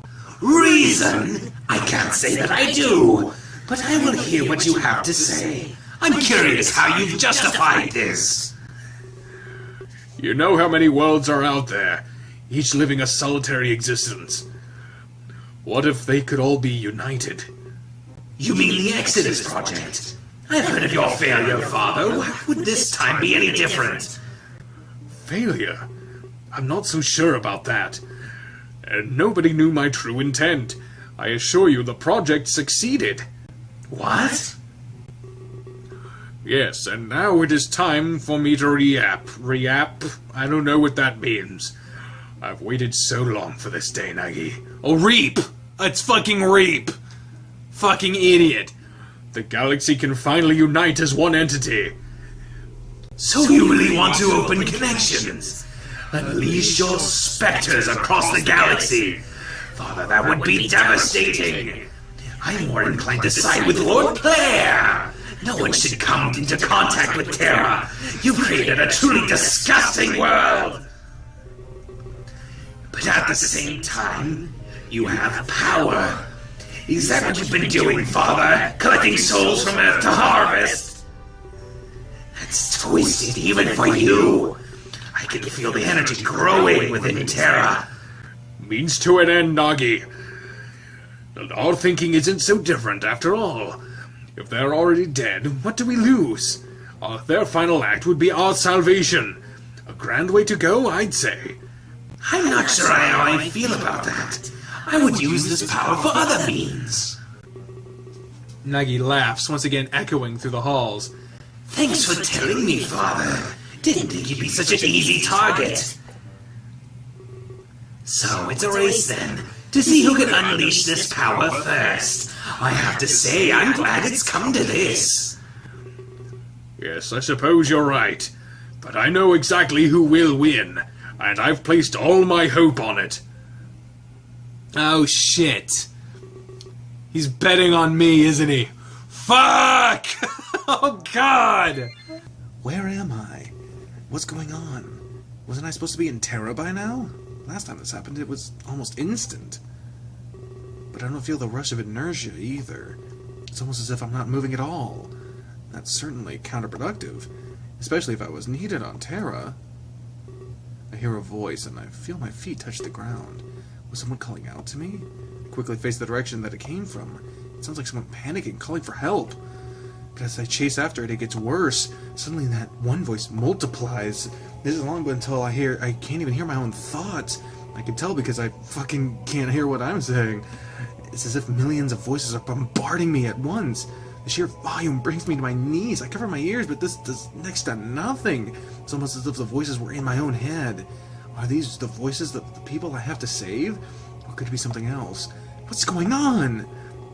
I scream, begging them to stop, but nothing happens. The cacophony of voices continues to assault me. It feels like an eternity before they start to subside. But when they do, I'm utterly confused. Wow. That's a sudden fucking... The sight before me hurts my mind even more. Oh, hey, you're finally here. You've been on every save screen ever, but now you're finally fucking here. Hey, William. I'm glad to see you again. Rocker? But didn't Singe say that he was murdered? With everything that happened, I thought Max did it. You're right. Max did kill me. I hate myself for trusting her like that, but it's already done. I can't go back. I ask him what he's doing here. I wonder if he knows where we are. I really don't know anything. In fact, I was going to ask you. It seems like you're important. Ever since Max killed me, it's almost like we've been connected. I've been seeing things through your eyes. But I've been hearing all these voices too, so I don't think I'm the only one. Seeing through my eyes? That doesn't make any sense to me. There are way too many voices, but sometimes you can make them out.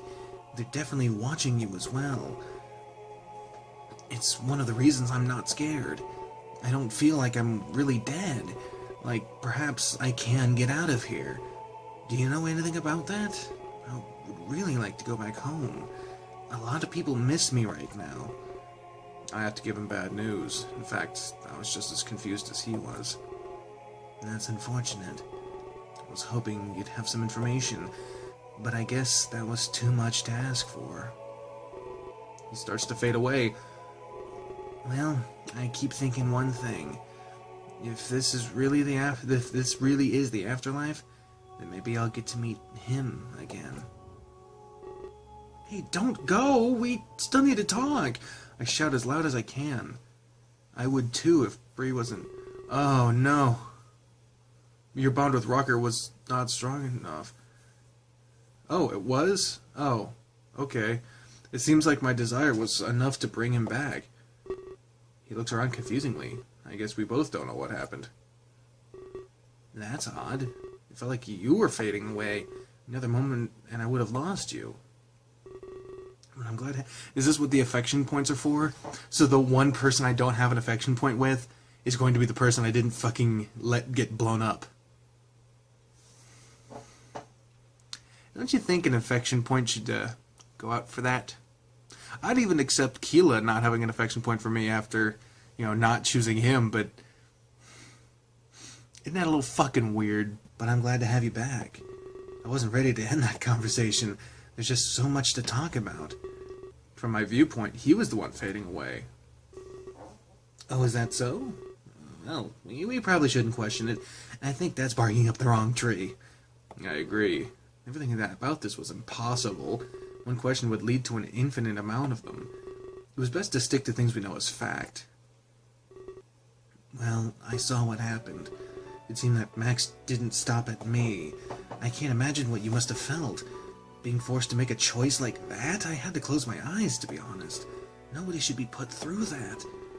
But I guess Rook lives for another day. We should try to focus on the positives.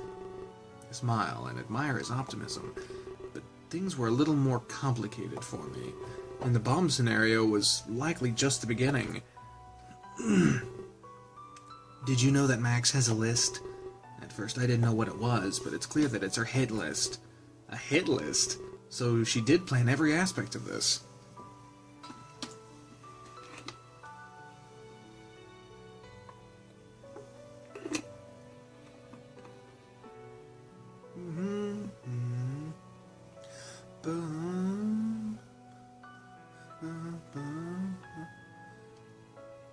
This music is a ripoff of Final Fantasy X's music.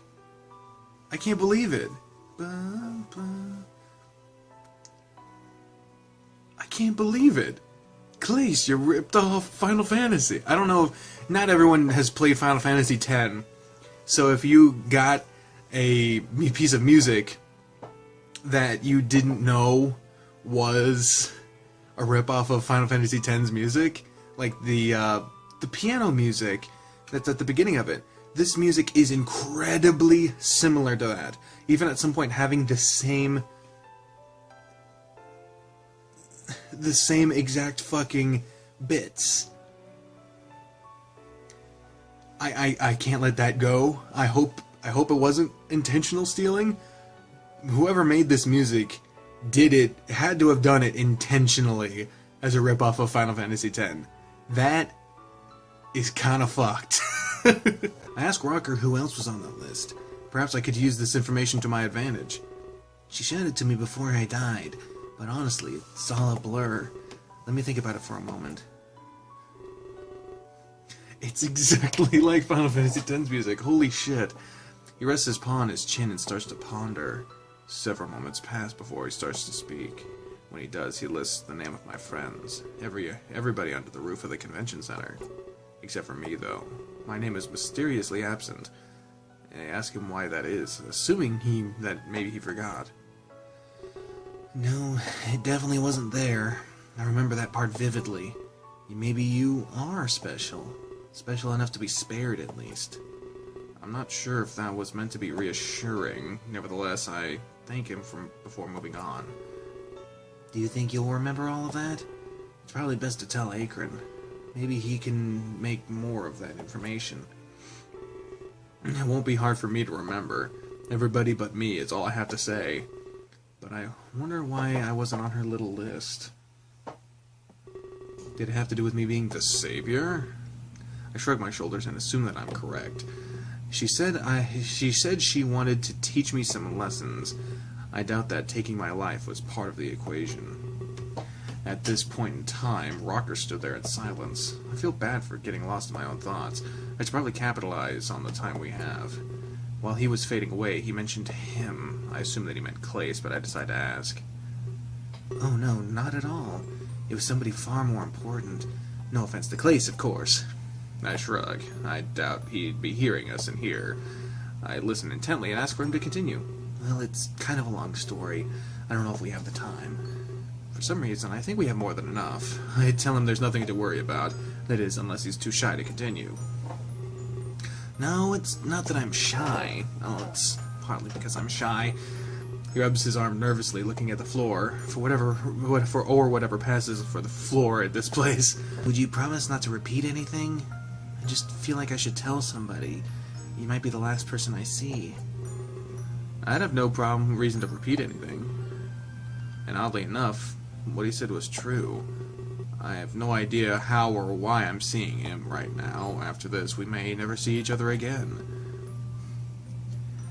This is probably going to seem random, but, I mean, why would I just open up so fast? But the truth is, I don't even know why. There's something about this place. There's something about you as well. I just can't put my finger on it. I don't know if I'm really dead. This could just be the process of dying. In that case, I'm having flashbacks. I guess your life does flash before you, even as boring and sad as it can be. My parents had so many kids, and of course I was the last one born. By that time, I guess they stopped caring. Why would we need to raise Rocker? This must have been what they thought. They already raised 6 other children. I guess they thought they did it enough. Their desire to raise another child waned. I was neglected for most of my youth. I guess it can make you more independent, but usually that's something you want. I don't even remember their voices. In fact, I remember the silent treatment. My dad would have his coffee in the morning, and then he'd talk to everybody but me. I started to think they didn't want me. I thought that maybe they hated me, so I did what any kid would have done. I packed my bags and ran away from home. I thought it would be the best thing to do. Of course, we've all considered it before. I remember it rained that night. I was standing on a strange road. I was lost and completely alone, and they picked that moment to care. But the roads weren't meant for driving. A police car picked me up that night. I was told my parents got into an accident. I'm sure you can guess. They died. But why did they pick that moment? They had years to show that they cared. Needless to say, I felt responsible. But my family blamed it on me, too. None of my siblings took me into their care, and suddenly, nobody wanted me around. After that, I became government property. They had some programs that helped me, keeping kids off the street. I was sent to a boarding school. I had to continue my education after all. The free food and shelter was nice too, but I was still depressed at everything. I entered my teenage years with I said it should be resentment, but okay. Maybe that's a Canadian thing. High school was a nightmare at first. That is, until I discovered music. I'd look forward to school every single day. I don't know why, but it just calmed me. We tried all sorts of instruments, but I had an affinity for the guitar. The music teacher even took a liking to me. I was invited to class after hours. He said he wanted to teach me more. I didn't really have anything better to do. My grades drastically improved. I poured my heart and soul into the music. I found release from all my stress. We became inseparable. Everyone thought I was weird. Why were a student and teacher so close? But it didn't seem weird to me. Maybe I was in some sort of denial, or maybe I just wanted a real father figure. Someone to listen to and learn from. That can easily make all the difference. He helped me with all of my problems, sometimes at the expense of his own. As you probably guessed, he isn't alive. It turned out music was his release too, but after so many years of doing it, well, I guess it stopped helping him. He didn't show up for almost a week. It was bad, so the police got involved, and they found him dead in his home. He took his own life. I was devastated, completely lost. But I was too scared to run away. Not after what happened last time. Turns out he put me on his will. I guess he didn't have a family either. Maybe that's why we weren't able to... Maybe that's why we were able to relate. He left me one of his prized possessions, the bass guitar strapped to my back. That's why I believe what I do. People can live on in their belongings. I give them an eternal meaning. And I was glad that you agreed with me. It's a sentiment that was lost to the ages. But that's not all he gave me. Apparently, he had a lot in his savings, and so I got a sizable inheritance. It was enough to go to any school I wanted, and so when I graduated, it was off to college. But soon enough, I fell into a slump. Probably the same one he did. My grades started to go down the drain, and my musical career wouldn't take off. I played in some pretty sketchy bars. But there was something I didn't know. At the same time, Singe sought talent. Him and my old teacher went way back. Singe tried to reach out to him, only to learn the truth of what happened. That and who he left everything to. I remember the last time I played in a bar, I took note of a man sitting in the corner. He looked way too fancy to be a patron. It turns out it was Singe. He came to see what I was all about.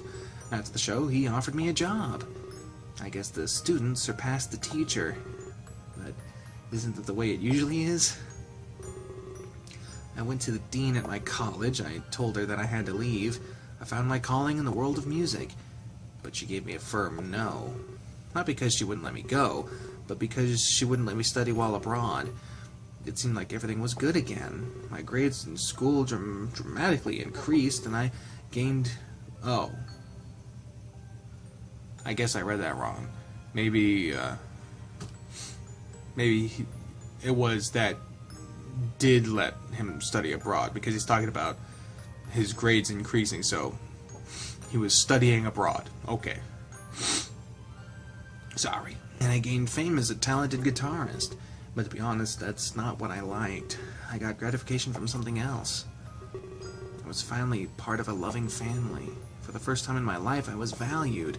Grades and fame have nothing on that. It seems like a happy ending, doesn't it? Boy, was I ever wrong. This family is getting torn apart, too. He starts to fade away again. I reach out and try to grab him. Hey, do me one favor, would you? Tell Shock I'm sorry.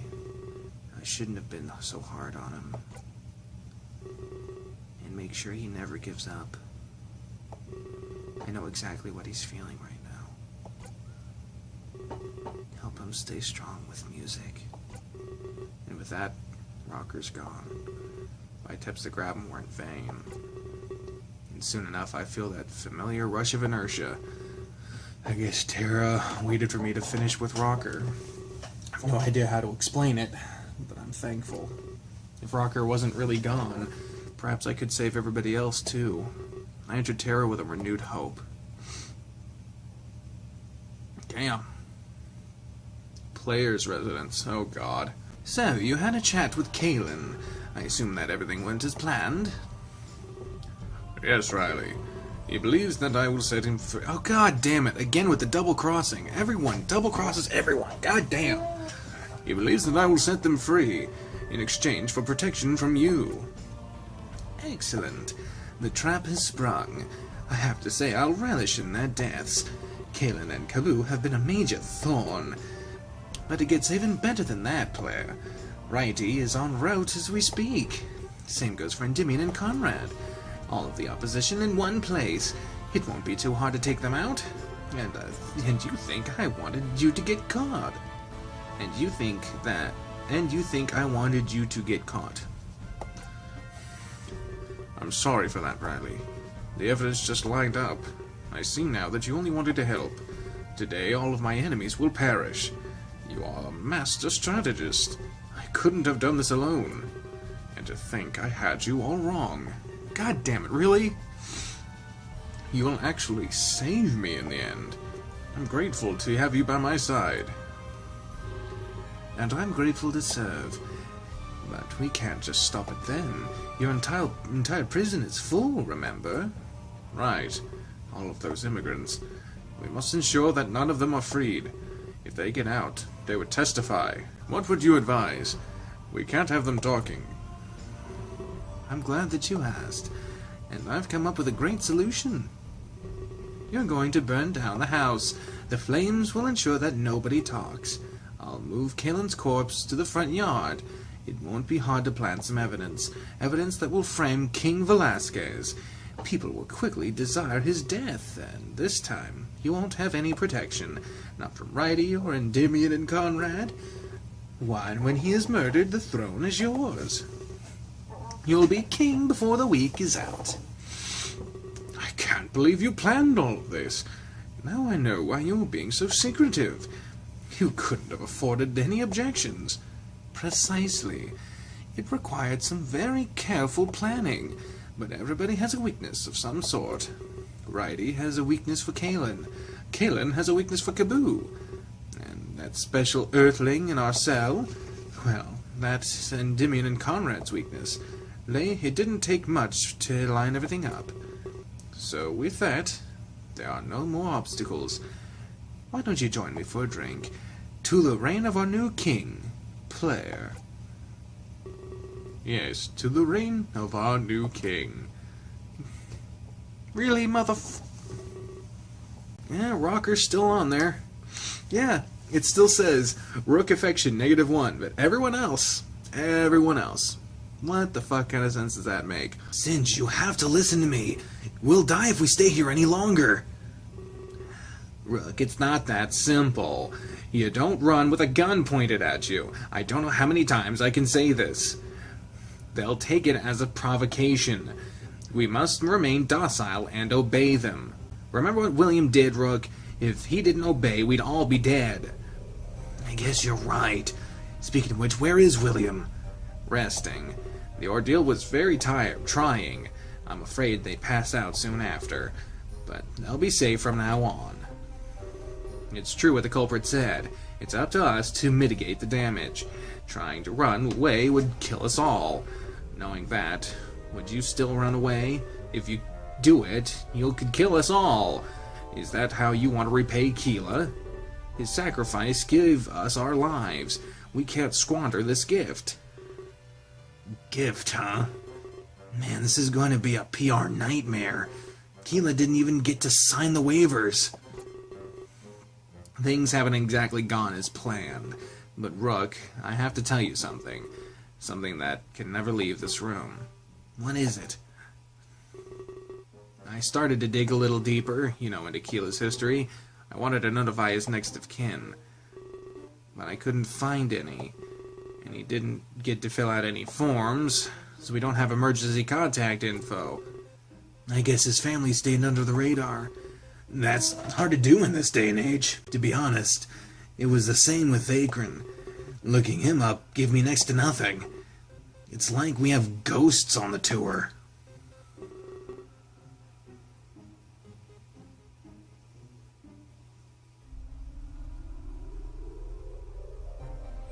Methinks there's fuckery going on. So what are we going to do then? People want answers, Singe. That's exactly the problem. I've never been more clueless in my life. He reaches into his pocket and pulls out some paper. He places it face down on the table in front of Rook. Huh? This is what you must never repeat. Only turn it over if you want to give me your vow. Only turn it over if you give me your vow. It's all I could find in my research. Rook hesitates for a moment, utterly confused. I know that people will want answers, but announcing Keela's death to the world, I fear it'll only cause confusion. Rook gulps and he slowly turns over the paper. A moment later, he looks up at Singe in shock. But this is... That's right. It's an obituary.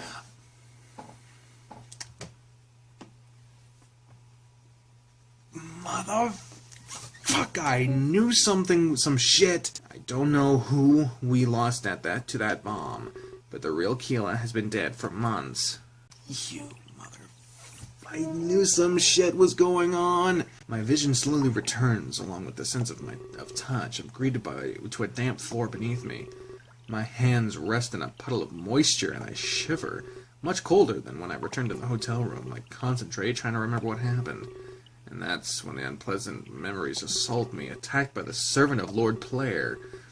He must have taken me here and choked me after choking me unconscious. But where am I exactly? That's what confuses me. As I try to remember, I bring myself to my knees. I brace myself on a nearby wall for support. I don't think I'm a prisoner, as I'm not chained up. I look around frantically, my stomach growls. Wherever I am, there's definitely a shortage of food. After a few moments pass, I bring myself to my feet. It took a little while to gather the strength. I make my way over to the door of the cell. Of course it's locked. Why wouldn't it be? The hope that existed for a moment quickly shattered. I grip the bars, as if by instinct. A moment later, I see something in the corner of my eye. A shadow slowly walks in across my field of vision. I back away. I don't want them to notice me. My only assumption is that this was some sort of guard. I can see them turn around and make their way back, but suddenly something intercepts their path. Oh shit. I see the shapely silhouette of a woman. Upon seeing them, the guard calls out in shock. It's very apparent that she's not supposed to be here, but she knows this as well, and takes action. A swift, stylish punch to the throat silences him. He grasps for air and falls to the ground helpless. I hate it when they won't go down easy. It's no fun without a fight. Oh, I hate it when they do go down easy. God damn it, with these... motherfucker. The guard tries crawling away, fearing for his life, but she crouches down and punches his face into the dirt. So, do you have any last words? Something that could change my mind. I'm not all about killing, you know. I watch the guard squirm and attempt to speak, but it's quite clear that she's mocking him.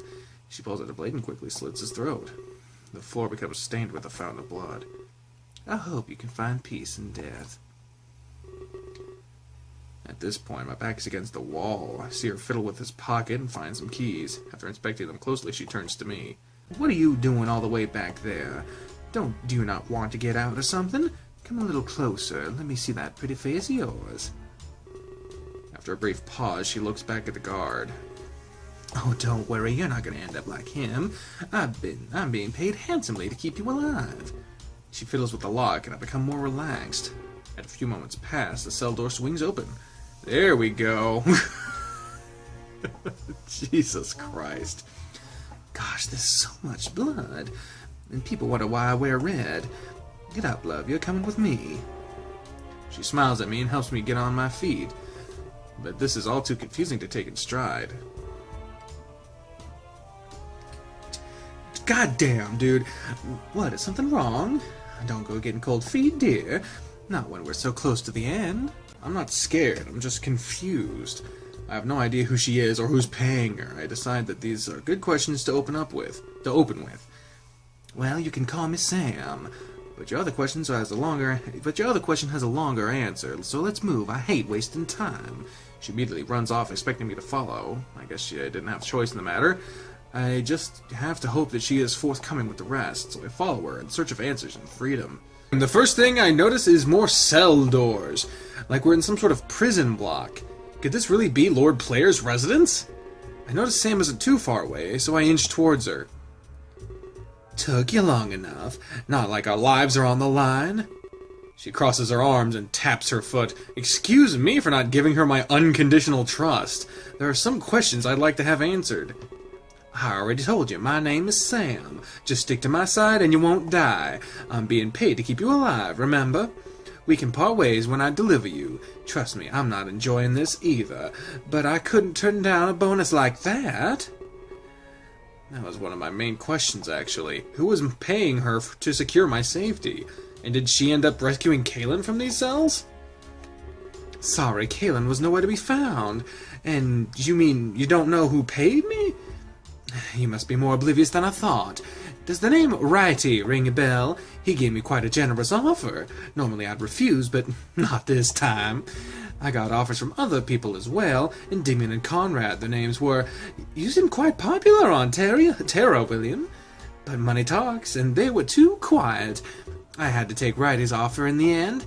I'm told that you two go back quite a little bit. So, I guess Righty went through with his attack. But I guess it's easier to do with a team. I take this as confirmation that we're in Player's home. Yeah, he shouldn't be too far away. Well, but when I deliver you to him, I'm out of here. I'll be set for life after all of this. She gestures broadly to all the open doors. I have no idea why he held prisoners, but Righty paid a bonus for their lives. It won't be long before they expose Player. After a few moments of walking, we reach a large door. I can only assume that this is the exit. Righty should be just out of this door. Sadly, I can't get involved any further. I'll find our way out somewhere else. But trust me, we'll meet again. And maybe we can have more fun. Sam runs off, brushing my shoulder on the way out. I'm left alone with a large door in front of me. Could I trust her? What if this was a trap? I look behind me and she's already gone. I guess I don't have any other option. I open the door and hope Righty awaits me. I suppose we'll go find out. Yes, I'd like to save my goddamn game. Why with all the save points all of a sudden? Well, this doesn't look welcoming. I immediately notice how large this cellar is. Player and Righty had a massive operation at play. It's wet and humid down here, not cared for. I want to sneeze. I don't want to sneeze, but I gotta. It's gonna happen whether I like it or not. It's just a matter of when. I took a few steps around and scanned the area. Didn't Sam say that Righty would be here? I look everywhere, but I couldn't find him at all. Hey! Oh, nah. How do you not notice this gigantic hunk of man? Sorry. And just like the cellar, he pops up behind me. It doesn't scare me as much, but my heart still pounds. I don't think you could have picked a worse time. Oh, I frightened you. I'm sorry. I'm trying to tread lightly in here. He looks behind me as if expecting to see someone. Was Kilo back there by chance? He disappeared around the same time as you. I gulp before I break the news to Righty. I let him know that Kilo passed away last night. He was involved in a tragedy back on Earth. I see. That is most unfortunate.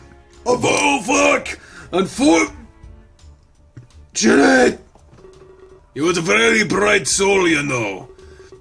Oh, there it is. There it is. It's hard to find that in this bleak world. I better not tell him that it was my choosing. In fact, I should probably not tell anybody that. Wait a minute. Back on Earth? Am I to believe that he left Terra? I nod. But that's impossible, William. Our connection doesn't work that way. I swear that I'm telling him the truth. Before I woke up in a cell, I went back as well. That's a pretty tall tale. But it would explain the king's interest. There's more to you than I thought. Second thought.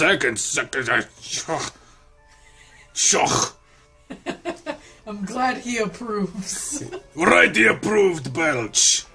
Terra squeaking. Terra squeaking, yes. It's the assassin from the Assassin's Creed movie. What a shit show that was, I'd tell you. I haven't seen it. He crosses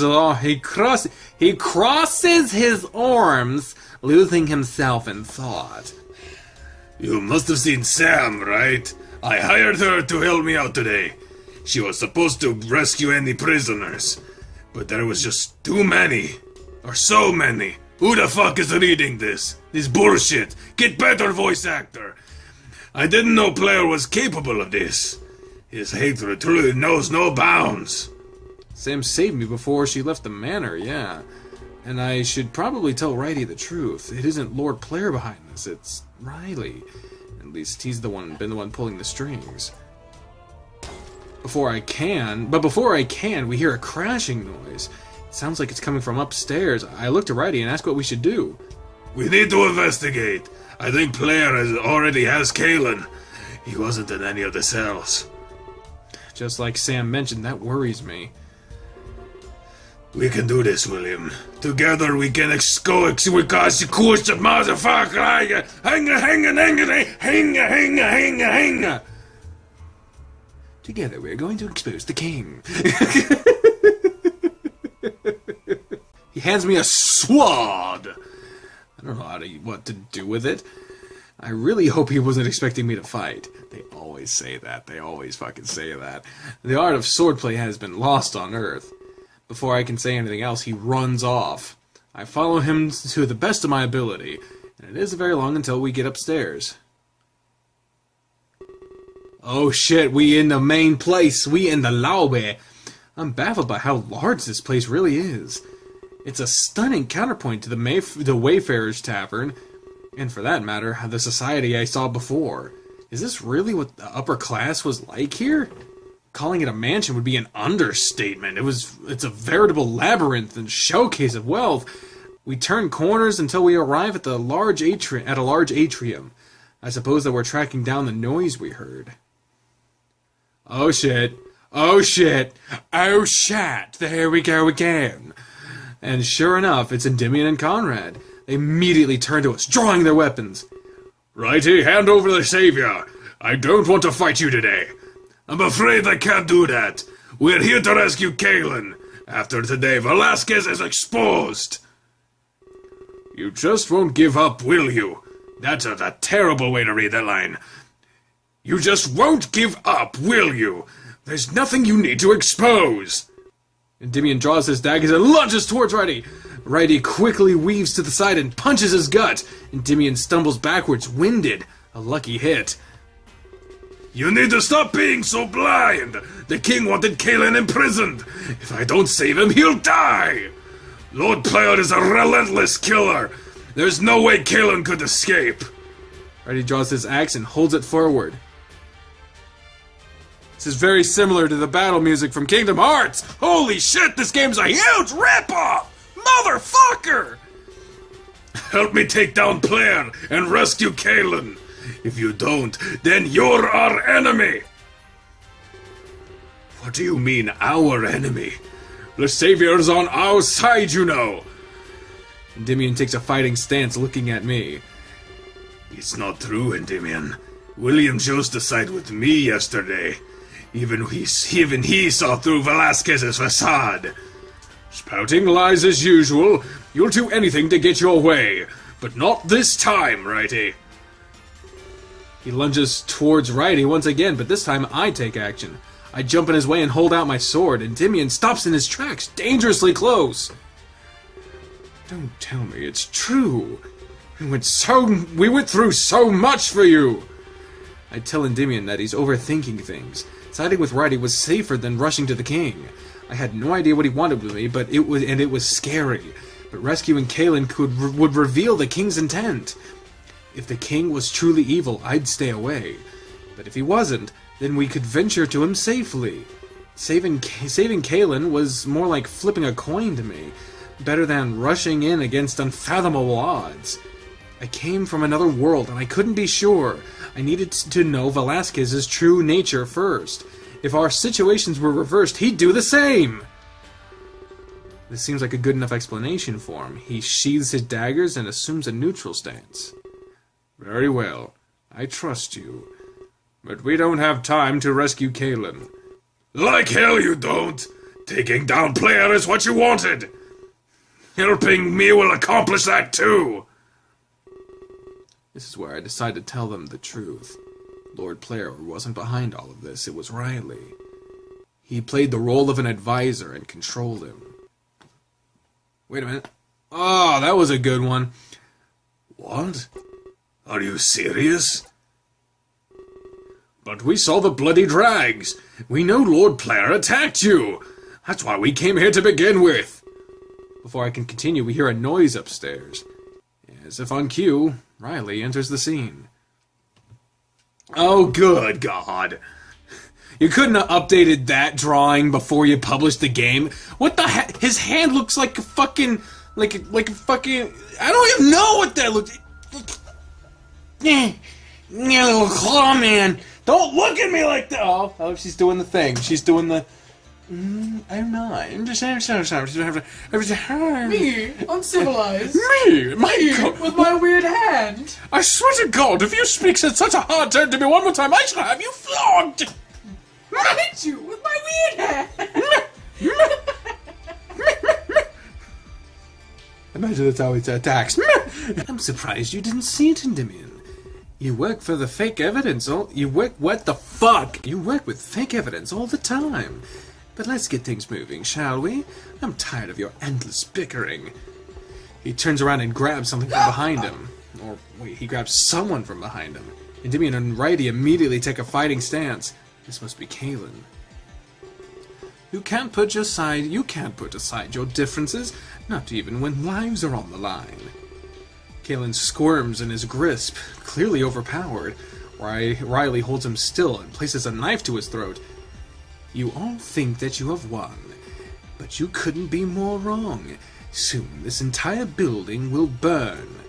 There won't be any proof left behind, and I'll hunt down the prisoners you saved, just as soon as I slit Kaelin's throat. But not here. I have a plan. Come and chat with me and Lord Player. One last chance to resolve things. No matter what, there will be death, and the outcome will decide our election.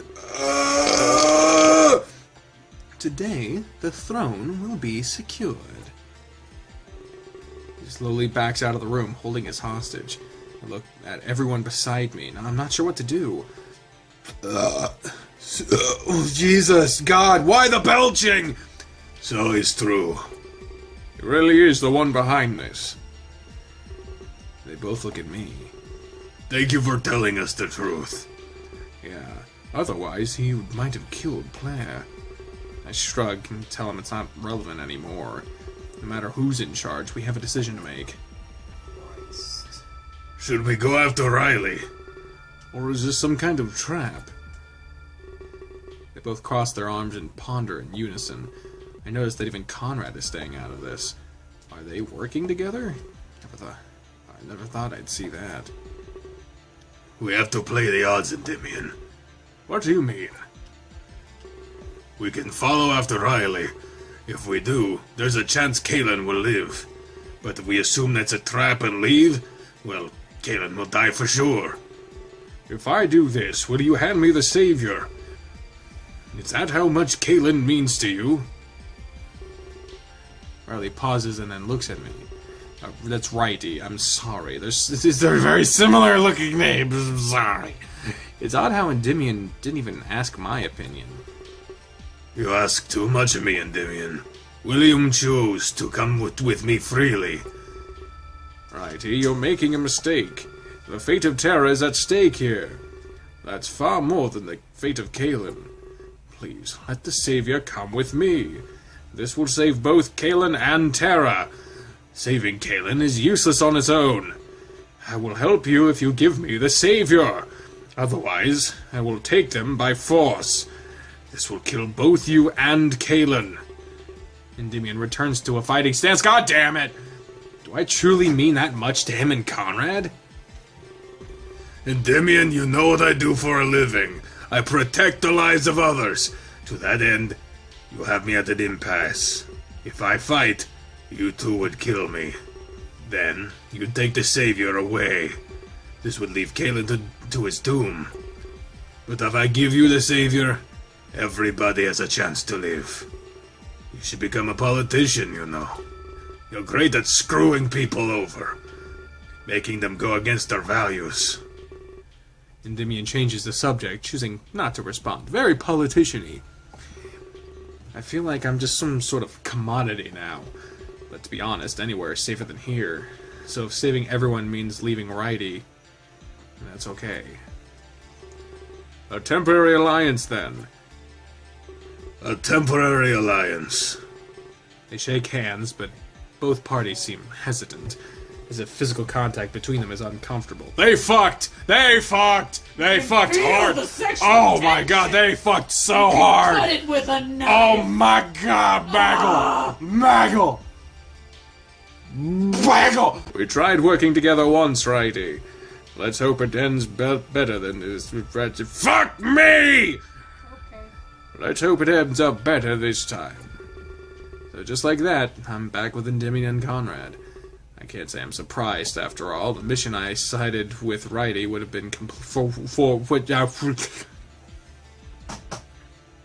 Am I stupid or what? No, it's definitely not for or what. It's stupid. The mission I sided with Righty for would be completed. Kaelin would be freed, and I'd know Velasquez's intent. If his intent was evil, Kaelin would testify. But if it wasn't, then I'd gladly help him. It seems like all the bases are finally covered. They start walking up the stairs, full of purpose. I turn to Conrad, who still seems to be processing this. So what? I'm the third wheel now? They couldn't have picked a better time.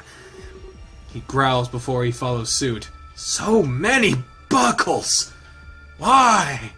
Why with the buckles? Final Fantasy bullshit! Soon enough, we're all ascending the stairs. When we reach the top, we notice the doors open. We all stare at each other, exchanging reassuring nods. In this moment, we are united. Our goal was clear. And with that resolve, we venture forward. As soon as we enter the room, we separate. We all stand in a line, facing towards Riley and Claire. But it seems like they made a quick switch. Claire now holds Kaylin hostage, and Riley, Kaboo. I examine their faces and notice a disparity. Riley seems calm and collected, completely unfazed, but Claire looks around in a panic, fidgeting awkwardly. Riley's leadership was now more apparent than ever. Riley, what do you want? You're cornered, and there's more of us. I want to excuse... I want to secure the throne, Endymion. That's all I've ever wanted. That is something you can never do. You need to give up before it's too late. Riley, we can negotiate for your life. Killing you and Claire isn't our goal. We only ever wanted to end your campaign. Just give up and you can still live. I'm afraid it's too late for that. All of our prisoners are already freed. It won't be long before they start talking. And after that, they'll want vengeance. Living in fear isn't living at all. We would never truly be safe from harm. But it's good to know you're not hiding. We were sick of pretending not to know. It's so obvious that you belong to the king. This works in your favor, Riley. We can have him make a public statement. Well, he'll announce your innocence to everyone. He would gladly make a statement like that, especially if you surrendered your campaign. At that point, you'd be free men. Notice that Claire has calmed down by now. It seems that he likes what he's hearing. Riley, on the other hand, seems surprised. You really think you can do that? Of course, it would be simple. But we want protection, too. A place to stay, guarded at all times. Don't press your luck, Riley. It's you who shouldn't be pressing. He presses his blade up to... pressing! I get it! It's a pun! It's also lethal! With a knife! Blade to Kaboo's throat, smirking. Fine. But you two have to stand down. That includes handing over Kaylin and Kaboo. Claire and Riley exchange glances before nodding. We have to do this my way, Endymion. You can come get Kaboo from me directly, slowly and with no sudden movements. And after that, Conrad can get Kaylin. And then you'll escort us all to a safe place. I need to ensure that you're not lying. We'll be at the back of the group. No one can be behind us. I know the true nature of you two. This is not good! Endymion and Conrad exchange glances this time. Conrad looks worried, but Endymion looks confident. It was complicated, but this might all end peacefully. It's not! It's not! It's not! No, it's not. No, it's not good. I'm going to walk towards you now. I'll raise my arms so I can't attack. When I get there, you hand over Kaylin. Riley nods, and Endymion starts his walk. Riley looks on, unsure of what... Righty looks on, unsure of what to think. Look, you see the names right next to each other. Look, that shit looks... It's not my fault. But if things went awry... That's a fun word. It looks... Oh, God. It looks like awry, but it's awry. I'm sure he'd attack. Slower, Endymion. There's no need to move so fast. He obeys instantly, almost like a puppet. Riley watches in fright as the assassin approaches him. I can see Conrad grip his sword just in case. Kaboo and Kaylin. Everything will be okay. I promise this won't last much longer. He reassures the two hostages as he arrives. After a few moments, he's face to face with Riley. You must stay true to your word, Riley. I'm going to take Kaboo and walk back. Of course, I wouldn't dream of crossing you. But before you go, can I say one thing? Make it quick. Riley clears his throat before speaking. It echoes through the large hall. Oh shit. You should have never trusted a politician. Well, Daddy, especially King Velasquez. Or should I say, my true employer. What? Again with the lies! Everybody lies! Everything... Hands up if you lie! It's a paw, it doesn't count. No! She raised her hand. No! I lie all the time. You're lying right now. I'm gonna run you over with this car. Oh, Jesus. Vroom. Damian looks shocked, unable to move. Did Riley just say Velasquez was his boss? This must go deeper than any of us thought. Riley uses this momentary confusion to make his move. He runs his blade along Caboos's throat effortlessly. Oh, God, no! He swims and falls to the ground in a puddle of blood. Riley, you bastard! You killed Caboo! Kenny! Ah, Jesus. He reaches for his daggers, but he's not fast enough. Riley punches the knife into his gut multiple times. Holy shit! After the final stab, he twists the knife around. Jesus! And Damian falls to the ground, making the puddle larger. Riley stands there with a sadistic grin, laughing. Damian, no! Conrad lunges forward, but Righty intercepts him. He holds Conrad in place, stopping his attack. The player looks horrified, staring at Caboos's body. But his grip against Caitlin tightens. He's panicking. Riley walks over to his pawn, still laughing loudly. Do it, player. Kill Caitlin. He's the biggest thorn in our side. If you do it, he'll be unstoppable. Player gulps audibly, his body shaking. Player, don't do this! Riley interjects, still holding Conrad tightly. It's not too late to become a free man! Riley has been using you all along! There isn't any real proof of your crimes! But if you kill Caitlin, I can't help you. There will be witnesses to your crime. Do the right thing here and surrender! I'm against Velasquez as well, you know. So I'm not acting in a way that helps him. I want to help you and save Caitlin! Player, we've come too far to back out. Everything we worked for is on the line. I order you to kill Caitlin right now! Player looks at Riley and then at Caboos's lifeless body. He presses the knife harder against Caitlin's throat, any harder and he'd start to draw blood. You're right about that, Riley. Everything is on the line now. I'm so sorry. Please forgive me, Caitlin. He closes his eyes before using the blade, almost like he can't attach himself to his actions. He adds a third victim to the floor, and more blood. Oh my God! People are dropping like flies. Oh! But it isn't Caitlin's blood. It's Riley's. Oh shit! Oh shit! What the hell? He grabs his throat and squirms in pain. Player looks at what he's done, horrified. Caitlin uses this opportunity to break free. He runs towards Righty, gaining his freedom. As he sees this, he releases his grip on Conrad. Endymion! He immediately runs towards Endymion's body. He cradles him in his arms, shaking him softly. This isn't funny, Endymion! Wake up! Claire runs to Caboos's body and holds it close. With the violence gone, they cry over their losses. Righty, Caitlin, and I stare on in shock. I'm sorry, my son. What the fuck? What the fuck? But it isn't over yet. Before any of us can speak, we get visitors. They enter the room from the back, as if they watched. Oh, fuck me, it's these two motherfuckers.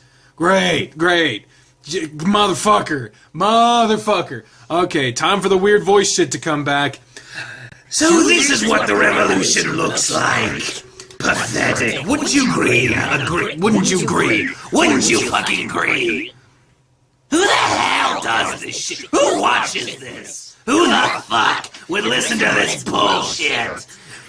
Wouldn't you agree? Not too hard to say. Yes, Nagi, I agree. Their hurts over such small losses.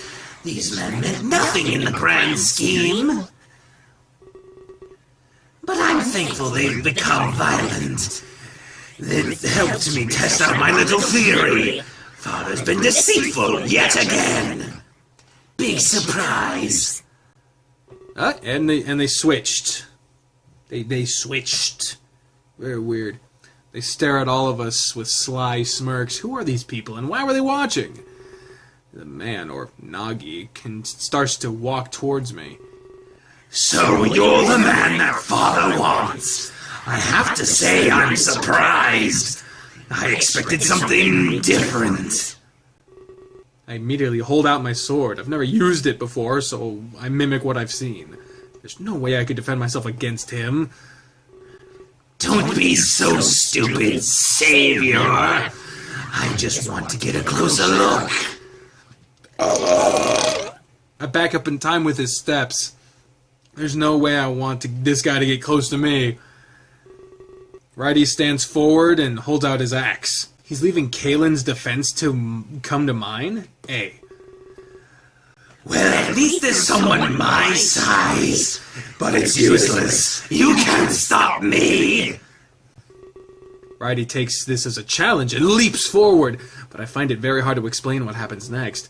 As if he teleported, Nami blocks his way. She extends an arm and punches Righty across the room. He hits the wall with a thud and falls to the floor. He's motionless, knocked out cold. This leaves me and Kalen alone and defenseless. Thanks, my love. He was starting to get on my nerves. He continues walking toward me. I try to back up further, but I hit a wall. He grins at me, knowing I can't go anywhere. Do you have any idea what you are? Do you have any idea of what's inside of you? A dick! A dick, a big dick. Big old fat dick is inside of you. I'm jealous. Hey now. I make eye contact with Kalen. I can tell he wants to help, but it's pointless. Anyone who can take out Righty is just too powerful.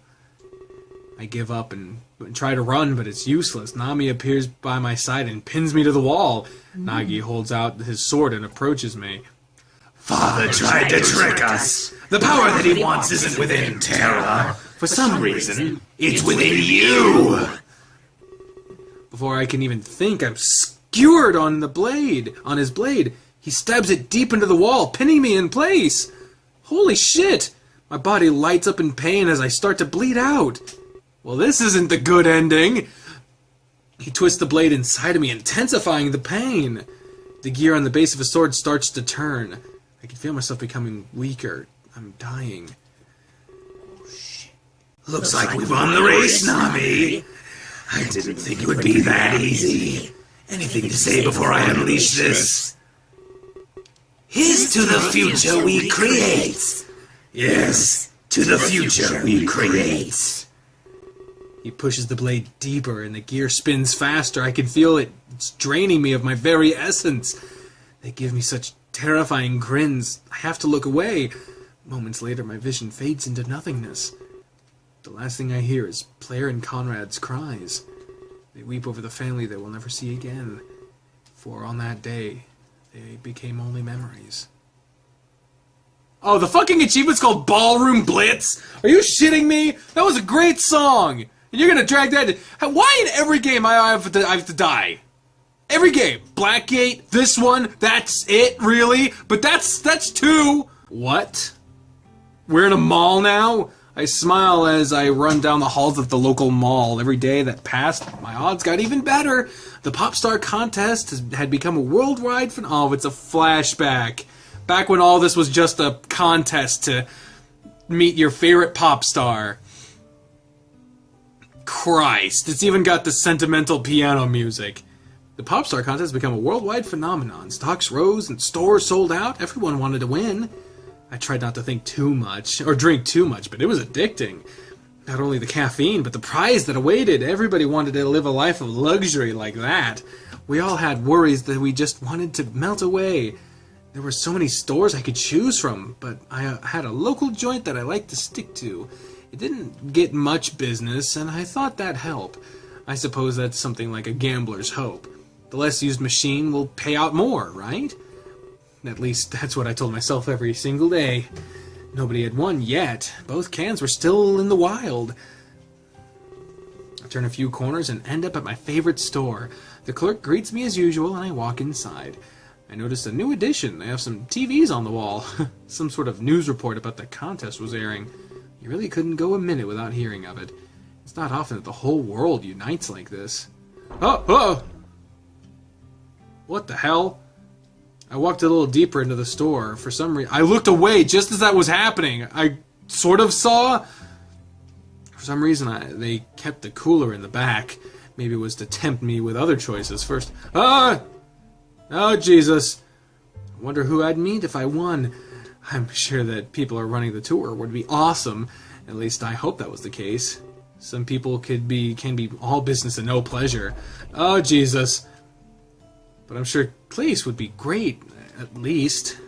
You hear all kinds of things on the news. He was young and had a long career ahead of himself. Oh, Jesus. But let's not forget about the other people, about the people behind the scenes. There were those that no one even knew about. Not everybody liked the limelight, after all. Oh, Jesus. A slight pain starts radiating in my head. I hate headaches. I've been getting them a lot lately. I do my best to push it aside as I arrive at the cooler. Oh, no flashback on that one. Flashback within a flashback. Blom. But when I get there, I notice that they're all sold out. Did somebody come and buy out their supply? I quickly turn around and walk back to the clerk. It's extremely unusual that this place would sell out. I decide to talk to them and ask them what's going on. The clerk shrugs and says they have lots. He just tells me I've overlooked them. That's weird. I'm not the type to do that. The headaches get more intense and I stumble. I press myself against the counter for support. The clerk asks if I'm okay, and I signal that I'm fine. Look at the TV once again. The report has changed. Now they're talking about murders or something. It's a shame, but that's the kind of world we live in. Maybe we're using this contest to mask our flaws. I decide to give it a shot and check the cooler again. I'm not expecting anything, so I have nothing to lose. Before I can get there, the pain returns. I take a moment to brace myself, holding onto a shelf. It gets worse, despite all of my coping techniques. I try to call out for help, but no one comes to my aid. And just like that, my body gives up. My hand slips from the shelf and I fall to the ground. My head crashes harshly against the linoleum floor. I expect to be knocked out, but that's not what happens. It's like the fall flipped a switch in my mind. It's at that moment that I remember everything. Super fast! Oh, Jesus! I immediately rise to my feet and clutch my chest. I fully expect a blade to be stabbed through my body. I pant heavily before realizing that I'm fine. But I still rest against a shelf, utterly confused. Why was I here before I won the contest? Who were those people that attacked us? What happened to everybody in that ballroom? How could I get back to help them? I'd have to win the contest, wouldn't I? But the store is all sold out. I could have sworn that this is where I won. After that thought, one last memory returns to me. I check my pocket, and sure enough, there it is. The replica can that Singe gave me in our meeting. I gulp audibly and look at the back at the clerk and like the clerk's direction. For all intents and purposes, this was a winning can. I don't really have a choice. I'd have to use this. It's the only way I could get back and try again. Perhaps this time things would be different. I walk back and laugh, telling the clerk he was right. He rings through the purchase and I pay him promptly. I leave the store, certain of one single fact. This was how I won my place in Klace's World Tour. Chapter 8, The Lives We Live. I'm jolted awake and I cry out for help.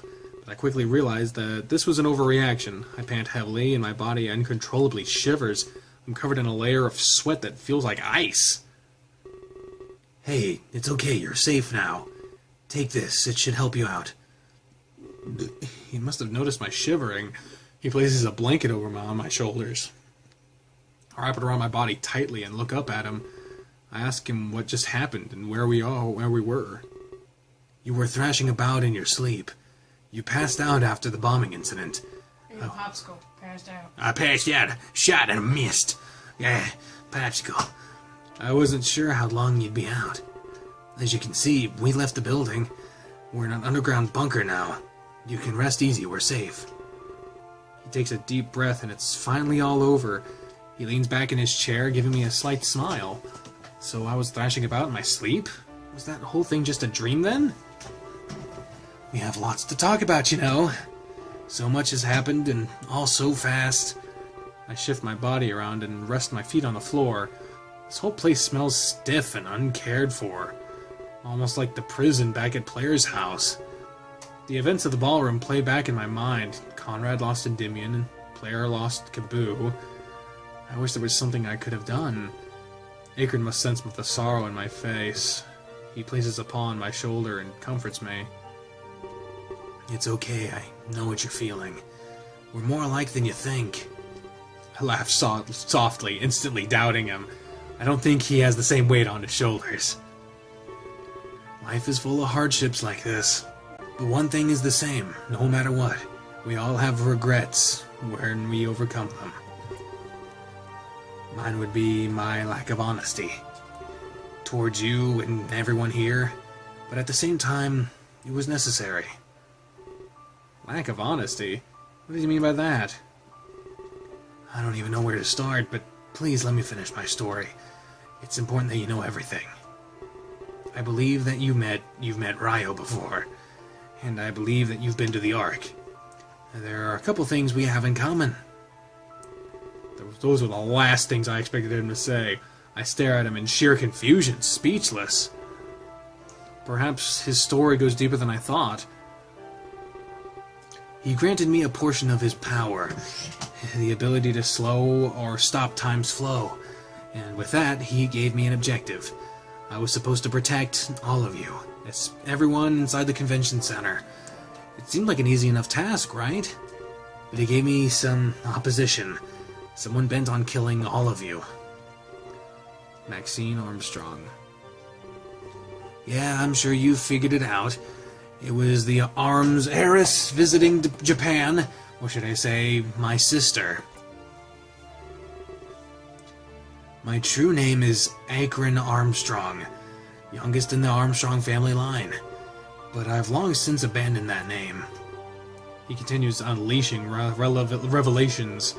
More of the puzzle pieces fall into place. Things were more connected than I ever could have guessed. Ryo pitted sibling against sibling, one to protect and one to kill. The forces of life and death in our hands. He turned it into some sort of contest. If any were left standing, I would win. But if everyone died, Max was the victor. The prize was the Ark itself. We would get to rule as an immortal being. Life and death would cater to our whims. So this was a game to Max. If she won, she could undo the deaths. That and bring back our sister. I remember Ryo telling me about this. He said that he wanted a worthy successor, but he never mentioned Akron to me at all. I was under the assumption that it was only Max. I hope that things are making more sense. That was the true nature of what happened, the truth behind the convention center. So this was all just a battle to rule over the Ark, and we all got caught up in because of my role. Ryo said he had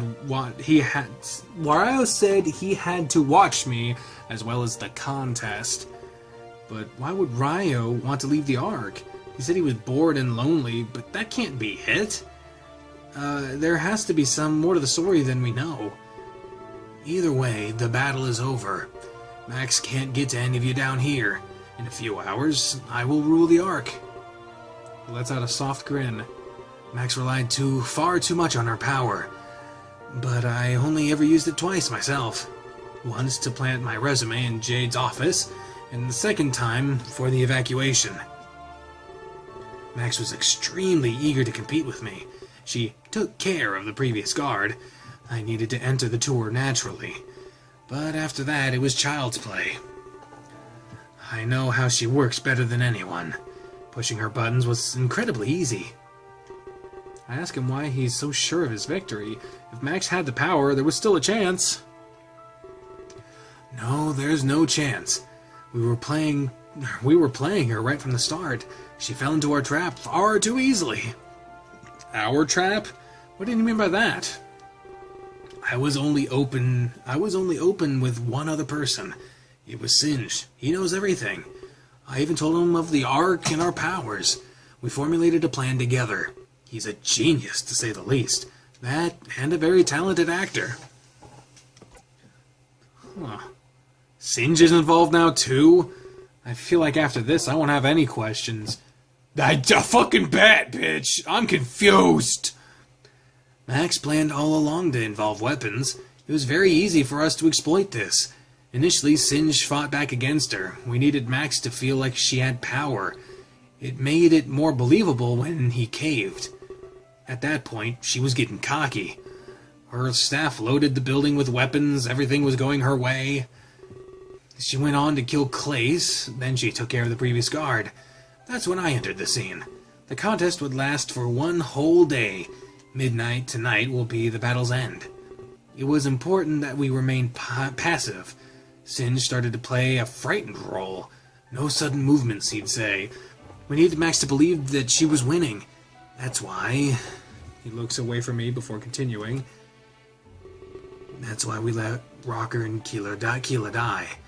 It needed to look like I was failing. This made Max even more confident. Tensions rose in the convention center, tensions that made me seem inadequate.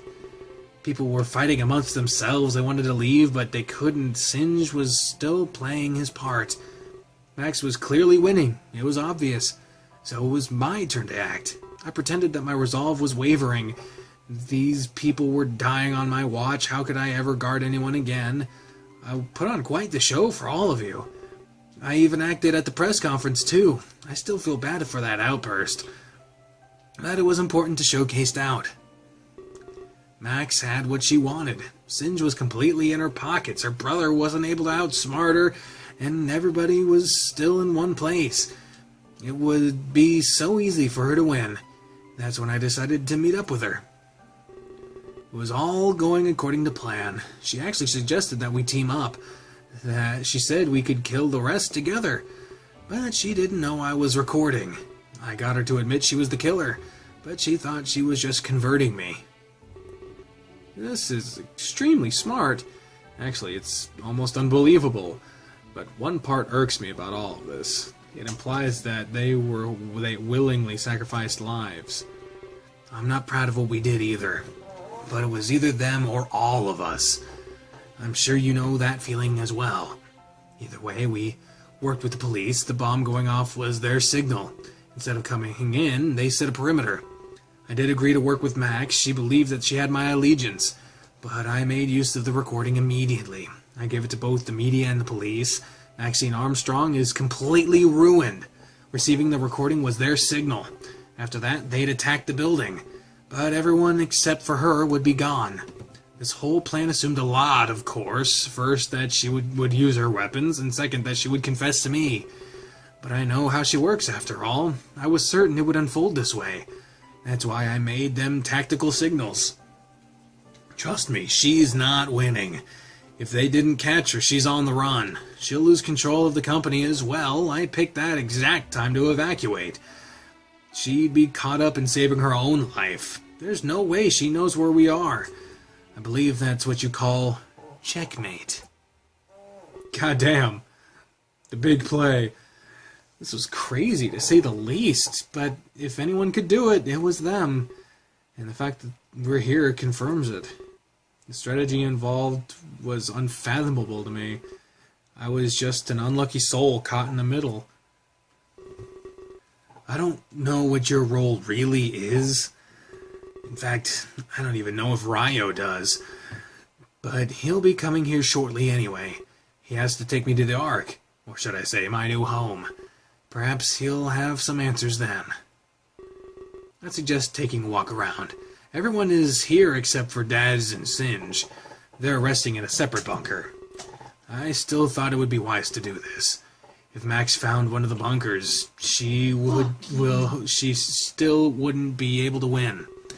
But for the first time, you're safe. I'd enjoy this evening with everybody. Your duty as savior may come soon as well. I nod and return to my feet. He was right. Things were coming to a close.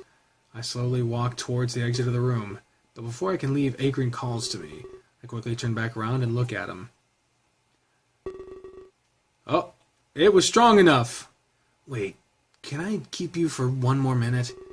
There's something that's been on my mind. I take a few steps back towards him. I'm all ears and ask him what he wants to say. Well, it's about the Armstrong name. Why I ran away, why I left it behind. It's more related than you may think. I press my back against the wall and listen. I guess he assumes there's no holding back. If he's about to leave for the Ark, he should talk. Let's see, where should I start? Armstrong was run by my parents, that is, until about 5 years ago. They were working on a new chemical weapon, but it was much too much to handle on their own. They had to acquire investors, and fast. The company pockets only went so deep, so they scourged the globe for partners. It didn't take long to get what they needed. They held a meeting for the investors, a chance to show off what they made, potentially to get them more money, too. But it wasn't so simple. Chemicals can be very volatile. I'm sure that, well, you can guess what happened. The weapons went off by accident. Luckily, I was watching from outside. Well, I guess lucky is a relative term. I watched my parents die an agonizing death. They clawed at the glass, begging for help, but there was nothing I could do. Max was beside me as well, shocked. Our older sister had her eyes covered. After this, the family was in disarray. Our older sister was thrust into leadership, but she wasn't trained. None of us were. The whole world had its eyes on us. Some more important people had died that day. We tried our best to cover it all up, but you can't cover up memories. These events affected families everywhere. We weren't the only ones who lost people. It took a while, but we recovered. Business was good, and we traveled lots. Eventually, we ended up in Africa. Our dignitary wanted our services. Some local warlords had threatened them, so the Armstrong siblings went for a visit. He requested our latest weaponry. The chemical weapons were put on hold, so we had to bring some explosives. He was very nice to all of us. He gave us a tour of his massive estate. Then he wanted us to meet his son. I was more than ecstatic to meet him. It's always nice to make strong connections, but the room he took us to was empty. He started crying as he told us the truth. His son had moved to America a while back. He made a fortune investing in companies. One of those companies was Armstrong. He broke down and kept asking us why. Why did we take his son away from him? But none of us knew what to say. The next thing I knew, we were passing out. He must have drugged the meal he gave us. I never would have guessed he had a past like this. He always seemed so calm and collected. I asked him what happened next, and especially how it relates to current events. Well, we were separated when we woke up. I was tied to a chair, and he was there. My oldest sister was tied to a chair too, but she was in a room farther away. This is where it gets familiar. We both had bombs strapped to us. He left the room and told Max to choose. Would he save her brother or her sister? I begged her to let her sister live. She was the head of the company, after all. I was nothing, and didn't matter. The man wanted us to experience his pain, but Max told him that we already did. We lost our whole family in that incident. Unfortunately, he was too far gone. What he wanted was revenge, and we were the only remaining Armstrongs. It's kind of ironic, isn't it? He used the same weapons we brought. We provided him with the means to do this. I begged and I pleaded for my death. It seemed like Max's choice was obvious, but for some reason she wouldn't do it. She let her older sister die. I still remember hearing the bomb. I heard the moment her life was ended. The man came in to free me. As soon as I did, I attacked him. I wanted to kill him, I really did, but he was armed and he was stronger. That's how I got the scar on my face. He marked me with his knife, and so I'd remember. He was never heard from again after that. Max and I ran back to America. She promptly inherited the entire company. A little convenient, wouldn't you say? I think that's what she wanted all along. She took the opportunity to offer our sister. That way, she'd get to run the company. But then, did she kill her parents too? Was she responsible for that accident? If she was, she finally got what she wanted. At that point, I decided to run away. But she told me one final thing. One day, you'll know what it felt like. She swore that she caved under pressure. It had nothing to do with inheritance. Her body went into autopilot. But I would never know for sure. At least, that's what I thought. I didn't see her again until this ordeal. And of course, what does she do? She sets up those bombs and makes me watch. I saw the look on your face, the look of fear and indecision.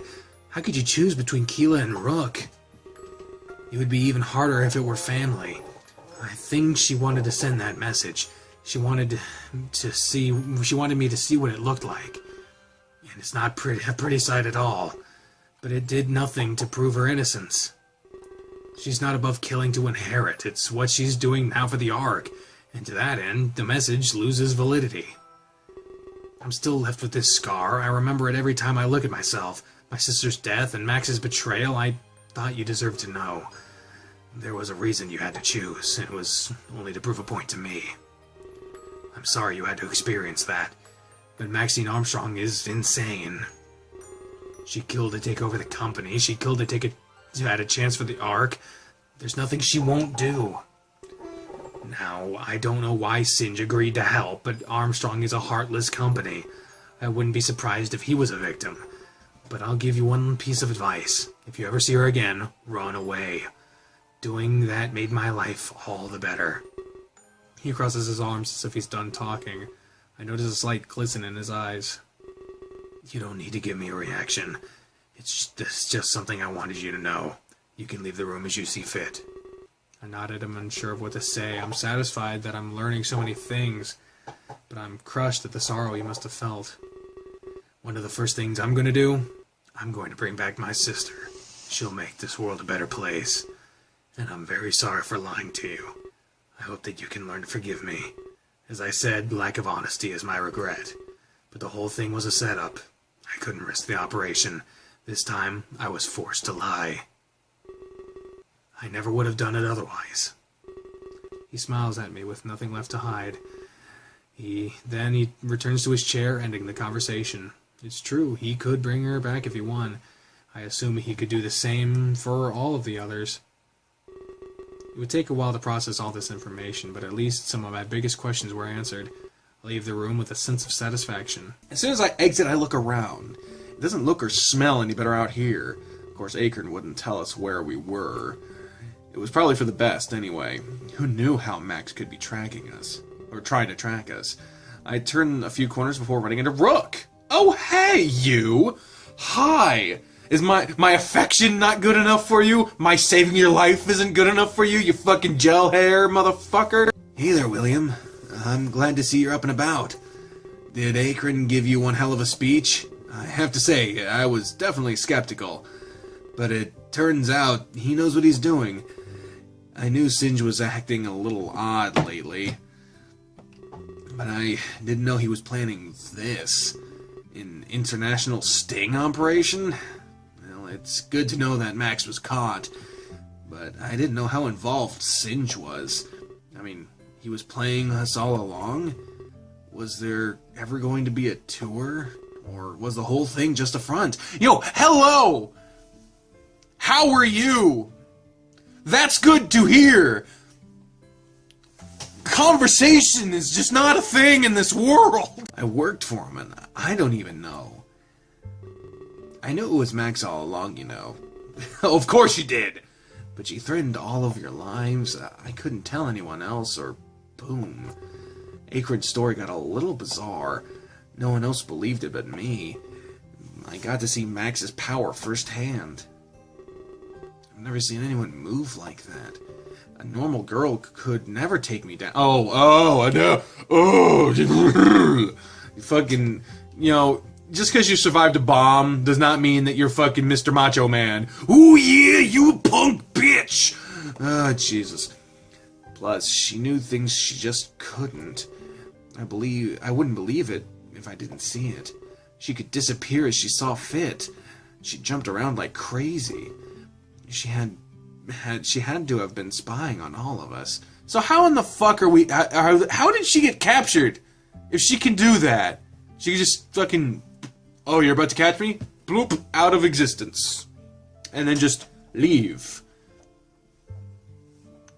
She had to have been spying on all of us. She preyed on our weaknesses. I've never seen anybody do that before. Wow, Akron must have told them all a lot. But it makes sense that the others wouldn't believe it. The assumption that someone could control time is crazy enough to simply laugh away unless you experienced it. and I heard what Max said on the speaker. Something about you saving the world, or did she say worlds? I can't remember. I just know that this is above me.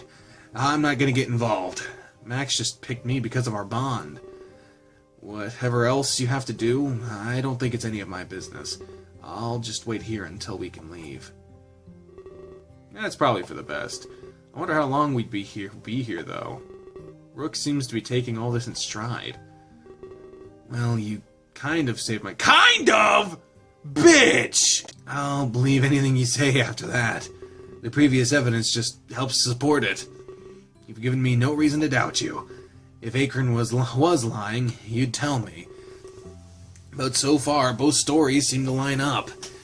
Anyway, I won't keep you any longer. I'm sure you need to make the rounds. Everybody should know that you're okay. What? My bond with Rook was strong enough. Okay! The thing I've been bitching about for 7 episodes is fine? What? I'm at -1, man! How was I supposed to know it was okay? Oh, Jesus! Although I have to ask you one thing. I heard Akron say something interesting. Not that I was spying on you or anything.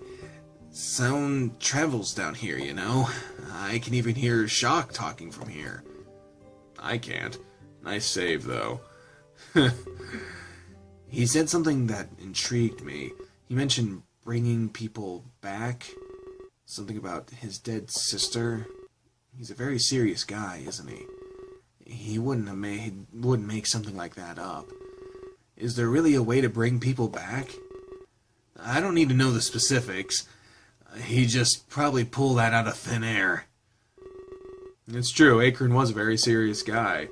I tell Rook that it seems like a possibility. A lot of things were still up in the air.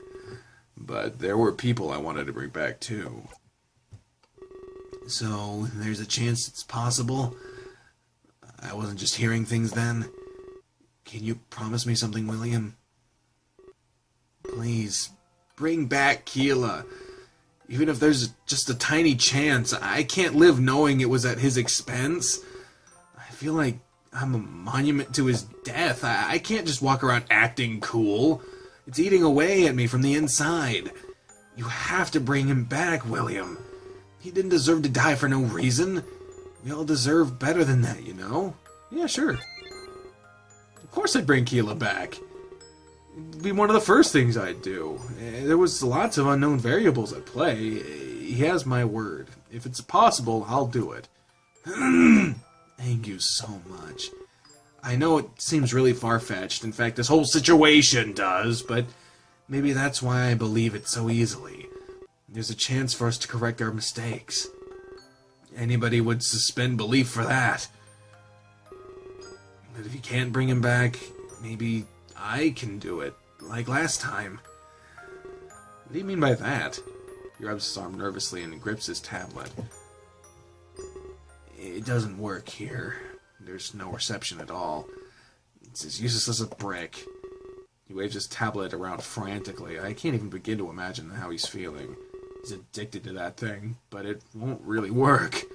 He'd have to be going through some sort of withdrawal. It makes me cringe just thinking about it, but it's true. Max was right all along. I waste too much time on this thing. I didn't think it was really harmful, but just look at what happened. It was clearly I was clearly lying to myself. But who knows how long we'll be here. And I won't be able to use it like I want, so I have no idea what to feel right now. Everyone's always telling me to stop. They say, what's so important on there? I'd never tell anyone. I hid it. Max was one of the first to find out, and look what she did because of it. Strapped me to a bomb, made my past bite me. But I realized the truth that day. A lot of things just suddenly became clear. Facing death can do that to you. They didn't ask because they wanted to know. They asked because they were concerned. What's more important than them? Why did I neglect them for my tablet? Max said you'd all think I was a freak. That just scared me even more. But I realized something. I have to. This tablet use doesn't affect just me. It affects everybody around me. It can hurt them more than it can hurt me. Murders and bombs are extreme, of course, but there are just physical ways. These are just physical ways to be hurt. I fear most of the damage was emotional. I started owning up to it, though. I made some real progress with Eclair. I'm even tempted to go back to Cafe Chat. I've been calling it Cafe Chat, but I found out since it's fucking French, it's like Cafe Chat or something. I prefer Cafe Chat. I'm sorry. Minato. It's Minasato, motherfucker. I'm such an idiot. But that's the sad thing about this. I was missing out on all that stuff. I could have experienced it years ago. If only I handled my grief a little better. I mean, look at Singe. Barely affected. I wish I could be as calm as he always is. And Shock? Well, bad example, but you get it. I didn't handle mine like a rational guy. I start to wonder what he's talking about. I'm not sure how grief was related to tablet use. I decide that's a good question to continue with. Well, that's the thing. I have never really told anybody before. Max only knew because she was spying. I feel like I can trust you with this. It's not like any more damage could be done. We're in too deep, if you ask me. So I guess I can tell you a little bit. But let's not make a big deal out of this. I'm not pouring my heart out or anything. Let's call it Fun Facts with Rook. No judging, no laughing, just learning. It'll make me feel better that way. That sounds like something Rook would do. He has a way of dancing around important topics. But I guess nobody likes confronting their flaws. I'm still a little hesitant, but I need to prove Max wrong, you know? I really don't think I'm a freak. But there's only one way to find out. I have to start opening up to people. I have to start branching out. It'll be a useful thing to do. That is, if we ever get out of here. I shrug, but he definitely has a point. This might be a place to ponder new beginnings. We could think of ways to make our life better. Well, I don't even know where to start, so let's go right to the beginning. This is going to be a long episode, isn't it? Oh, good. When I was younger, I had a sort of mentor. Well, this already sounds familiar. I was born to be a businessman, he'd say. I held a gift that when it came to that stuff. I was good at organizing and managing, but I wasn't great with people. It was the one thing I needed to work on. He helped me break out of my shell, though. He taught me how to interact with people. I was never really good at social cues. But soon enough, I was socially adept. I don't mean to brag or anything, but I'm good at whatever I set out to do. At that point, I was good at everything. This is the fucking... this is the song that's very similar to Xanarkand. The song is called To Xanarkand. It's the piano song for Final Fantasy X. I pointed it out last time I heard this song. It's the same! It's the same! Business management and PR, not to mention my knack for technology. I'm gonna make a long story short here. I left America and came to Japan. It wasn't too hard to learn the language. That's how I ended up in Cafe Chat. Shay. Oh, I don't know, I don't care. I know it's stupid, me at a maid cafe, but you know all about that endeavor. Akihabara had everything I wanted. It's Akihabara. People, technology, opportunity. I used my skills to find happiness. But to be honest, I was a little lonely. My mentor refused to leave America behind. We could only talk to each other online.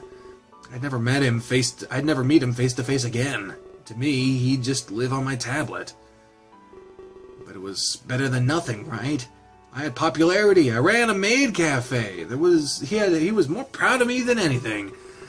He really considered me one of his sons. I accomplished everything he dreamed of. There's no better feeling than that. For a time, everything was perfect. But we all know what that means, right? Tragedy is always sneaking up on us. It was a freak accident that took his life. Something went wrong at an investor meeting. It took a while before the news hit me. He lost his life in an investors meeting. Could that be related to what Akron told me? I started to think he was ignoring me, because to me, he just stopped responding. But I was shocked when the truth found me.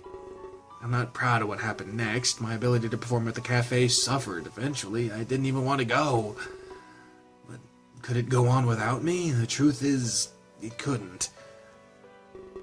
But for some reason, I didn't care.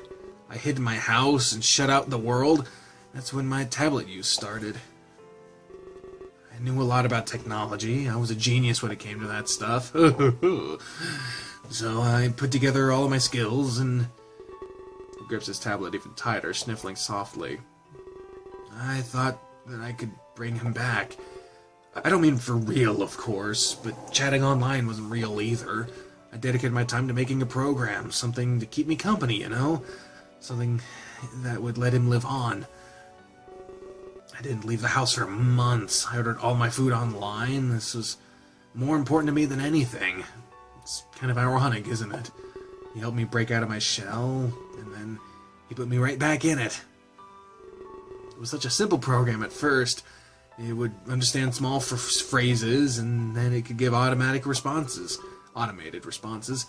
But that's all I really needed. It wasn't much different from before, and this time he'd never stop responding. Gosh, I must sound insane right now. As we talked, he learned more and more, but like before, he taught me too. All the information took up tons of data, so I had to store them on the cloud. I'm guessing that's why it doesn't work now. But there you have it. Feel free to judge. I wanted my friend back. It's pathetic. But there's one thing you can't deny. He helped me, like he did before. We kept talking, and I got stronger. Eventually I could leave the house again. But by then, Cafe Chat was screwed. It seemed like they were about to close, so I really only had one choice. I sought employment immediately. That's when Singe hired me to work for him. A smart lackey. I was just what he needed. The salary was good, but not good enough. It would take years to save Cafe Chat, so I begged him for a lump sum payment. I might have pulled some strings, threatened him a little, but he really did need all of my skills. Eventually, he caved and gave me a check. A chequee. I cashed it and immediately wrote a new one. I gave it to Eclair and Cafe Chat.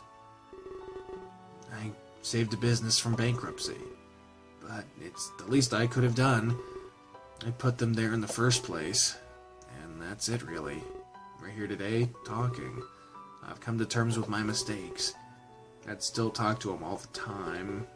He'd give me advice on what to say or do, but now I think I need to do that myself. I need to face my problems head on. I can't just hide in my own fantasy. So that's what I'll do if we get out. That and mend things with Eclair. I need to make up for what I've done. There's so much lost time to recover. He gives me a soft smile before turning away. This is where it gets awkward, right? There's a silence, you're speechless. Don't worry, I'll save you the trouble. But if I could ask you for one more favor, let's try to bring him back for real. That is, if the power exists. There's so much more I need to tell him. So much more for him to be proud about, and I'll work with you to make it happen.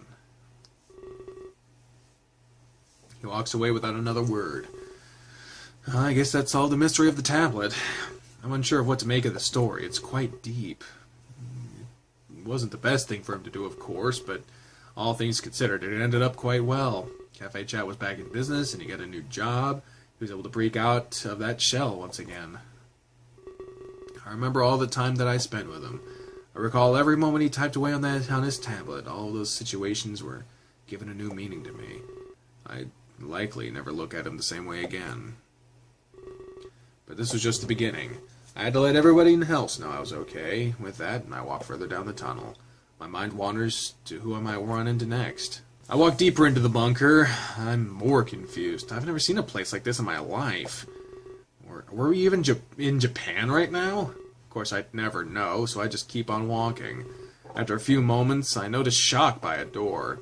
He's chugging on a can of Popstar and looks fatigued. He looks exactly the same to me. I don't know what you're talking about. Man. Hey, William. It's good to see you up and about. Did Akron have a talk with you? I nod and tell him it's nice to see him, too. What a bunch of nonsense, hey? And here I thought he was becoming credible. I've never heard such a far-fetched story. You can't possibly believe that, right? I mean, we all handle crisis differently, but to validate it with fairy tales, his problems go deeper than I thought. And he's holding us in here because of it? If that's the case, we're not getting out. Whatever it is he's waiting for, it's not gonna happen. We need to escape before we starve. It made sense from his point of view, but he hadn't seen the things that we've seen. He hadn't directly witnessed the Ark or Max's power. To him, Akron was making stuff up. But I better not tell Shock that I believe him. If he knew I sided with Akron, he'd be angry. And that was something he was really good at. I decided to change the subject to avoid any drama. Perhaps he could tell me a little bit about himself. Ever since we met, he'd been caught up in the moment. A little relaxation and breathing room would help him. If anything, it would help time go by faster. Oh, my bond was strong enough. Hey! Well, I've been thinking about Klace a lot. I'm sure you've heard we go way back. I'm just reliving old memories. It makes me all nostalgic for Canada. But as much as I want to go back, I can't. That's the thing with nostalgia, it's fake. It's like looking at a shattered mirror. The pieces on their own look promising, but if you put them together, you'll see the full picture isn't what you want at all. You glorify the past with specific memories. Sometimes the bad is completely ignored. If I went back, I'd regret it. I mean, sure, I had lots of fun, but there was lots of hurt, too. I remember when I first met Klace. It was way back in elementary school. For some reason, he'd follow me around. I have to say, it was really annoying. Some random kid stalking you. I just tune him out and ignore him. You go as far back as elementary school? For some reason, I didn't think it went that far back. Anyway, my dad thought we were friends, so he got in touch with Klace's parents. Next thing I knew, we were hanging out. I thought my dad should have asked me first. Now I was forced to acknowledge him. This wasn't a school setting anymore. I didn't have any friends. I was clueless, so I decided to ask him why he followed me. I thought it was a reasonable question. Apparently, he knew my family was military, or should I say my dad was. My mom was long since out of the picture. But he said everybody else knew too. And that explained why I had no friends. He told me they were all afraid of me. I don't know why, but they were. And he told me it was for the best. He said that all the kids bullied him. Unless he was with me, of course. Since the other kids were scared. They wouldn't mess with him if I was there. This will sound weird, so just play along. But I always felt like I didn't measure up. My dad fought in wars, and I was just a kid. It kind of made me feel important. I mean, having someone count on me. So I made sure the other kids stayed away. We became best friends after that. All the way up until high school. But who doesn't drift apart then? My dad's military days came to an end. At that point, he was a private contractor. He got a job, and we had to move. I remember Klace taking it badly. But he had other things to focus on. He was starting to become recognized. Talent shows, contests, you name it. His career was sure to blossom soon. It's too bad I'd be gone when it happened. Perhaps me leaving was a good thing. He'd be able to focus on his future. Better than us distracting each other. It took a while, but I got over it. We tried to stay in touch, but failed. You know how that stuff can be. So I started to focus on my own career. Turns out I was great at soccer. Enough to give me a full academic scholarship. I could go to any school I wanted, so I aligned it with my dad's work. That's how I ended up in America. But something went wrong with this employer, some crisis at an investor meeting. Again? What the fuck? I never saw my father again. Another mention of an investor meeting. Could his father have worked for Armstrong? I wasn't in the mood to continue school. I dropped out, took a bit of a dark turn. My promising soccer career died with him. I wanted to join the military, maybe to follow in his footsteps, but they wouldn't let me do it. They said I was mentally unfit. It hurt, but I get what they meant. There was a chance I was being reckless. So I kinda just went underground. That part of my life is a blur. There's one thing I remember. Fighting. That's what I wanted, though. That's why I applied for the military. I had to find an outlet somewhere. And when they turned me down, I went elsewhere. The term Fight Club is totally cliche, but there's lots of martial arts rings. Not all of them played by the rules. But that's kind of what I wanted. It's a good way to sate my aggression. It's definitely a colorful background. He lost his best friend and his father. It must have been an emotional basket case. As odd as fighting was, it's good that he found relief. He must be somewhat out of shape, though. If I'm not mistaken, Akron disarmed him quite fast. Or perhaps Akron is just stronger than we think. Yeah, but nobody likes rule breakers. That's how you get the law involved. And trust me, they got involved. I was given a bit of an ultimatum. Stop the fighting or go to jail. Obviously, I chose to stop. But they still checked in on me. It was hard for me to stay anonymous. I had to show them I was done for good, so I decided to give them what they wanted. I picked up a guitar and started playing. The least violent thing you could think of. And what do you know? I was good at it. I didn't even have to practice. Nobody believed me, but I was a natural. So I started to play at open mic nights, and then the police left me alone. I guess they believed my little act. It's not like I like playing the guitar. I just do it when the circumstances need it. I actually started to get noticed. Klace was getting famous by then, too. To be honest, I had no idea. My priorities were always elsewhere. I remember seeing him do an interview. It was on TV in one of the bars.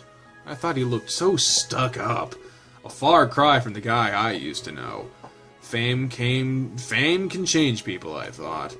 I hoped it would never happen to me. But then I saw him, right there in the bar. He smiled at me and told me how good I was. He actually came to watch one of my shows. Usually, it was the other way around. You go to a show, hope to get noticed, you never hear stories like mine. We shared some drinks and got to talking. Turns out I was horribly wrong. He was still the same guy I knew. That's why he asked me to play for him. He was about to start touring. Him and his manager were seeking talent. I agreed without a single thought. And I can tell you now, it was a mistake. I was driven by my nostalgia, back when we were best friends, back when my father was alive. I wanted to feel that way again. Another situation for me to play the guitar, and a chance to relive those glory days. That was a recipe for this disaster. Touring with him and reconnecting was like rebuilding that broken mirror. We got the good, and then we got the bad. More death, more destruction. It became one huge nightmare. I wish I never agreed to join him. Maybe then they'd all be alive. Tragedy stalks me, you know. First my dad, now everybody else. And I couldn't even protect him this time. It was like that. It wasn't like that. It wasn't like when we were back in school. You can't relive the past. I was naive. He slams his fist against the wall. It looked painful, but he didn't even flinch. He seems to think he's responsible for all of this. That's why I decided to keep people away. I won't get close to anybody again. My true glory days, they were underground. I didn't make connections. I was so low. There was no one around me to get hurt. I think that's the best environment for me. So when we get out, that's what I'll do. I'll go back to how things were before, back when I only looked out for myself. turns away from me like he's done talking. But wouldn't that be repeating his mistake? Going back underground would be chasing the past. If he knew what he was doing, he'd push forward. You're good, you know that? I didn't see it that way. Food for thought, at least. Last time we talked, he mentioned philanthropic work. That would be a much better idea than peddling back. A relapse would only hurt everybody involved, and Klace would never agree to let him do that. Yeah, you're right. He looks back at me with tear-filled eyes. He just followed me like he used to. He walks away, his head held high, almost as if he's trying to mask his crying. But from what he told me, he has to move on.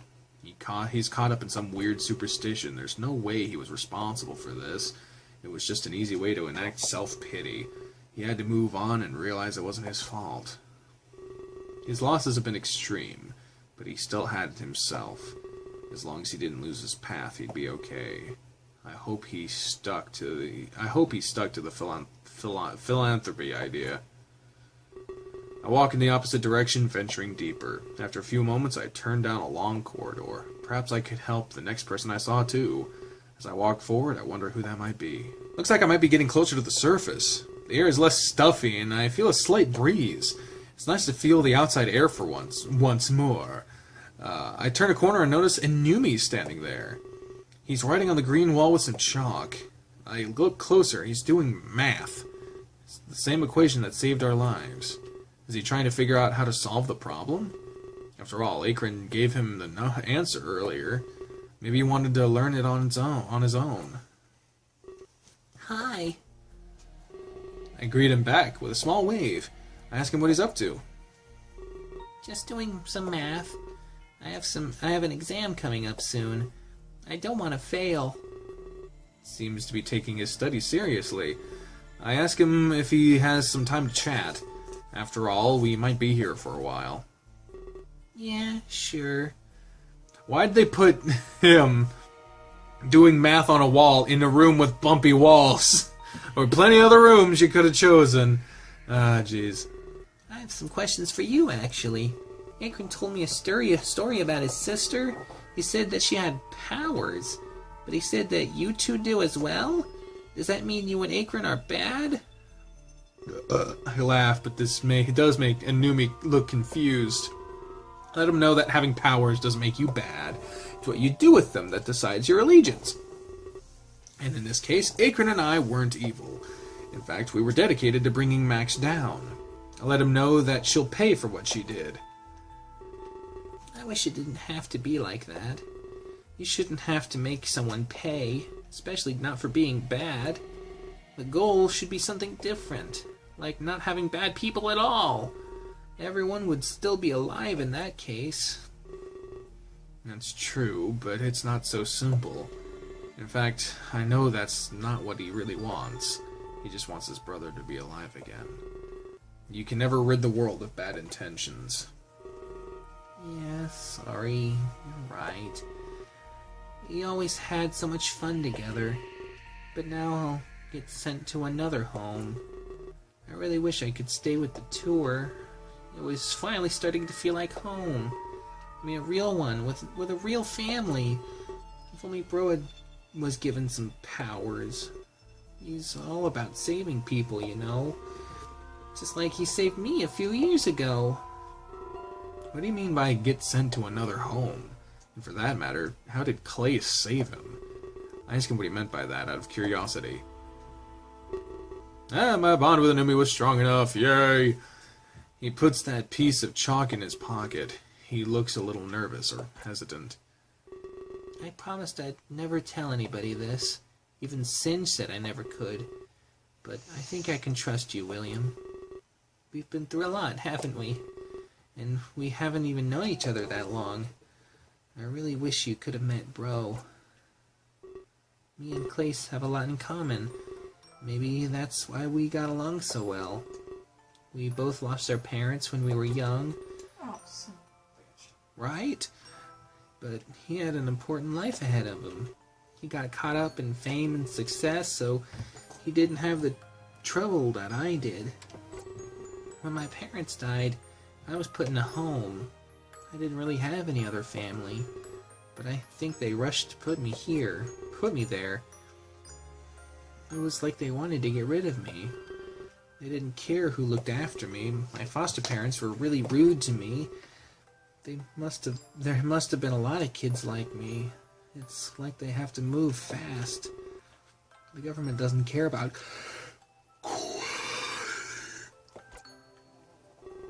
My foster parents ended up getting divorced. I don't think my foster father was happy. He started to take his anger out on me. I had a bunch of old pictures I loved. Pictures of me and my real parents. I even had letters from them, too. I didn't develop as fast as I should have. So we practiced writing a lot. I had to learn how to do all the letters. I came home from a walk one night and I saw my foster father tearing them apart. "You have to move on," he said to me. But I think he was talking to himself. He must have missed my foster mom. That's the night he got really angry. He started to hit me a lot. He kept telling me it was my fault, that I got between him and his wife. But I knew that wasn't true. They signed up for this program. They knew what they were getting into. It was remarkably extreme. I'm so sorry that he had to go through that. Some people just aren't fit to be parents. I sighed with him, telling him that he did nothing wrong. I ran from him and hid inside a closet. He took his phone and called the police. They came and helped me immediately. They said they'd find me another home, but I was really scared, so I ran away. I didn't want more parents like that. I wanted my real parents back. I took a photo with me when I ran. It was ripped in half, but still fixable. I remember finding myself in a back alley. I was hugging a photo and crying. I cried so much that I could barely see. Eventually someone found me. They asked if I was okay. I said I was, but I was lying. It was the first time I met Bro. He asked me what was wrong. He thought that maybe I was lost. I guess I was, to be honest. But that's not why I was crying. I told him everything that happened. It seemed like he didn't believe me, but it's just because he was shocked. He told me that he knew what I went through. He lost his parents at a young age too, and he'd been moving around the world. He didn't have a real home either. I showed him the picture of my parents. He took one half and just stared at it. Before I knew it, he was crying too. We cried in that alley for a long time. It was like we both had the same wound. I started to hear booing from somewhere. That's when he told me he was a singer. He missed his show just to talk with me. They were booing since he wasn't there. So he canceled an entire concert just to help Inumi? I don't know if that's noble or irresponsible. Either way, leaving Inumi alone would have been bad. It seems like they bonded over childhood tragedies. I heard his music before on the radio, but I didn't know what he looked like. I was surprised when he told me who he was. Those people are always so happy. They have lots of fans and money. You don't ever picture them crying. And I never really saw him cry since then. So it must have been a really rare thing. He promised me that things would be okay. He said I'd find a family again. Sometimes you just have to wait. He told me all about his new family. He toured the world with awesome people. They all looked out for one another. That's what I wanted in life. That was exactly what I wanted in life. I deserved better than what I had. It wasn't my fault my parents died. Why should I have to suffer for it?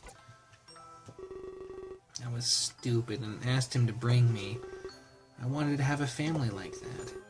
He laughed and said he couldn't do that. But for some reason I didn't believe him. When he left the alley, I followed him. It was dark and I didn't want to be alone. He said he'd watch me until morning, but then he'd have to bring me somewhere. He was on a tour and had to get going.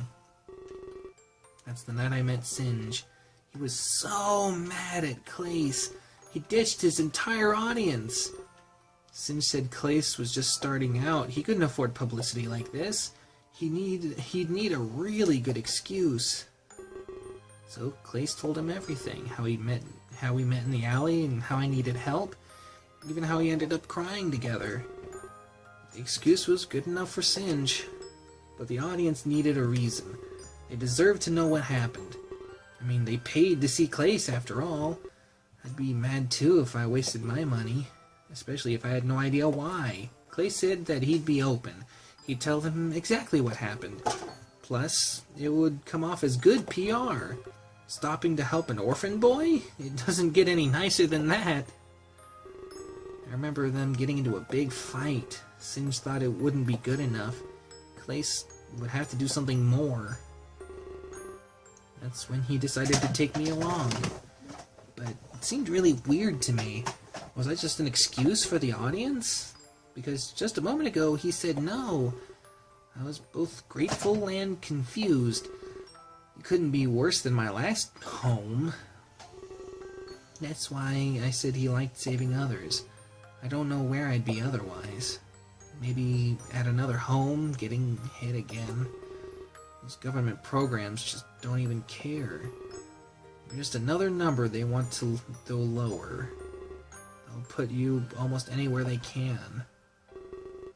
So I guess bro adopted me.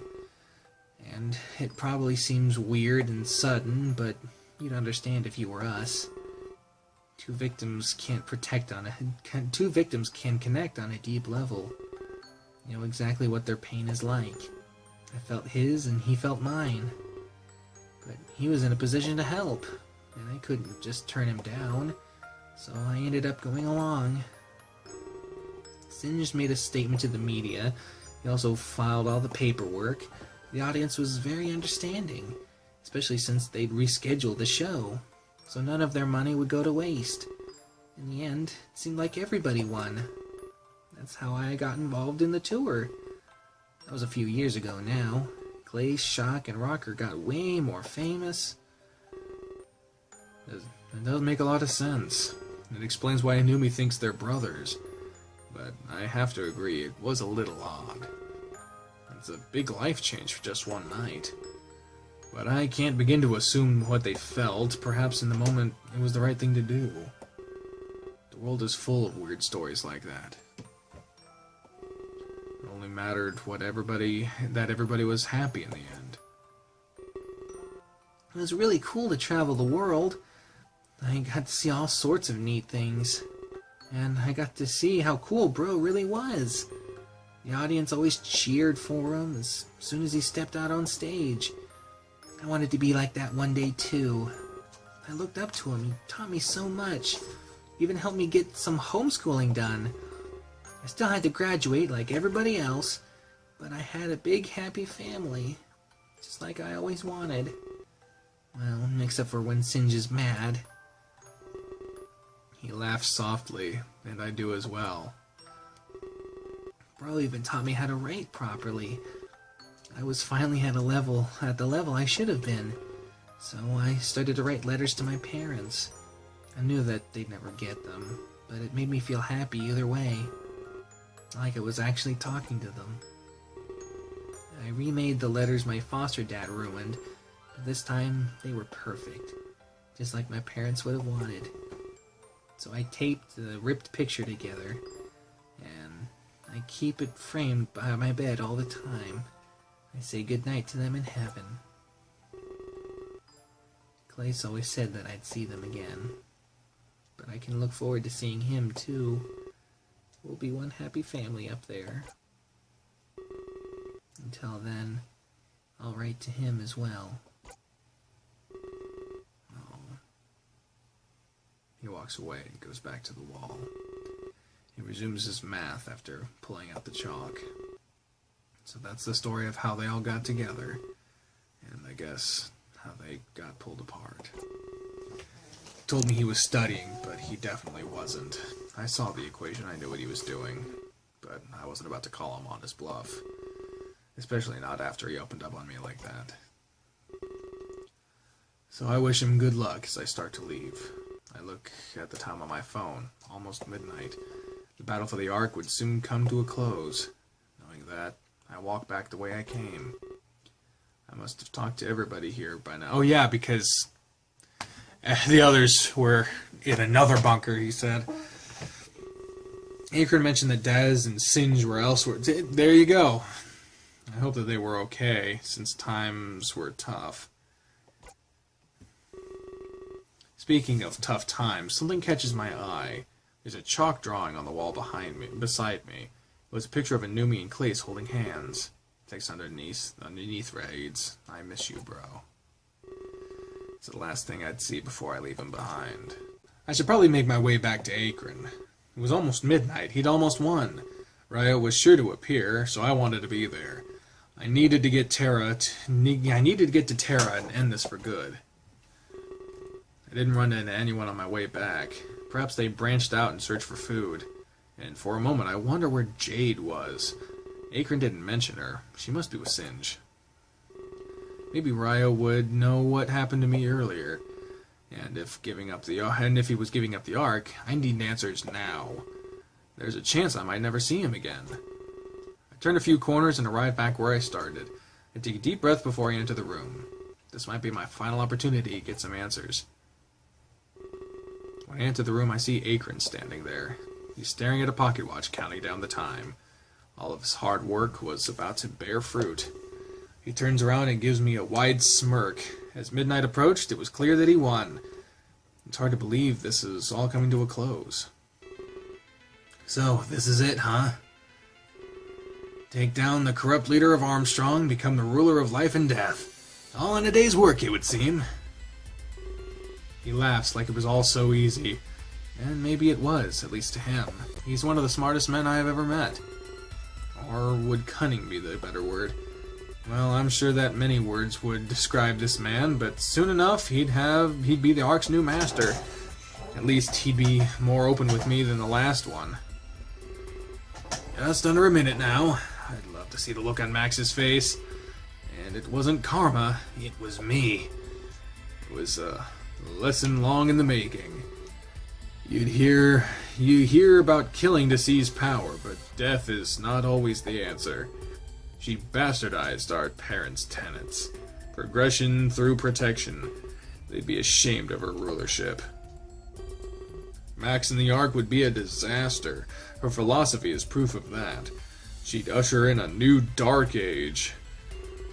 I didn't do this just for me. I did it to save the world from suffering. You could say that I'm a savior too. I'll do what my parents always wanted. I'll make this world a better place. A place where I'm proud to be an Armstrong. He looks at the pocket watch one more time. I could tell by the look on his face that we were close. Time to see if this was worth fighting for. Press my back against the wall and ready myself. I've experienced this enough to know what it feels like. Akron remains still, standing tall and proud. I guess in his mind he had nothing left to fear. Something's gonna happen. Something's gonna fucking happen. I scream out in agony and clutch my chest. I expect to feel the pain, but it's still so much.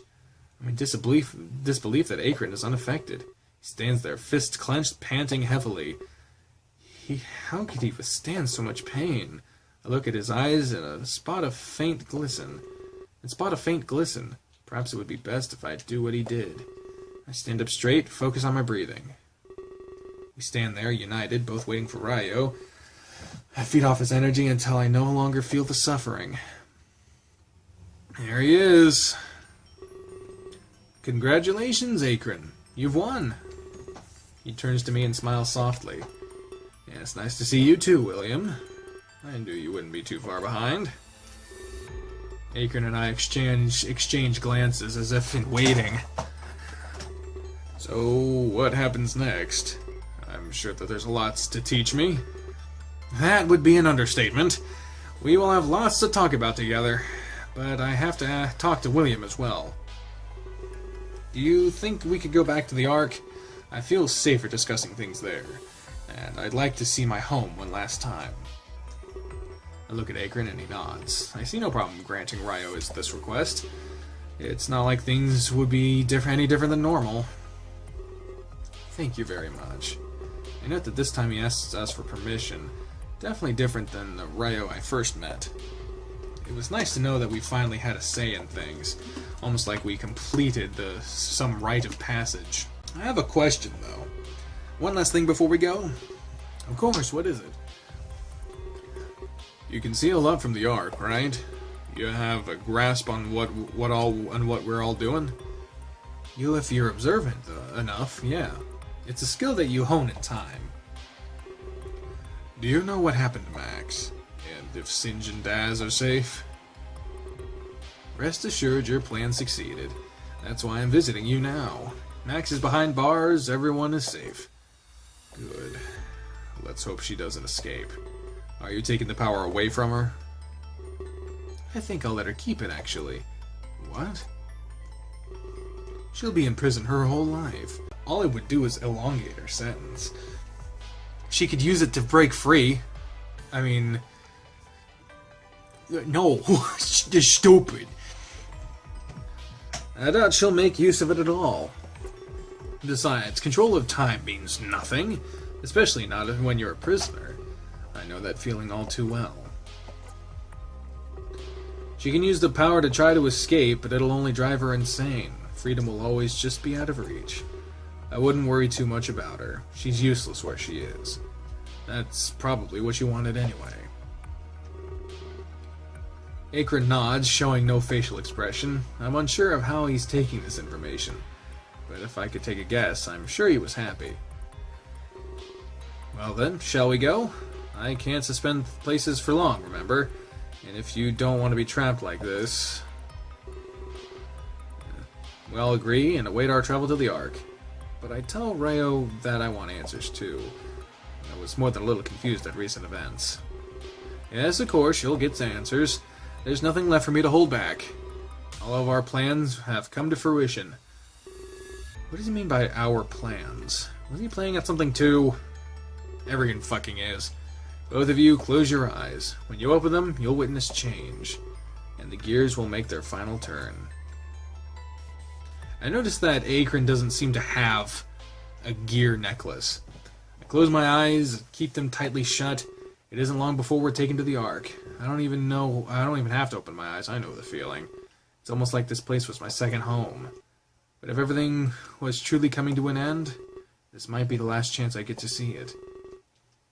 I have to make sure I leave with satisfaction. The true nature of everything had to be revealed. I take a deep breath before I open my eyes. Welcome to your new home, Akron. At least now I can say goodbye. William, too, as it's our last time here. He gestures broadly at the vast space surrounding us. So many memories. I hope you'll create some good ones, too. You have lots of responsibility here. I'm ready for this burden, Rayo. Let's start with bringing some people back. There were those who didn't need to die. Of course, but not so fast. I have to teach you how things work. Otherwise, you'd only cause damage. The Ark is a very intricate machine. It requires focus and resolve, in quantities you can't even imagine. I see. So, what do we do first? There's no need to hesitate any further. Is Akron getting impatient? I don't think I've seen him like this before. I can't blame him, though, if his goal is so close. Don't worry, we'll begin soon. I need to talk to William first. His journey is coming to an end. You've claimed your victory, Akron. You've seized your destiny. William still needs to do so. I understand. The Savior's duty is not yet complete. But what exactly is that duty? I have reason to believe it affects me. The Ark may even be at stake. I don't want my rule to be cut short, Rayo. No need to worry, it won't be. The force of death can never be defeated. There will always be an Ark in place. And as such, it will always need a ruler. You won't be going anywhere anytime soon. You'll be here for the long haul, Akron. But as far as the nature of William's task, I'm afraid I don't even know that much. There's only one person who does. And that's who I'll be sending him to. I'd relax while you can, Akron. After that, I have to teach you everything. Very well, take your time. I won't intrude, I'll just wait around. Hey, don't be so hasty. There is something I can give you. It might help you pass the time. My sight. Ryo snaps his fingers and Akron grunts in pain. He stumbles back, his eyes shooting wide open. What is this? I can't see anything, Ryo! He starts panicking, looking around frantically. On the contrary, you can see everything. You're just taking in a lot of information. Relax and let it flow at a normal pace. Use it to watch over those you love. I won't be too long with William. When I get back, I'll give you more. I can see so many people. But wait, this isn't Earth. What am I looking at, Ryo? You must be watching over Terra. Perhaps you desire something there. Don't worry, it fluctuates at first. Enjoy the view, Akron. I won't keep you waiting for too long. Prepare for some rigorous training. He smirks at me as Akron slowly fades away. I don't know where he went, but we're alone now. Perhaps it was my chance to get some final answers.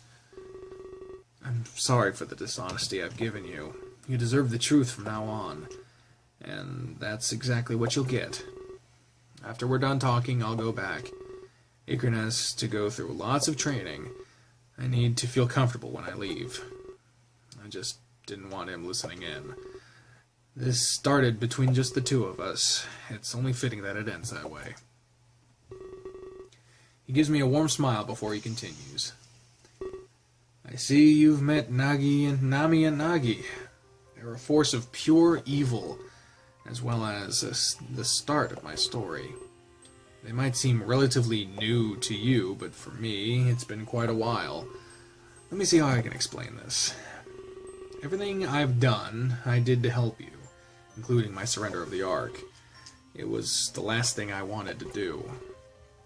But there is a great power within you, as both Velasquez and Nagi have stated. Power enough to deliver salvation. Or destruction, if put in the wrong hands. But that is what Nami and Nagi strive for. And to be honest, they almost had it. The moment Nagi drove his blade into you, a massive burst of energy was released.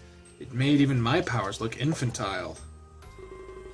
They sought to harness the power within you, likely to achieve some nefarious goal. Destruction of an infinite scope, I'd wager. Most people wouldn't be able to do this, but they possess a special set of weapons that allow them to use this energy. What is the energy, you ask? That is something I can't tell you. Velasquez will have to explain it. Regardless of that, it was unleashed. For a moment, they had won. They could achieve anything they wanted. At least that's what they thought. They were unaware of my existence. Velasquez hid me here for a reason. The power spread like a huge wave and had potential to span the entire galaxy. But the first place it touched was here. I felt it within me. I was in awe of how strong it was. How could one person house this power? But I had to snap back to reality. They weren't unleashing it peacefully. I had to do something to help. When it reached me, I tapped into it. The powers it gave me were godlike. But I wouldn't be blinded like them. I couldn't have our universe destroyed. Extremely counterproductive, if you ask me. So I did what I was best at doing. Where is the sky? It amplified my ability to play with time.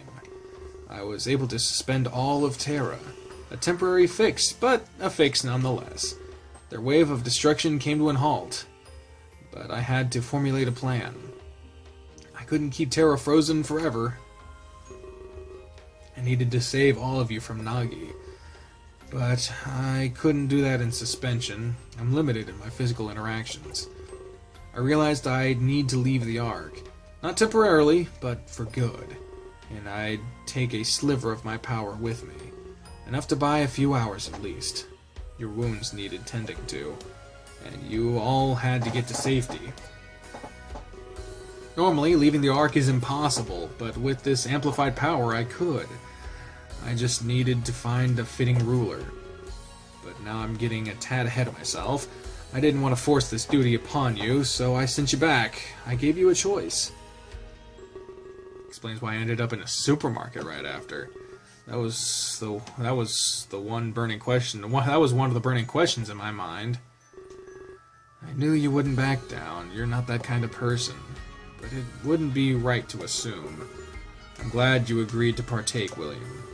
It meant my plan was free to move forward. Watch you and find myself a new ruler.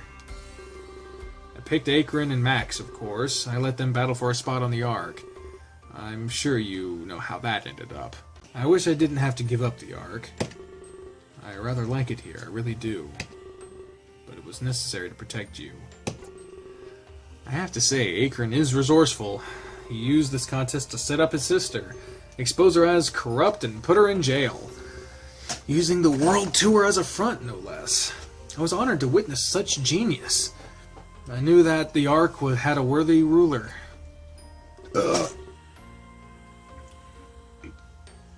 So there you have it, my game plan. I used your own power to freeze Terra, I gave you a choice, and held a contest.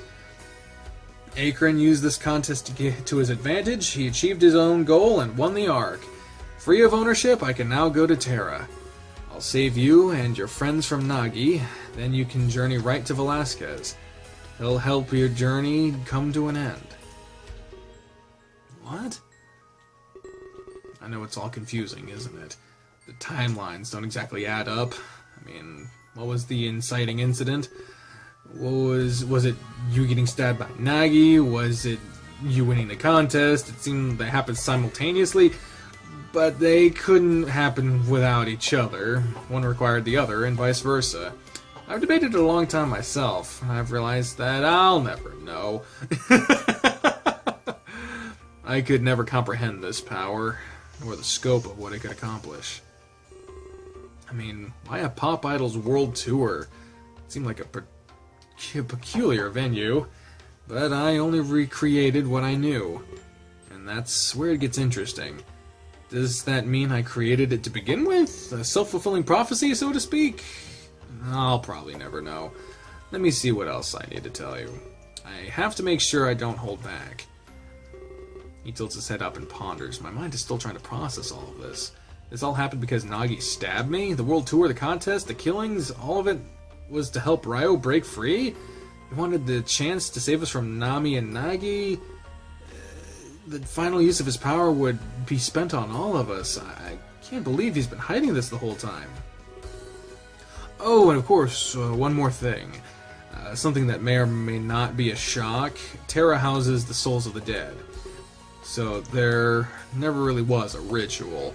It was just to test their loyalty. I sent whoever Max killed that night. And they handed these people over to Player, and as we've seen, they're all free now. They're likely alive and well on Terra. Even Endymion and Conrad were resourceful. They used this contest in their own way, to gain Player's trust and then take him down. Everybody so far has achieved their goals, that is, except for you, William. You must pay one last visit to Terra. Velasquez will tell you everything, and you can finally become the savior. This is what you were meant to do. Perhaps you can bring back the lost. If I could turn back time with your power, I can't even imagine what you're capable of. And everything that's happened so far, it was all to save you from Nagi's blade. In that instant, it all came together. All the anger, the hate, the sorrow, the fates of those who didn't make it, they paved the path to this very moment. Terra still remains in stasis. I'm going to rescue you, William. You and all of your friends. It's time for you to save Terra. Don't let all of this sacrifice be in vain. That's the only thing I want to return. Please, live out your duty as savior. The lives of so many rest on your shoulders. I watched what happened in the bunker. Some of your friends opened up to you, but their stories are in no way unique. Everybody has a story of their own, but without you, they will end. Please, help all of them continue. Starts fading away and I reach out to him. You know, I'm gonna miss it here. I forgot what this place looked like. But then I gave Akron my sight. It's beautiful, isn't it? He smiles at me and fades away even more. And for the first time, I got to see you. Now I know what our savior looks like. And what a shitty look. It's just like, wish I would have screened the applicants a little bit closer. And he looks like hope. And before I know it, he's gone. Off to save me and complete his mission. The mission he's been waiting so long to complete. A quest to save the Savior.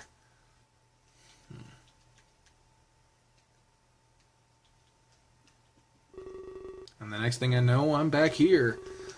Ryo must have sent me away after our little chat. But for one thing, I feel none of the inertia. That means I'm not going to Terra, but... oh shit. Time to do some explaining, I imagine. Hey, William. Is what that man said true? That you're gonna save a lot of people? I'm taken aback by Keela's sudden appearance, but after seeing Rocker here, it's not so odd. And he seems to know all about what Ryo said, so he must have been seeing things from my eyes too. Ryo said Terra houses the souls of the dead, and if that was the case, then why is Keela here? This must probably have something to do with what Velasquez is going to tell me. If that's true, could you save me? I feel kind of lonely here, you know? It's just me and millions of voices. It's driving me insane to hear all of that. Thankfully, it stopped when you came. And I really am glad to see you again. I nod at him in return and tell him it's true. Everything that Ryo said was the truth. I've been juggling with that fate for a while now. Wow, that's kind of heavy. Although Max did hint at it. Over the loudspeaker, I mean. I'm sorry I couldn't tell you it was her. She's threatened to blow up the building. I had to hide it in order to keep you safe. But I'm glad that she's behind bars. She doesn't deserve to walk free anymore. She's done far too much to hurt people. He clenches his fists in visible anger. I'm noticing his hands look a little more like fins. Or like webbed something. I don't know. It looks. His hands look weird is what I'm saying. I'd never believe this if I wasn't here. I feel like I'm stuck in purgatory. So I have to open my mind up a little bit. But all of this is so extraordinary. To be honest, my brother would have loved it. He was really into all of that anime stuff. His brother, huh? I believe he mentioned that back on day one. On the train, he said he was visiting his brother. Yeah, I did say that, didn't I? I kind of regret it now, to be honest. A lot of the stuff I told you was false. And Max knew about all my lies. She said you'd all hate me if I told you. So opening up was the last thing I wanted. But at the same time, we're friends. I mean, we won the same contest after all. We were going to have so much fun. I don't even know why you picked Rook. I'm not gonna hate you for it. I lied to you a lot. I deserved it. You didn't deserve it. No one deserves to be blown the fuck up. But now that I know the truth, that it might be possible to save me, I feel like you deserve the truth. It's up to you to decide, William, if you think I'm worth saving. After all, I've been a huge fool. Much to my dismay, he starts to fade away. He seems to think that it's my fault and panics. That perhaps I didn't want to hear his story. No, please! Let me tell you! I want you to know why I lied! He looks around frantically and reaches out towards me. I call out to him and reach out forward in return. Hey, it was strong enough! Everyone was strong enough! Oh, that's great! And he comes back into view with a large smile. Perhaps we were close enough to maintain a connection. He makes a deep breath, or perhaps a sigh of relief. Now it would be possible for me to tell him his story, for him to tell me his story. Well, it's kind of a long one. Well, great, another fucking long episode of Major Minor. It involves how I won the contest. It all started a few years ago. I know you won't hate me for this. I had my reasons, as you'll find out. And all I ever did it without a love. You see, I kind of had a brother. He used to be my best friend. We were inseparable no matter what. Some people say twins are like that. He was older than me, but by minutes. Our parents would always confuse us. All of those twin cliches, they're real. It was almost comedic at times. But then my brother got the diagnosis. It was cancer and terminal too. The doctors gave him 5 years to live. He couldn't even leave the hospital. But I'd visit him every single day. He'd always have his earphones in. It's the song. It's to Xanakin play. I told him it was rude, and he didn't care.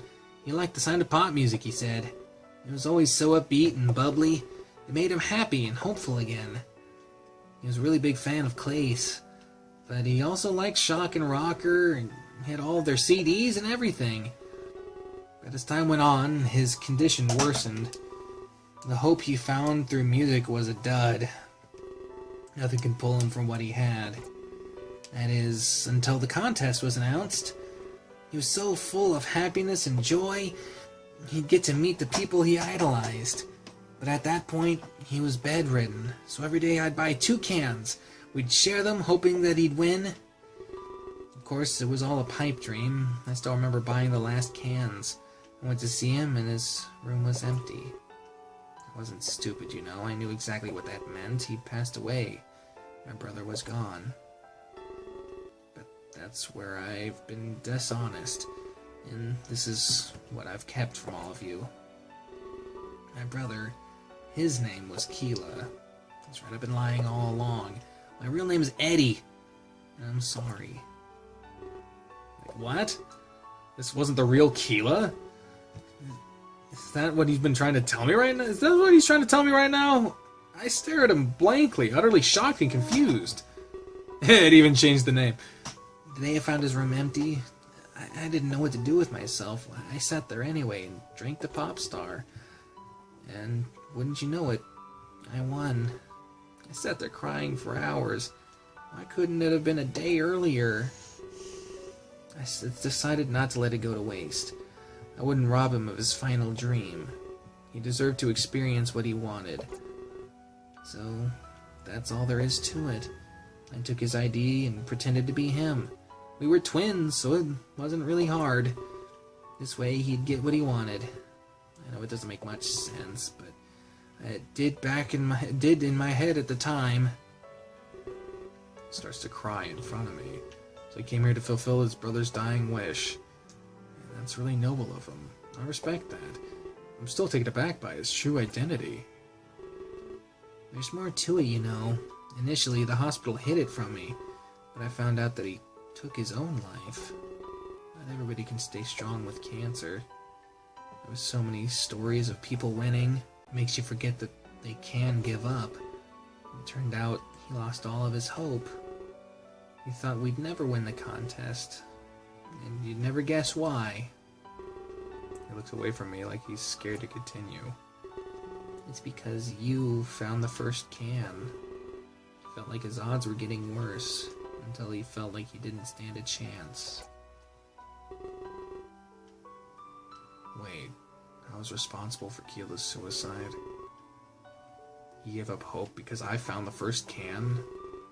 I almost can't believe what I'm hearing right now. You know, I really hate Tokyo. I hate maid cafes. I hate everything. And most of all, I can't stand Klace. His music reminds me of my brother. The smile he had when he listened to it. The smile I'd never see again. And it really is because of you.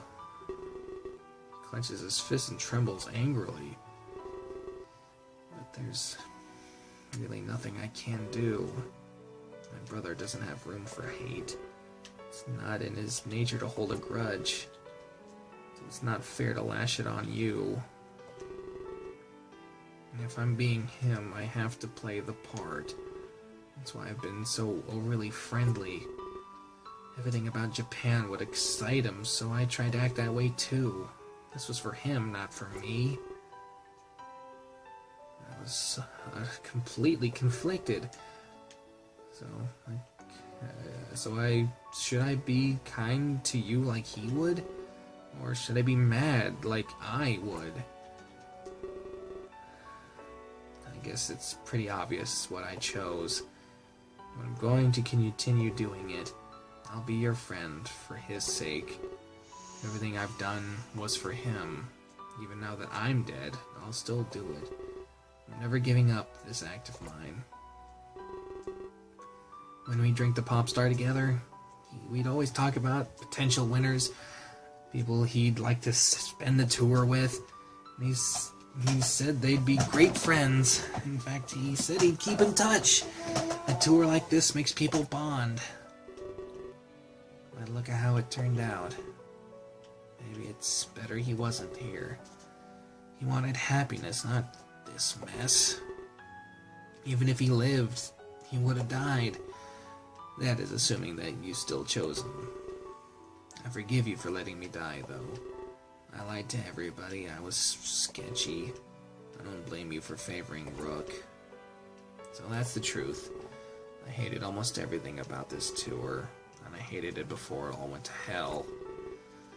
But I've been doing it all for Keela, because it's what he would have wanted. There isn't room for what I want. Except, there is one little thing. If you're open to hearing it, that is. I nod almost instinctively. I still can't believe what this is weird situation I'm in. He holds me responsible for Keela's death, but at the same time is pretending to be him. I can't imagine being in his situation, staring at someone you hate and being their friend, doing things you hate, but pretending to love them all in the name of his lost brother. You're going to bring back Keela. Then I'll forgive you for everything. He'll be able to live his dream. He'll be able to befriend you, too. And he'll see Tokyo like he's always wanted. He'll get to what you took away from him. And this is a demand, not a request. I don't even care if you leave me here. He gives me a piercing gaze and I nod. If it was all within my power, I'd do it. He has my word that I'd bring Keela back. Good. And you're taking him to karaoke.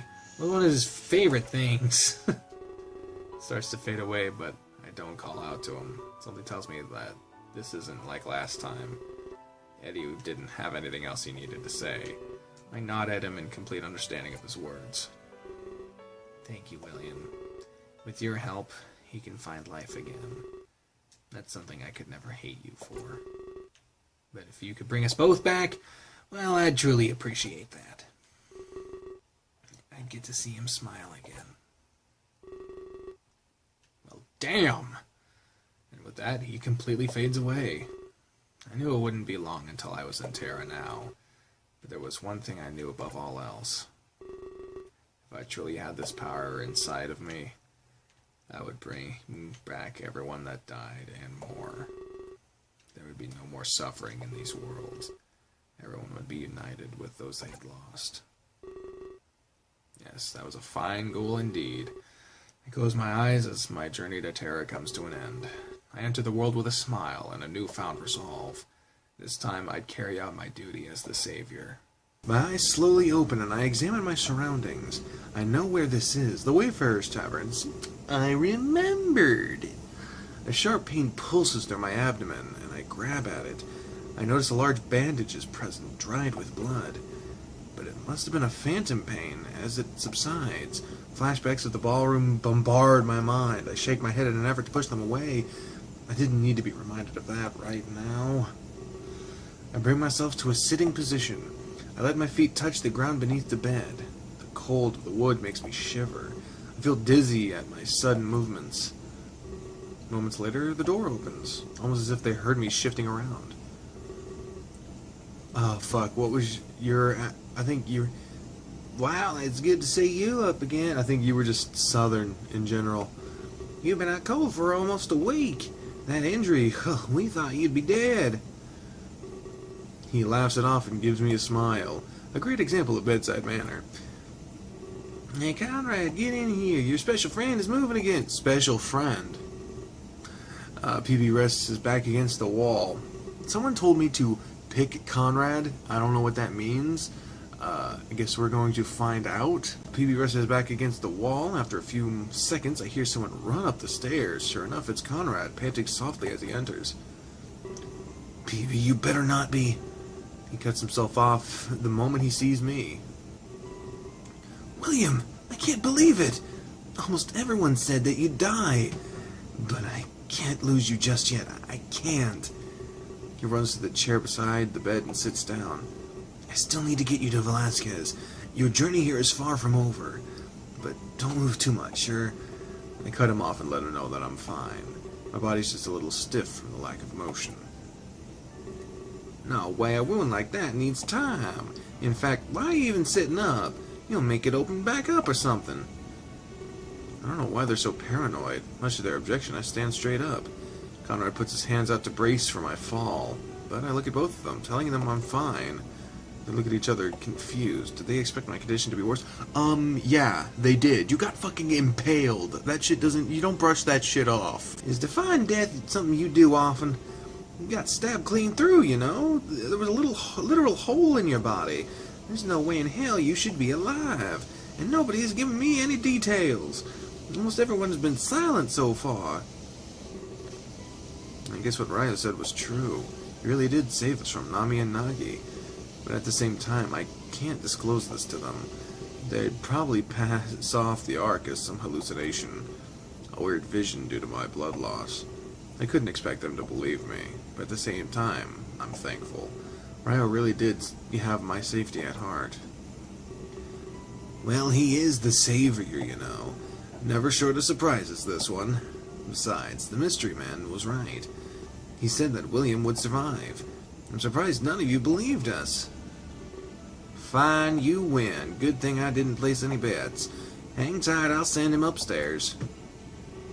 Bibi leaves the room and heads downstairs. Mystery man. What do they mean by that? I sit back down and look at Conrad. Well, a lot of us don't remember. The player's residence is just one big blur. After everything ended, we woke up here. Bibi had to fill us in on everything. We were brought here by a stranger. Some random man saved our lives. He said that he tended to your wound. He told us that you'd live through this, but I was the only one who believed him. It's nice to know he was right. The other people were starting to get to me. Pessimism can do that. You know how it is. I just didn't expect it so fast. A wound like that should take months, even if it heals up at all. But if there's one thing I've learned, it's nothing's impossible. You can leave Terra after all. Everybody says that's impossible, but the word doesn't mean it can't be done. Well, I don't know what that sentence means. It's more like it deters us from trying. So I expected you to prove them wrong. It seems like you're good at that. He smiles at me, and I start to wonder, this mystery man, could it be? The pieces start to fit together in my mind. But there was no need for my mind to do any work. Before I could continue thinking, he enters the room. Oh, shit. Here he is, escaped from the Ark and everything. Just regular old dude in his hood. Oh, there he is now. William, why don't you thank him? You owe him your life, after all. Oh, I believe there's no need. We have a sort of arrangement. Rayo holds out his hand towards me. It's like those other times, but this feels different. Even after leaving the Ark, he still follows me. There'd be so many places he could go instead. And here's Aaron. Hi, Aaron. Nice charismatic. I just figured since you're awake, I'd try to do some quiet recording. He just woke up, the poor thing. But here he was in the real world. He no longer held back by a prison or the Ark. He'd be free to do whatever he wanted. And that thought was both terrifying and reassuring. Come, William. You have a royal ball to attend. A royal ball? My ears are way too low. They're like... And some final truths to unveil. Ooh. Date with Destiny. I wonder what the fuck that means. I used to know a girl named Destiny. Great ass. Let's see here. It would seem the time has come, Dusk. I must make my final preparations. What would you have me do? Surely I can help you, my liege. I can hear the voices from outside. I didn't expect this many to come. I'm afraid I'm getting a little nervous. It's natural, I'm sure. This is a big day for you, Velasquez. Soon, you will reveal everything. I can only hope for a positive reception. Perhaps that is why I'm scared. I have no way of knowing how they'll react. It's different from no other speech. Don't overthink it like that, my lord. Focus on poise, speak loud and strong. You are in the highest position of power. You need to focus on how you say things. It's more important than what you say. I suppose you're right. As usual, you have a way to calm me. I'll choose to focus on my demeanor. That's a good idea, Velasquez. It would be bad to show them fright. In turn, they'd feel scared as well. You're bearing transfers to your subjects. A happy king creates a happy world. That is something you must remember. Creating a happy world. Yes, I'd quite like that, Dusk. Thank you again for your input. It's an honor. Is there anything else I can do? I suppose we can't delay this further. Please, go ahead and open the gates. We must prepare for a very special guest. Ooh. Chapter 9, the book. God damn. Don't go away, Sam. Okay, we're back. We're back. You mean you two know each other? I thought you were just some stranger. I guess you could say that that's still the case. I've been less than forthcoming until now. But to answer your question, we do. I'm sensing some kind of story here. You haven't been lying, have you? I shake my head. Of course I haven't been lying. I just didn't think anyone would believe me. The story of the Ark and my destiny was quite strange. I'm just now noticing Conrad's tail is huge. Holy shit. Oh my god. Well, go on. I'm listening. You can't just leave me hanging. I'm afraid we might have to, Conrad. You wouldn't understand the truth. It's quite a complex situation. Don't belittle me, man. Just start with the basics. I'm more capable than you think. Well, that's out a huge sigh, likely of annoyance. He probably didn't want to explain anything to Conrad, especially after he just finished doing that with me. Or did the timelines not add up that way? I guess he still had to train Akron. That means more time may have passed for him. Either way, he doesn't seem interested in talking. But his disinterest didn't stop Conrad from trying. Well, it's a long story, but me and Velasquez work together. We've been partners for quite a while. That's bogus, Ryo. I would have seen you before. I practically live in the castle. Well, it's not that simple, Conrad. I'm not exactly what you'd call a Terran. I watch over this world from far away. Come again? That's all I'm willing to say right now. I've worked with Velasquez for a long time. You could say we ruled Terra together. I believe that Kalen found us out. Probably why he was sent to Player's prison. Velasquez wanted to keep me a secret. I was what you would call a scapegoat. It's thanks to me that William is alive. I was able to stop Nami and Nagi, too. But if my existence was made public, well, I'd probably be dead right now. And there would be infinite suffering. So I hope you can forgive Velasquez, Conrad. Keeping Kalen quiet saved the world. Having him talk would have been catastrophic. Roddy mentioned that, didn't he? Said Kalen had some royal secrets? Secrets that could ruin King Velasquez? Of course. That's far from the truth. Velasquez isn't up to anything sinister. Your friend just had an undying grudge. I knew it. Velasquez isn't evil. I didn't even believe what Riley said. He said that Velasquez was his employer. It was just a trick, wasn't it? To catch Endymion off guard? That way he could make his move? Exactly. He wanted you to blame Velasquez. He planted seeds of regicide within you. I guess he thought you'd kill the king. At that point, you'd off player. Then the throne would be his to take. Quite admirable, I'll give him that.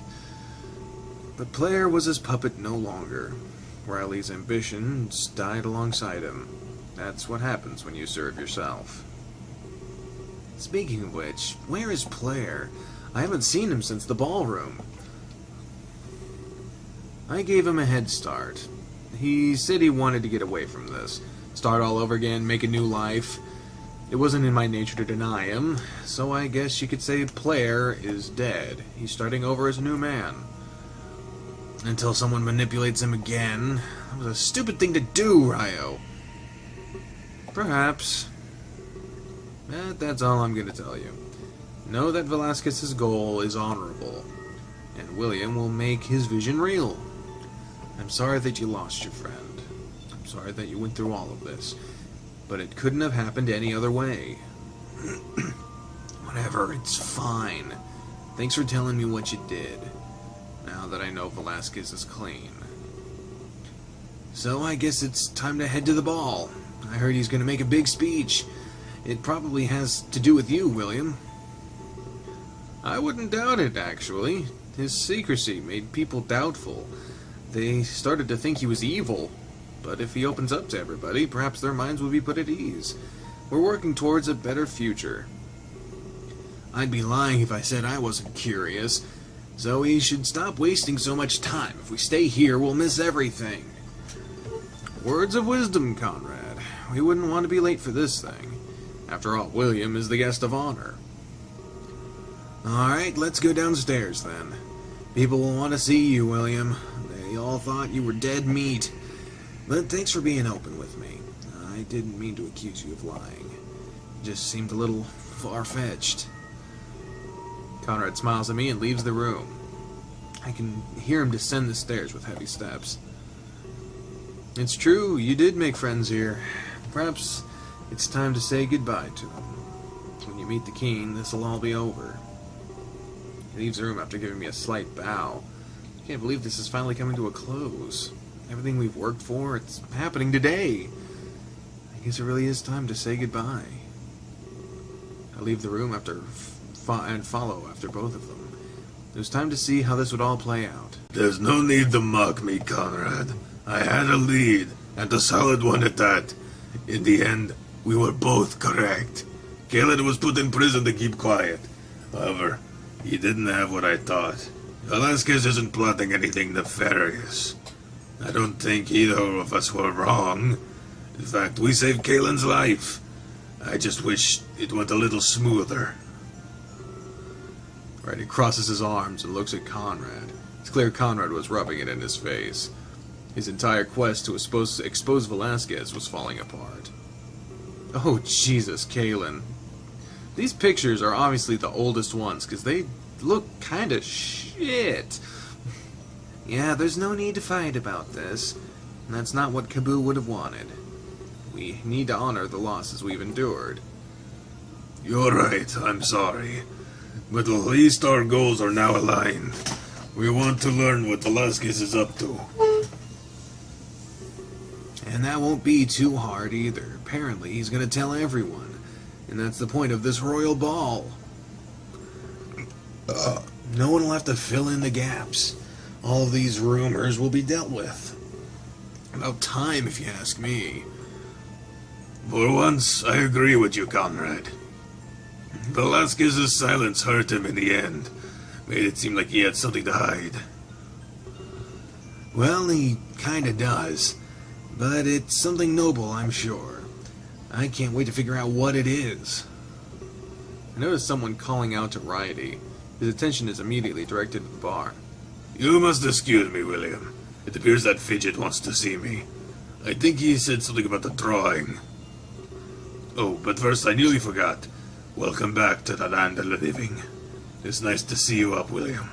It's kind of ominous to call it the land of the living when we know what houses the dead. Oh, what is this hair? Just fix the fuck. There we go. With a quick nod, he exits the conversation. It seems like everything is back to normal around here. Everybody is getting ready for this royal ball. A huge counterpoint to what it was like beforehand. You know, Righty is a nice guy, but he was too nice to become an assassin. My days as one might be numbered as well. After all this is said and done, I don't think there'll be a need for me. Assassins will become a thing of the past. But maybe the world will be better off. Guilds can end up robbing you of friends. He looks over at the bar in deep contemplation. I'm not sure if he means Endymion or Righty, but at this point, I guess it doesn't matter. I suddenly feel the need to get a drink. I'll meet up with you before we go. But I just wanted to say, I forgive you for siding with Righty before. It made sense from your point of view. I can't hold that against you anymore. Consider yourself forgiven, William. We can't have any bad blood at play. He makes his way towards the bar, and Righty, perhaps he had some mending of his own to do. Last I recall, these two were rivals. It's amazing. They seem almost unaffected, even after everything that's happened. It seems like they're detached emotionally. Kaelin turns to address me. This is the first time I've ever spoken with him. Oh, sorry, did I say something wrong? I have expected you to agree with me. Either way, at least I'm not like them. I still see Kaboo when I close my eyes. I'm not as quick to forget, it seems.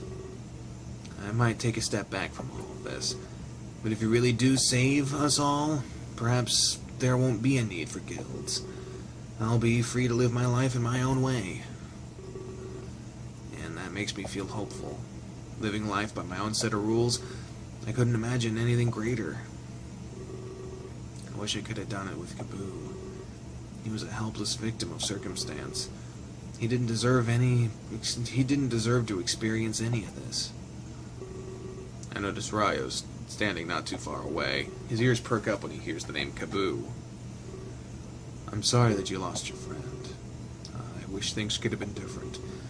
Trust me, it's not like I wanted this. It's okay, Ryo. This isn't your fault or anything. I just wish it were me instead. He was so bright, so full of life. But I embraced my death a long time ago. Nothing of importance would have been lost. Trust me, Kaelin, you're important. But I do feel a little responsible. Your imprisonment was indirectly my fault. Velasquez wouldn't have done it otherwise, but both Nami and Nagi are powerful foes. He needed to keep my identity hidden. Besides, we have William here. It might be possible to bring Kaboo back. With such power, we can do anything. Are they going to kill me? They're going to kill me to get my power? Is that what's going to happen? Is that the end of this game? I'm going to sacrifice myself and everything's going to go kaboom and everything's going to be fine? Wouldn't that just be like the big old dick punch just... Really? Well, I can't say with absolute certainty, but I experienced just a fraction of it. The power within William is near infinite. Reversing all of this may be possible, but we need to defeat Nami and Nagi. Otherwise, they just get in our way. I see. Would you join me for a drink, Kaelin? I'm parched, but in need of company. Perhaps I can tell you a little more. He walks towards the bar, assuming Kaelin would agree. I guess he did deserve to know a little more, though. After all, he was directly affected by Kaboo's death. Conrad even got more information than I expected. What an interesting guy. But it's not like I can turn him down. He knows more than he lets on. I remember the first time I saw him, I was scared, at a loss for words. I had no idea what I was seeing. But now he helps me feel at ease. It's the exact opposite of before. I thought he was evil, but now I don't. After saying this, he follows Ryo to the bar.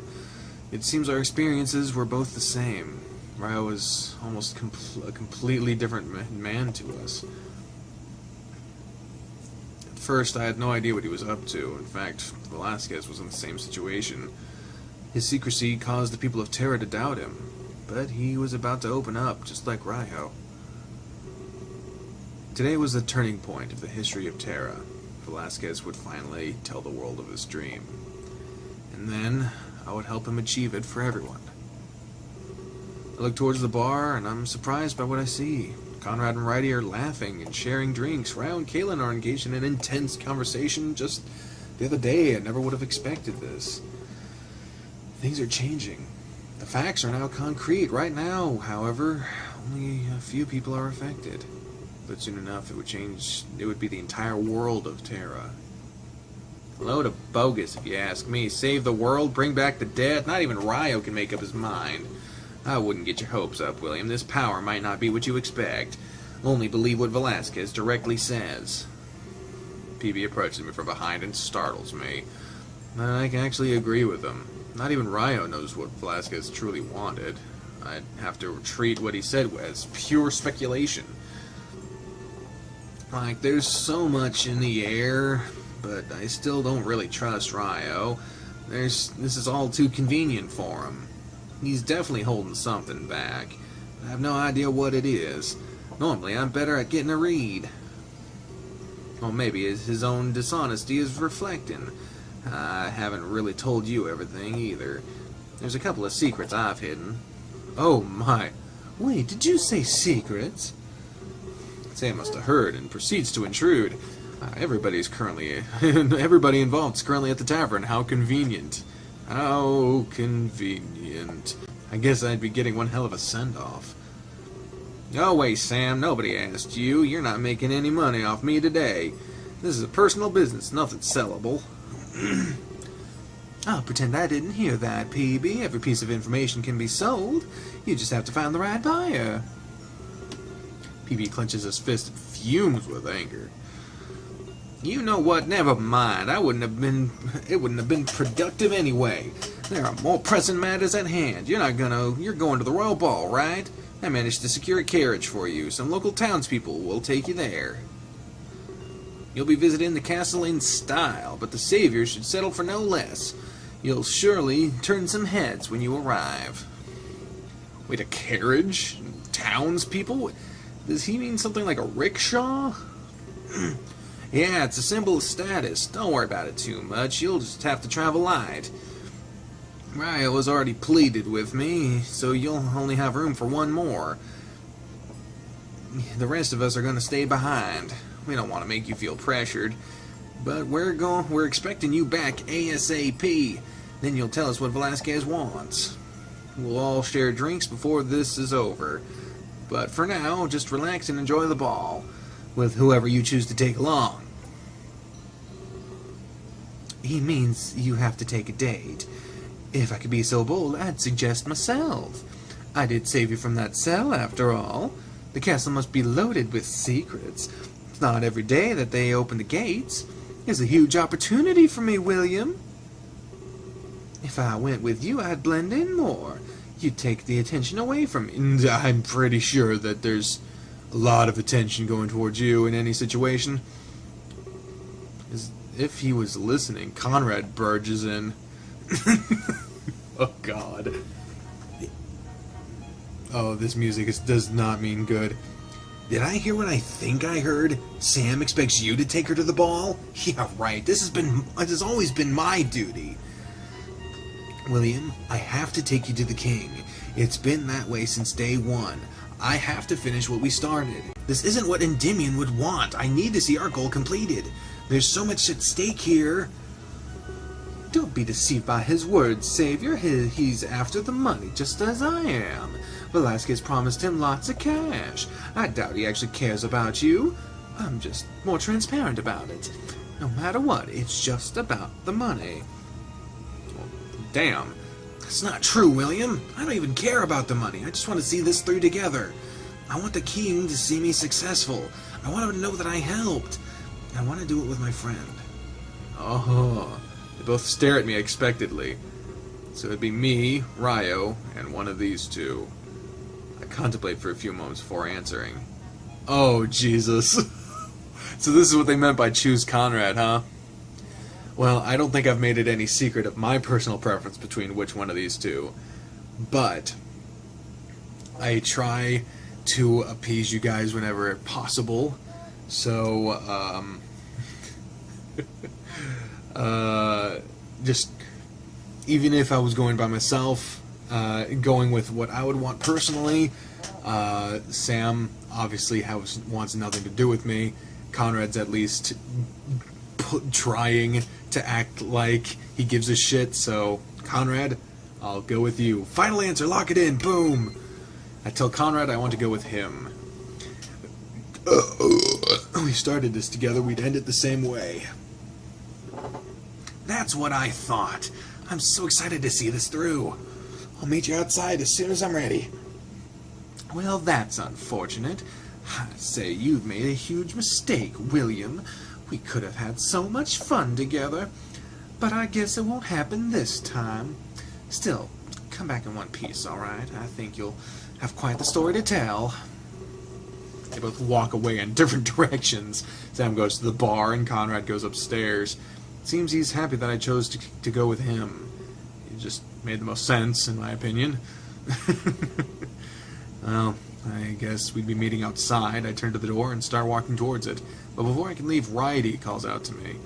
He ran from the bar to catch me before I left. Jesus, I don't want to think of that guy running. Wait, hold on a moment. You can't just leave. You can't leave just yet. He catches his breath before continuing. This must be particularly important to him. Fidget wanted me to give this to you. He's a little shy, so please forgive him. I told him he should do this himself. He hands me a piece of paper that's folded up. My name is written on it. This is a present? Oh, shit. I wish you the best of luck at the ball. Not all of us are going to be there. I have my own reasons for staying behind. Probably to keep an eye on PB and Fidget. I nod at him and let him know that I understand. But before I could look at the paper, Fidget approaches. Hey, William, I'm happy to see you're safe. A lot of people said you wouldn't make it, but I knew deep inside that you'd be fine. Hey, I just wish that everybody else was fine. I heard about what happened to the others. It's sad when people have to go like that. I nod and look at both of them. I start to unfold the paper, but Righty interrupts. I'll be leaving you two alone. As I said before, good luck. There's a round on me when you get back. All of this when you get back talk is starting to make me think that we're gonna die. It's gonna be like, alright, time to unleash the power. Shank, shank, shank, just shank. Fidget looks a little uncomfortable without Righty. He shifts from side to side, avoiding eye contact. Sorry, he makes me feel a little less shy. I didn't expect him to walk away like that, but I did draw a nice picture for you. You're free to look at it if you like. I think it might be my best one yet. A slight blush appears on his face as I open the paper. He was definitely right. It's his best one yet. It's a drawing of me with Endymion and Kaboo. We're holding hands, wearing big smiles on our faces. I hope I drew Kaboo correctly. Righty only told me that he was blue, so I had to make up the rest as I went. But I got the idea after talking to Ryo. He said that you'd bring them back. That's why you're all so happy. I think that's exactly what would happen.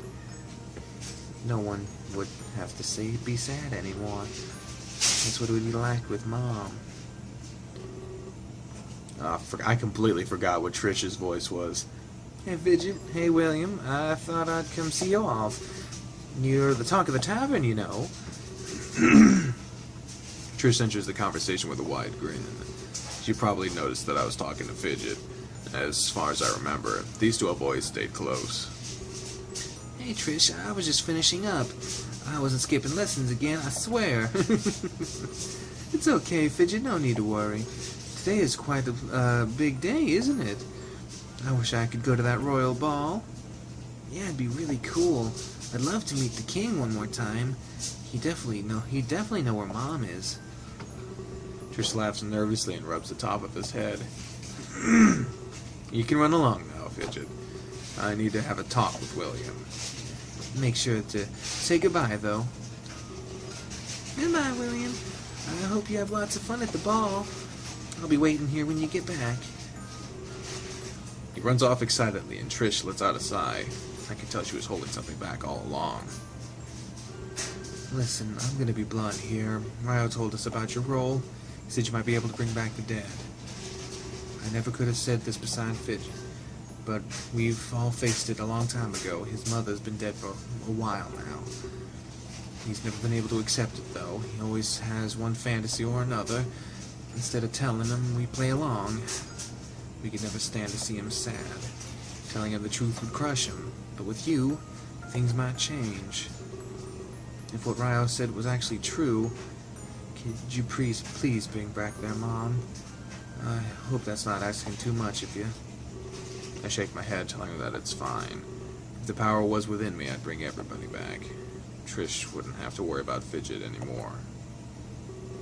Thank you very much, William. It breaks my heart to see him like this. He draws his mom every day, too. He says he'll show her when she gets back, but we all know what the real situation is. She'll never get to see what he did. That is, unless you make it a reality. She walks away with a smile, returning to the bar. Everybody here was counting on me for something. I couldn't let them down. I had to succeed. I turned to leave, hearing the sound of revels behind me. I guess my next step was the carriage, then the castle. As I leave the tavern, one final fact dawns on me. After this, I might never get to see my friends again. When I get outside, I immediately notice the carriage. My mind snaps back to reality. Oh, there goes gravity. To Tokyo, when I first saw the limo. By the way, someone noticed that I kept doing that. I kept referencing that one line so many times.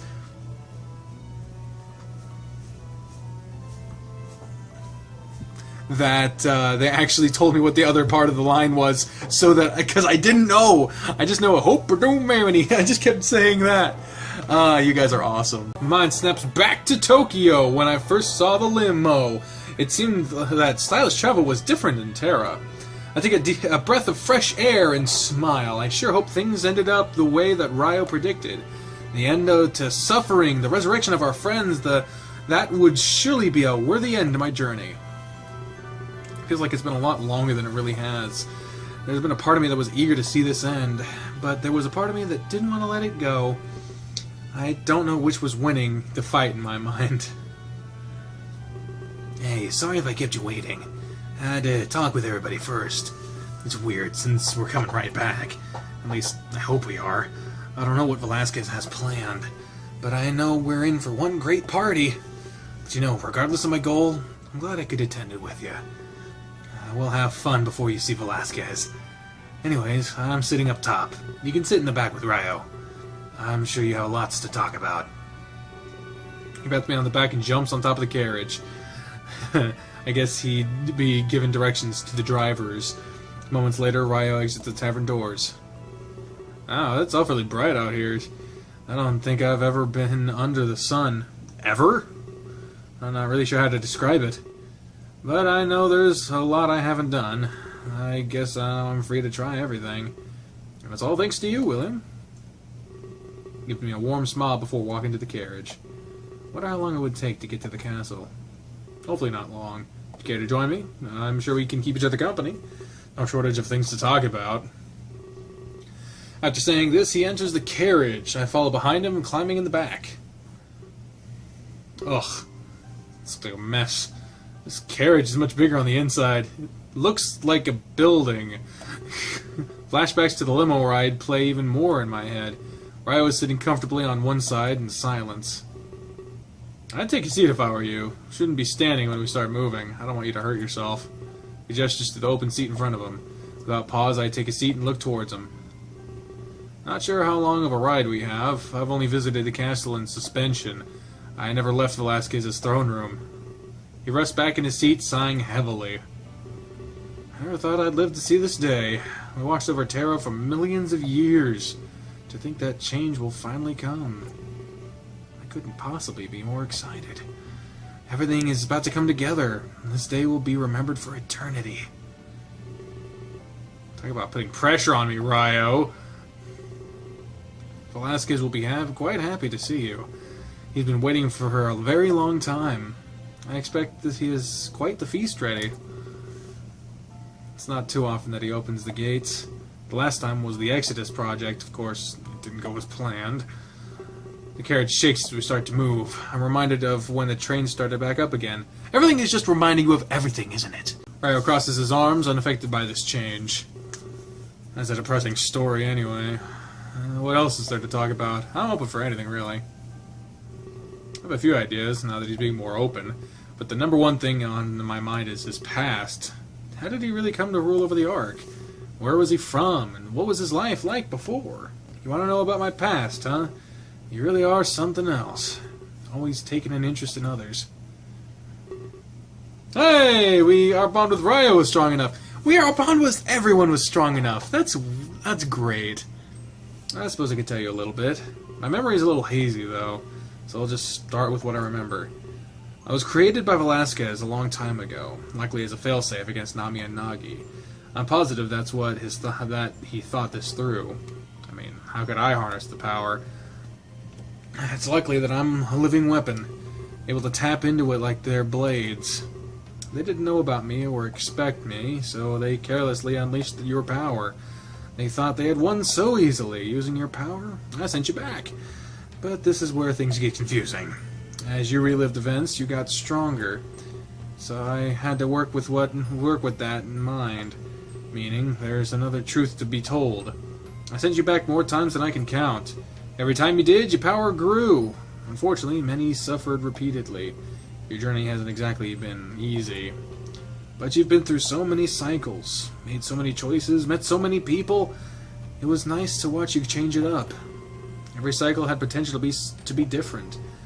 But some aspects were set in stone. Mainly, the fact that people died. It's just like describing to me the game at this point. Like, the fact that you can play it again. But it's different stuff, but some things will always happen. But these experiences made you stronger. Your power is far greater than it was. Like a grain of sand becoming a desert. Unfortunately, it hurt me to watch this. I watched your friends die countless times. Sometimes it was Rook, others Keela. But Klace and Rocker always perished, along with Endymion and Kaboo. You came close to dying several times, too. I watched Nagi stab you over and over, but every time I sent you back, I grew your power for almost an eternity. I had to be certain you were strong enough. In the end, we'd only get one chance. If I ever broke the cycle, we couldn't go back. So if you were hoping for another chance, you won't be getting one in the end. It's over if your power isn't strong enough. It keeps revealing more and more, so I've been stuck reliving this cycle as well. From what he explained, I was thousands of years old, stuck in an infinite loop to grow my power. So I made different choices in all the other cycles. He must have witnessed almost every single possibility. But this raises a lot more questions than it answers. Velasquez will have to tell you more. He has such as how you get the power to begin with. I'm only responsible for nurturing it. Stuck on repeat.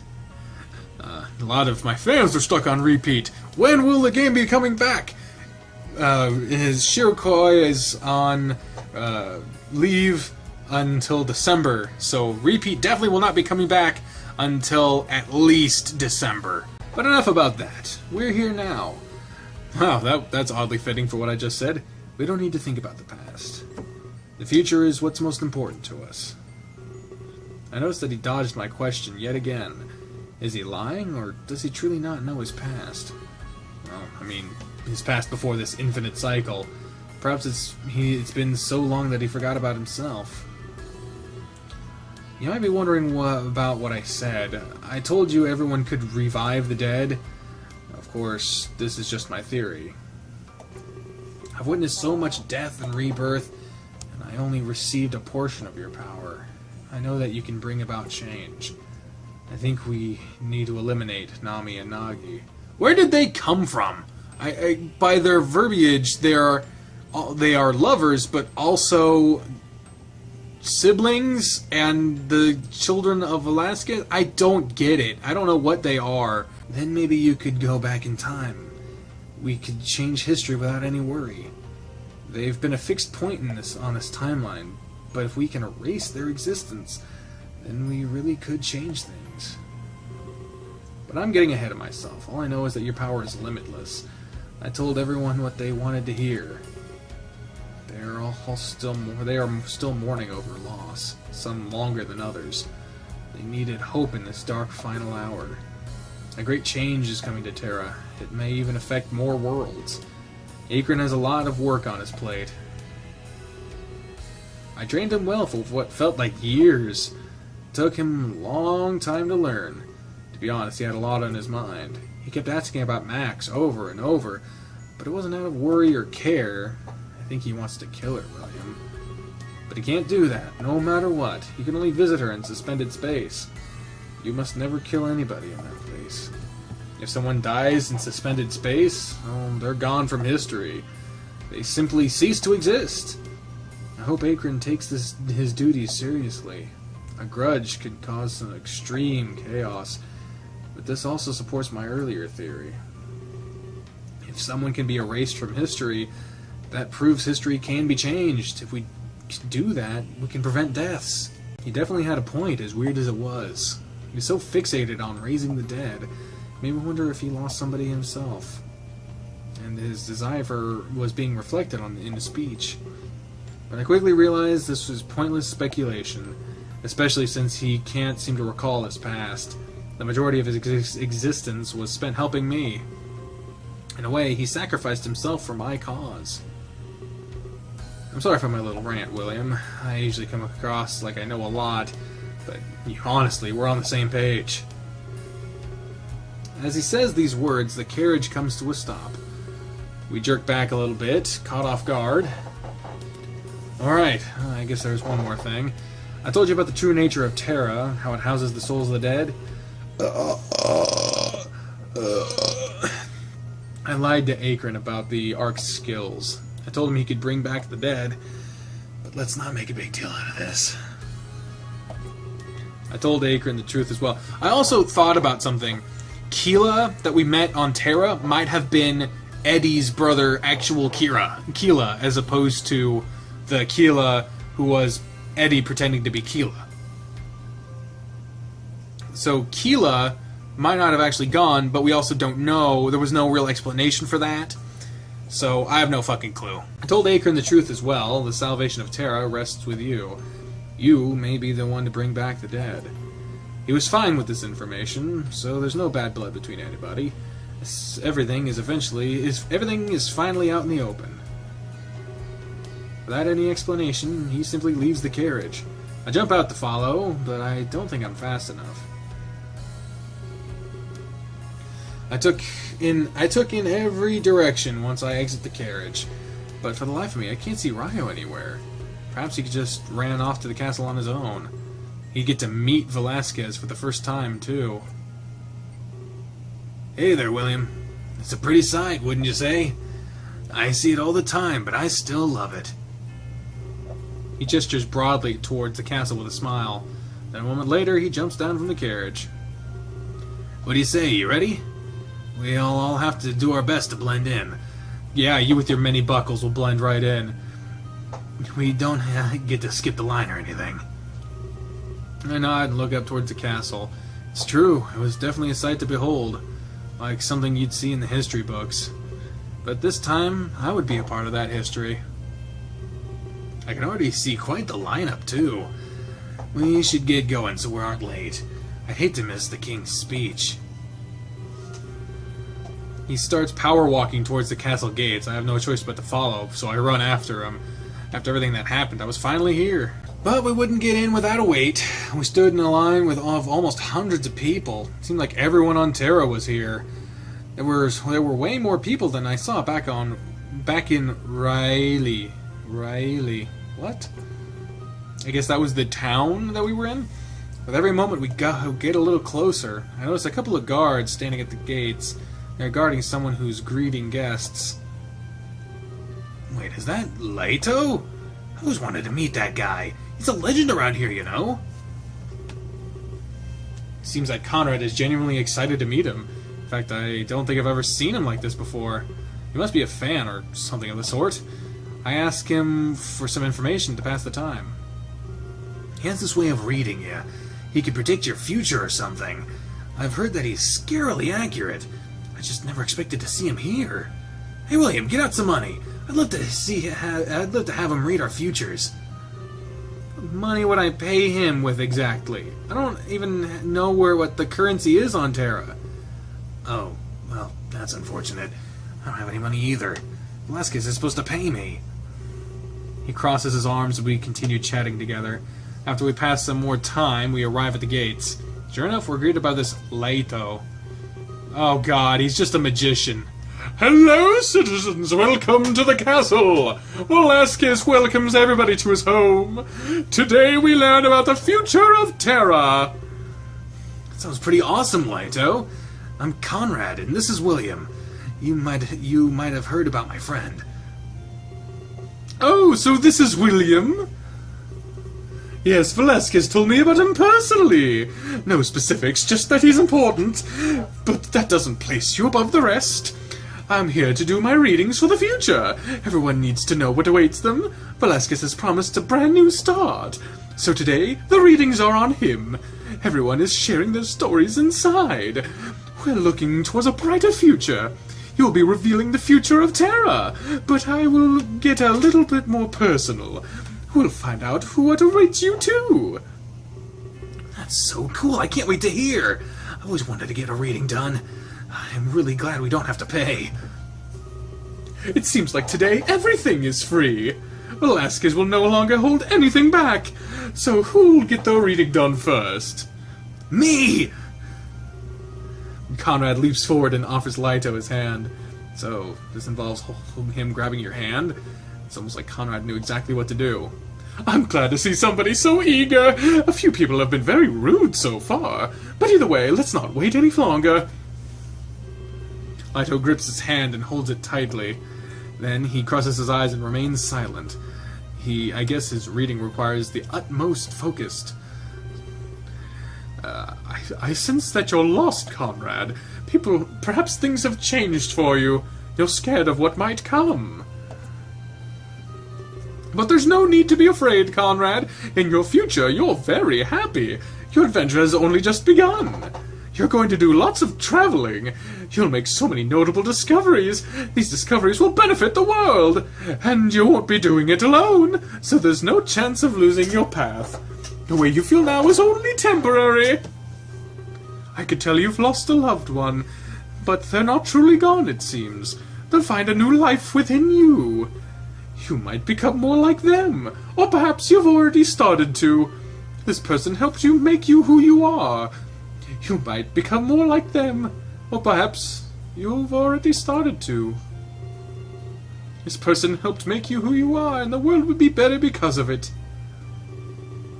He releases his grip on Conrad's hand. It was over. Conrad looks both happy and confused at what he heard. I'm not entirely sure what he meant, but it seems like my future is awesome. I have no objections to anything I heard. I wonder what yours will be like, William. Maybe our future will cross paths. I'm pumped just thinking about it. Wow, he's more eager than I thought. But I did forget to let you know. Velasquez requests an audience, William.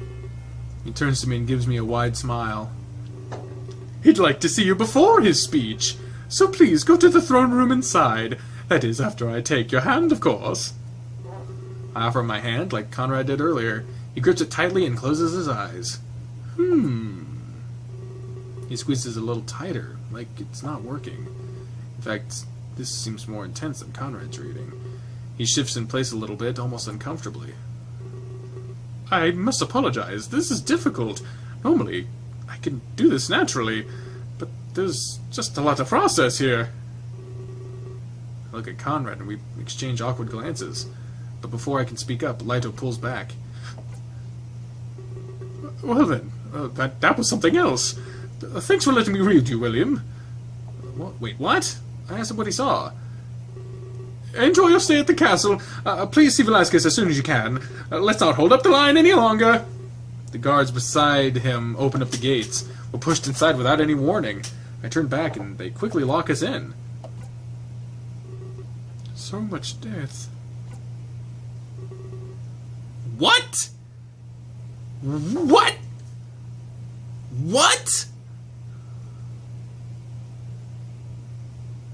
What the fuck did that mean? Well, that was definitely weird. Maybe he didn't like what he saw. I've never heard of a reader backing out. Not to make you worry, William. Maybe he's just noticed the long lineup. Rushed us in before to stay on schedule. I have to admit, there was something off about Lito. If he didn't like what he saw, it was an ill omen. Especially given my role as the savior of Terra. But I shrugged it off. I don't believe in that anyway. Whatever happened next, Lito could never predict. Especially if Ryo was right about my true potential. Looks just like I did when I left it. I'm sure wishing Endymion was here right now. Our mission, we finally succeeded. He smiles as he examines the royal halls. It must feel good for him to get back. But this is what he's been trying to do all along. I guess everyone's going to the ballroom. I don't blame them, that's the best place. The rest of the castle isn't as pretty. He points to the crowd of people who are walking. I guess that's where the real party would be happening. Oh, but I guess you have other plans. You have a meeting with the king, right? I guess we can't waste time like they can. It's a shame, though. It's amazing. And it'll be so full of people. If only we could put the world on pause. I wonder if my meeting with Velasquez could wait. Conrad is definitely making the party sound amazing. Should I see the king now, or ask Conrad at the ball? I mean, we're already here. Like, he obviously wants to go to the ball, and it would be kind of let's go check out the ballroom. Shit, I mean, if he's waiting on us, then fucking there's like 9 million people waiting outside. They all got to get in here before the goddamn speech, so we don't need to rush if we're waiting on all those motherfuckers. So let's go check out the ballroom. I suggest that we go check out the ballroom together. After all, this might be the only chance we get. After everything he said, it sounds awesome. Wait, really? Or what, really? You want to go with me? Sorry, that caught me off guard. Well, we are in the castle after all. I suppose we can go a little bit off track. Especially if it's to show you around. But let's not tell Velasquez, alright? I wouldn't want to appear irresponsible. I might even have a drink or two. We've had bad experiences with ballrooms. But I'd love to spend some time with you. Let's hope things go a little better now. He laughs and we start walking there together. Aw. As we leave, I look back at the grand staircase. After this, everything would come to an end. I'd go to the throne room and finally meet Velasquez. I'm still stuck on so much death. What the fuck does that mean? Why is my neck going to break in half? We enter the ballroom together and I look around. This place is massive, bigger than I would have thought. It's packed with people, all wearing huge smiles. This must be the first time they've been inside as well. Well then, this is it. It looks different than when it's packed. I used to come here to get alone time. He explains the room to me in vivid detail. He points to different areas and talks about them. You can grab some food over there. I guess drinks are on the house today. The live orchestra is still preparing. So for now, the dance floor is empty. That's why everyone is off to the sides. I guess that's all there is to it. What would you like to do, William? I'm afraid the grand tour is over. It's not that spectacular to begin with. I suppose we just talk about whatever we can. That's what everyone else is doing, right? We could just hang out together one last time. I'm sure he wanted to relax before the big speech. Are you sure you don't have a thing for me? I mean, you are supposed to meet the king. But you'd rather spend time with me? I mean, you are less fucking imposing. Look at you, making me doubt things. Business and pleasure don't go together. At least, that's what I've been taught. But then again, this isn't exactly normal. We barely even know each other, William, but I swear the opposite feels true. We just met the other day in the forest, but I feel like I've known you forever. It's almost like we've lived this before. Whoa! What the fuck was that? I don't. The orchestra starts playing, startling everybody. Conrad's ears perk up. Yeah, that is rather startling. As the dance floor gets crowded.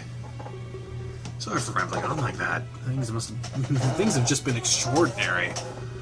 I'm feeling so many things at once. You should probably leave the ballroom. If you don't, they'll expect us to dance. Trust me, I'm really not good at that. I'll probably just stay behind and grab a drink. You have an important meeting to attend to. I can't keep you behind like this anymore. It's true, I did have an important meeting. Perhaps coming to the ballroom was enough of a delay. But it would be nice to relax before the end of this. Something tells me I'd have a lot of work to do. Oh, we can dance with him? Oh, that's not yet. Let's do that. We're already here.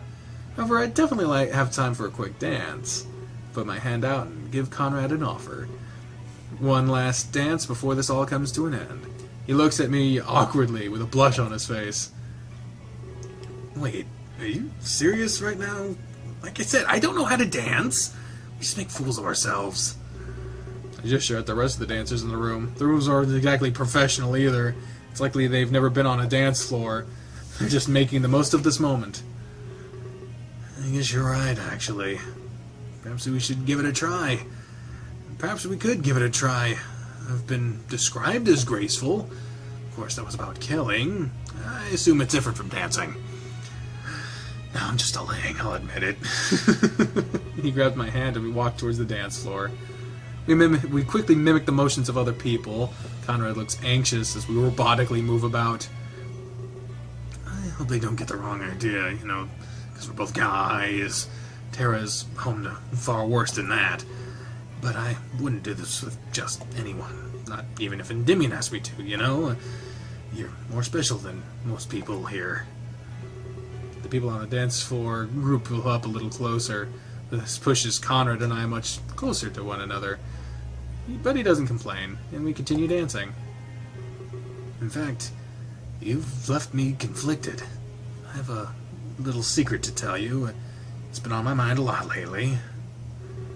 He looks away from me, blushing slightly more.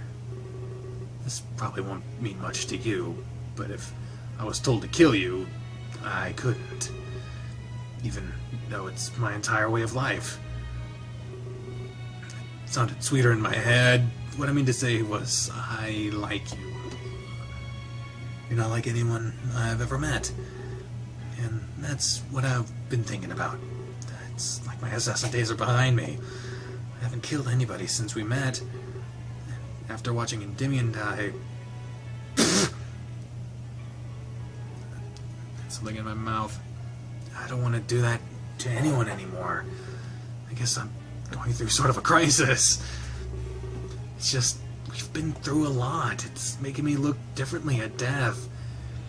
But then what else am I even good for? Maybe today will change my future too. Like I said, assassins may not be needed. That has me thinking a lot about Lito's reading. He said something about an adventure, that I have a long journey ahead. Maybe I thought I went through a lot. But he seems to know about Endymion.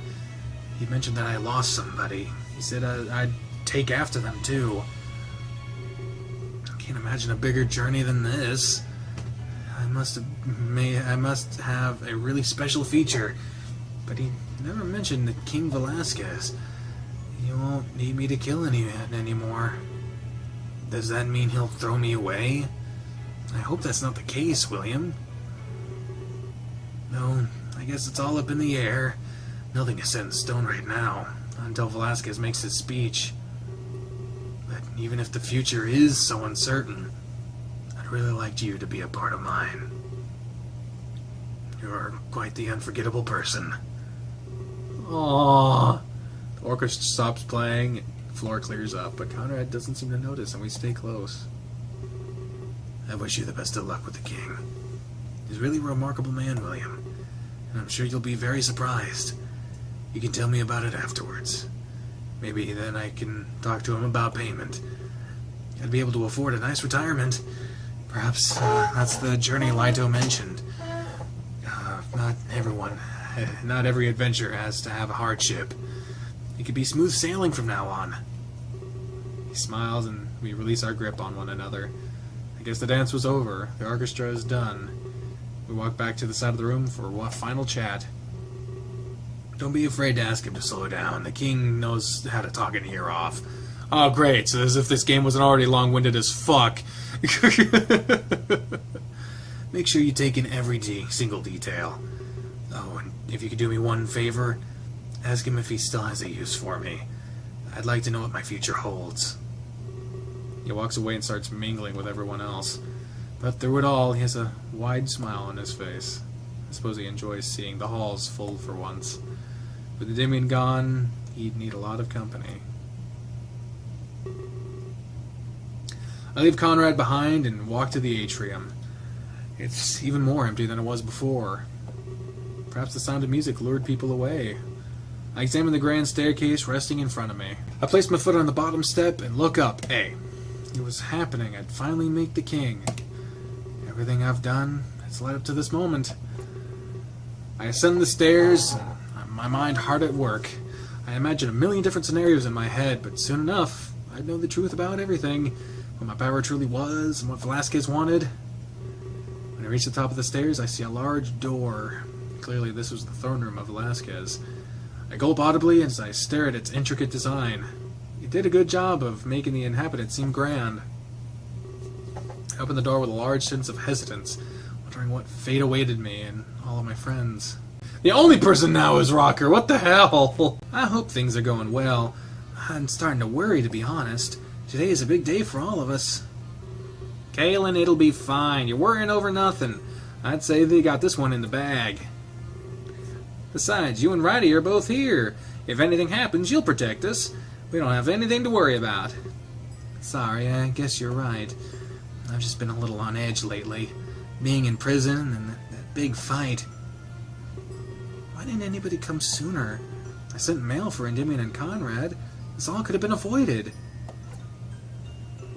There's no point in worrying over the past. Remember, the future is what's important. Especially with what William's doing. I really believe in him, you know. He hasn't been gone for that long. But I can already start to feel change. I'll believe it when I see it, PB. And sorry, but I need to be excused. Some time alone would be great right now. Oh, what's gotten into him? Oh, well, I'm sure he'll be fine. Is everything okay, PB? Kaylin looked a little upset. I'm sure everything will be fine. But I feel like we did more harm than good. Especially with what we did for Riley. Well, he got what he deserved in the end. He won't be able to push us around anymore. True, but innocent people died. I'm scared it might not be over yet. Just then a visitor knocks on the tavern doors. People can't even read anymore. The sign says we're closed for the day. In disregard to PB's declaration, they knock harder. Don't worry, PB, I'll handle it. I don't think they're about to stop. Fidget leaves his brother behind and goes to the door. They keep knocking, it must be important. I hope it's Mom, that would be nice. He slowly opens it and to greet the persistent guest. Oh no. No, no, no, no. No, you motherfucker, no. Hey there, welcome to the Wayfair. We're closed, but I'll help anyway. Is there something I can do for you today? This is the testament to Father's failure, built to satisfy an enraged population. I'd say it's no longer needed, Nagi. Correct as usual, sister. And no, we won't need any help. But you're a cute pest, I'll give you that. Yeah, it's a shame he had to go to get involved. Let's get that out of the way quickly, Nagi. I don't like killing the little ones. You motherfucker. Chapter 10, The Future We Create. Jesus Christ. What, are they just gonna go on a rampage while we're fucking around at the ball? I should have gone straight to the fucking castle. This experience is surreal. I don't know how to feel. After everything I've been through, I'm finally here. A whirlwind of emotion overtakes me and I panic. There are two thrones in this room, side by side. One is beautiful and white and the other one is dark black. I wonder which one does Velasquez rule Terra from. I scan the room and take in my surroundings. There's a part of me that finds this room familiar. Of course, I accept that as an impossibility. There's no way I've ever been in here before. I'm not sure where Velasquez is, and this concerns me. But as if to startle, the door behind me slams shut. I quickly turn around to see a man clad in royal gear. It's finally happening. This is Velasquez. After all this time, you're finally here. I started to think you might not make it. Please, offer me your hand, will you? He puts forth his hand and looks at me expectantly. It's not in my nature to leave a king waiting like this. I quickly put out my hand and forward and introduce myself. He has a firm grip and happily leads the interaction. I know exactly who you are. There's no need for introductions today. If I'm not mistaken, you know me as well. He releases his grip on my hand and walks away. Moving towards the thrones, I promptly follow suit. However, he doesn't sit, he stands between them. I was told you met Nami and Nagi earlier. This must have been unfortunate. Errant children often cause headaches. He rests one hand on each of the thrones and sighs. Errant children, what do you mean by that? I get the feeling I'm not in for a short discussion. Oh, great. Honestly, I'm not sure where to start. I've envisioned this day for a long time. But now that we're here, I'm at a loss. I'm sure you know the truth about Terra, a reservoir of the souls of the dead. My own personal heaven, or hell. Things are a little more complex, however. And I'm sure you have lots of questions. But permit me to speak before you inquire. You deserve to know the truth of things. So I will be nothing less than transparent. Please sit tight and listen to my tale. The people know I'm not from Terra. They don't know of my true origin, nor of the reason I've lived for an eternity. I come from a large federation of worlds, a galactic community living in harmony. Of course, this was millions of years ago. I can no longer be certain of their status. Terra does not exist in the same place. But I've been out of contact for a very long time. Earth as well cannot reach out. We're on our own reality plane. Billions of these closed-off spaces exist. Jesus. They are given complete autonomy. You could even say they get stranded, unable to return to the Federation. When I left it behind, it was hurting. We were in need of new sources of energy, so they looked to the brightest minds. They gave these visionaries world stones, the technology to create these planes, and the ability to shape their own reality. It was their job to found a utopia, and to create a new source of energy, something that could help us stay afloat. And if they did make a new energy source, they'd use it to break out of their plane. They'd present this power to the Federation. But the power required would be vast. Breaking free would be a sign of success. Otherwise, they'd be stranded forever. Though, that wasn't really a bad thing. That was the secret nature of this project. If the Federation died, we could live. The catastrophe would not reach us inside, and we could only break out if we succeeded. It was a failsafe in both directions. Yes, I received several of these stones. I used them to try to save the Federation, but instead, I caused so much disaster. The first thing I did was create Terra, a place for me to hide if things failed. My very own utopia, away from harm. Then I had to create another world. A world where I'd conduct this experiment. After all, I was a Federation scientist. But I thought outside of the box. If I created it, I knew I'd fail. I was uncertain and afraid. Our deepest feelings enter our creations. I couldn't paint this canvas with doubt. If I did, it would quickly meet its end. So I created a sort of bridge, a place between worlds connecting them, somewhere to experiment and watch from afar. A celestial observatory deck, you could say. Close, yet too far for collateral damage. That's when I took the next step in my plan. I used the stones to create two beings. They were both made in the image of perfection. they wouldn't have the doubt that I did. Their sole purpose was to succeed. Error wasn't in their nature. They'd surely carry out my goal. Yes, I created Nami and Nagi. I created Terra and the Ark as well, all using the power from these world stones. After that, I fixed the stones to a spear, and I gave my creations a special gift, the ability to create a perfect world. No shit. They made what would become Earth. Standing on the bridge, they used the spear. They fulfilled the duty I created them for. But I've learned perfection is fleeting, or at least sabotaged by our own curiosity. They wanted to know more about themselves. This desire for knowledge hurt the Earth. They started to neglect their duties. I had no choice. I had to open up on them. I opened up to them. Open up on them. Bam, bam. They were not accepting of the truth. They were all thralls of the Federation. They said they'd rather not exist. I felt guilt for creating them. They only lived to serve the Federation. But instead of guilt, they felt anger. I couldn't stand up to them. They embodied the power of the stones, but they held weaponized version too. I begged them not to kill me, but they said they had far worse plans. They'd make the Federation suffer first. They wanted to see who was playing God, who was condemning people to these fates, even if it was for the greater good.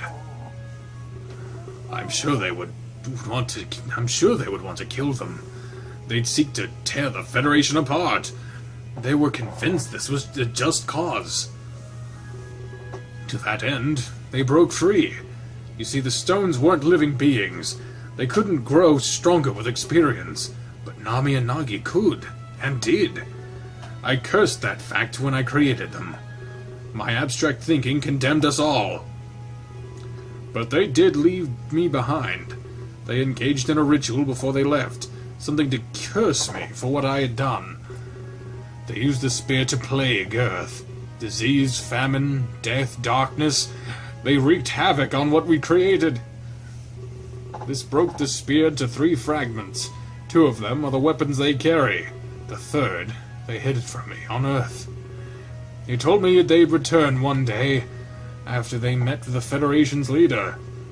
That's when they would finish me off. They wanted me to suffer for eternity. Watch Earth fall apart from their curse. I'd see my entire cause fall before me. They had the power to destroy the galaxy. They'd rampage in search of the Federation. And I'd never get that third fragment. My creation would crumble before me. They would destroy the people I'd served. But they would come back to... and then they'd come back to kill me. At least, that's what they thought. But I'm not what you'd call foolish. I didn't give them all of the world stones. I kept some to myself, a contingency plan. But this time, I did the opposite. I created a being to help me rule Earth. However, I didn't model them to be perfect. I wouldn't hold them to such standards. But together, we would rule over the worlds. They would call the Ark their home. Ryo was a fine ruler and son. He helped govern Nagi and Nami's curse. He was in control of the force of death. This helped Earth stay correctly populated. He could even prevent the spread of disease. He kept the balance of things in check. But I noticed something peculiar. A byproduct of my children using stones. Death had an aspect of power to it. When someone died, energy was released. I don't know how to explain this, but it was an unfathomable amount. I guess you could call it a spirit. But we had no way to utilize that energy, so the spirit simply withered and vanished. At that point, Ryo had an idea. The spirits could find form on Terra. When they died, they'd come to my paradise. I agreed without a moment of hesitation. We put it into effect as soon as we could. I used the last of my world stones for this, but I knew that it would be worth it. The energy started flowing through Terra. When they arrived, we wiped their memory. We made them think they fled their home. They wanted to start life anew on Terra. Their life energy would no longer be wasted. We even created a questionnaire for them. They told us about their likes, and we catered. Terra has its own laws of reality. It expanded to accommodate this traffic. You could call it a growing paradise. This is what gave Terra its image. We were always open for immigration. However, they were only coming from Earth. So it could have been Keela. I did have an ulterior motive, though. I wanted to grow this power on Terra. Maybe one day, it would be enough to escape.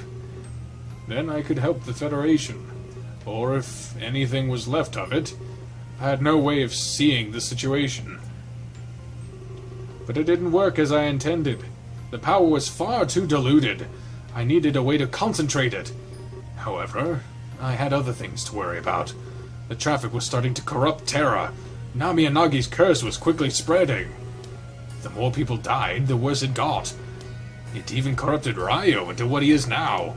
Warped his powers, gave him more abilities. Terra got the brunt of it, though. Disease, famine, death, it all came here. And no longer was the world expanding. It turned my paradise into a living hell. We became overpopulated very quickly. You couldn't walk without hitting someone. This made me realize something shocking. Nami and Nagi would be gathering power. Their rampage would result in lots of death. But they held the ability to concentrate it. If I wanted that, I'd need the fragment. So Ryo and I started looking thoroughly. We looked and searched all over Earth, in constant fear of Nami and Nagi's power. They had far too much of a head start. Eventually, we found the fragment. With everything in place, we planned. How do we grow enough power to stop them? We had to set a trap. They could likely sense energy, so we needed enough to lure them back. But my past had taught me one thing. The stones in my scepter were not enough. I needed to make something living. Something that could grow exponentially. The third fragment was a scepter? As unbelievable as this is, I was following along. He had a way of explaining things in a clear fashion. I feel sorry for anyone who's been listening to this and were just confused by it all, because they just said that it was clear and you should be knowing what the fuck. Sorry, I'm getting ahead of myself. Basically, we wanted to lure them back. We'd unleash their power and tap into theirs. After all, they were harvesting too. I had to assume they held more power. So we only needed to get their attention. When they came, we'd spring the trap. Everything would be present in one room. All three fragments, them, and our lure. A battle would likely ensue, but everything would be connected. We could unleash every bit of power. That's when I'd break free from here.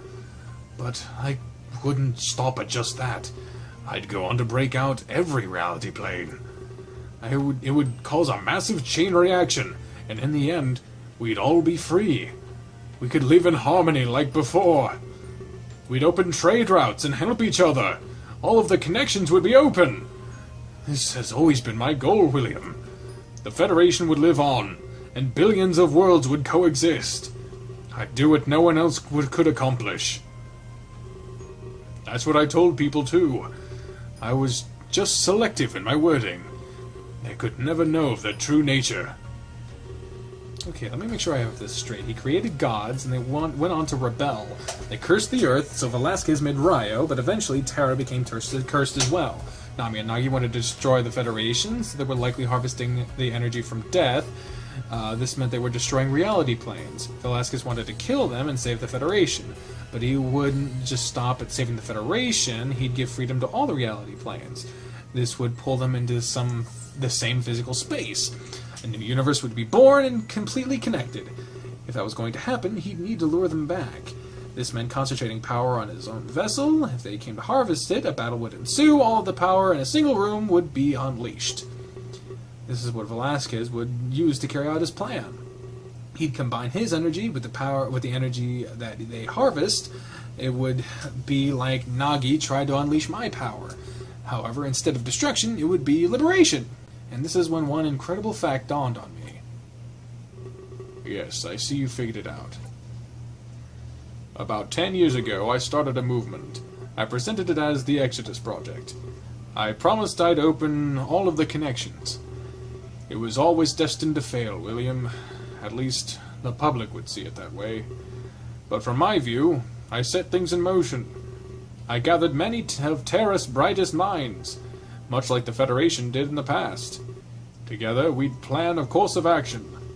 We needed to create a living being, a vessel with the power of a world stone. Such a feat seemed almost impossible. But one night I was struck by inspiration, a method that would surely accomplish this. Of course, I could never tell the others. It involved their sacrifice, William. I killed them and stored them within my staff, until I had enough power to serve my goal. I'm not proud of my actions. I didn't want to take after Nami and Nagi, but I needed enough power to create a lure. Then Velasquez killed PB and Fidget's mother? It's a horrible thing to do. I'm shocked. Don't jump to conclusions, William. They're still alive and well, just held within the vessel I've created. That's where I was quite dishonest. The Exodus Project was not a failure. In fact, it created you. I take a few steps back, and my confusion intensifies. I start to panic. That was the last thing I expected. This feeling must be akin to what Nami and Nagi felt. Am I just a pawn of Velasquez, of the Federation? Please, my child, do not panic. It is not as complicated as you think. Allow me to continue explaining. You were to help Terra's overpopulation. You take a fraction of Earth's souls. This would ease our trouble and grow power. But when a Terran died, they faded away. The remaining power ended up wasted. So I made that go to you as well. I couldn't stop immigration completely, so I found a slight loophole, if you will. All of that power would still end up inside of you. You house the soul of billions. There is limitless power within you, and the most beautiful of my creations. I don't know how to feel. This doesn't make sense. What about my memories and my name? I know this must be quite a shocking revelation, but all of these souls fight for dominance. You may inherit their memories or ideals. Your true name is not William Harrison. Oh no! One of the last souls gave you this moniker. Someone strong enough to influence you. And control you they did, for a while now. But the other souls still fought this. You might have noticed some inner conflict. Maybe you said something you didn't mean, or your thoughts seemed unlike you. If not, then I'd consider yourself lucky. You have a sort of omnipotence. You can see events happening away from you. Much like Ryo has his special sight. But you do not retain this information. Only the souls that witness it do. It's weird, knowing and not knowing. That would be the source of any doubt. Memories conflicting with William's soul. It would definitely make you seem ignorant. But you are nothing of the sort, my child. And you won't hold these souls forever. You'll have freedom when this battle is over. You'll be able to retain your physical form, but you'll hold on to the strongest soul. Then you'll truly become William. That is, if there's enough power. We must hope that you are strong enough, and that Nami and Nagi have enough as well. I don't think I've ever been more confused. So it was an amalgamation of billions of souls, and William was just the name of the strongest soul within? I didn't like this. But I could gain my independence. And it explained how I met people who have died, but they have been stored in me as the vessel. There had to be a way to release them or revive them. I noticed he didn't mention Ryo or his plan. Was he keeping that secret even from Velasquez? If that's the case, I feel good about my odds. Ryo had been growing this power for an eternity. But Ryo had told me he didn't know what my power was. It's odd that sending souls to Terra was his idea. It wasn't a hard connection to make if you knew. They were both aware of the energy death created. It could be another lie, or maybe he forgot. He'd been living in the same cycle over and over. His only objective was to grow his power within me. I feel unworthy of such devotion, even from Ryo. But yes, that's the story. Now you know the entire truth. You were made to fight Nami and Nagi. You'll defeat them and unleash this power. Then you can reshape reality as you wish. You don't have to take after my ideals, but I know that there is no evil within you. So the universe is in capable hands. I trust your judgment, William Harrison. God, William Harrison. Just then, the throne room doors kicked open. I didn't even get a chance to process all of this, but at that moment I realized I'd never get to. Nami strolls down the red carpet towards us. Oh God, of course. A fucking course. What a beautiful story, Father. Obviously warped in your favor. Don't listen to him, William. Nami, it's not yet time. I'm speaking with my child. We have much to discuss. So, the Exodus Project made you, huh? I knew there was something about you, but I wasn't able to make the connection. Father mentioned the project succeeded. I didn't know you were its creation. A living vessel, just like Nagi and I. You can't be the only one, though. We should have won in that ballroom. Someone tapped into the flow of power. Father, you're a horrible man. You went on to create more slaves. Why didn't you learn your lesson? I did, Nami. I truly did. That's why William and Ryo won't fail. I've placed all my hope on them. So the other one is called Ryo. Another name to add to my list. None have been able to escape my wrath. Father, you're a foolish man. I can't believe William would trust you. You only create others for your own gain. Nami looks at me, displaying signs of sadness. She lowers her sword as if to show a lack of hostility. Father is a pawn, creating more pawns. He doesn't love his creations. If they rebel, he wants to kill them. I'm sure he's planning our demise. And it's likely he wants to use you. But that's all he ever does, use people. All of Earth and all of Terra, it's full of pawns to achieve his goal. Renewed sustenance for the Federation. Nobody here exists beyond that purpose. And that is the harsh truth of things. The Federation thinks they can play God. Or at least they did think that. What? Nami flourishes her sword before attacking Velasquez. She skewers the blade through his gut, smirking.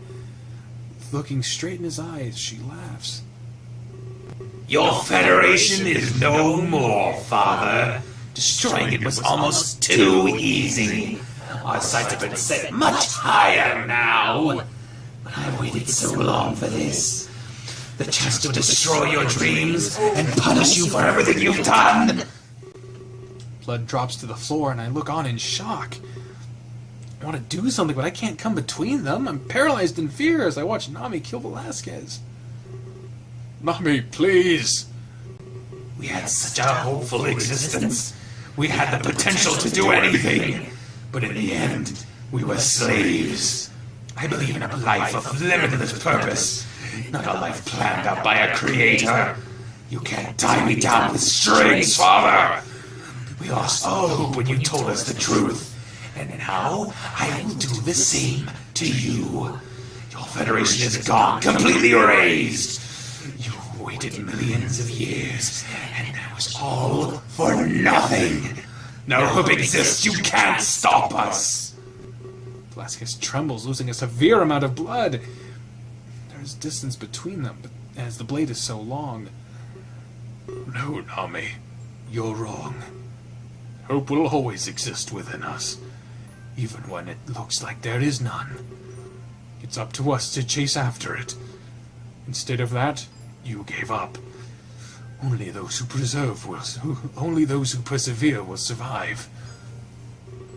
He grabs the blade and pushes it deeper inside of him. It causes him more pain, but it closes the distance. He takes steps as he does this, moving towards Nami. This is terrifying. Father, you lashed out instead of looking for hope. I'm not to blame for your tantrum. But there's one thing I know for sure. He impales himself further, taking more steps forward. A trail of blood spills behind him and he gets weaker. You think you destroyed the Federation, but it is based on the idea of unity. In Nami, an idea can never die. V for Vendetta. Finally, he's finally close enough to take action. He grips his sector and drives it through her chest. She grunts in pain, twisting the blade within him. Velasquez coughs up blood and looks towards me. I knew this was over. He wasn't coming back. William, the rest is up to you. Do what I always knew you could. Nami turns the gear on her blade, crying in pain. The room fills with a flash of white light, but I can see the look on their faces. Sorrow, like a father and daughter regretting lost time.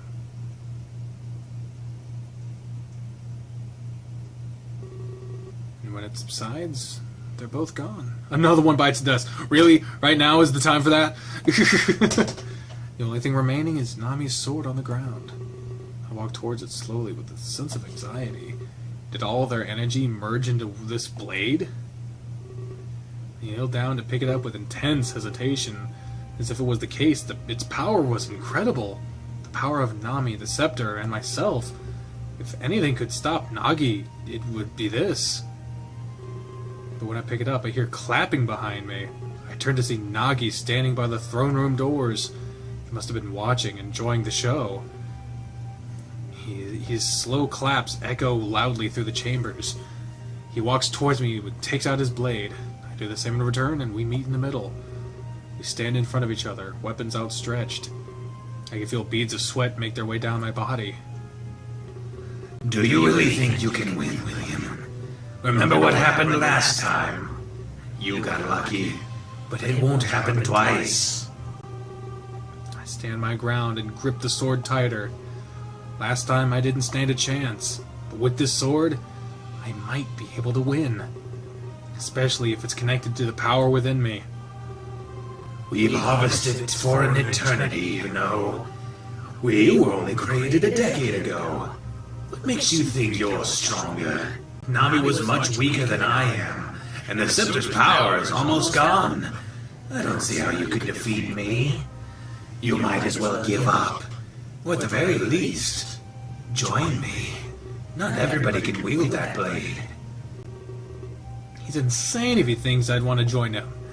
He and Nami have destroyed so many reality planes. The lives of countless billions were in this blade. I wanted to free them, not harvest more. But at the same time, he could easily defeat me. I'm unsure of if I had enough power to stand up to him. There's a part inside of me that wants to join him. What? The souls inside of me must be fighting one another. Conflicted, I presume. It's no surprise given what you are. We're not so different, you know. Tools created by Father. No, tools created by the Federation. Only left with doubt when told the truth. If you didn't help him, he'd kill you. He did it to Nami without any hesitation. We were only fighting for our freedom. We were only fighting for our freedom. Nah, fuck it. It works fine. He lowers his blade like Nami did earlier. He stares into my eyes and smiles. Don't you want freedom too? Your destiny has never been your own. Everything has been decided for you. And not as evil as Father made me out to be. I just went against his horrific ideals. He believes that slavery is acceptable. It's not just my freedom that I desire. I desire freedom for every living being. For that, the shackles must be destroyed. In this case, It was the Federation, and the scientists chosen as pawns. Believe me, they've been destroyed. But I realize there's even more. Our journey has been long, but I know it's nowhere near complete. There's nothing to connect anymore. We've harvested everything, William. Your reason to exist is now invalid. But trust me, I know that pain. Nami and I endured it for an eternity. All in the name of our noble goal. I can tell what you're thinking right now. So many souls are contained within you, all fighting each other for dominance. Their viewpoints may always conflict, but one desire will be universal. They all want freedom to live again. I want that for you as well, William. But I won't stop. But I won't just stop at you. I'll make sure everybody is truly free. I can't tell if he's genuine or playing me. As soon as he mentions inner conflict, my mind fires up. Millions of voices in my head. That's insane. He uses this chance to start walking towards me. I can no longer grasp what thoughts are my own. Do I agree with Nagi, or do I oppose him? My grip on the blade tightens and loosens. This confusion allows him to keep approaching me. I mean you no harm. We don't have to fight. Not yet. I'll give you the chance to decide. Father told you a twisted tale. He must have made me seem so evil. But I have a tale of my own, you know. And I'd love to tell it to you. He approaches me and places a hand on my shoulder. It feels like when Ryo did the same thing to me. It's familiar, yet a little worrisome. I don't think Nagi would be taking me to the Ark. You'll get the chance to see my home. I'm enveloped in a flash of white light, much like when Nami has spun the gear on her blade. But this is different. We're moving. For a moment, I wonder where he could be taking me. At an earlier time, and in a fit of panic, escapees from the Wayfarers' Tavern hide in the forest. Fearing their lives, they fight to catch their breath. BB, you need to calm down right now! We did everything we could. It's a miracle we survived. Don't you dare tell me to calm down! Did you not see the same thing I did? They killed my brother thanks to you! That wasn't my fault, PB! You didn't see what those two could do! It would have been useless to contest them! Please think about this rationally! I am upset more than I've ever been, but I didn't want to add to the body count. It was your job to protect us, though! You've been doing it for years, Ratty! You can't just back down from a fight! PB, I know this is difficult for you, but we'd all be dead if we fought back. They have power like I've never seen. We need to be thankful we escaped. I hope Trish and Kaylin did too, but trust me, Fidget's not gone yet. They skewered him right in front of us! I held him in my arms before we ran away! How can you say he's not gone? PB fumes with anger, but this time it's justified. Remember what Ryo told us, PB. William has the ability to fix all of this. Right now we need to focus on survival. This will all blow over soon, and we'll get to see everybody again. Not just Fidget, but your mother too. Do you really believe that, Righty? Yes, with all of my heart. I know that William can do this. You're lying. You said we need to focus on survival, but then you said death is irrelevant, especially if William can reverse it. That's why I don't believe you, and why I think Fidget's really gone. You fear death, and you don't want to die. You don't truly believe in William. You don't truly believe in Ryo's words. There's a part of you that knows the truth. Righty clenches his fists, unsure of what to say. You're holding on to a false hope, just like Fidget's been doing for years. I miss him, Righty. I miss him so much. And it's all your fault! BB leaps at Righty, presumably to attack, but instead he cries and hugs his friend. A fountain of tears runs down his face. I want him back. Righty embraces PB and starts to cry as well. shedding his first tears since the Exodus project. Yeah, I forgot in between episodes that the Wayfarer's Tavern was attacked. What the fuck is this? When I open my eyes, I'm confused by what I see. There's also a weird sensation in the back of my mind. For some reason, I think I see Ridey and PB, but in front of me, it's actually a rusty hangar bay. I shake my head in an attempt to gain clarity. After a few moments, I see Nagi approach me. Were Ridey and PB in some sort of danger? If that was the case, I'm sure Nagi would know. I'm sorry for the mess, William. This room doesn't get much use. I promise the rest of the ship is clean. The rest of the ship? What does that mean? This is my home, the Terminus. Terminus? Oh, Jesus. A flagship vessel built by the Federation, seized with force by my own hand. But please follow me, William. This room doesn't better fit here. It's merely an organic landing pad. Organic landing pad? Yes, it's able to transfer living beings, even if there were nowhere near the ship. As you can see, we don't get much company. He laughs, clearly a jab at the dilapidated room. I understand, though. It's like getting beamed up. He must have transferred us both from Terra's surface. I think you'll find this place beautiful. First impressions can be a damning thing. You must have thought I was ugly at first. Without even saying so, he starts to leave the room. I have no choice but to follow him with hesitation. I grip my new sword, ready to use it at any time. But when we exit, I see that it truly is beautiful. Whoa! Fucking Matrix shit. Everything is pristine, it's glossy and white. Several computer monitors display incomprehensible data. This technology is so advanced, I can barely grasp it. The Federation must be eons ahead of Earth and Terra.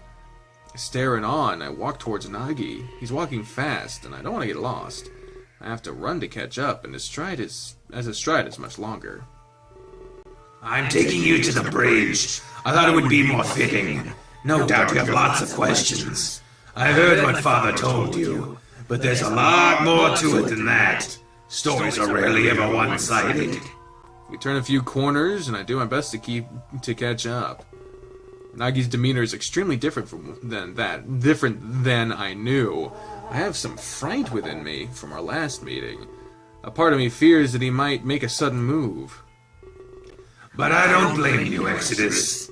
Wait, is it okay that I call you that? I think it fits you better, to be honest. Oh, you're making a dish of my name. Father got to you first. It's a shame. Him and his people made a big impression. You're attached and less open-minded. I have flashbacks to the first time I visited Terra. Ridey got to Keela, and Damien and Conrad got to me. At that time, we sided with opposite parties. I even thought about this correlation in my mind. It's a Bree! It's a Bree! It's a Bree! Hey, Bree. But it couldn't be as simple as that. It implies that there is no good or evil at play. Nagi attacked the Federation, he admitted this. And to top it all off, he tried to kill me. I have a reason for everything I've done. You sat through Father's story, Exodus. I hope you can do the same for mine. Oh, Jesus Christ. We're almost at the bridge. It won't be much longer now. We can end this without violence. We turn a few corners and I see a large door. It's likely the entrance to the bridge of the ship. Nagi keeps walking and it opens upon his approach. I quickly enter after him, hoping it doesn't close. I knew one thing for sure, this is where it ended. You have reached the point of no return. You will no longer have the ability to save. Many scenes will start playing out in sequence. Ensure you have enough time to watch the finale. Okay, well, I have a lot of time. Let's do this shit. As soon as I enter, I see Nagi standing at the terminal. And thank God for that point of no return thing. I don't know what he's doing, but he sure does. His fingers tap away at the touch screen with expertise. After a moment, the windows seem to open. Actually, they fade into transparency. I'm welcomed into the void of space in absolute black. It's littered with less stars than I'd expect. It's kind of beautiful, isn't it? This is the edge of your reality plane. You can see outside, but that's it. You don't have the technology to escape, nor the ability to see this far.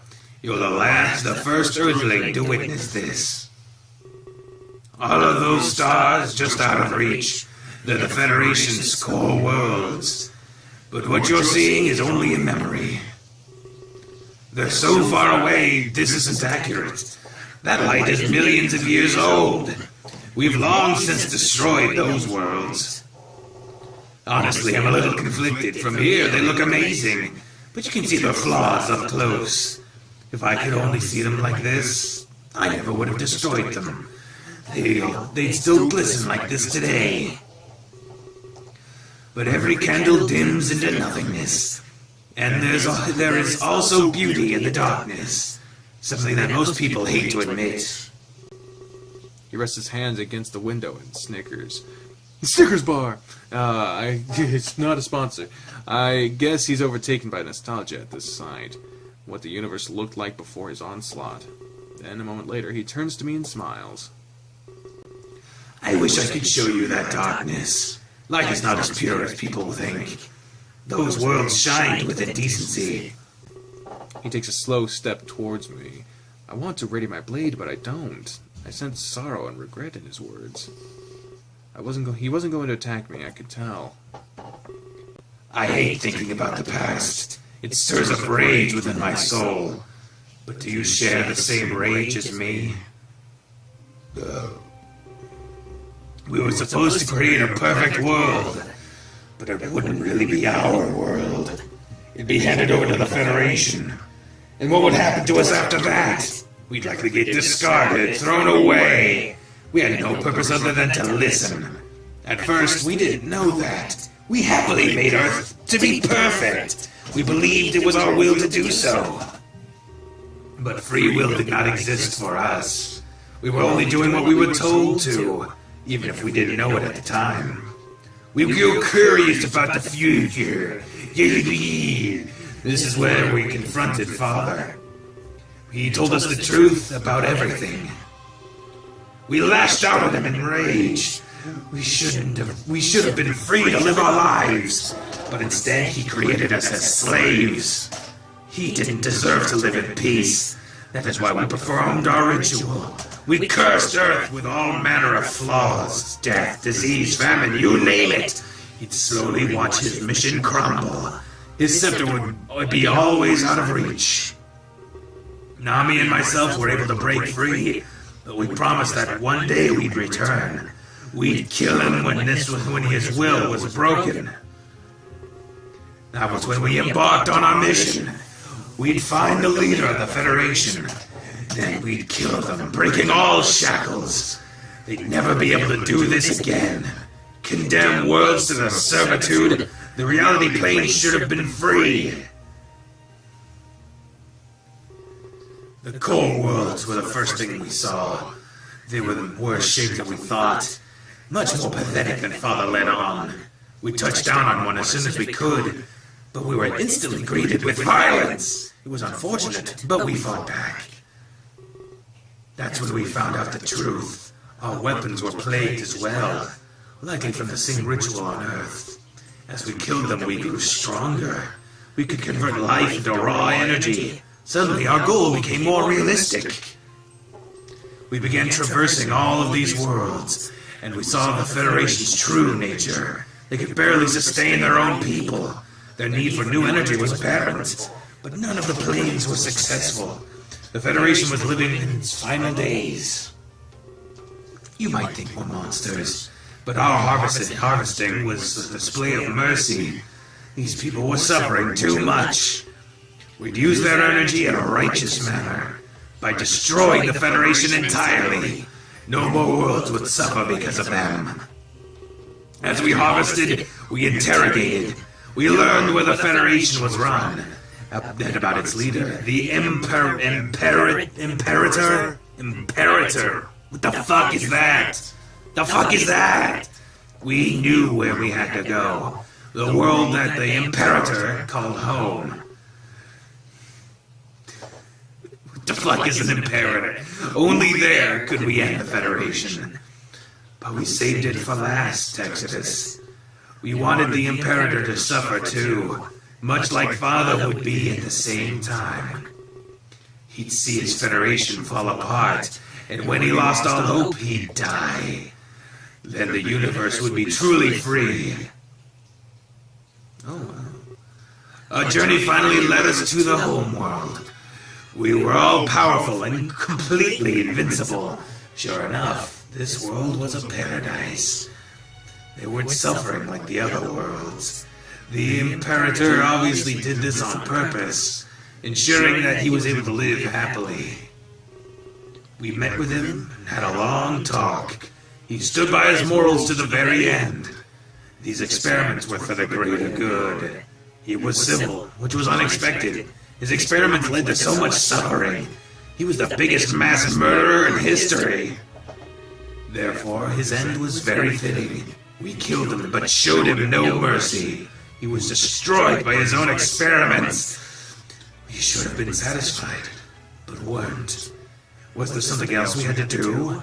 That's when we discovered the Terminus. The Federation knew that they were dying, so they no longer sat around waiting. They built a ship capable of reality travel. They wanted to visit their reality planes, rather than waiting for them to break free. We seized the ship without hesitation. That's when we realized what to do next. The Imperator was not the true creator. Something or someone made the Imperator. The Federation didn't spawn from nothing. This entire universe was likely created. But what would hold such power? We needed to continue our harvest. But now we could visit the reality planes. We were no longer limited to core worlds. The power we could gather was infinite. But we need every bit of it. We'd be breaking out of the universe. Reality planes were nothing to us anymore, and the Federation was insignificant. There was an even greater target out there. So we did what we'd been doing forever. We started harvesting the reality planes. Our power grew with each successful harvest. That's when Terra piqued our interest. There seemed to be a massive power present. Not only that, it was rapidly growing. The temptation to harvest Terra was huge, but we decided to save it for last as well. We'd let the power grow as long as we could. And grow you did, Exodus. Navi and I harvested the universe, and somehow your power rivaled that. It would definitely be enough to break free. That's when we decided to come to Terra. Nami was driven by her lust to kill Father. And who was I to get in her way? She had a desire that was truly her own. She wasn't acting under any influence. So I let her do it, even if she died. Her final act would be her own choice. There was nothing more beautiful than that. I promised I would achieve our goal. That's why we destroyed the tavern. There'd be no need of it anymore. It was symbolic of Father's failure.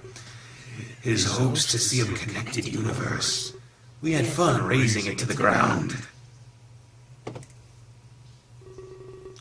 And that brings us to where we stand. On the cusp of a universal revolution. I want to find the All-Creator Exodus. Even if I have to travel forever. Even if 1,000,000 universes get in my way. I will find them and destroy them. I'll use the power to start over again. A new beginning for all of existence. Without the suffering I've witnessed. That is what I was truly made to do. I wasn't meant to make the perfect world. I was meant to make the universes of perfection. And you can help me, Exodus. Your power is vast and infinite. You don't need to follow Father's orders. His dream is less than ideal. His universe would be overpopulated. It would suffer in the exact same way. He'd have you undo all of my harvesting, bring back every world and every life. But that's not such a good thing. They lived a horrifying existence, and some of those people were truly evil. The Imperator, fuck this word, Imperator, was living proof of that. Everything would be connected, sure, but would it be truly harmonious? Harmonious. Harmonious. The fuck is harmonious? Harmonious. Would it be truly harmonious? That is the question. I don't think that's the case, Exodus. There are worse people than me out there. Father would give them free reign. All in the name of a connected universe. That's why we destroyed the tavern. That's why there's another way to handle this. Something that works for us both. Lend me your energy, Exodus. I'll use it to leave this universe. But I'll close off Earth and Terra. Whatever I do won't affect you. These worlds will live just as they have. But we'll destroy the Ark completely. The worlds will be independent. There will be no more give and take. Terra can become a world of its own. It won't be connected to Earth anymore. Therefore, no more immigration. This will solve all of Terra's problems. Death will be permanent. Terra will be free. It won't exist solely to hold energy. You can give the citizens true freedom. This is so much to take in, I have to stop and think. So, Nagi ended up destroying the entire Federation? But it was suffering, so he saw it as a mercy. Now he wants to see who created this universe. But the only way he can break out is with all of our power. The universe held in the blades, and my energy. But he's offering to leave Earth and Terra unharmed. Only if I give up all of Velasquez's ideals. I've seen life on Terra, though. It's not good. Was the rest of the universe truly that bad? Would I be releasing as much energy, as much suffering as he said? It seems that now, this is a battle of pure ideals. On one hand, I could guarantee Earth and Terra's safety. If we closed ourselves off, there'd be no risk at all. A connected universe was risky, but the reward great. It would also give us an opportunity to advance. There's no way I could decide this on my own. And I'd have to defeat Nagi to connect the universe. Otherwise, we'd admit a defeat of our own and hide. We'd live quietly, never knowing what could have been. I can see Nagi tremble with unease. I think he expected me to give in to his speech. But there's so many voices in my head, I can't. It's too unclear, too cloudy to pass judgment. I understand what's going on. The souls inside are conflicted once more. They don't know what action to take, right? I nod and tell him I'm sorry. I'd need lots of time to think about this. It doesn't need to come to that, Exodus. I have a better way to decide everything. A way to let our true selves decide. He turns his back to me and returns to the terminal. I see him typing away at it, much harder than before. I sense that he's trying to hide some frustration. Did he really expect to convince me so easily? After a while, he turns back towards me.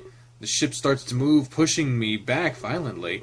I almost fall down, but grab onto a terminal. As this happens, Nagi gives me an evil smirk.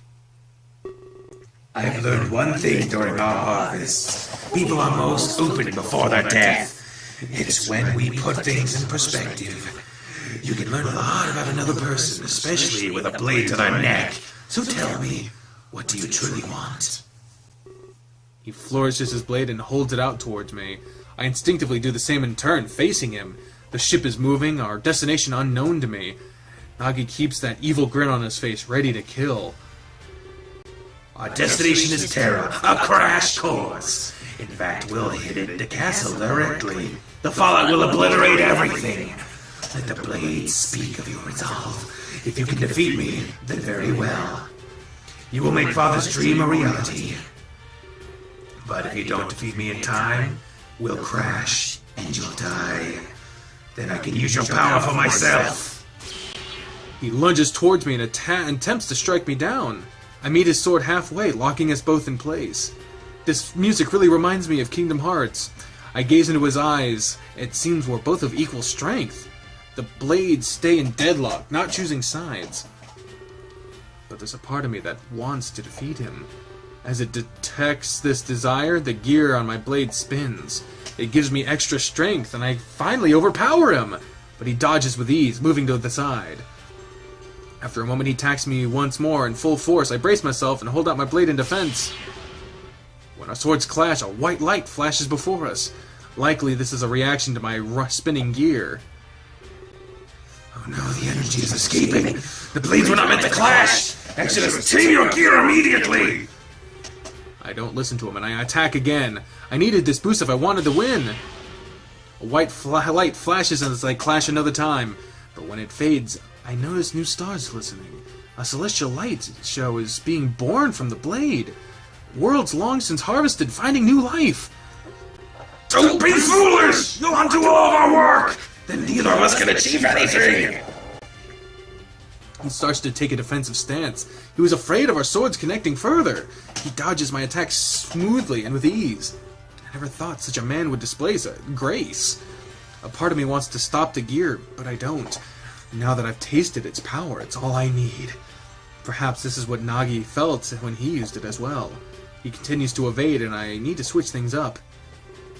Flames start to engulf the windows of the bridge. We must be breaking into Terran atmosphere. The ship shakes. I could use this turbulence. Perhaps I'll be able to throw him off guard. Only a few minutes left, Exodus! I can dodge whatever you throw at me. There's no way you can win anymore. His baiting works, and I attack full force, but this time I do my best to trick him. In the middle of my slash, I lose my balance. He thinks the shaking of the ship overtook me, but he was the one who got caught off guard. He tries using my momentary confusion to attack me, but like he did before, I dodge him with ease. I turn around to drive the sword through his back.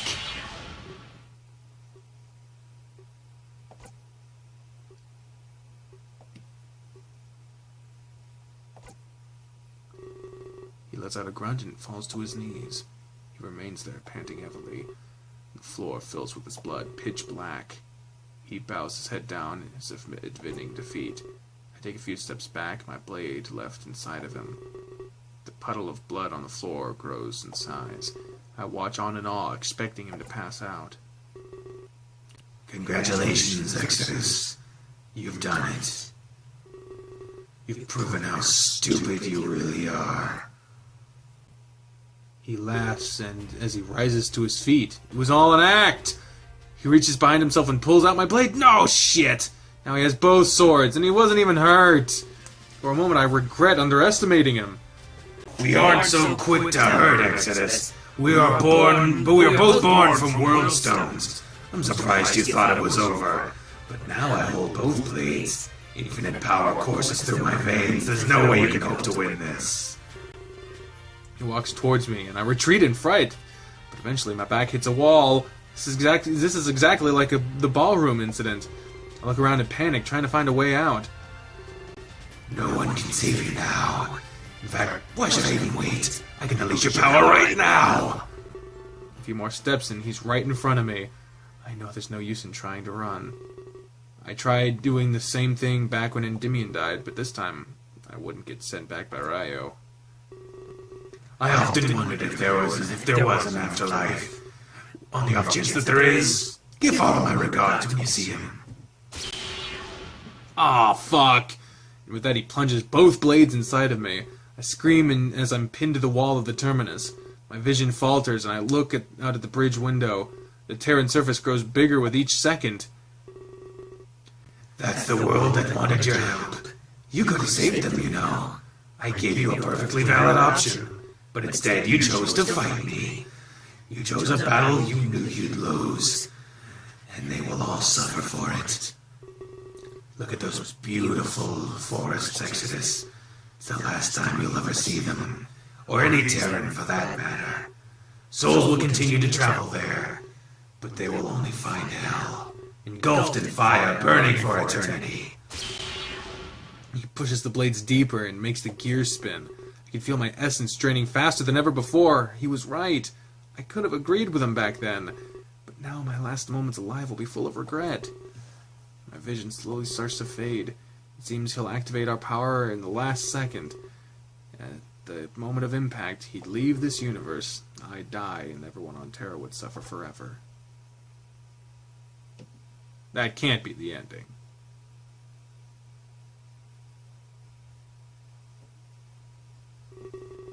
But just like the ballroom, it wasn't over yet. However, instead of fear, these events bring hope. Not so fast, Nagi! Well, how the fuck did you get here? He quickly turns to address the intruder. He's caught off guard as they've never met. But it's good to see a familiar face after this. And a part of me knows exactly what will happen next. Akron, do it now! While Nagi is confused, Ryo makes his move. He dashes towards me and pulls out one of the swords. Then he returns to the center of the bridge, smirking. He points the blade at Nagi, completely determined. So, we finally meet. Velasquez's creations, together at last. He sure screwed up the first time around. You're the other one, then. You foiled my plans in the ballroom. Brother, do you have a death wish? Nagi turns to me and tries to take the second blade, but before he can get to me, he's stopped. Going somewhere? Akron quickly removes the other blade. I fall to the ground in a puddle of my own blood, but they have both swords, free to kill Nagi. They stand there, pointing both towards him. You two, explain yourselves! I demand you tell me what's going on! Like you did to all the others you killed? Don't make me laugh, you don't deserve it! Today, we erase a scourge from the universe! Ryo lunges forward, stabbing Nagi straight through. The larger man stumbles back, groaning in pain. Akron, let's end this! Destroy the cause of so much suffering! And give a brighter future to everyone! Couldn't have said it better myself. You know, I thought I won the battle, but now I know this is truly the end. Follows after Ryo and stabs Nagi as well. They both look at each other and give a firm nod. They activate the gears and Nagi screams in agony. You fools! You cannot defeat me! I am the embodiment of death! A force more powerful than anything! Akron simply laughs. And I'm the embodiment of life. For the first time, it has prevailed. A new force will govern the universe. A white light engulfs everything I can't see, but I can feel energy, and then a whack of it.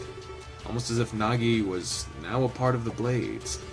Had they truly defeated the man who created Earth? I bring myself to my feet and my knees tremble. I call out to Ryo and Akron, hoping they're alive. Perhaps their energy was put into the Blades as well. Nope, they're there. But when the light subsides, I see that's not the case. They both turned to face me wearing huge smiles. They had teamed up and done the unthinkable. They destroyed Nagi, ended his twisted journey. It's not over yet, William. It's time to unleash your power. Akron, just like we practiced. They turn and point both swords at me, but I sense no hostility within them. No, yeah, it's pointing swords at someone. No, it's not hostile at all. It was finally time to bring this to an end. I'd live out the purpose I was created for. I'll do this for everyone's freedom. No one will get stuck in this cycle of despair. He stabs me with his blade, and I feel a surge of power. And I'll do this for everyone's happiness. No more will death triumph over life. Akron follows suit, plunging his sword within me. Here, with the ability to change history, we'll bring about a hopeful future. William, we believe in you! They push the blades deeper, but it doesn't hurt. Instead, I feel power like I've never felt before. It was time to change history, make things better. I looked deep inside, finding out how much power I had. With all of it, I'd create the best possible reality. And how much power did I have? And what could I do? This was a culmination of every action I ever took. All of your choices have led to this. Well, it would be kind of fucking sucky for everyone to go through all this just for me to side with Nagi, so restore worlds and open connections, bitch. Lock and load! I hope this is the right choice! Yeah! Oh shit, the music's fading. I could feel the power within me. I can do this. I'd unleash every life, every world within these blades. And I'd use the power within me to connect them. A shared universe, just like Velasquez wanted. Okay, we're siding with Velasquez. Was that the right choice? I nod at them as they plead for a better reality. The gears spin and everything fades to white. But I can still see. I close my eyes, embracing what's to come.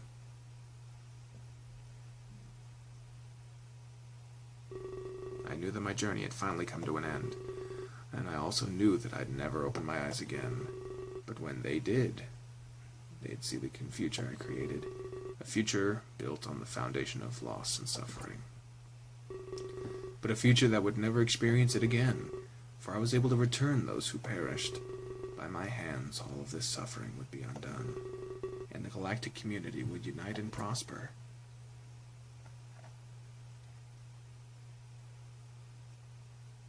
Epilogue! Epilogue! Epilogue! So this is the end! Holy shit! We're in the throne room. With the rewriting of history, Terra was different.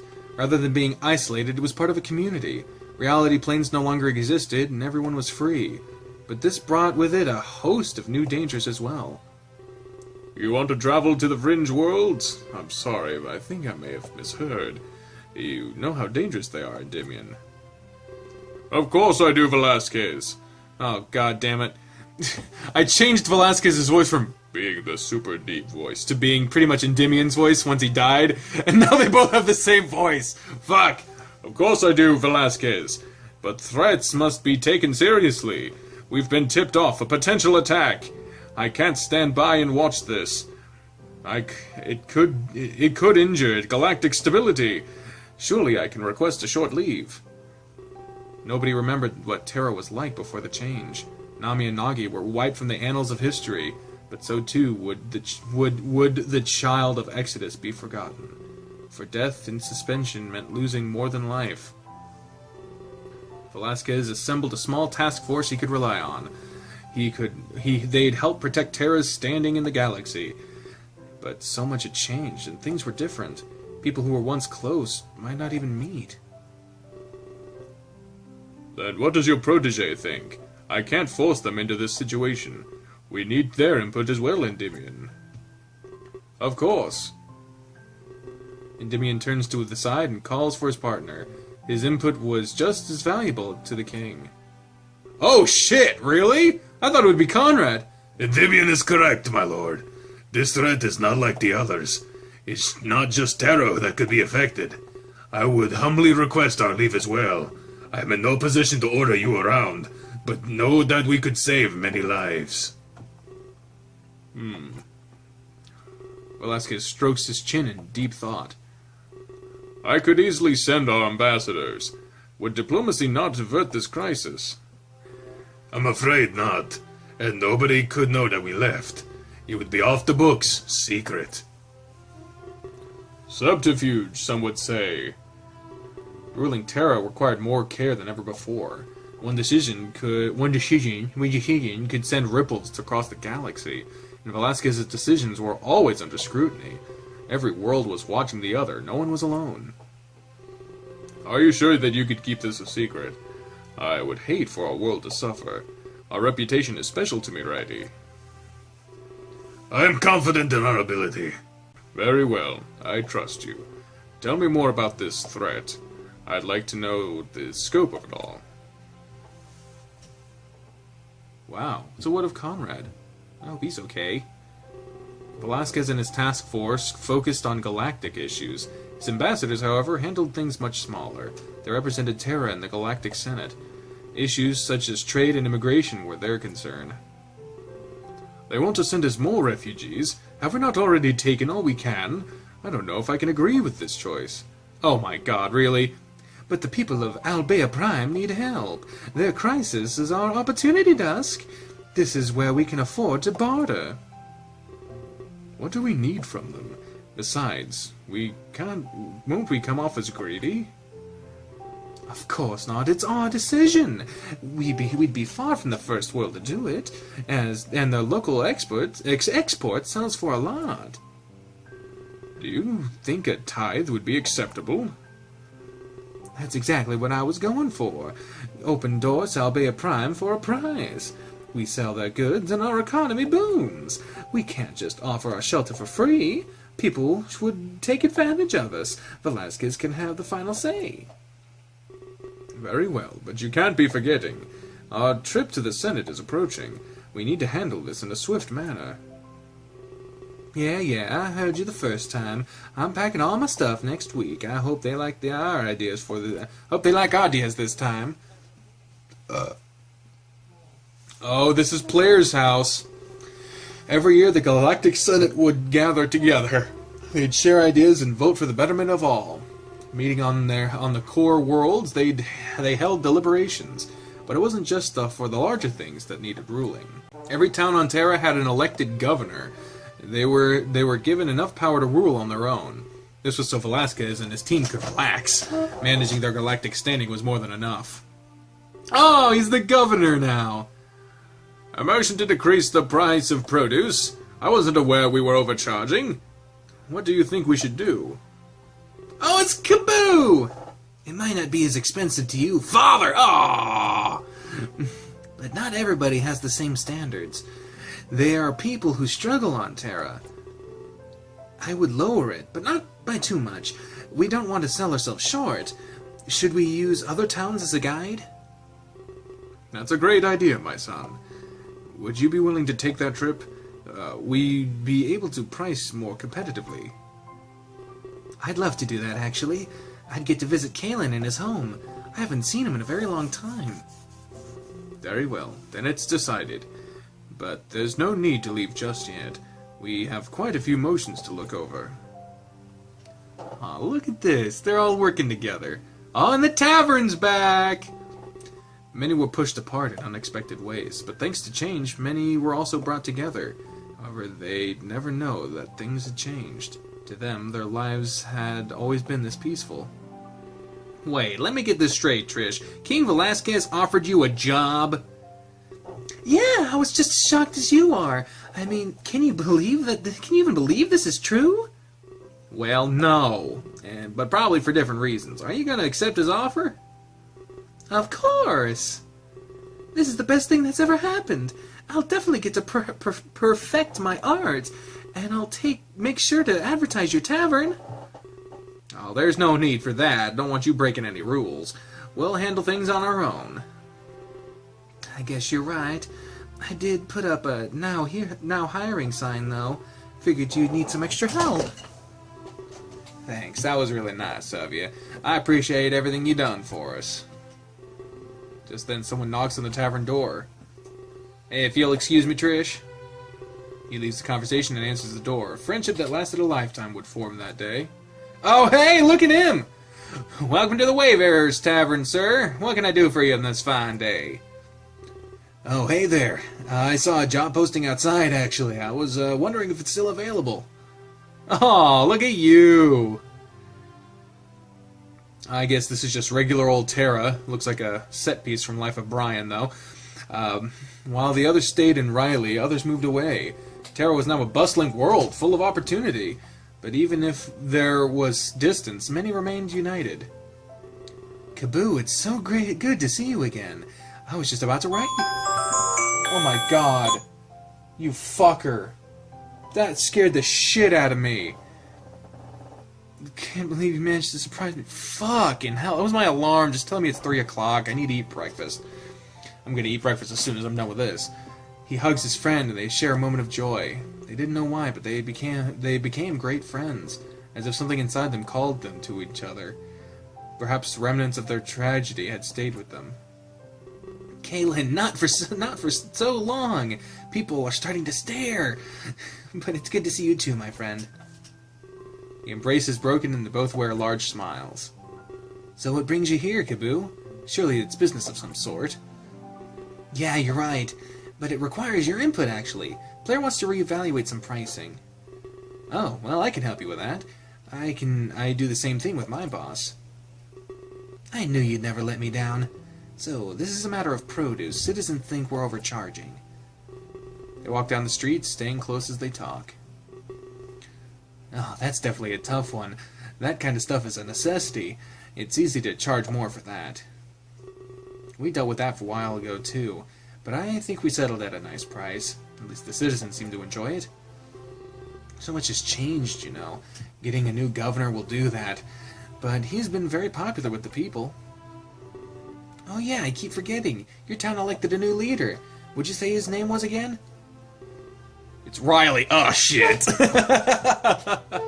It's Riley. Oh, fuck me. Oh, fuck me. Fuck me, fuck me, fuck me. Okay. It seems in this new world even enemies were friends. Souls that were lost had the chance to shine again.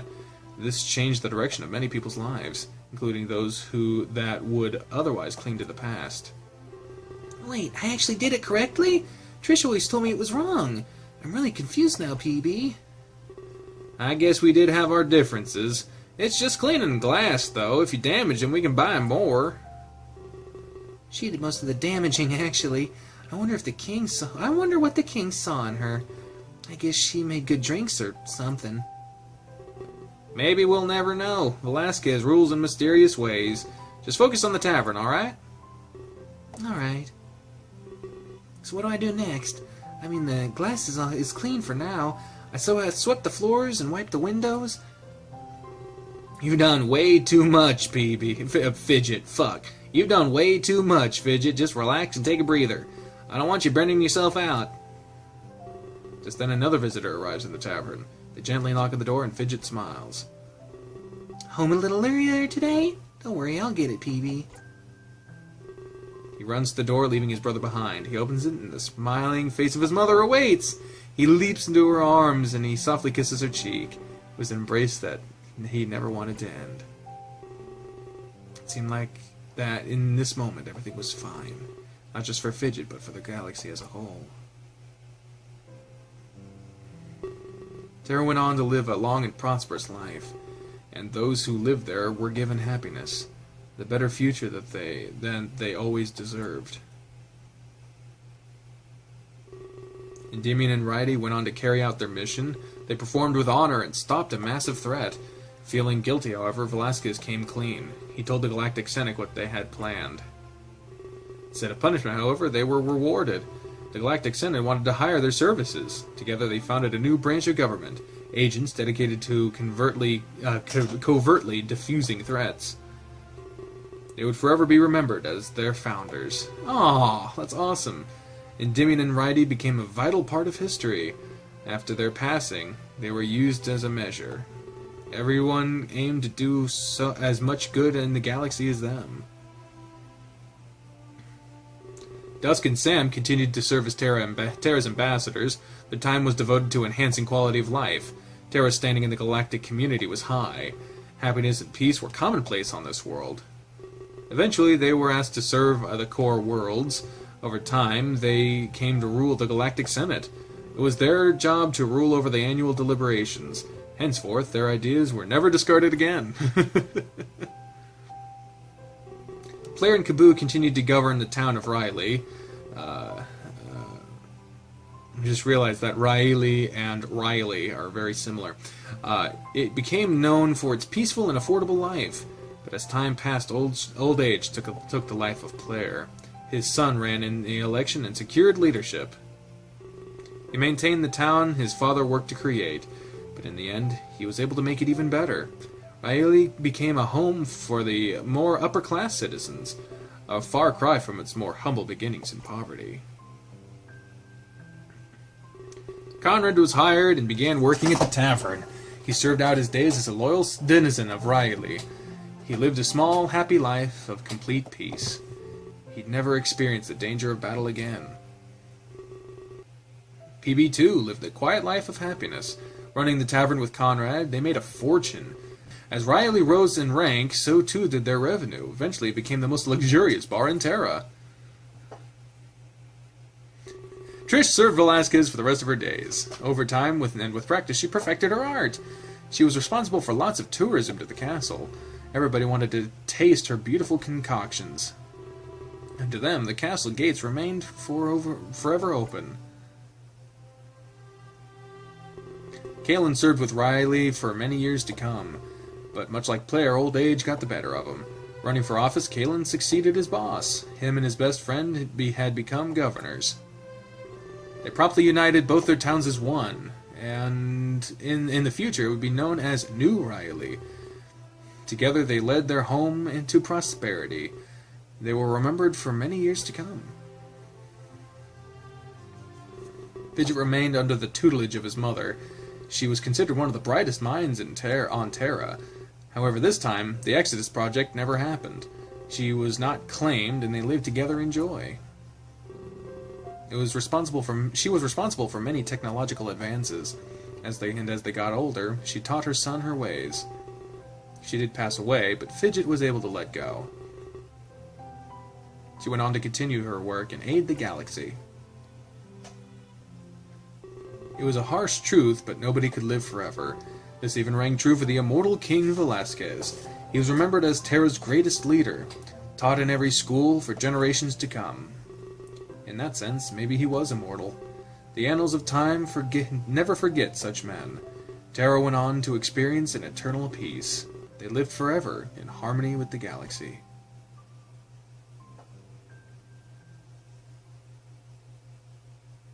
But what of Earth? What of the people of Earth? Earth, however, would remain largely unchanged. It was introverted, concerned with its own matters. It would be a while before they entered the community, but life still changed, and all for the better.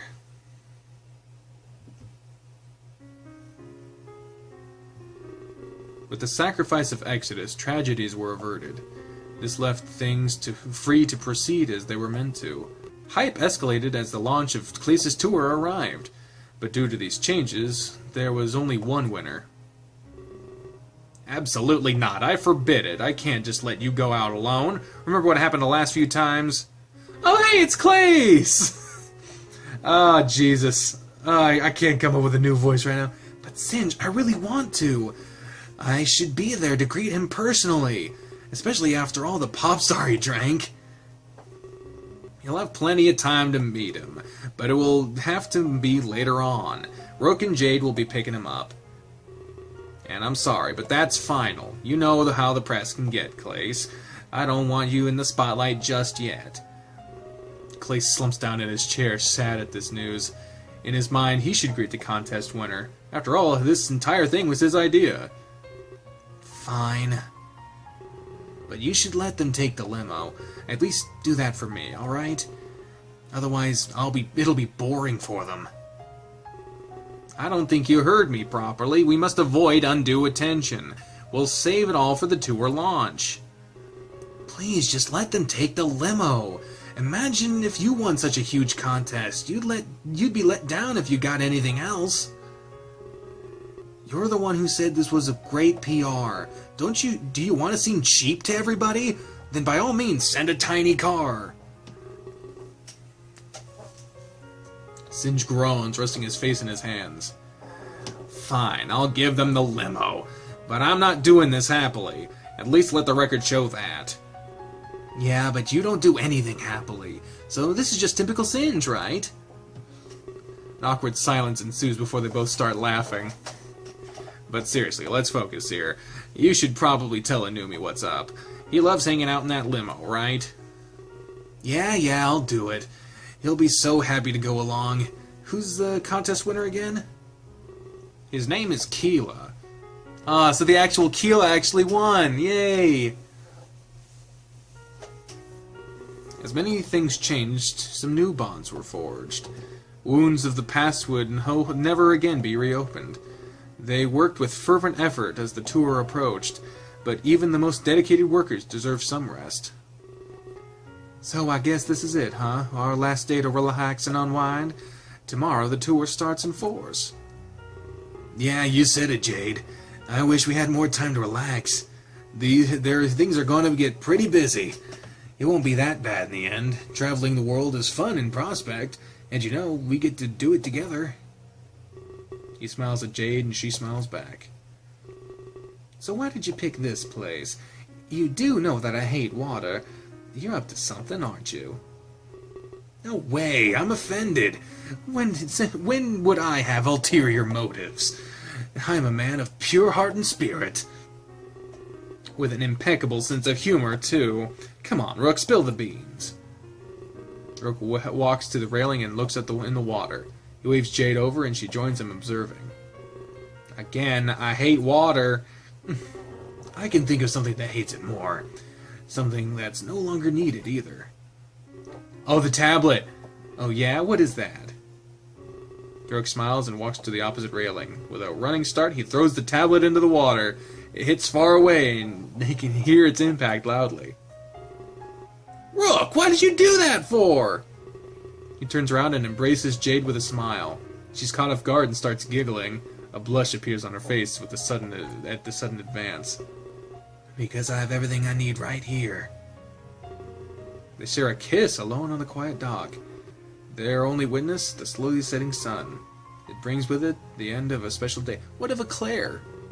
What happened to her? I thought, okay. And the beginning of something even more special.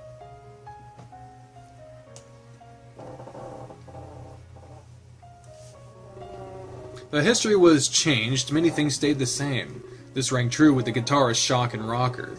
They were relaxing backstage, dusting off awards, and living with the hope that they might get even more.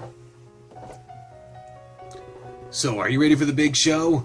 I've been practicing overtime now. Lots of critics to impress this time. Yeah, I suppose I'm ready. But I don't care about the critics. They take the fun out of everything. I play because it's my passion, Shock. I don't do it to get evaluated. To me, the music brings happiness. Are you calling me vain or something? I play to impress the entire world. Not everybody's as talented as we are. Of course not. You're not vain. Some people like that kind of validation.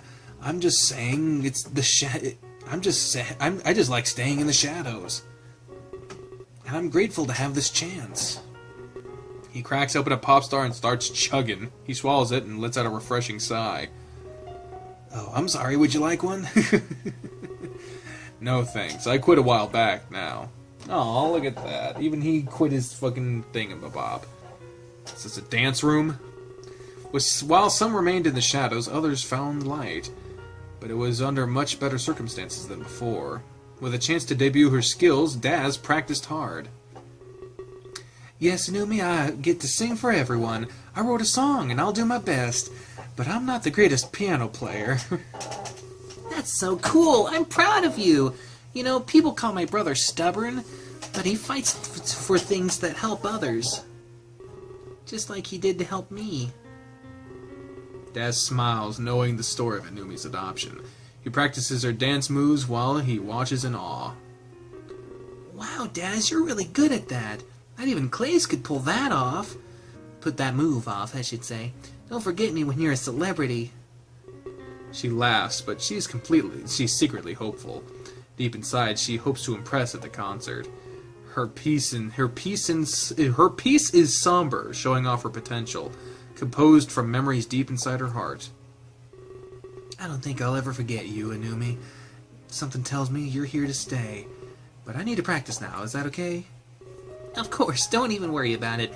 I have to go and take a trip anyway. I'm picking up the contest winner. Wow, that's pretty exciting stuff. Would you tell them I said hello? Sure, but under one condition. You name it. I want you to teach me how to dance. One day I'll take over for my brother, and I want to be just as famous as you two. Aww.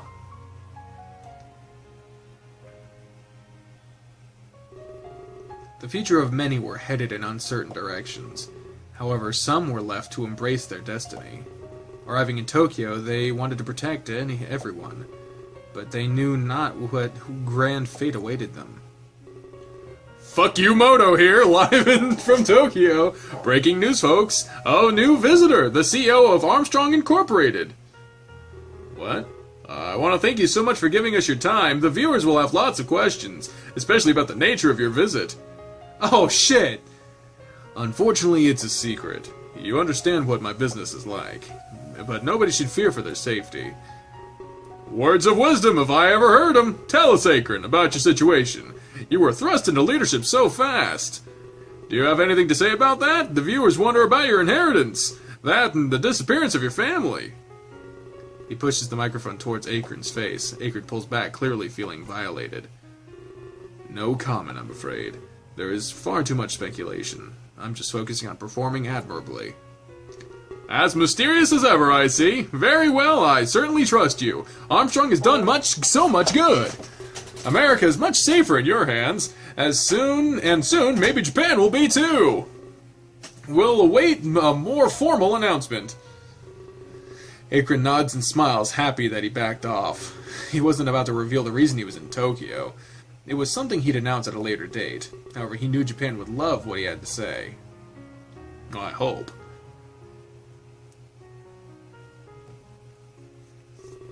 The debut of the world tour came closer and closer, and on the best day of his life, Keela arrived. But this time around, he was more than a new man. Winning this contest gave him a large sense of hope. Are you sure you don't need any help? Please tell me, it's no trouble at all. I'd hate for you to hurt yourself, Keela. Oh no, please don't worry. I've been through much worse, trust me. This is the best I've felt in years. He coughs, placing a hand over his mouth. He carries with him a device that assists his breathing. Had things been any other way, Keela would have been bedridden. But winning the contest meant the world to him. You really should have brought a guardian. Didn't you say you had a twin brother? I'm really so worried for your safety, Keela. Please don't coddle me, Rook. And yeah, I do have a brother. He was even prepared to come for me. I know I'm really sick, but it's okay. I'll make sure not to cause any trouble. This will just be the best year of my whole life. Brooke smiles and he leads Keela to the exit. That he had an ever-watchful eye on his sickly friend.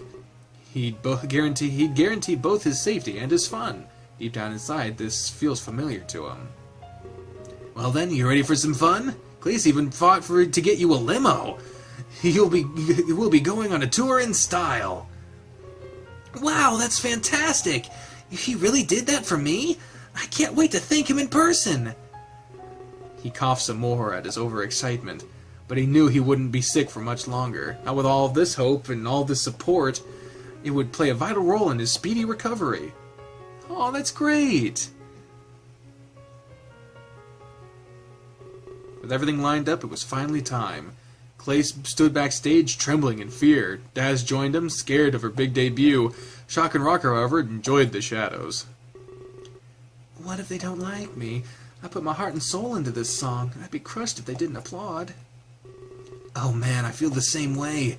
I had some nightmares last night, too. After the song, they were just silent. That's horrible. Just play up the crowd, Daz. Tell them how good they are. Say you love all of them. Do I say Tokyo's the best city ever? Only if you want to be cliche. But I guess we're no stranger to those. It's old-fashioned, but it works. You're singing a slower song, right? Ask them to take out their lighters. It's great to unite the audience. Yeah, it is a slower song. I hope it don't ruin your energy. I wouldn't worry about it, Daz. I'm retiring after this tour anyway. This is your chance to prove yourself. Retiring? Oh, you must be hearing things. I didn't say anything of the sort. Anyway, I think they'll call us out soon. Oh, you fucking... I'm so nervous.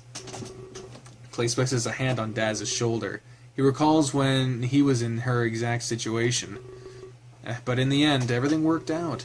They laugh at this anxiety when it was all over. Listen, Daz, everything will be fine. I've heard your voice. It's beautiful. Now let's go sing our hearts out. When the names were called, they ran out on stage. The crowd was pumped, applauding almost immediately. They went on to give the performance up for the ages. For once, everything was perfect in their lives. They'd never know the true cost of that perfection.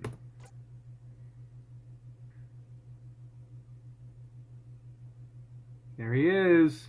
The world tour went on to launch with a big bang. It was talked about for years to come, breaking records. But true to his word, Klace retired when it was over. However, he still remained in the industry he loved.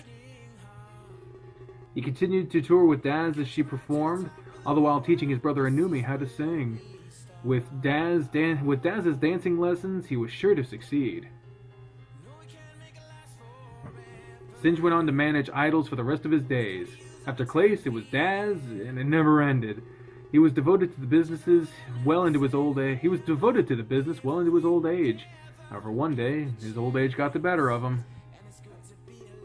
He left behind a legacy in the entertainment industry. He'd never be directly remembered for any of it. To the world, he was a man behind the curtain. But he loved the peace, and he was fine with that. Shock and Rocker wouldn't always remain in the back. When Klace retired, they started their own careers. Their popularity would even surpass some pop idols, but until they retired, they always topped the charts. Daz lived up to the bargain, teaching Inumi to dance. When Klace retired, Inumi was already well trained. It only seemed natural that he'd follow his brother. Becoming a pop idol, he also toured the world. Huh. After Singe's passing, he needed to make a change. He set his eyes on managing and took Singe's place. How else could he repay the man that he saw as father? He maintained a legacy he worked so hard to create. Oh, we get one for Fuckimoto. Fuckimoto quickly gained popularity for his unique style. Eventually he was offered a job with a huge network. Moving to America, he pursued his biggest dream, and he never again resorted to tabloid journalism. Thank God. Akron was in Tokyo to test a new product. It was a way to subdue without any chance of harm. Armstrong Incorporated became Enforcers of Peace, and they would never again use death as a tool. He was applauded for the peace he gave Earth, but as most do, he set his sights even higher. One night, fate took him in a drastically new direction. From that day on, he was never seen again. Wonder what that was. Rook and Jade's love blossomed as they toured the world. Each new stop brought several romantic hotspots, and they served Singe loyally until his fateful passing. After that, they wed into a life of peace. We just don't know anything about Eclair then, I guess, eh? After Klace retired, Daz took the spotlight. She was the idol to beat, gaining a massive following. World tour after world tour, she kept up the momentum. Platinum records and a lifetime of glory awaited her. But she knew it was mostly thanks to Klace. His decision to step down actually raised her up. She'd be forever thankful for what he had done. And they remained friends for the rest of their lives. Keela's hope was renewed, and he was as happy as ever. After the tour ended, he remained friends with everyone. He beat his illness and lived a long, happy life. Him and his brother Eddie were henceforth inseparable. They founded several charity organizations together. No one would ever suffer like Keela did. At least that was their end goal in life. And over time, they helped find many cures. Earth would remain isolated for a long time to come. They didn't have the technology to join the galaxy, but this never stopped them from living happily, and for the rest of its existence, Earth was peaceful. I guess Eclair just never fucking happened. I mean, we got fucking resolved for Fuckimoto, but not Eclair. I don't know how I saw all of this, to be honest. As far as I knew, I was supposed to be dead. But I smiled as I saw the future I left behind. It seems that in the end, everyone was happy.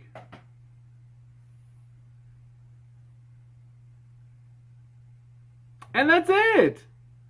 Oh, that's the credits! That's it, guys! That's it for Major Minor! I don't know if this song is copyrighted or not, so I'm just gonna talk over it. Thank you all very much for watching this series. I fucking, when Klace gave me the Steam code for this game, I really didn't know what to expect, because it was really the, and this is where it gives the credit to the people who actually have, these are people's personas, a lot of these characters in the games. It's so cool. It's so cool. And Keela belongs to Eddie. Oh, that's cool. I know the person who has Kalen actually found my videos and was like glad that I didn't give them a weird voice or whatever. That is so cool. Ryo belongs to Ryo. That's cool. It's a lot of work that went into this game, and I'm really looking forward to seeing this Winds of Change, which is the next game that Klace is working on. Oh, look at that. Your character's little... Aww. Oh, that's so cool. And lastly, I want to thank you, the player. You supported my dream to continue creating games. This game is dedicated to all of you. Oh, that's so sweet. Oh, that's such a sweet thing to put at the end of the credits there. And they're still working. They're still doing... Klace is still doing Winds of Change, and, you know...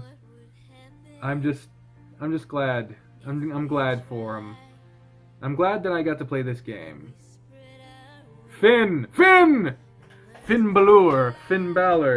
Ah, Jesus. Okay. I get it.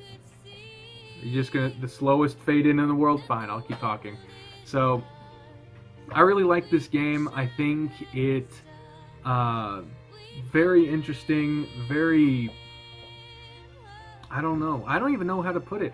Like, I'm just glad that apparently we got the true ending. I hope I got the right one. It feels like the right one. But, it's hard to talk with this fucking thing in my ear, so I'm just gonna close. I'm just gonna take that off. But anyway, I really enjoyed the game. I'm really glad I got to play it. It's just the screen forever, I guess. I don't know. I can't get rid of it. But, oh no, it's fading. What does it say? What happens now? Oh, there's more stuff. There's stuff after the credits. I tremble. My entire body is overwhelmed with sensation. I have no idea what just happened or where I am. I pant heavily and take in my surroundings. It's the terminus, but wasn't it on a crash course? Hey there, William. I'm glad to see you awake. When you blacked out, I feared the worst. Ryo stands before me and offers me his hand. I take it without hesitation, and he helps me stand. I look out the window of the bridge, astonished. There are billions of stars shining together. Look at all those worlds, William. It was you who gave them life again, connected to live in harmony forever. He smiles as we walk toward the window. I press my hand against it, looking at what I did. I changed reality, united an entire galaxy. But for some reason, I saw the future of everything. Yes, I expected as much. Your sight has been twisted. No longer limited to 2 worlds. You can now view the entire galaxy, both its current and future state. Just think of what we're capable of. Maybe we should go and get everybody? It might be good to have some company. And honestly, I grew fond of them all. I'm not sure of how to respond to that. I mean, we did go through a lot together, but the future I witnessed was so happy. If I changed things up, it could cause tragedy. Besides, I'm not even sure if they would remember me. So much has changed, I wasn't on any of their minds. If we went to recruit them, they'd call us insane. Rather than acknowledging my fear, he gives me a gift. The 2 blades merge into one. But it looks different, don't you think? Like its source of power has changed? It's the sword I held earlier, but purified. Instead of black and red, it's colored differently. It now wears an ornate white and a beautiful gold. Or black and blue, right? I feel like it could be the source of good in the galaxy. We have lots of exploring to do, and we can continue changing history, but it would be nice to do with friends. So tell me, what should we do? Should we get the group back together, or should we leave things as they are? Think long and hard before I answer Ryo. It seems I held the future of everyone in my hands. It was time for me to decide what happened next. What? Well, what the fuck? I don't know. Things seem so great the way they were. I don't want to fuck it up. So I'd rather not change what I saw. Well then, I trust your judgment. But William, we have lots to talk about. Luckily, I know where we can waste time. Soon I feel an all too familiar sensation. I embrace it, filled with joy that I survived. Filled with wonder at this galaxy's potential.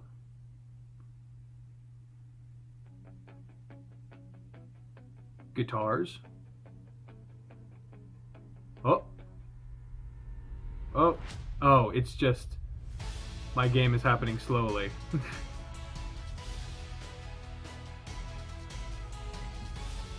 Music. It's just this. It's just the logo with music. I can't sit here forever. I gotta go to work. I haven't taken my pills yet. I gotta do that. I haven't eaten breakfast yet. Huh?